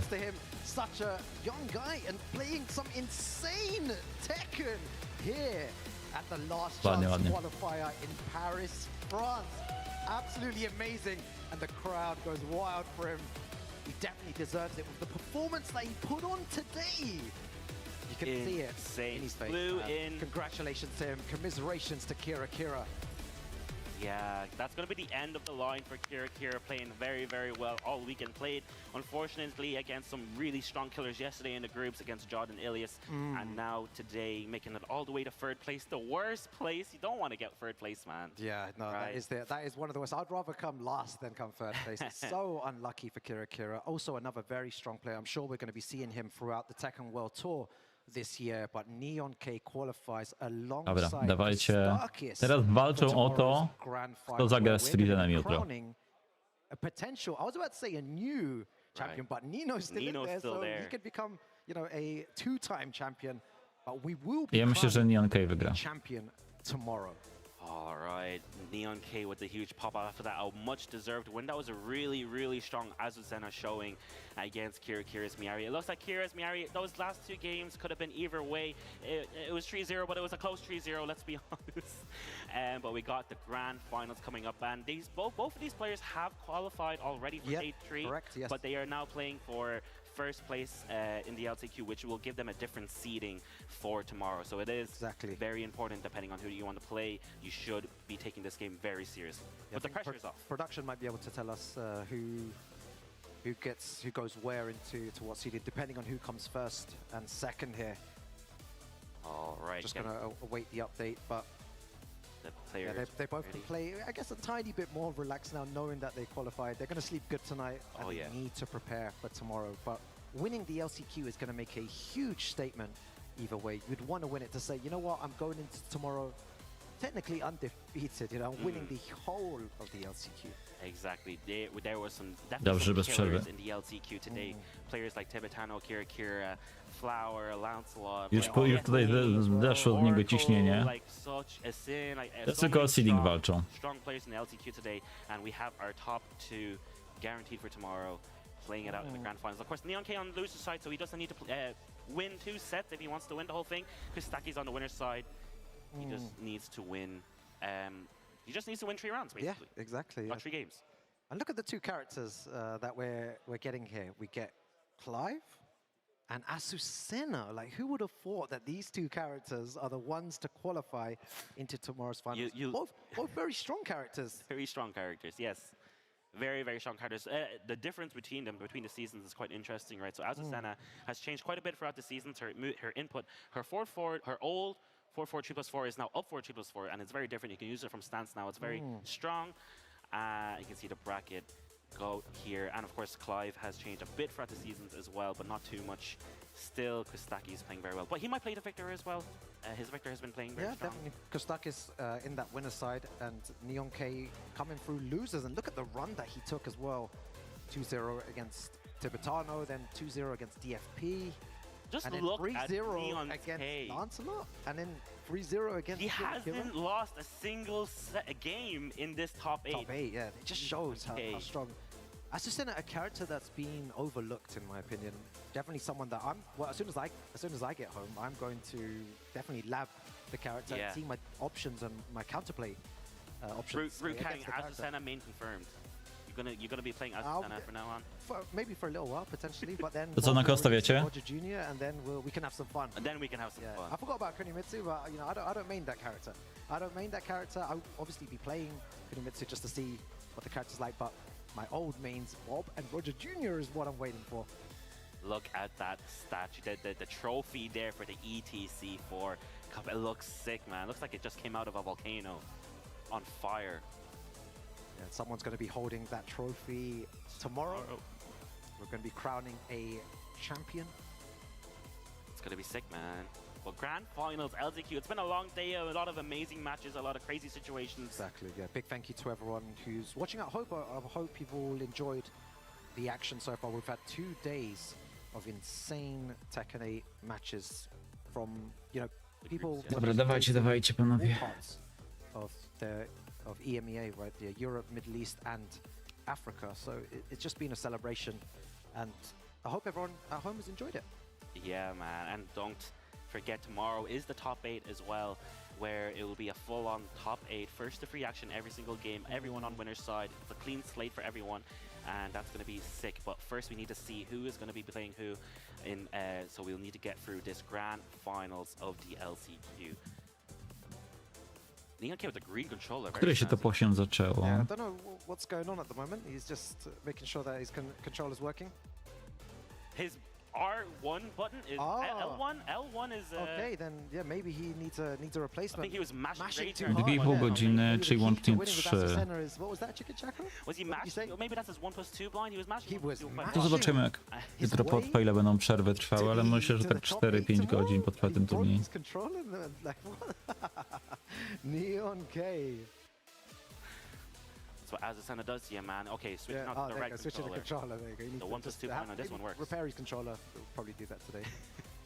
get some help with that, but. All right, Neon K. I'm glad to see him out here, man. Like, it's cool to see international players. There were a lot of French players. There were 2 French players in the top 8 as well. Lancelot and DFP played very well today, but Neon K, of course, the only player who wasn't in the groups yesterday. Didn't qualify for the regional finals at all, so able to make it through for the LCQ is a great thing to see. Of course, Kostakis here showing us why he was the Greek region representation. There's so many strong players in the Greece region.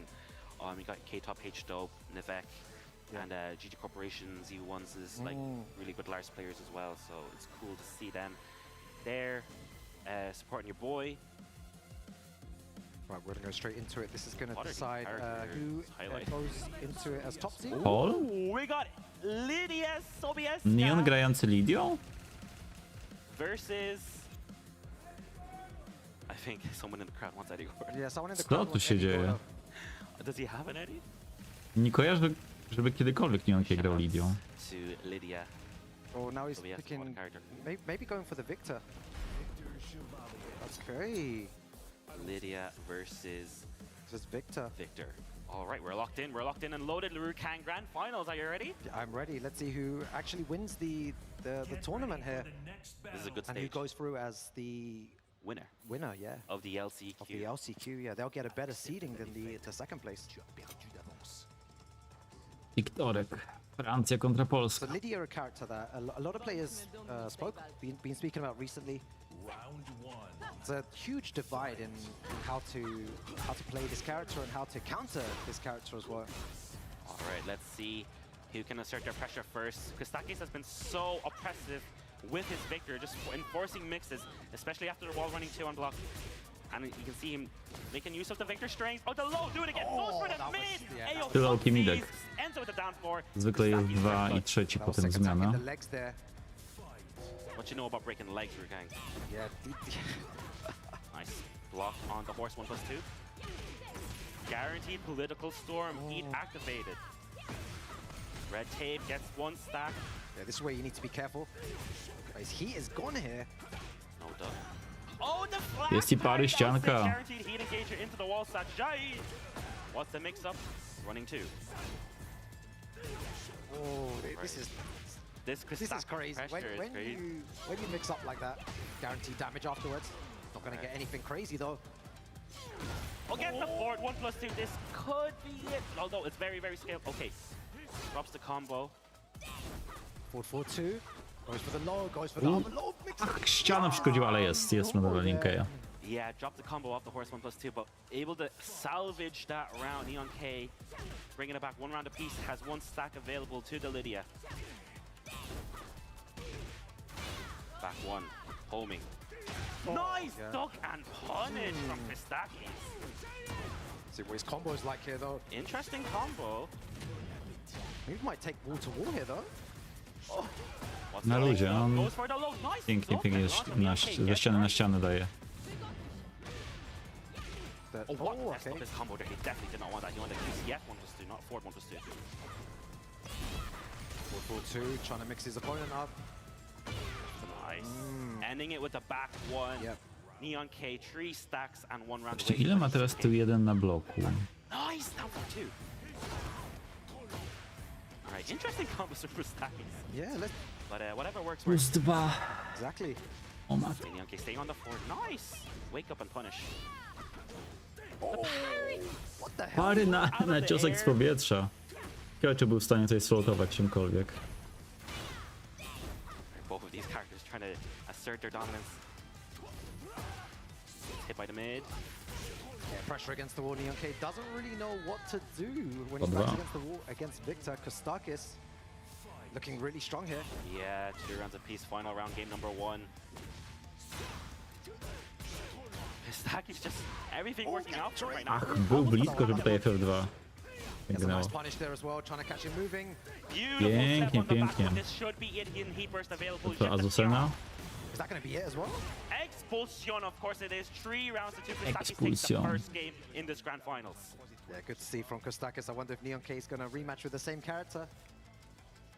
The Lydia didn't work out there. Azucena did most of the work today. He's sticking with the Lydia Sobieska. It was 3 rounds to 2. It was close. He just wasn't able to start that steamroll that Lydia normally likes to do. He did get 3 exactly. stacks. I'm so used to seeing Lydia players just absolutely steamroll their opponents. Going for all the mix-ups after 4-4-2, using that to enforce the mix. Both players, like, just whoever starts their offense first gets a huge lead. In the momentum, okay. Look for the mid.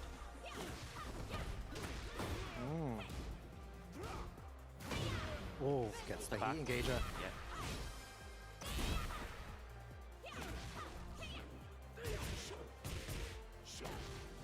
Oh, he's trying to mix him up with that low. Oh, gets the counter hit launch. Nice. This is going to be big for Neon. Chyba jeszcze nie. Nie, nie zabiję. Spike on the ground. Get the guaranteed down to. Not. Oh, that was not a punish, but No, it it worked out wasn't, no. anyway. Went for the back one.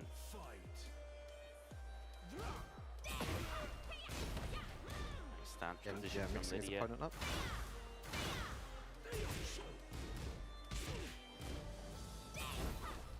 Both of them playing really safe here, JakubDi. Yeah. No one taking any risk. I love to see some risk taken. Nice duck. Was not a punish, but it worked out. Is he gonna get the QCF 1+2 this time? He does indeed. I think there's been 2 occasions here where they weren't punishes, then they just managed just to hit it for some reason. That's gonna be the launch of the horse. Będzie. Yeah. It's gonna be a 2 round straight for Neon K now. I want to see some Heaven and Earth stance mix up still. See how well Kostakis deals with the way that Neon K is playing. That it seems like he's woken up a little bit. Yeah, this is looking like a Lydia. Oh, didn't pull the trigger on the 3-2. That could have been huge. They're using a lot of 4-4-2 mix as well. Kostakis not sidestepping it. Punish. Neon K is noticing now, taking advantage.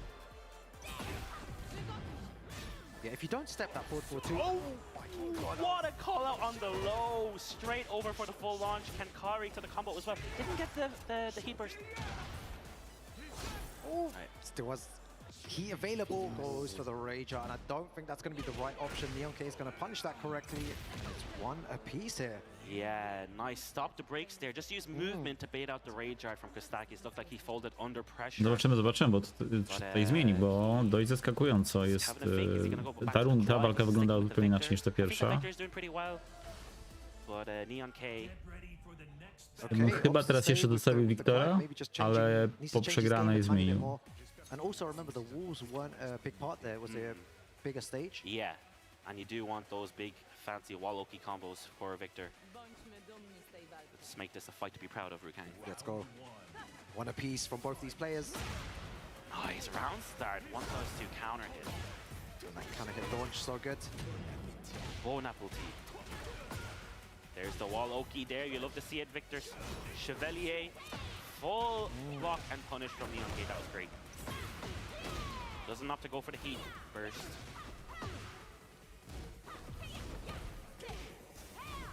Okay. Oh, the mix-up's coming up, the 4-4-2. It seems like Kostakis is not sidestepping at all, just playing a very linear game. That's why Neon K is allowed to get away with all of these moves. Okay, nice patience from Neon K just to wait for that Harker to come out, punishing it properly. Nice movement on the down. The party begins to JakubDi. Wspomniał chyba o tym, że ona jest tam w FC. Scary situation now. Heat smash connects. Neon K is gonna get that round.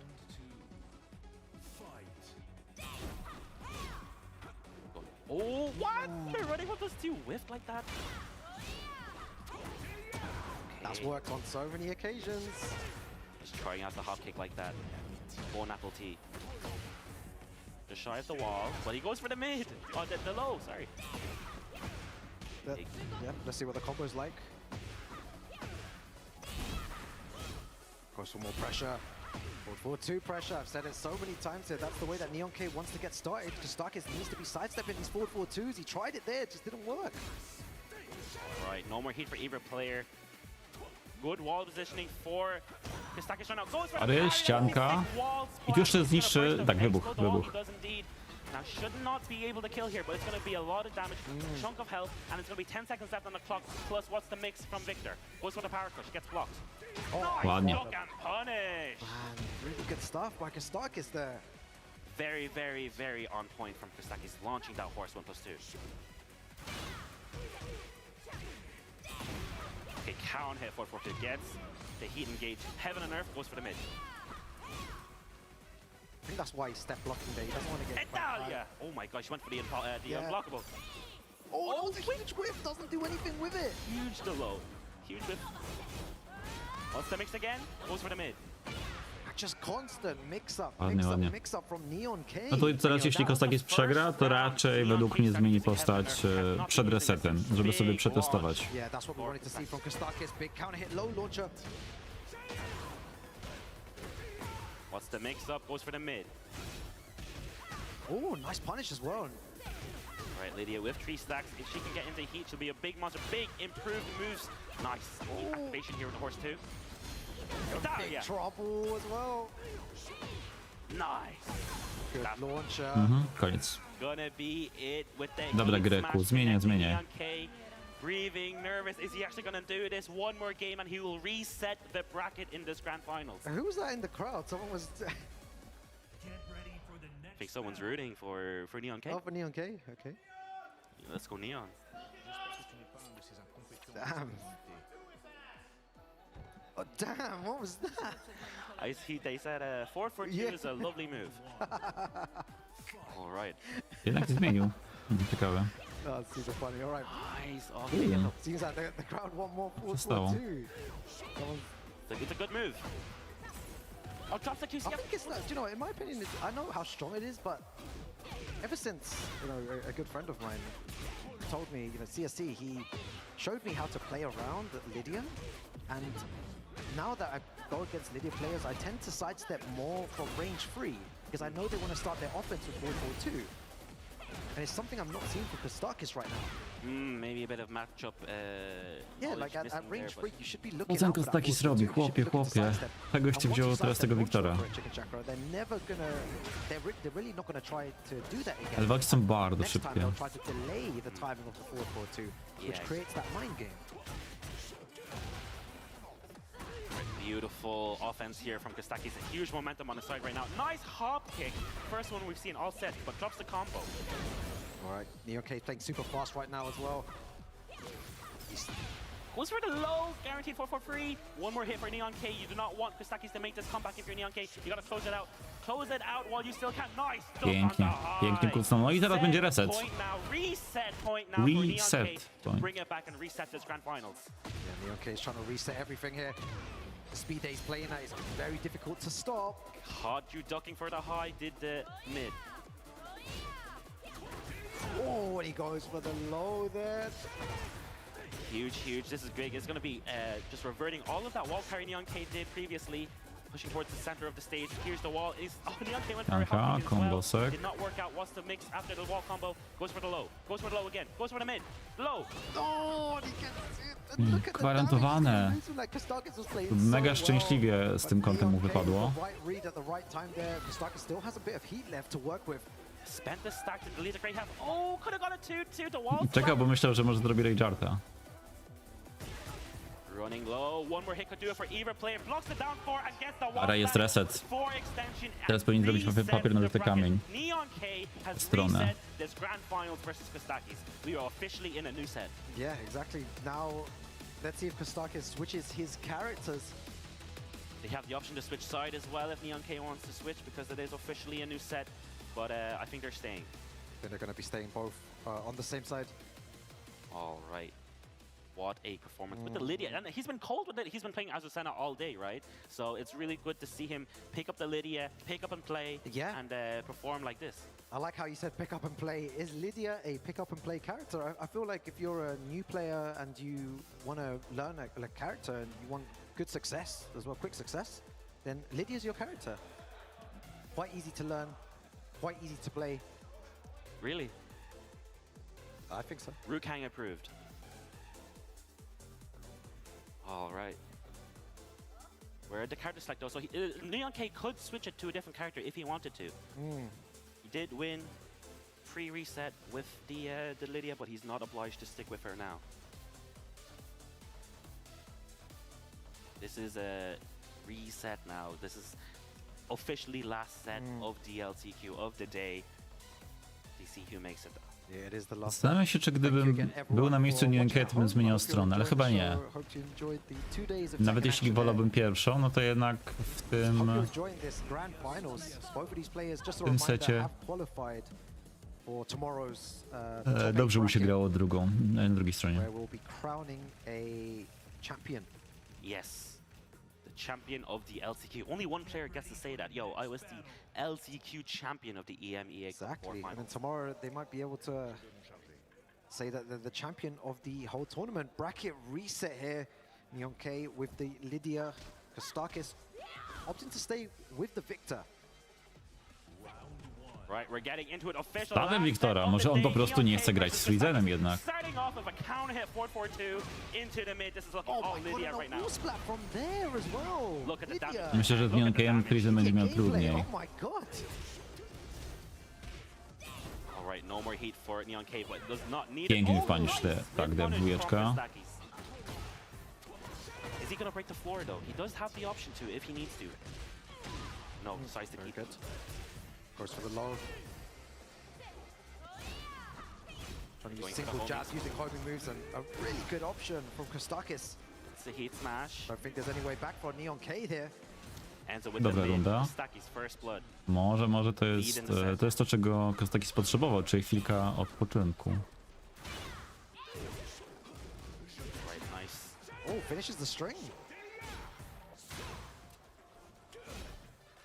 Trying to push Neon K towards that corner there with the running to. Yeah, I'm surprised to see Neon K playing more defensive. When he was being aggressive, it was working. And now Kostakis is just stopping. Oh, what?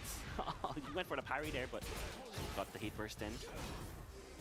Hey, no punish attempt on that string because the extension is a bit scary. Yeah, Neon K is trying to play defense. Okej, czyli on może zrobić dwa ciosy bez tego trzeciego.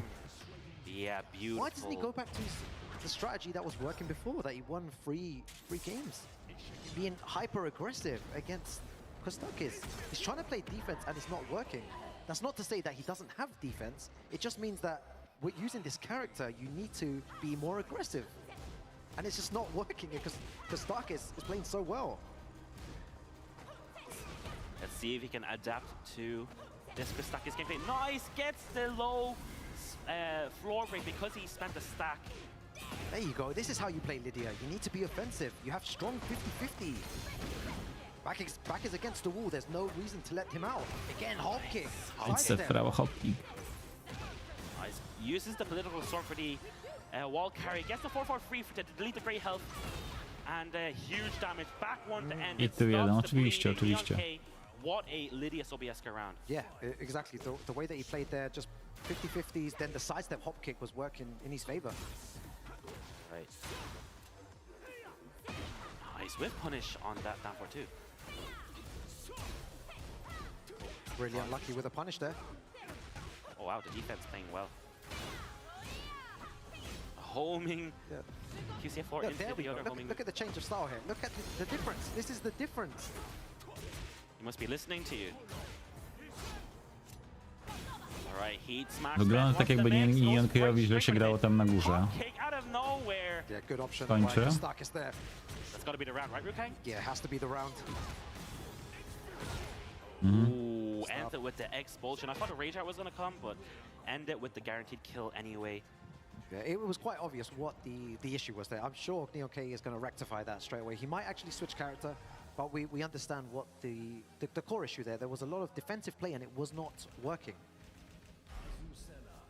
There's some. I always said this to Kane and Trench, but to be fair, Kane and Trench did argue back. I said if you want to, I said Kane and Trench, if you want to play really defensive, play like. But this was back in Tekken 7. I was like, play someone like Dragunov, or play someone like really dry because he plays more on reactions. But he was like, no, I still want to play Yoshimitsu, even though Yoshimitsu is meant to be played, you know, mix up heavy. Yeah. He can make him work really defensively. All right, but you're saying Neon K can?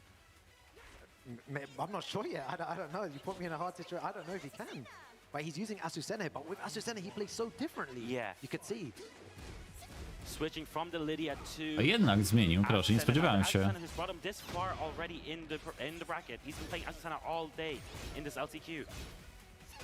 Yeah, I think this is going to be a different story because with Asusena he has a lot of different options, and his whiff punishment was incredible earlier on. All right, big counter hit down back four here from Kostakis. Gets the heat smash out, but also into the explosive wall. Okej, nie wrzuca na ścianę, czy nie daje wall splata, ale tutaj już wybuch jak najbardziej. Nice duck. Oh, could have gone a launch, but there it is there. Karma. Very nice. What's the mix? Goes for the low this time. He's been going for the low a lot. Oh, ooh, that was sick. Clipped by the second hit of the string. I'm curious though why Kostakis has not gone for the Clive chakra. He's winning. Not winning at all here. Like, Expulsion. Bardzo ładnie tutaj obszedł go Neon K. From Like. K. Yeah, we could get. I feel like we could get a Clive pick potentially, but Kostakis one on the board there. All right. I think he went for a round start down 4-2 there. Didn't work out. Okay, in the back step around. Maybe could have got a bit more there. Oh, he's counter hit throw. And the side switch as well. Very good wall positioning. Yeah, the gunshot. Chyba nie pierwszy raz, kiedy Azucena jest plecami do przeciwnika i Kostakis nie decyduje się tego jakoś ukarać. Mógł próbować rzucać. Oh, fortunate wall splat there from Neon K. Spike, what's the mix afterwards? He does have heat available if he uses the heat burst. Goes for the low. Runs in with the down back free. Good wall. I said before, this is a completely different story because Neon K is using his main character here. He's known for the Azucena. He's been playing all day, and you pointed out correctly earlier on, Chicken Chakra, that he didn't lose a game all the way.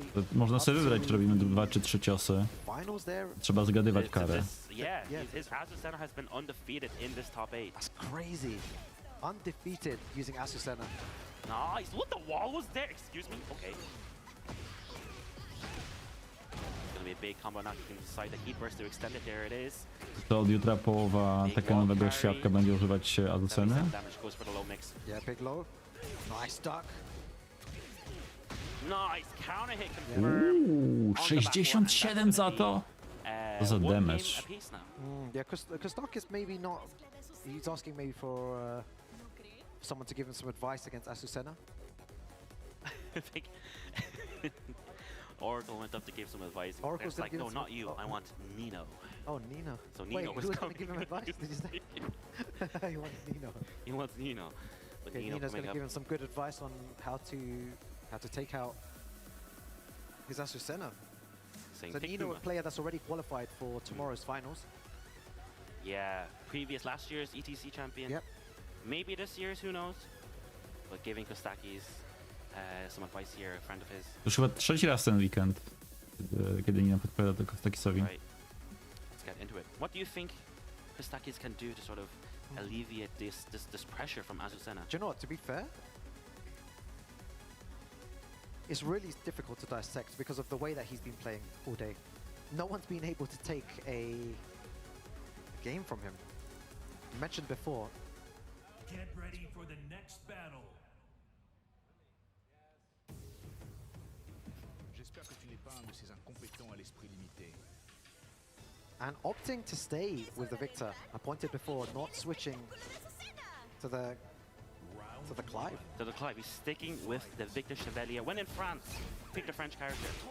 Oh, I want to see more throws as well from Kostakis. Not really testing his throws there. And again, the defense from Neon K. Nie no, Neon K dzisiaj super forma. Z kim on dzisiaj przegrał? Yeah, exactly. Ze Skywalkerem chyba. Very well right here. Blisko wyponicza. Nice, gets the counter hit, wall splat. Kostaki is gonna go for the wall. Oki straight for the running two. Gets the mid wall splat again. This is looking really strong for Kostakis right now. Goes for the running low. Oh, there he gets that Kostakis. To jest głupie. Punishable string into down 4. You love to see it. Or full crush down 4. Spike ender. See this many times before. Oh, what a block on the low there, Neon K. Great launch. The wall is there, gonna get the spike as well, and one more hit could do it. Goes for the low from Lipstand, 7 golden letters. Neon K pulling up the heat. Yeah, and that's the thing, when he goes for that ender there, he goes into Libertador stance, and then you just have some really good mix-ups. You just gotta guess for your life. You do, when your back's against the wall there as well. Alright. Kostaki trying to find an opening, gets Była na CK i dużo wrażenia. This is going to be really interesting. Yeah. I tak, do ściany. With this character. It's a huge statement going into tomorrow. Oh, the big pop! Ulala, ale runda. And trades with the down back free on Wake Up, and Neon K 2 rounds to 1 already. His Azucena has been undefeated in the top 8 so far. Not a single player has been able to get imagine we can take that story into tomorrow as well. Who is going to be the first person to potentially take a game of Neon K? Okay, goes for the live down four, but no wall. Yeah, I've started to notice now, he goes for that when there's a, you know, a wall break. No to teraz już musi zmienić. Ja nie wyobrażam sobie, żeby nie zmieniał postaci z tego Wiktora. That is a 2-1 now post reset. Potential final game here if Neon K can finish this off. Undefeated potentially with this character. That's a huge statement. Imagine top 8 undefeated with Azucena. Yeah, just when Christakis was adapting to the Lydia, he switches back to the Azucena and showing us that nobody's been able to touch this Azucena. Soy la reina del café. The coffee queen is here.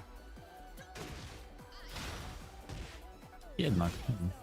Of course, potential final game here in the grand finals. Reset. Christakis sticking with the Vector. No Clive change so far. But yo, the stance, man. The looking stance strong. Pressure. I reckon Neon K is going to want to do it here. End with a perfect record. He's looking for it. Neon K 2 rounds away from taking the tournament today. Both of these players have already qualified for tomorrow's finals. But Neon K wants to make a huge statement going into tomorrow. Looking for that clean sheet. Big combo already for Neon K in this round. Goes for the 4-2-1-4. Doesn't get the wall combo because of the Ender. Right, no punish on the back turn 1+2. Oh, could have launched that better, but still, something's better than nothing. Ooh. Yo, he's speed running right now. Kostakis doesn't have any answers to Neon K's gameplay. No one's actually had an answer to what he's been doing. The running 3-2, the plus frames goes for the big low. Oh, counter hit, down back 4. Raczej, żeby to ten moment, kiedy Kostakis się obudzi? Nie sądzę, szczerze mówiąc. Raczej Neon K to weźmie. And does he find it? He does, but just a bit too far to get anything from it. Goes for the mid. This could be the round for Kang. If he can finish off this combo, he has heat and rage available. Did you curse him though? Oh, 10 seconds remaining. Manages to take it there. All right, round on the board for Christakis. Nice. Just too far for that 1+2. Nice step on the throw, but he's not capitalizing. I was about to say, I would like to see more movement from Kostakis to try and navigate around Neon K's moves there. But he is sidestepping at times, it's just no success because Neon K is delaying his timing. Nice duck and punish on that down back four, that was huge. This is going to be a huge life lead for Neon K because he can get the wall off this combo and get the spike. Oh, just side wall spot, messing him up. That low has so much success, goes for the throw. I feel like you're hella plus after that. All right, he burst activated for Neon K, but his back is towards the corner. Goes for the low again. Jaki odważny, że wstał tak. Plus frames, wall standing for down back Aloek. three. No i potencjalnie ostatnia runda tego turnieju. Tournament point here to win the EMEA Cup LCQ. Can I say it, Chicken Chakra, that he is potentially going to go undefeated in this top 8, not dropping any games potentially here with the Azucena, to be clear. Kostakis is trying to make a comeback though. Yeah, Kostakis not out of it just yet. What's the mix? Goes for the chip damage. He's going for a lot of mix-ups here. Maybe he needs to take a different approach. Nice he needs to patience get out the wall. He's trying to use movement to get out, but it's not working. Oh, what? Oh my god. Normalnie jakby nagrywali jakiś filmik, jakby się ustawili. The flash was a punish. Hey, yo, the neuralizer. Yo, the back game. And that's what I'm talking about. A great sidewalk there. He's still alive. Yeah, exactly what you were saying, Rukan. Goes for the one more hit. Nice, beating out the orbital. Dobra, jeszcze żyje.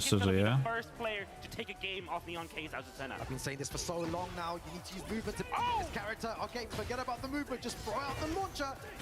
All right, see how your lows do against my hop kick.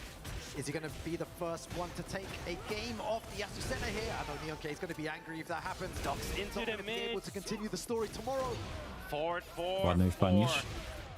Into the running free. This is looking really, really good for Neon K right now. He has heat, he has wall positioning, he has the damage. Oh, could have launched! Zaraz pójdzie hop kick. All right. Both players just Hop kick again, just like that. Not gonna be dead, but it's gonna be really good for Christakis. One more hit. Jest, wygrał, proszę, proszę. Denies the tournament set. A jednak, jeszcze grają, ostatnia walka. Ten mecz zadecyduje o tym, ta gra zadecyduje o tym, kto zagra jutro z Frizenem. Once again, both these players have qualified already. We are 2-2 right now, Rukang. After the reset, it could not be more even. This is so even for a pair of odd characters, man. Azucena versus the Victor, they're both locked in. No character switches now. Yeah, I feel like NeonK is not going to be happy with that. Nice step. Can he convert off this? He can indeed. Drops the combo just a bit short, just go for some mix-up. Oh, uses the throw. He's done that before as well to get the positioning. So unlucky Ładnie tutaj there. obszedł. Sidestepping at the right time. Right. Compass. Spends the heat on the dash, get that +5. Oh, and the ducks. Yeah, he's going back to those lows. Yeah, this is Pod gonna be lekkim a kątem big jest. combo. Goes for the 4-2-1-4. Does not get the A tutaj tak wall, nic nie though. zmieniło. Right, how do you get out of here if you're Grostakis? We've seen him throw out those hopkicks before, so NeonK is going to play extra patient and not overextend, but you do want to close it out while you still can. Oh, okay. Plus frames and get to the NeonK. 2 more rounds. All right, NeonK takes the lead in the set. Plus frames. Finally punishes that one, but just gets the 1-1. No break on the 1+2. Yeah, he's been really persistent with those throws.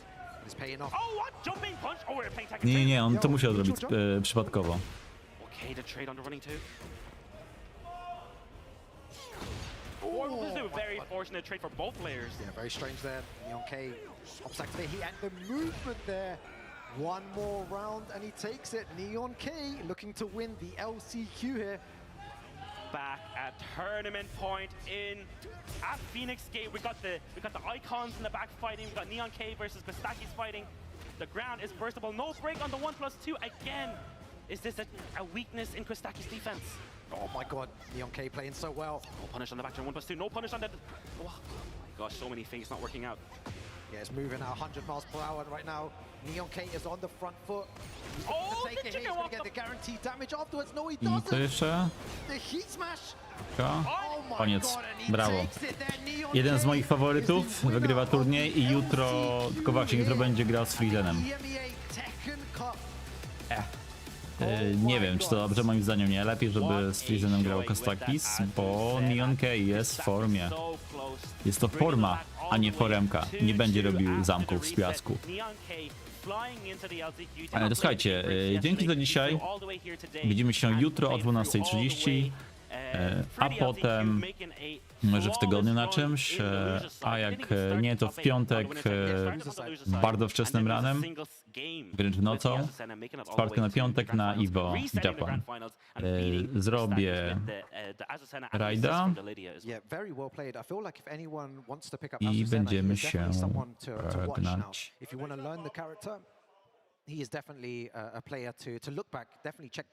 Dobra, no to dzięki i do zobaczenia, oby do jutra.